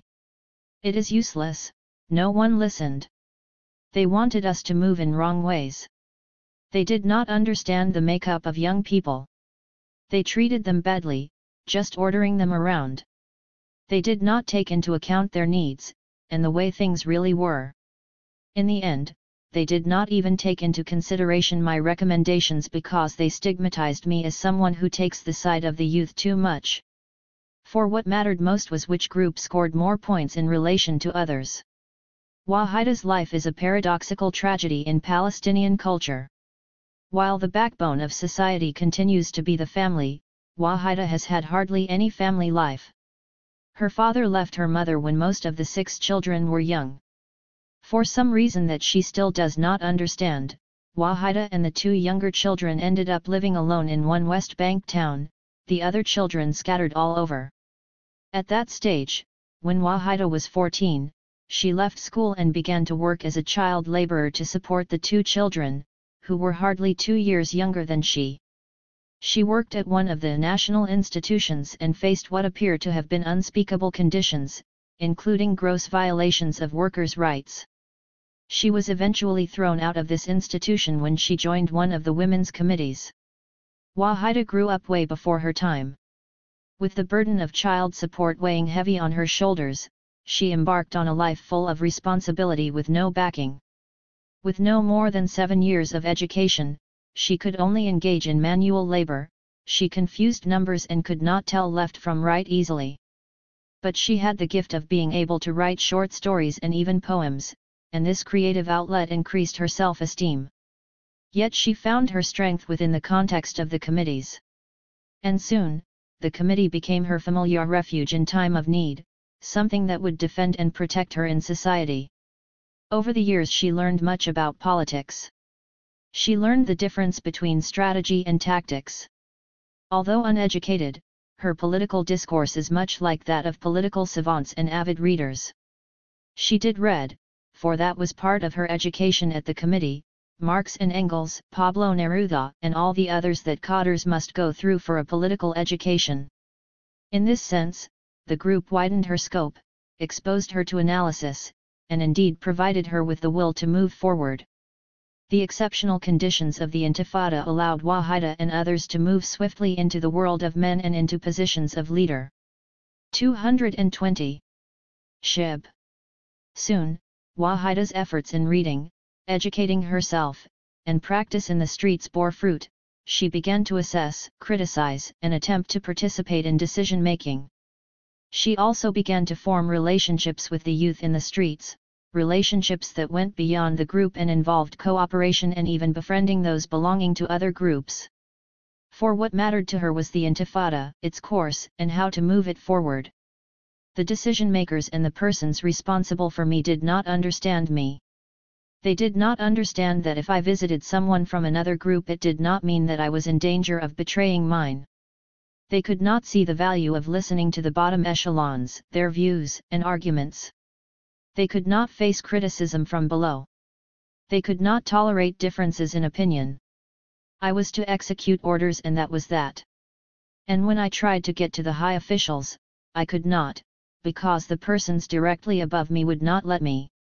I felt lonely and not understood.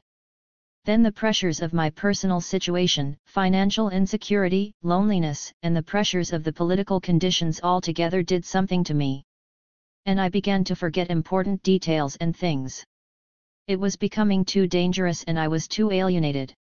So I withdrew from the group. What else could I have done? The Gulf War dealt yet another blow to Wahida.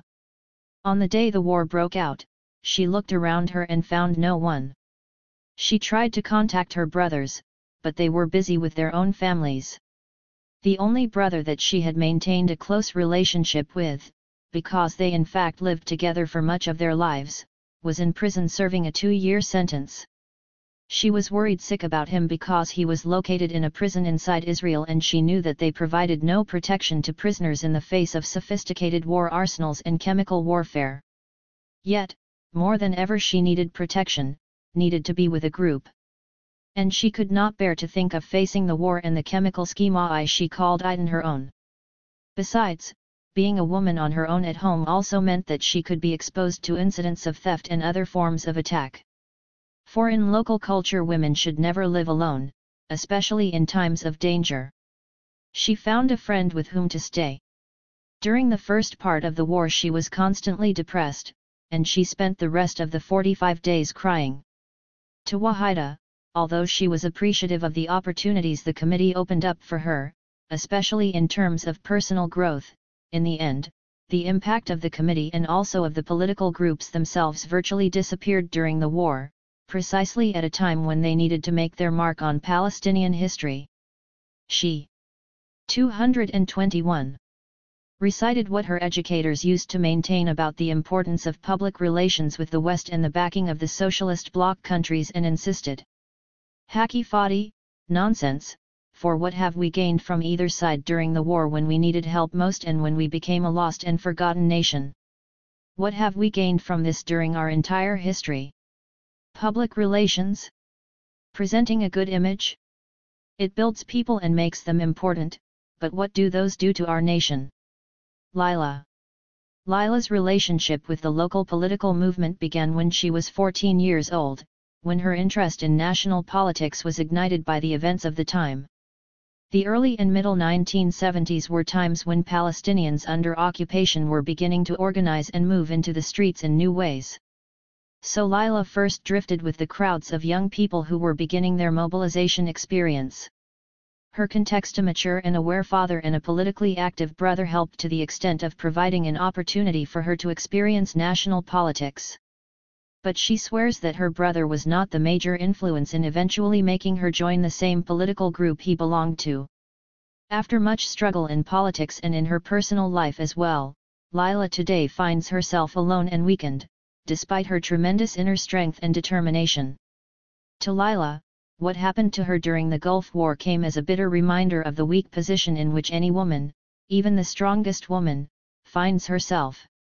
Despite an illustrious political career, a divorce, single-parent childcare, and a hard struggle to make ends meet on her own, Lila could not face the war living alone with her daughter. She needed protection, the protection of men, and she felt lonely, so lonely. So she first moved to her sister's house for about 2 days just before the beginning of the war. But soon she moved back to her house, because she feared that it would be vandalized, as was beginning to happen to empty houses in her area. Yet she knew that she could not protect herself in such circumstances, even though she was physically and mentally strong enough. I had to find someone, a man, to live with me. It was not a matter of me not thinking I could take care of myself and my daughter. It was a matter of what society thought about my status and what this can bring about in terms of danger. I could not go on being alone facing the 222 threat of the army or settlers barging into the house at night. I could not face this knowing exactly what my neighbors think about me and what they would think about that situation. And I was afraid of loneliness too. So I asked my 18-year-old cousin to live with me. Can you imagine a young, immature 18-year-old being a good substitute? Do you think that I actually thought that he could protect me? Haha, I am physically much stronger than he is and am sure that it is I who is the protector, and in terms of maturity, I actually can easily run his life. But what mattered was what people thought, not reality. He is living with me even today, you know, even after the end of the war, for I have discovered that this is a good arrangement. For him, it is quiet and he can study and is excited about my lifestyle, meeting new people, and as he puts it, living in a civilized environment.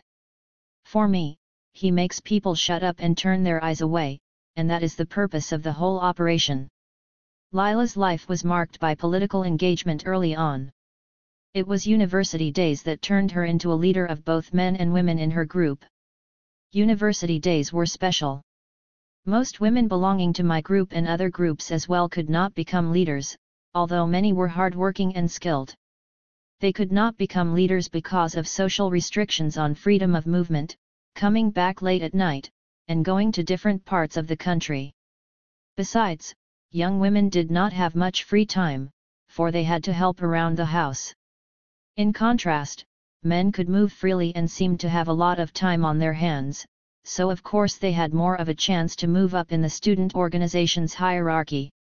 But Lila was different. She came from a liberal family and struggled to achieve her rights, sometimes by publicly shaming her father into acceptance. She had guts. Between her courage and her determination, the men in the group soon began to deal with her as an equal, and she eventually guided them in their daily political activities.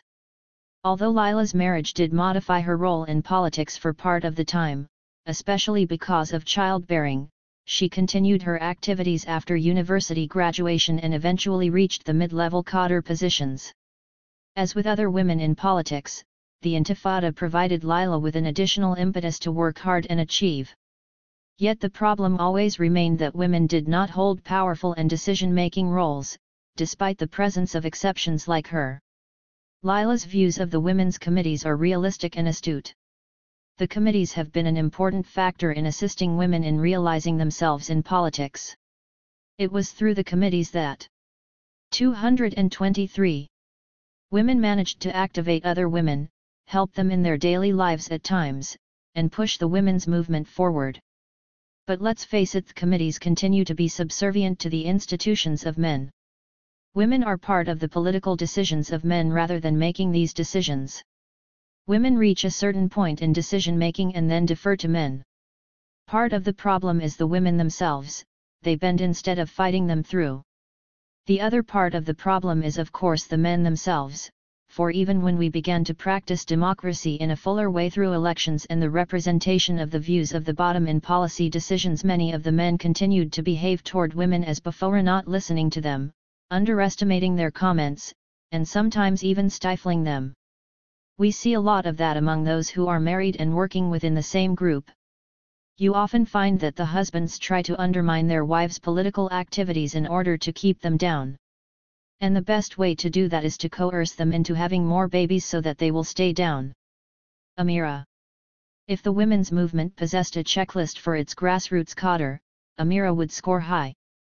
Rooted in the life of her Ramallah area village, Amira, a single working woman with a high school education, is politically active, hardworking, intelligent, and equipped with a rare broad vision, perhaps because she grew up in Colombia and has the breadth of experience offered by exposure to dual cultures.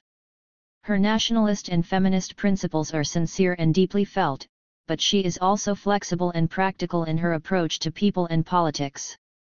Yet Amira, after the Gulf War, seems less active and connected to the organized women's movement than in the past, when she enthusiastically led a committee in her village and tried largely on her own to invent and implement the program of education on political and social issues. Today she believes the women's committees are lazy and not focused on her top priority, real education for women. Amira's observations on her village during the Gulf War are valuable, because her remote village was not regularly patrolled by the army, so villagers did not endure the isolation and confinement to the house that was the experience of city and camp residents. In the village, political activists had the opportunity both to offer assistance to people in need and to have a voice in interpreting wartime reality. But even in this context, it was the Shabab, the young male activists, who exclusively manned, an appropriate word in this case, public terrain. Amira lives with her mother and 23-year-old brother. 224. Haram. Two other brothers are currently in Ansar 3 prison camp in the Negev desert. In the tense days before the war, Amira notes, we talked a little bit about how we could help each other, but only informally, maybe because for everybody, this war equaled chemical gases, and we did not know what to do. A few days before the war, Amira found, in Ramallah, the leaflet on chemical warfare that had been prepared by the Union of Medical Relief Committees. She made a number of photocopies and gave them to the small Shabab to distribute. They were very eager to do something. Amira also made some large-size copies for the shops and got a few read to the elderly in the village. This personal activism and the comfortable exercise of some personal authority seem typical of her relations with her neighbors. The news that the war had begun came to the village in the early morning hours of January 17. All over the village, lights went on and radio and televisions began to blare. The next night was the first Iraqi missile attack on Israel, and Amira recounts one incident that illuminates how the young men, the Shabab, tried to use the organizing methods developed during the Intifada to face the new realities of regional Weref missiles and bombs, rather than stones and bullets. I stayed awake listening to the radio. The news came and I woke everyone up. My mother brought clean water and first aid materials. It was both funny and painful. They told everyone to put on their gas masks. My mother and aunt, who had moved in with us that day, were particularly scared. My brother said he had to leave the house. It was the duty of the Shabab to be on the streets in case people needed anything. My mother tried to protest what can the Shabab do against the chemicals, but he said he must go. So I left the room and went to the veranda. There was nobody in the streets but Shabab. Soon a loudspeaker sounded. This is the voice of the unified national leadership in Khobar. We ask the people of Khobar not to enter the sealed rooms until we tell them. I recognized the voice of a young man I know and I thought, how will he know? Maybe after he is vaporized by the gas, we will know it's time to enter the rooms.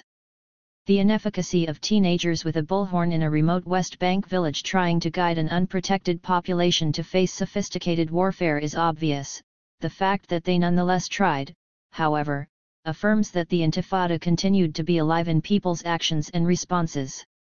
During the course of the war, the Shabab received 2 leaflets from the newly formed Palestinian Civil Defense Committees and tried to follow its instructions.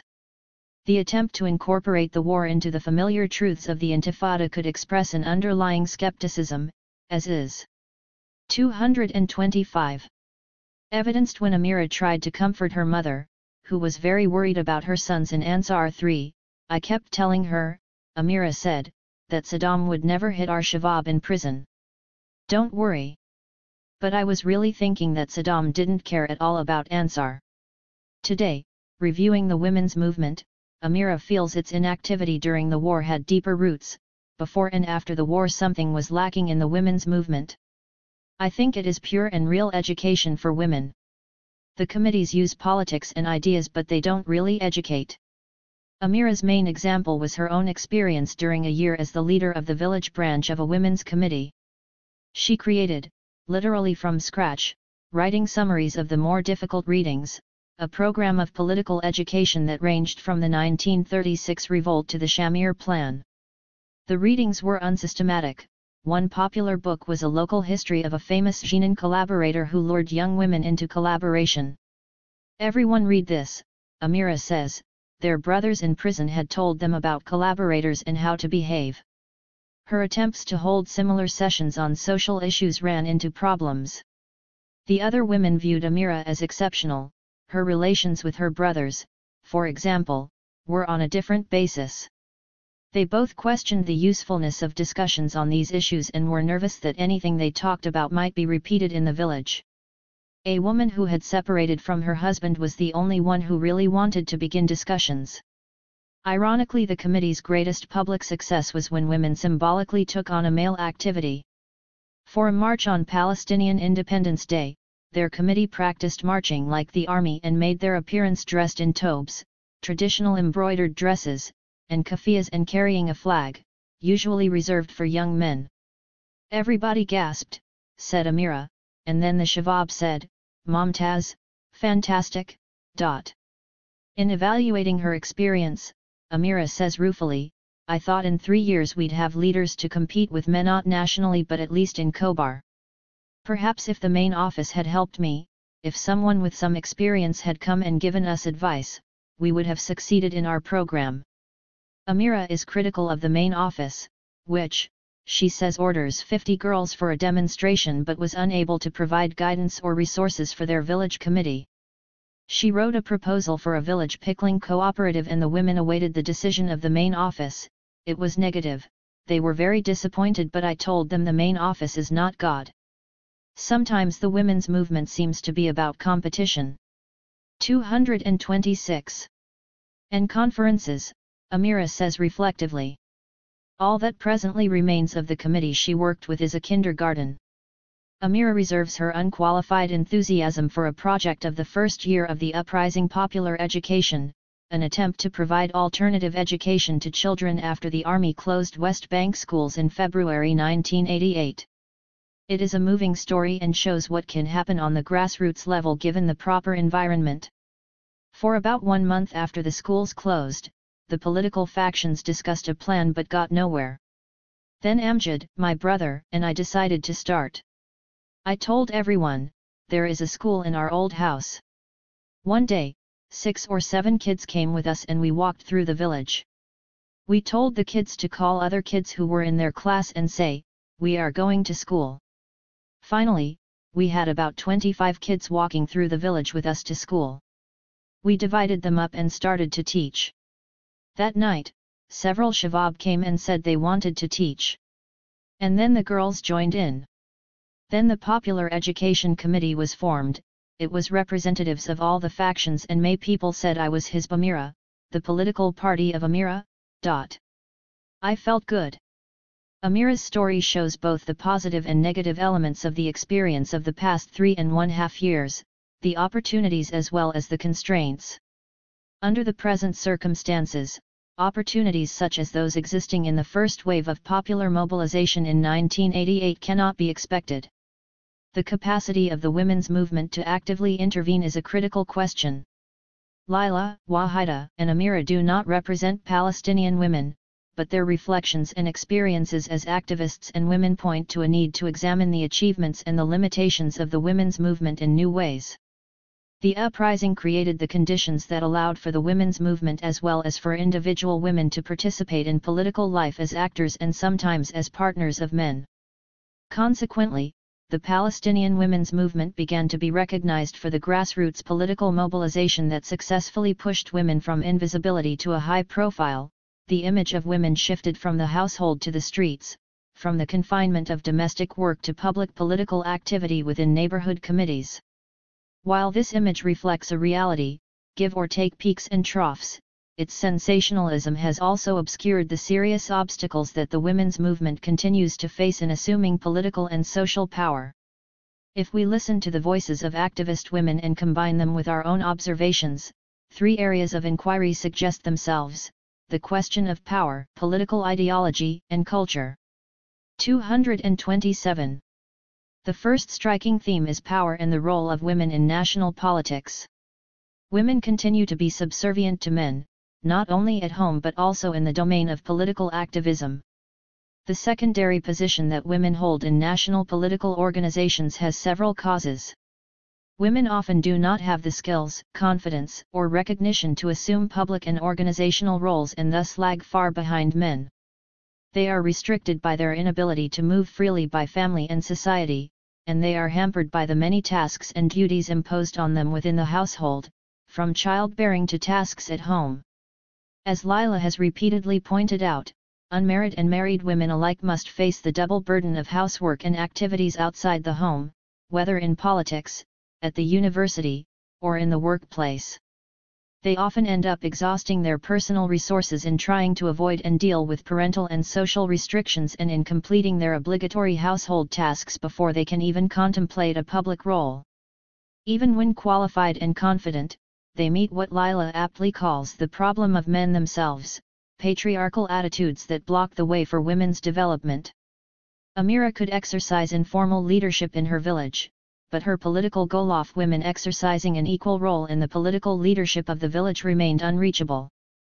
The second impediment is the political ideology that shaped and defined the way in which political organizations were formed and the manner in which the process of politicization took place, especially in the period before the uprising. Here we emphasize the absence of democratic process within the organizations of both men and women. Only a few make decisions and hold power for what seems like an eternity, and the rest, men and women, execute their decisions. A general lack of understanding prevails among the leadership concerning the problems, aspirations, and views of the different sectors of the population involved in politics, especially women and the youth, and these sectors are unable to express themselves and influence decision-making. Amira's village committee was exclusively on the receiving end of orders from the main office. Wahida believed that young people were denied their opinions and were pushed around.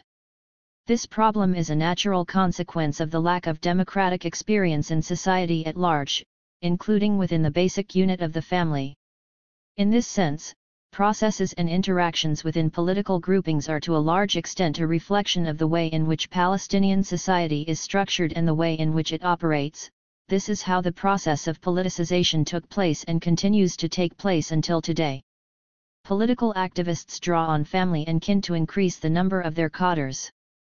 An easy path to success in politics is putting to work. 228. Mothers, sisters, wives, and daughters. People from one group often marry only members or family members of the same group. As Wahida tells it, if social relations extend beyond the group, then suspicions are raised as to possible defection. In a nutshell, with some exceptions, political groupings form by virtue of family and clan relations. Indeed, they substitute for the family and clan and are tightly woven to exclude others from political or social interaction.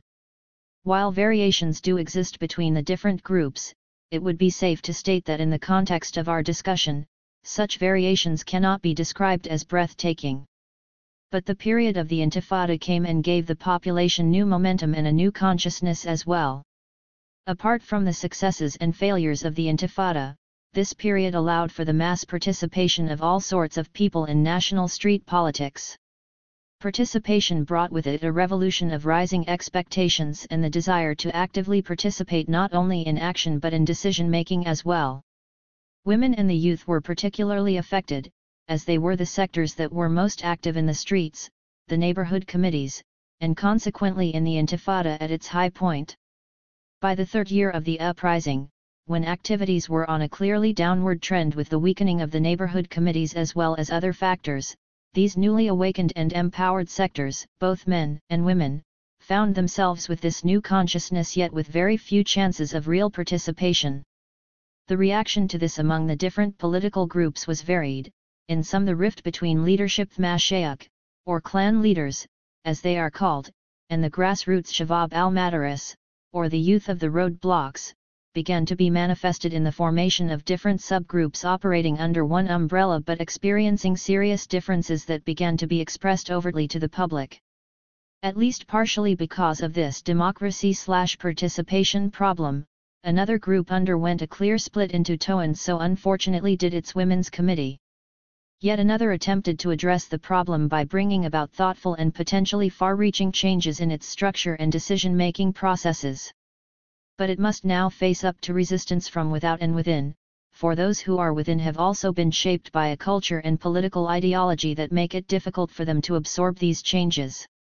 The third problem is that of cultural patterns of behavior and die-hard attitudes that are difficult, and sometimes impossible, to shake.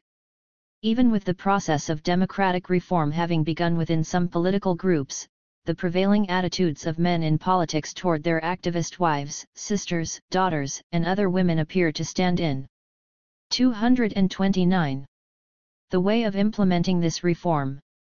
As Lila has indicated, having more babies is a tactic politically active men use to keep politically active wives in their places. And despite attempts at raising the consciousness and the education of both men and women, men continue to downgrade the views and achievements of women, and women continue to defer ultimately to men's judgment at all levels of decision-making, from the grassroots all the way to the top.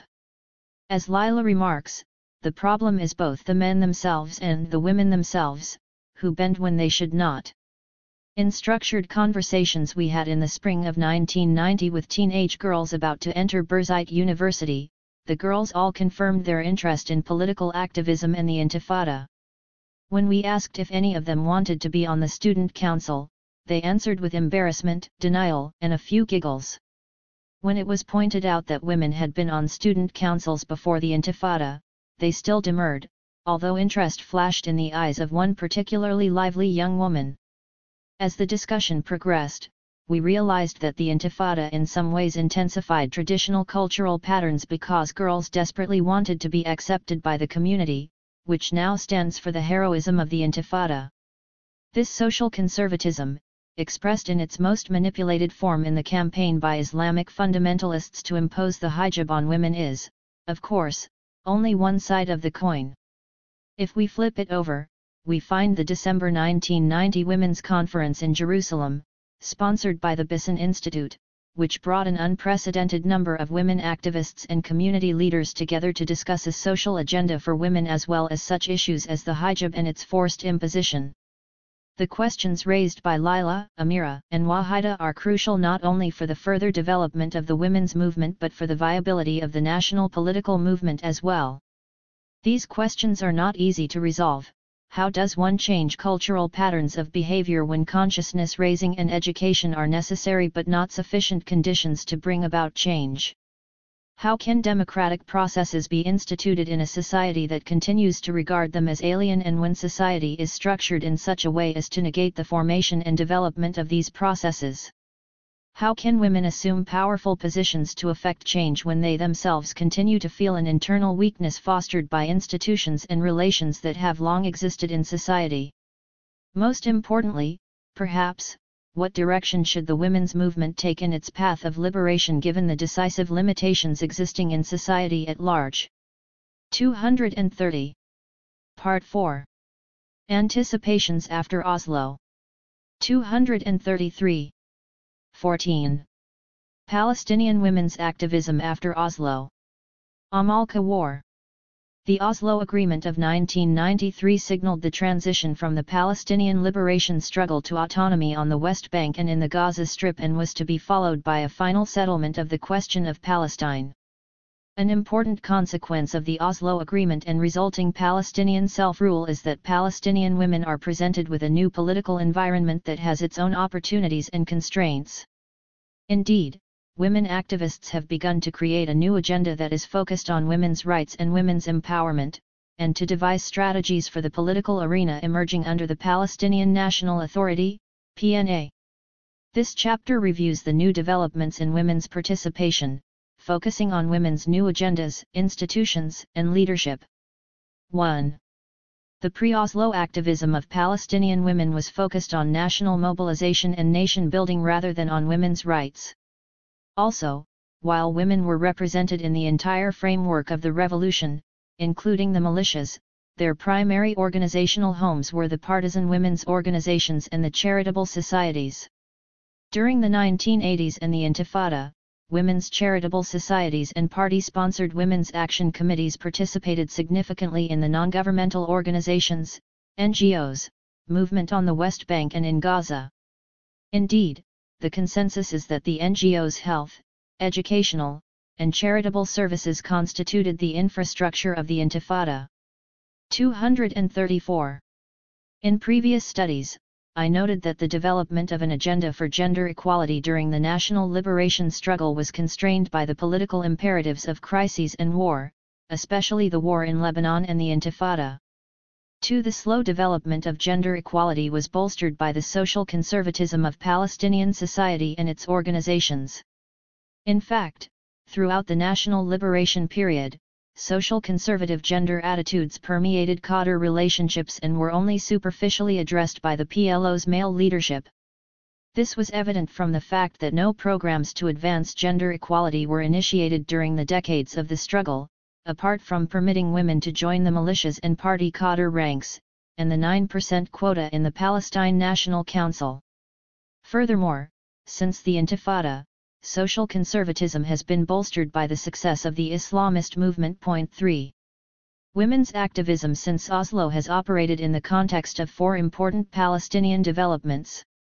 1 is the decline of PLO political parties, other than Fatah, which have been marginalized by Yasser Arafat's tight control of the PLO, their own internal competition, and their opposition to the Oslo Agreement.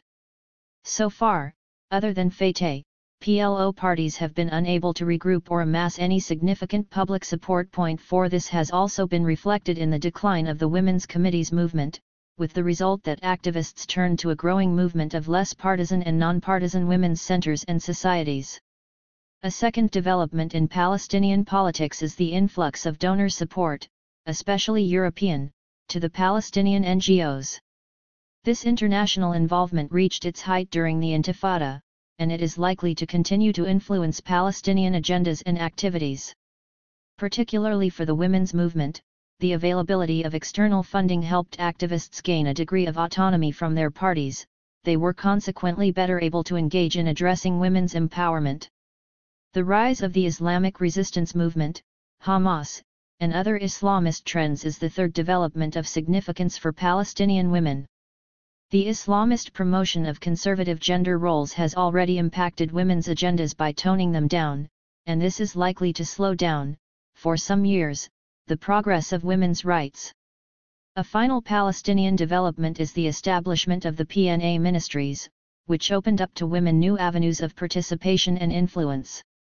The Palestinian Legislative Council, however, with less than 6% women, 5 of 88 members, remains very limited in its promise of institutional power for female members.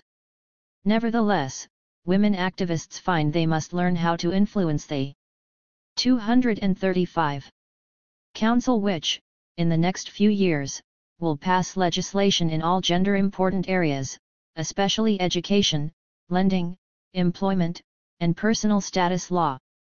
The rest of this narrative reviews developments since Oslo, in the General Union of Palestinian Women, the women's committees, women's centers, and among the women of the legislative and administrative branches of the PNA.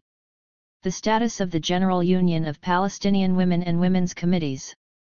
In Palestinian women's organizing efforts, post-Oslo meant the demise of the historical frameworks of representation and agenda setting.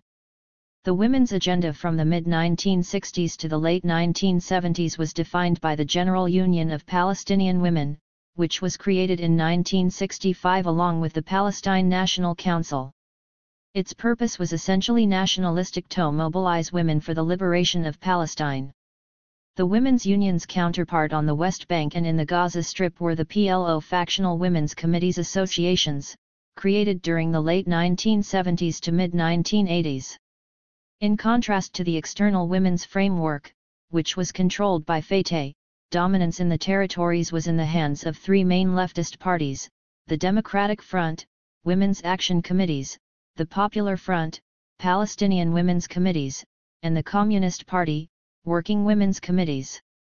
Later on, especially during the Intifada, Fatah's group, Social Work Committees, gained ascendance after the influx of Fatah funds, and this continues to be the case under the PNA regime. 5. Much of the partisan women's activism occurred within these frameworks, and its primary goal was the mobilization of women to help preserve the nation and the culture. Occasionally, female party cadres raised issues of discrimination and gender sensitivity inside their factional organizations, Tanzimat, but those voices were almost always silenced by the primacy of the national struggle. Women's rights were relegated to the background as secondary. The dominant model was the traditional female service role, taking care of children orphaned by the violence, establishing kindergartens, vocational classes, and small income-generating enterprises. 6. Women's charitable societies represented an older, more traditional generation of middle-class women, who had no agenda for dealing with gender issues beyond the social welfare services they offered. Most charitable society leaders were not overtly political, and the question of how much to be involved has been a running theme in the history of the 236 Women's Charitable Societies movement. A current notable exception is Sammah Khalil of Ash al-Yusra, Society for the Rejuvenation of the Family, located in Al-Bira on the West Bank. She has been politically active for decades, as president of the West Bank branch of the Palestinian Women's Union and, more recently, as a candidate for the PNA presidency in the January 1996 elections. With attention turning to self-rule, the PLO women's leadership, regardless of party, was hopeful that a Palestinian state would be bound by the PLO's promise of equality of rights for women and men. This principle was declared in the 1968 Palestinian National Charter and reaffirmed in the 1988 Palestinian Declaration of Independence. The women's organizations also felt that it was time they bring forward a women's rights agenda. In 1994, in an unusual coalition of women's charitable societies and women's committees, a common set of articles for women's rights was proclaimed. The 3-page Women's Charter, which was submitted to the PNA, reminded the nation of women's contributions to the national struggle, and it called for the incorporation of equality for women in political, civil, economic, social, and cultural rights. The Women's Charter was a Palestinian Women's Union and Women's Committees initiative, and it signaled the return of the diasporan leadership to the Palestinian territories, something made possible by Oslo. The Palestinian Women's Union, relocated from Tunis to Gaza City, found it had to search for a new role in the more pluralistic political arena of the West Bank and Gaza Strip. Now that the mobilizational model had passed, it had to deal with many questions. What role would it play vis-a-vis the PNA? Would it be a non-governmental organization like any other? Or would it have a special relationship as a semi-governmental organization because of its historic tie to the PLO? These questions, however, have not received adequate consideration because of the fact that the union lacks a grassroots membership, and it is mainly a leadership group. This structural weakness is likely to remain until the union's 6th Congress, which is scheduled for 1997, is held. Preparatory committees, however, are actively recruiting throughout the territories, and in particular in the Gaza Strip, where the union has not previously had any structures. The Palestinian Women's Union goal of recreating a women's grassroots organization will encounter no competition from the women's committees. That movement came to an end in the early 1990s, reduced to a few local committees that rely primarily on European donors for funding. With the exception of Fatah's women's group, these local committees are more loosely organized and independent of their PAR. 237 ties than they were during the Intifada. Their agendas are focused on supporting women's development through support services for women and children, for example, through a children's daycare service, a kindergarten, and a children's library. Within the women's committees movement, however, there are some who are attempting to revive its mobilizational structures. Given the weakness of the Palestinian political parties, there is little indication that they can succeed. The 1990s also witnessed the rise of a non-grassroots, non-partisan women's centers movement. And under the PNA, such centers have made themselves the primary voice for women's legal rights. Rise of the Palestinian Women's Centers movement. The Women's Centers movement is made up of well-educated, politically sophisticated, and feminist women. These are academic and professional women who gained visibility during the Intifada, speakers and researchers on the conditions of Palestinian women under the Israeli occupation. The women in this leadership group are either independent in their party orientation, or are partisans with a strong interest in women's autonomous action and empowerment. All these women's centers rely on European and Palestinian funding for their maintenance. In their steering committees, especially those that are politically active, the centers painstakingly maintain a multi-party representation. This is to indicate the importance of political consensus rather than hostility in relations with the political parties. The central strategic goal of the Women's Centers movement is women's empowerment, and the agenda focuses on women's political education and women's rights. Activities are primarily educational, conducting research, publishing a women's magazine, holding training workshops, and providing forums on such topics as democracy, women's rights, and women's leadership. There are also women's centers that specialize in legal counseling for women or in social and psychological counseling. And there is one center with West and East Jerusalem offices.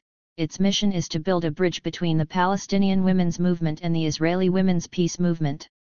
That role, however, has not been particularly successful, to a large extent due to the closures that limit mobility between the territories and Jerusalem. All these centers share the purpose of promoting women's political and legal rights, and they are particularly interested in creating data banks and supporting research on women. However, the most politically active among these centers is the Women's Affairs Technical Committee, Takum Shu'un al-Mar'a.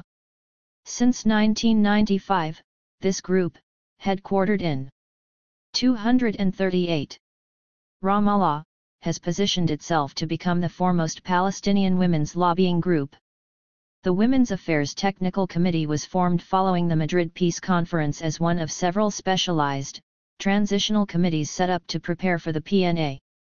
The Women's Affairs Technical Committee was authorized by Arafat, but, unlike the other technical committees, it had to solicit its own funding. The effort to create a women's structure in the PNA was led by Zahira Kamal, a leader of the Women's Committees movement and the Arafat-allied Palestinian Democratic Union Party.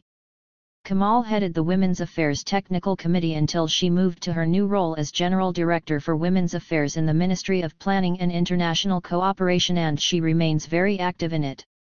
Earlier in its history, Kamal and her colleagues hoped that the Women's Affairs Technical Committee would be elevated to a ministry, as the other technical committees were supposed to be.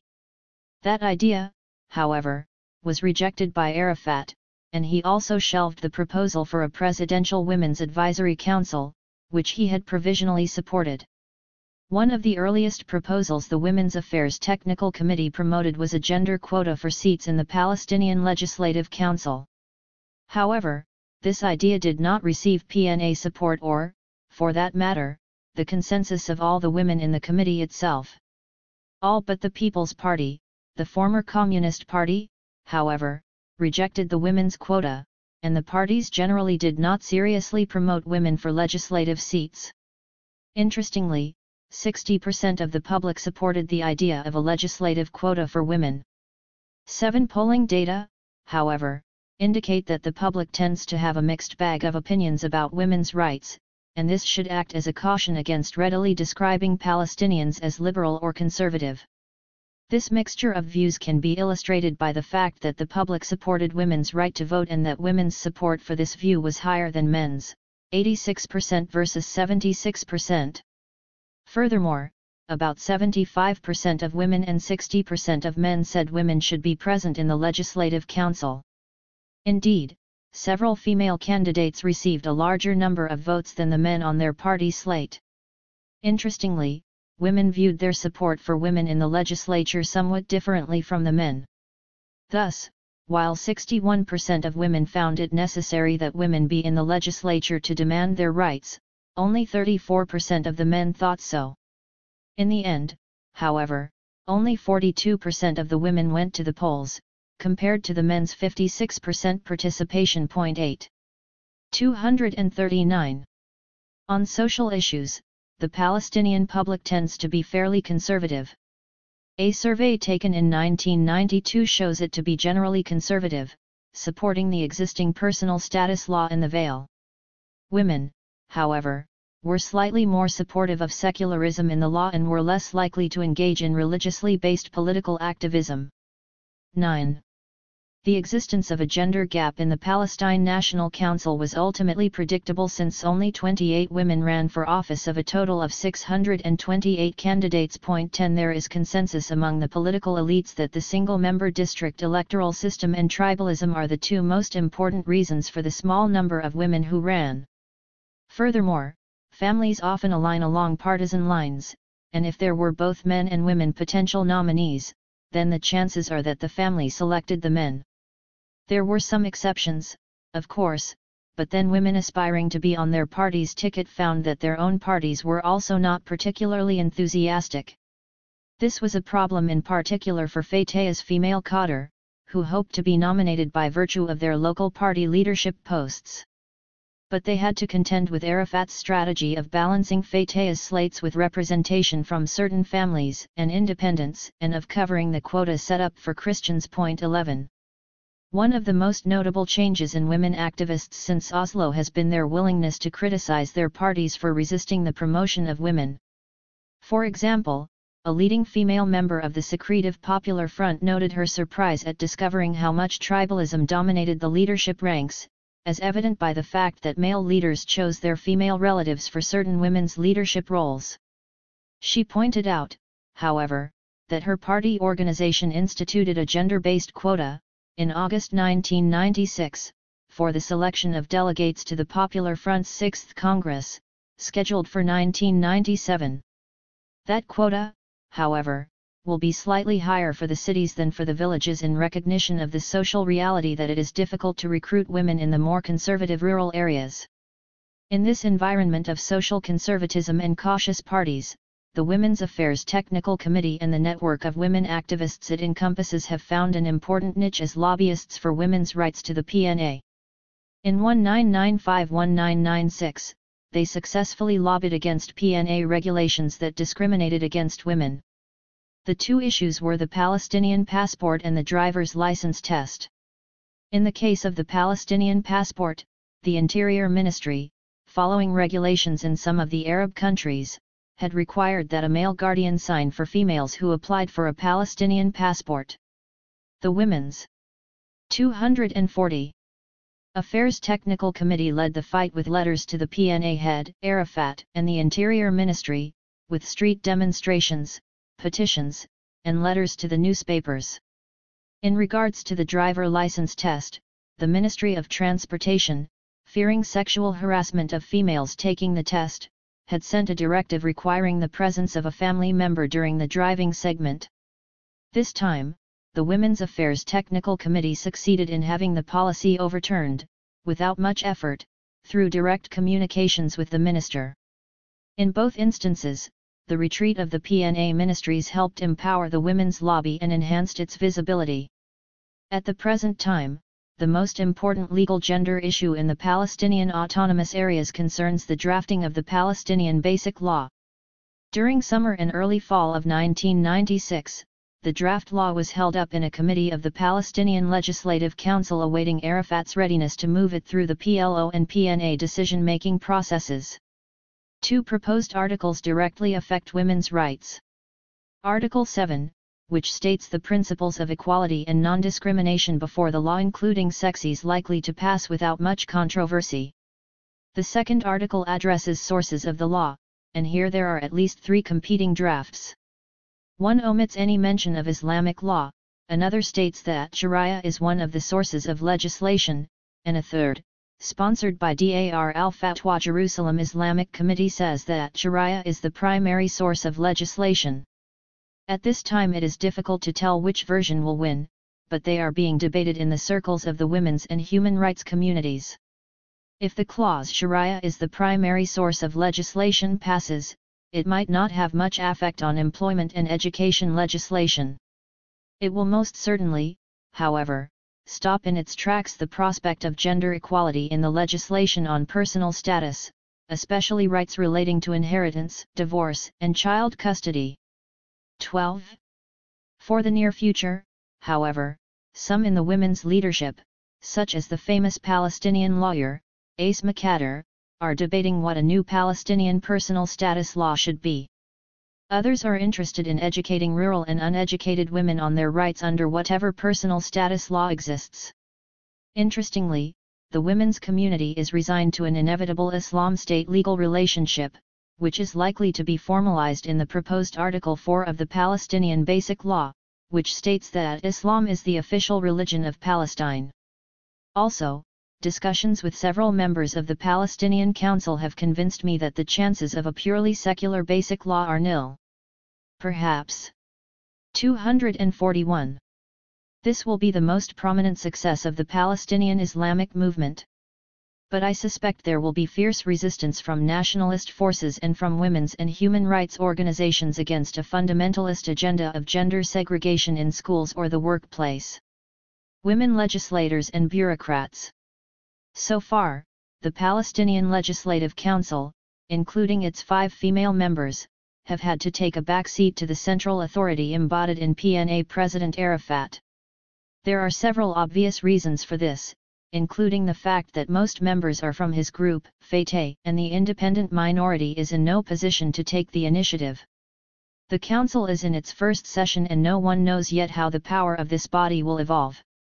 Finally, the Palestinian Basic Law Bill, or any other legislation, are highly bound, certainly in the way Arafat sees it, to the progress of the negotiations. Nevertheless, women activists, mainly the network comprising the 3 politically active groups, the Women's Affairs Technical Committee, the Women's Legal Counseling Center, and the Feminist Studies Center, have begun to lobby the legislature for more commitment to gender equality in the articles of the Basic Law. Finally, Interest in gender issues in the PNA ministries has come primarily from an ad hoc group of directors of women's affairs in 5 PNA ministries: planning and international cooperation, agriculture, health, social affairs, and youth and sports. These directors have a common mission to lead in the development of gender-sensitive policies in the ministries and in strategic planning for women's development. This group of women is part of a sizable group of high and middle level, from minister to section head, female members of the PNA executive branch. 13. The United Nations Development Programme, UNDP, supported this focus on women in the PNA with a 3-year project that helped establish the Women's Affairs Directorates, assisting them in strategic planning, action plans development, and with equipment and furnishings. The UNDP project also facilitated networking among these women by providing them with a framework of ongoing communications through the ad hoc committee. Finally, there is a wider group of women, an 11-ministry ad hoc group, which has also been meeting to devise goals and strategic plans for gender-sensitive policies. Their effort is funded by the United Nations Development Fund for Women, UNIFEM, part of an all-Arab project to implement the resolutions of the 1995 Beijing World Congress on Women. This international interest in women's development has had the effect of bestowing official legitimacy on Palestinian women's. 242. Activism in the PNA ministries. To what extent these strategic plans become part of the general ministerial plans or of the PNA strategy for Palestine remains to be seen. Conclusion. Oslo has contributed to the decline of an already disintegrating model of a centralized, partisan, and PLO-led women's leadership group. Under autonomy, the domestic political arena can be characterized as having weak political parties, limited grassroots organizing, European donor participation, and a new, more pluralistic model of women's leadership. Among the women in the Palestinian leadership, there is a consensus for equality of rights and for gender-sensitive legislation. There is also evident a greater urgency to be more vocal for women's concerns. Clearly, the old argument that women's liberation must wait for national liberation has been replaced by the imperative to promote women's interests during this critical stage of state formation. Under the PNA, women activists engaged in a great deal of networking across party lines. Even those in the Popular Front, who are adamant in their rejection of the PNA, have participated in post-Oslo, agenda-setting activities. For example, they participated in drafting the Women's Charter of 1994 and recently became members of the Women's Affairs Technical Committee. The Palestinian women's leadership can be characterized as an interlocking group of women, spanning women's committees and centers, the Legislative Council, the PNA ministries, and the charitable societies.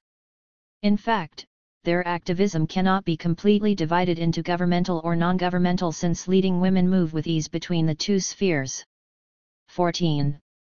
How Palestinian women choose their specific agenda interests is, to a great extent, determined by events in the national arena. The issue they turned their attention to during the summer and fall of 1996 was the upcoming municipal elections. Thus, Arafat was urged to select women to the transitional city and village councils that he was in the process of appointing. Women's groups remain active on the national issue, of course, responding to the frequent crises in the negotiations. For example, during the clashes surrounding the opening of Jerusalem's underground passage, in the fall of 1996, women's groups participated in demonstrations, first aid training, fundraising, assistance to martyrs' families, and other relief work. Under the self-rule regime, however, they have a new role: to educate women in democratic politics and to train them for leadership.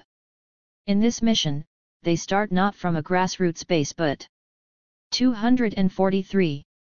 From their symbolic role as activists and leaders with a proven record of commitment to the national cause. What are the prospects of success for the old and new women's institutions, and how will they impact policy in the PNA? I suggest that women activists already achieved some success in exerting influence during the initial stage of state formation. Women's institutions, however, operate under precarious economic and political conditions and in a somewhat inhospitable conservative social environment, especially in the Gaza Strip. In particular, women's representation in the political arena is weakened by the absence of women's political or economic grassroots organizations, and this is likely to continue until women are able to enter the job market in greater numbers. In the short run, women's economic power is likely to remain weak due to high unemployment rates for men and the desperate economic conditions in the territories. The women's leadership is also fully aware of the constraints imposed by the conservatism of Palestinian society. This reality has forced them to make more modest demands for women's rights, especially concerning personal status legislation, than they would have otherwise. Finally, the support of the international community has given women's agendas a boost with both funds and expertise. But funding will decrease in a few years, and then, hopefully, the new women's institutions will be in a better position to compete in the political and legislative arenas. Palestinian women activists have shown that they are able to adapt to the changing political environment. And they understand that their long-term plans are likely to go forward in small increments. They are, however, committed to waging the long battle for women's rights and for empowering a new generation to carry the banner in a Palestinian state. 15. The Declaration of Principles on Palestinian Women's Rights, an Analysis. Suha Sabbagh. On September 13, 1993, Yasser Arafat, chairman of the Palestine Liberation Organization, and Mr. Yitzhak Rabin, Prime Minister of Israel, assassinated on October 4, 1995, shook hands on the South Lawn of the White House as President Clinton looked on approvingly. What will this handshake, touted as the most important and most televised handshake of the century, do for Palestinian women? Will this handshake lead to change in the direction of equal rights? Or will it simply lead to a perpetuation of the status quo in gender relations once a new Palestinian government is established? In Arab culture and tradition, Arab men are considered to be the guardians and protectors of women, justified in their role by the words of the Sharia, al-Rijal Qiyamuna ala al-Nisa, men are the protectors and providers for women. In the present context, this statement could come to serve as a tool for excluding Palestinian women from competing for new job opportunities or from seeking higher office, although they helped preserve the fiber of society for many years under occupation. To ensure that their rights will be safeguarded during the upcoming period of political transition, women on the West Bank have been actively involved in drafting the Declaration of Principles on Palestinian. 246. Women's Rights. If they succeed in having this document incorporated into the constitution of a new Palestinian state, it will mark the first time in the history of the West Bank that women have linked their struggle for equal rights with a document that serves, at the same time, as the cornerstone of Palestinian national rights. It is interesting to trace the path of this document from a draft proposed by the General Union of Palestinian Women, with headquarters in Tunis and somewhat cut off from women's groups in the occupied territories, to the third draft supported and signed by most of the women's organizations, including some that oppose the Oslo Agreement but see this as empowering women. Not surprisingly, the draft, see Appendix, displays some of the symptoms of a tired text, that is, one that has been so thoroughly worked over that it has almost lost its directness in projecting women's demands. This tiredness is an indication of the amount of time spent in discussion, compromise, and outright haggling between the various women's groups that prepared the draft. The two previous drafts were written by groups that shared a greater degree of consensus, while the third draft was endorsed by most women's organizations, from the conservative and Ash al-Yusra headed by Sabbagh Khalil, to the more progressive groups, for example, the Bisson Center in Ramallah headed by Eileen Kutab. Each organization in this vast spectrum has its own agenda and political affiliation, and this is reflected in the demands made in this document. The women who attended the meetings to ratify the document were impressed with the fact that it reached the semi-final draft stage and that such a broad segment of women's organizations signed on to it. After the dust has settled, women's organizations intend to rewrite the draft in a way that will reintroduce the directness exhibited by the second Tunis draft, yet without altering the delicate balance achieved by all groups and without disturbing the more democratic nature of the third draft. In an interview, Eileen Kutab, a member of the Women's Document Committee and a professor of sociology at Birzeit University, explains the purpose of this document and the controversy that has surrounded its ratification by women's organizations. 1. Comments on the second and third drafts. Both draft documents were signed in the name of the General Union of Palestinian Women, an umbrella organization that is part of the PLO and that was formed in 1965, 1 year after the inception of the PLO. It includes women from all 4 Palestinian political factions. In the past, 247 women's groups in the occupied territories had little contact with the leadership structure of the General Union of Palestinian Women. Headquartered in Tunis, the latter group was co-opted by the leadership, and female participation in PLO structures represented little more than tokenism. Cut off from the leadership structure, the women's movement in the occupied territories developed a more serious agenda, focusing on issues of equality and exceeding the feminine activities of women's groups outside the West Bank. Because their demands were based on women's essential role in preserving the very fiber of society both before and during the Intifada, women on the West Bank felt more secure in making these demands. The third draft was written on the West Bank, on national soil, where women's contributions are well recognized. Consequently, this draft reflects a more self-assured posture, and women do not feel the need to first reiterate the means by which they have contributed to the national struggle since these facts are well recognized. If we analyze the we of the speaker in the second draft and that in the third, it becomes evident that the third draft projects a generally less hierarchical and more democratic tone than does the second. In the second Tunis draft, the we of the speaker is announced univocally. It stands for the General Union of Palestinian Women, which speaks for all Palestinian women. Despite the fact that not all women belong to this organization, the text states, "We in the General Union of Palestinian Women, GUPW, declare in the name of all Palestinian women that we look forward to assuming an equal footing responsibility in the independent stage." Implied here is a certain hierarchical relationship, according to which the GUPW presumes to speak for all women, yet even the different groups of women are not mentioned. Who is the we of the speaker in the third draft?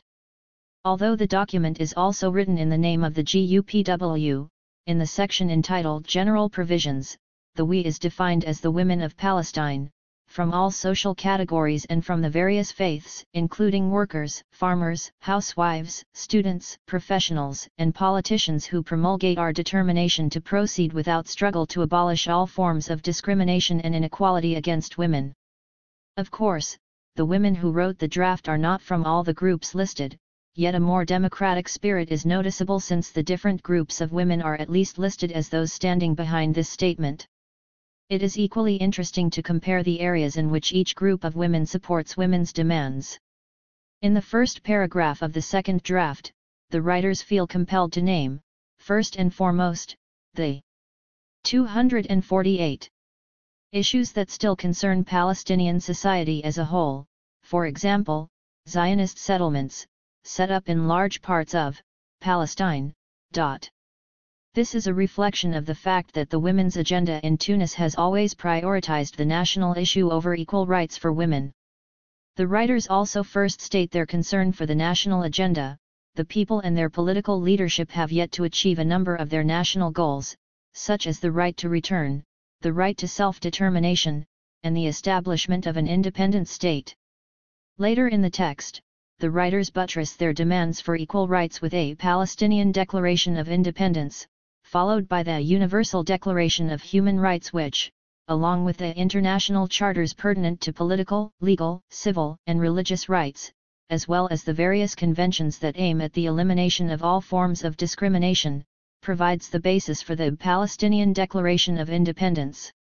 In the third draft, the authors do not feel compelled to state their concern for the national issues and agenda first. This is a reflection of the fact that women's groups on the West Bank have a separate women's agenda.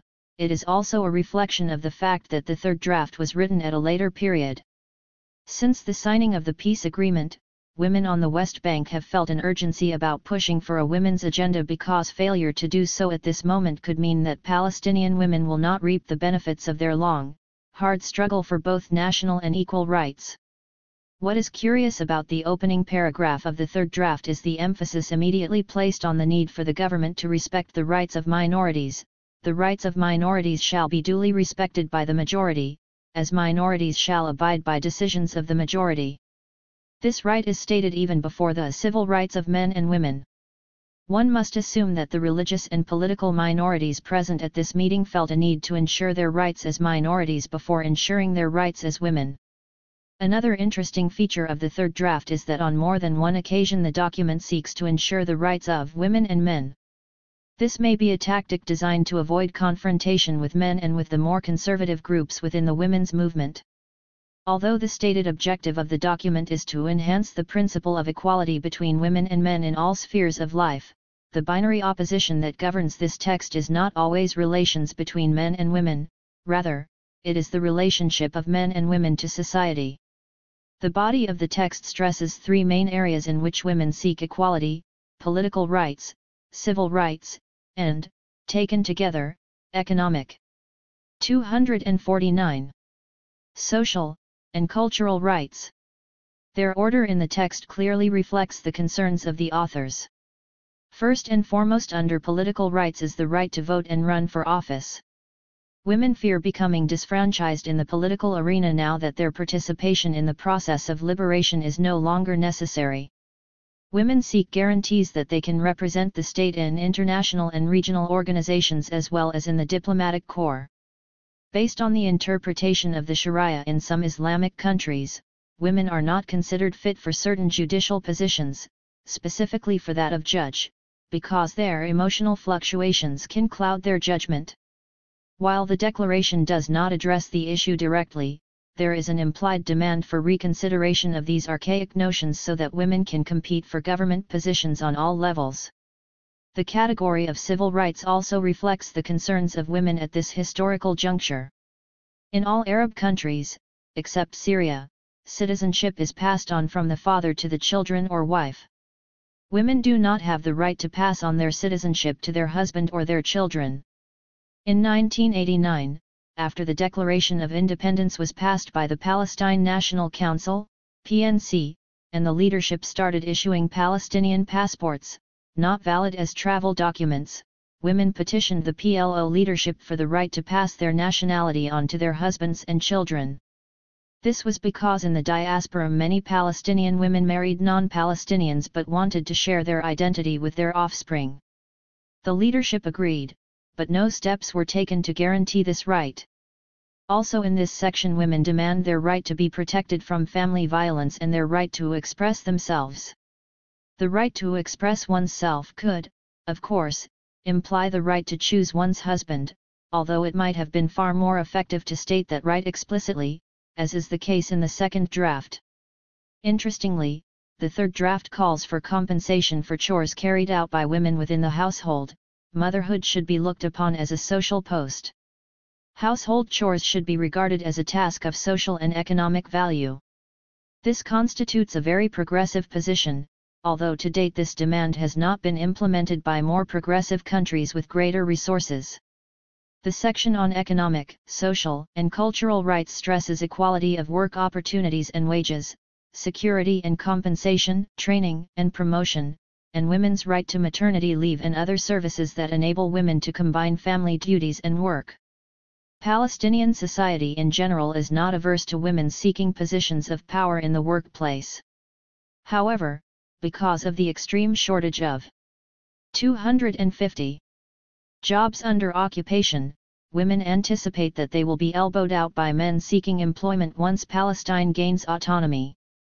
Childbearing could be used as an excuse to keep women out of the job market. Palestinian society is very family-oriented, and bringing up children is an important consideration. Therefore, to enable women to work, there must be excellent daycare facilities and a maternity leave sufficiently long to prevent critics from claiming that working women cause undue hardships to their children and their families. Equality of educational opportunity is only hinted at in the document. It is possible that women did not feel a sense of urgency in requesting this right because institutions of higher education generally do not bar women who seek to be admitted. Palestinians have a near obsession with education, perhaps because, with the loss of their land in 1948, an individual's only path to income was through education. Many Palestinians were able to work in Gulf countries, underdeveloped at the time, and some amassed great fortunes because they had the advantage of an education. However, as a result of financial hardships, parents now often have to choose between sending either their sons or their daughters to school. While the third draft exhibits a more democratic and self-assured tone, the second Tunis draft is more direct in presenting the rights of women. It might have been preferable in the third draft to address separately the issues discussed in the third section on economic, social, and cultural rights, since treating them all together sometimes makes the text confusing. However, as one of the authors of this document has said, the real achievement is that a majority of women's groups agreed on a single draft. More difficult than all obstacles encountered in ratifying and drafting this document will be the process of incorporating it into a future constitution. At present, the leadership's position is that the document will be incorporated as long as it does not contradict the Sharia. This is a political statement that leaves the issue open to interpretation, and much will depend on the resistance expressed by political Islam in general and Hamas in particular. Notes. One part of the interview with Eileen Kutab is included in Arab Women, Between Defiance and Restraint, ed. Suha Sabbagh, New York, Olive Branch Press, 1996, pages 12126. 251. Appendix. Declaration of Principles on Palestinian Women's Rights, Third Draft, General Union of Palestinian Women, Jerusalem, Palestine. Preamble. Based on the Declaration of Independence, which was the outcome of the 19th session of the Palestine National Council in 1988 and which reads: "The State of Palestine is the state for all Palestinians wherever they may be. It is the state in which they enjoy their collective national and cultural identity and in which they can pursue complete equality of rights. In it will be safeguarded their political and religious convictions and their human dignity by means of a parliamentary, democratic system of governance, itself based on freedom of expression and freedom to form parties. The rights of minorities shall be duly respected by the majority, as minorities shall abide by decisions of the majority. Governance shall be based on principles of social justice, equality, and non-discrimination in the civil rights of men and women, whether on grounds of race, religion, color, or sex, under the aegis of a constitution that ensures the rule of law and an independent judiciary. Based on the United Nations Conventions, Universal Declaration of Human Rights, and other international documents and conventions pertaining to political, civil, economic, social, and cultural rights, specifically the Convention on the Elimination of All Forms of Discrimination Against Women." 252. For the purpose of building a democratic Palestinian society that believes in equality and social justice for all its individuals. We the women of Palestine declare the Document of Principles of Women's Legal Status to be ratified and incorporated into the Constitution and the legislation of the future Palestinian state. General Provisions. We the women of Palestine, from all social categories and the various faiths, including workers, farmers, housewives, students, professionals, and politicians, promulgate our determination to proceed without struggle to abolish all forms of discrimination and inequality against women that have been imposed by the different forms of colonialism on our land, ending with the Israeli occupation, and which were reinforced by the conglomeration of customs and traditions prejudiced against women and embodied in a number of existing laws and in legislation. In order to build a democratic society that ensures equal opportunities for women in rights and obligations within the following principles. The future Palestinian state and the national authority must be committed, regardless of its jurisdiction, to the Declaration of Independence and to all international declarations and conventions pertaining to human rights, particularly the 1979 Convention on the Elimination of All Forms of Discrimination Against Women, and must enhance the principle of equality between women and men in all spheres of life and declare this, clearly and unequivocally, in the Constitution as well as in the legislation of the national authority. This is in addition to guaranteeing the practical implementation of this principle by adopting legislative and administrative procedures to prohibit all forms of discrimination against women and repealing the status of inequality against them by endorsing legal protection for women. The commitment to women's right to hold public posts, whether through elections or appointment, whether judicial, legislative, or executive, should be on an equal footing with that of men, and this should be ensured in a law that is compelling, functional, and can be implemented. In the vision of Palestinian women for a society of justice and equality, the general provisions stated above are basic guidelines from which we acquire support in order to 253. Preserve a cohesive Palestinian society. We the women of Palestine comprise half of Palestine.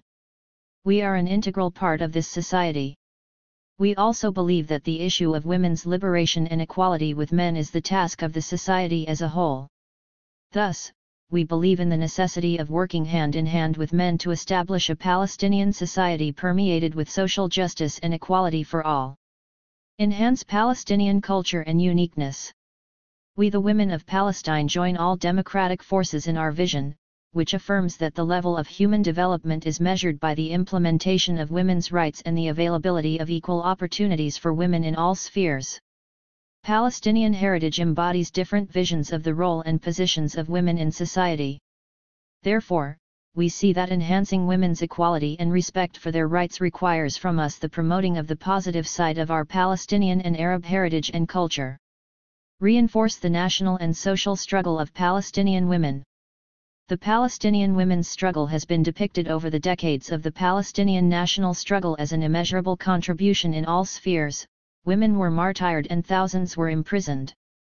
Palestinian women also played a vital role in the preservation of the unity of the Palestinian family as a social base to support individuals in the absence of a Palestinian national authority. Palestinian women were forced to delay many tasks associated with their social position and instead focus all their attention on the issue of the national and political struggle. It is now time to affirm that the issue of women's legal rights is in all respects a cornerstone for building a democratic Palestinian society. Achieve equality. We, the women of Palestine, see equal rights for both men and women in all spheres as a basic principle of the emancipation of women and men. This requires a clear statement that unambiguously guarantees the equality of women and men in all Palestinian legislation. This also requires having legislative and administrative procedures to ensure its implementation. This demands that we unite our efforts to remove those social norms that prohibit women from achieving success in society, and in order to guarantee the respect of human rights and the principle of rule of law.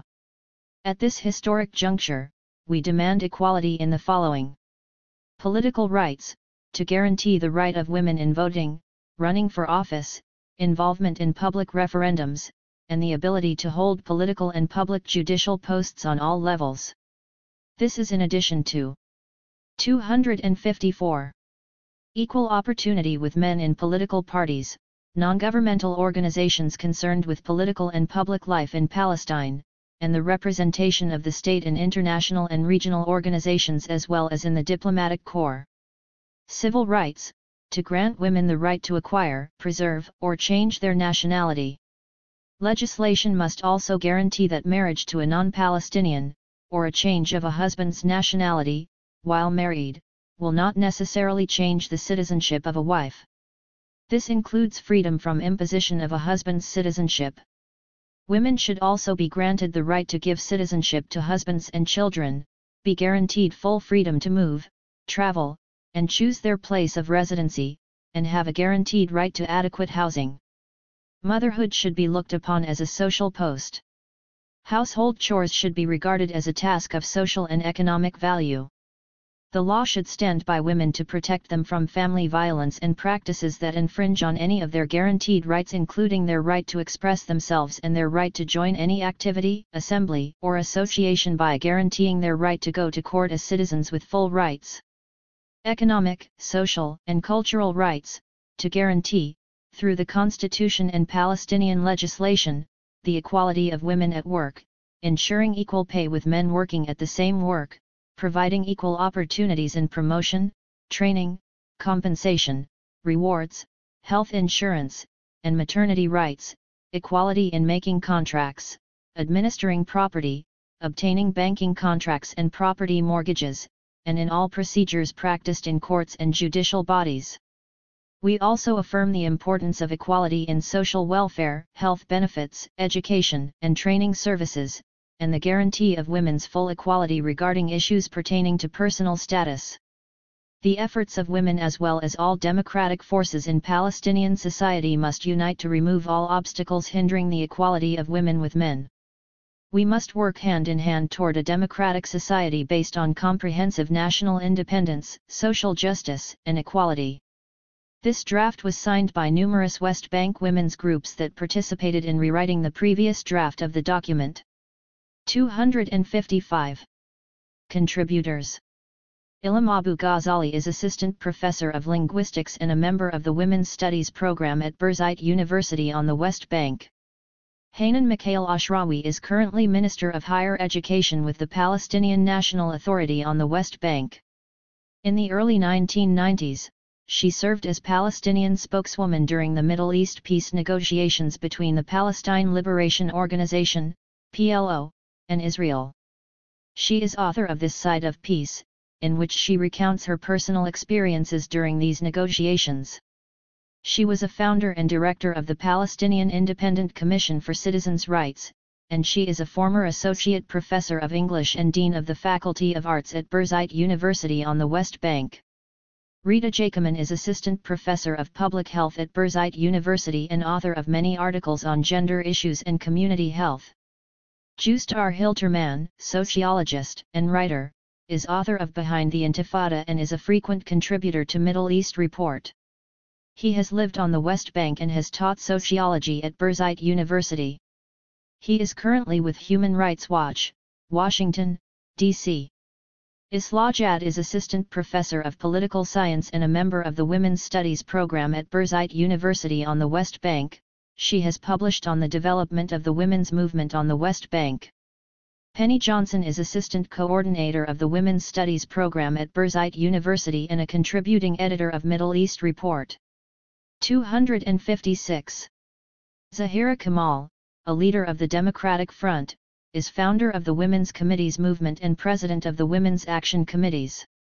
She currently holds the portfolio of Women's Affairs in the Palestinian National Authority.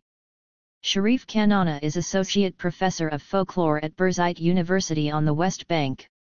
He is co-editor, with Ibrahim Muhai, of Speak, Bird, Speak Again, Palestinian Arab Folktales. Amal Kawar is associate professor of political science at Utah State University and author of Daughters of Palestine, Leading Women of the Palestinian National Movement. Sahar Khalifa is a novelist. 6 of her novels have been translated into 9 languages. She is director of a women's research center in Nablus. Robin Morgan is former editor-in-chief of the magazine Ms. She is author of The Demon Lover, On the Sexuality of Terrorism and of The Word of a Woman, Feminist Dispatches. Suha Sabbagh currently teaches courses in women's studies at Birzeit University on the West Bank. She founded and directed the Institute for Arab Women's Studies in Washington, D.C., and was the recipient of a Fulbright grant to the West Bank in 1994-95. She has published extensively on gender issues in the Arab world and in Arabic literature, and she is editor of Arab Women, Between Defiance and Restraint. Iyad El-Sarraj is a psychiatrist and director of the Gaza Community Mental Health Center. He is director of the Independent Palestinian Commission on Human Rights and has written extensively on the issue of mental health in the Palestinian community. Philippa Strum is professor of political science at City University of New York and author of The Women Are Marching, The Second Sex and the Palestinian Revolution. Dima Zalatimo is a journalist and television producer. She is currently working with Dubai Television from Washington, D.C. A number of individuals assisted with the preparation of the manuscript or with translations: Nagla El-Bashiani, Ramla Khalidi, Emma Naughton, Karen Healy, Laika Dajani, Majida Abu Hasabo, and Victoria F. Halstead.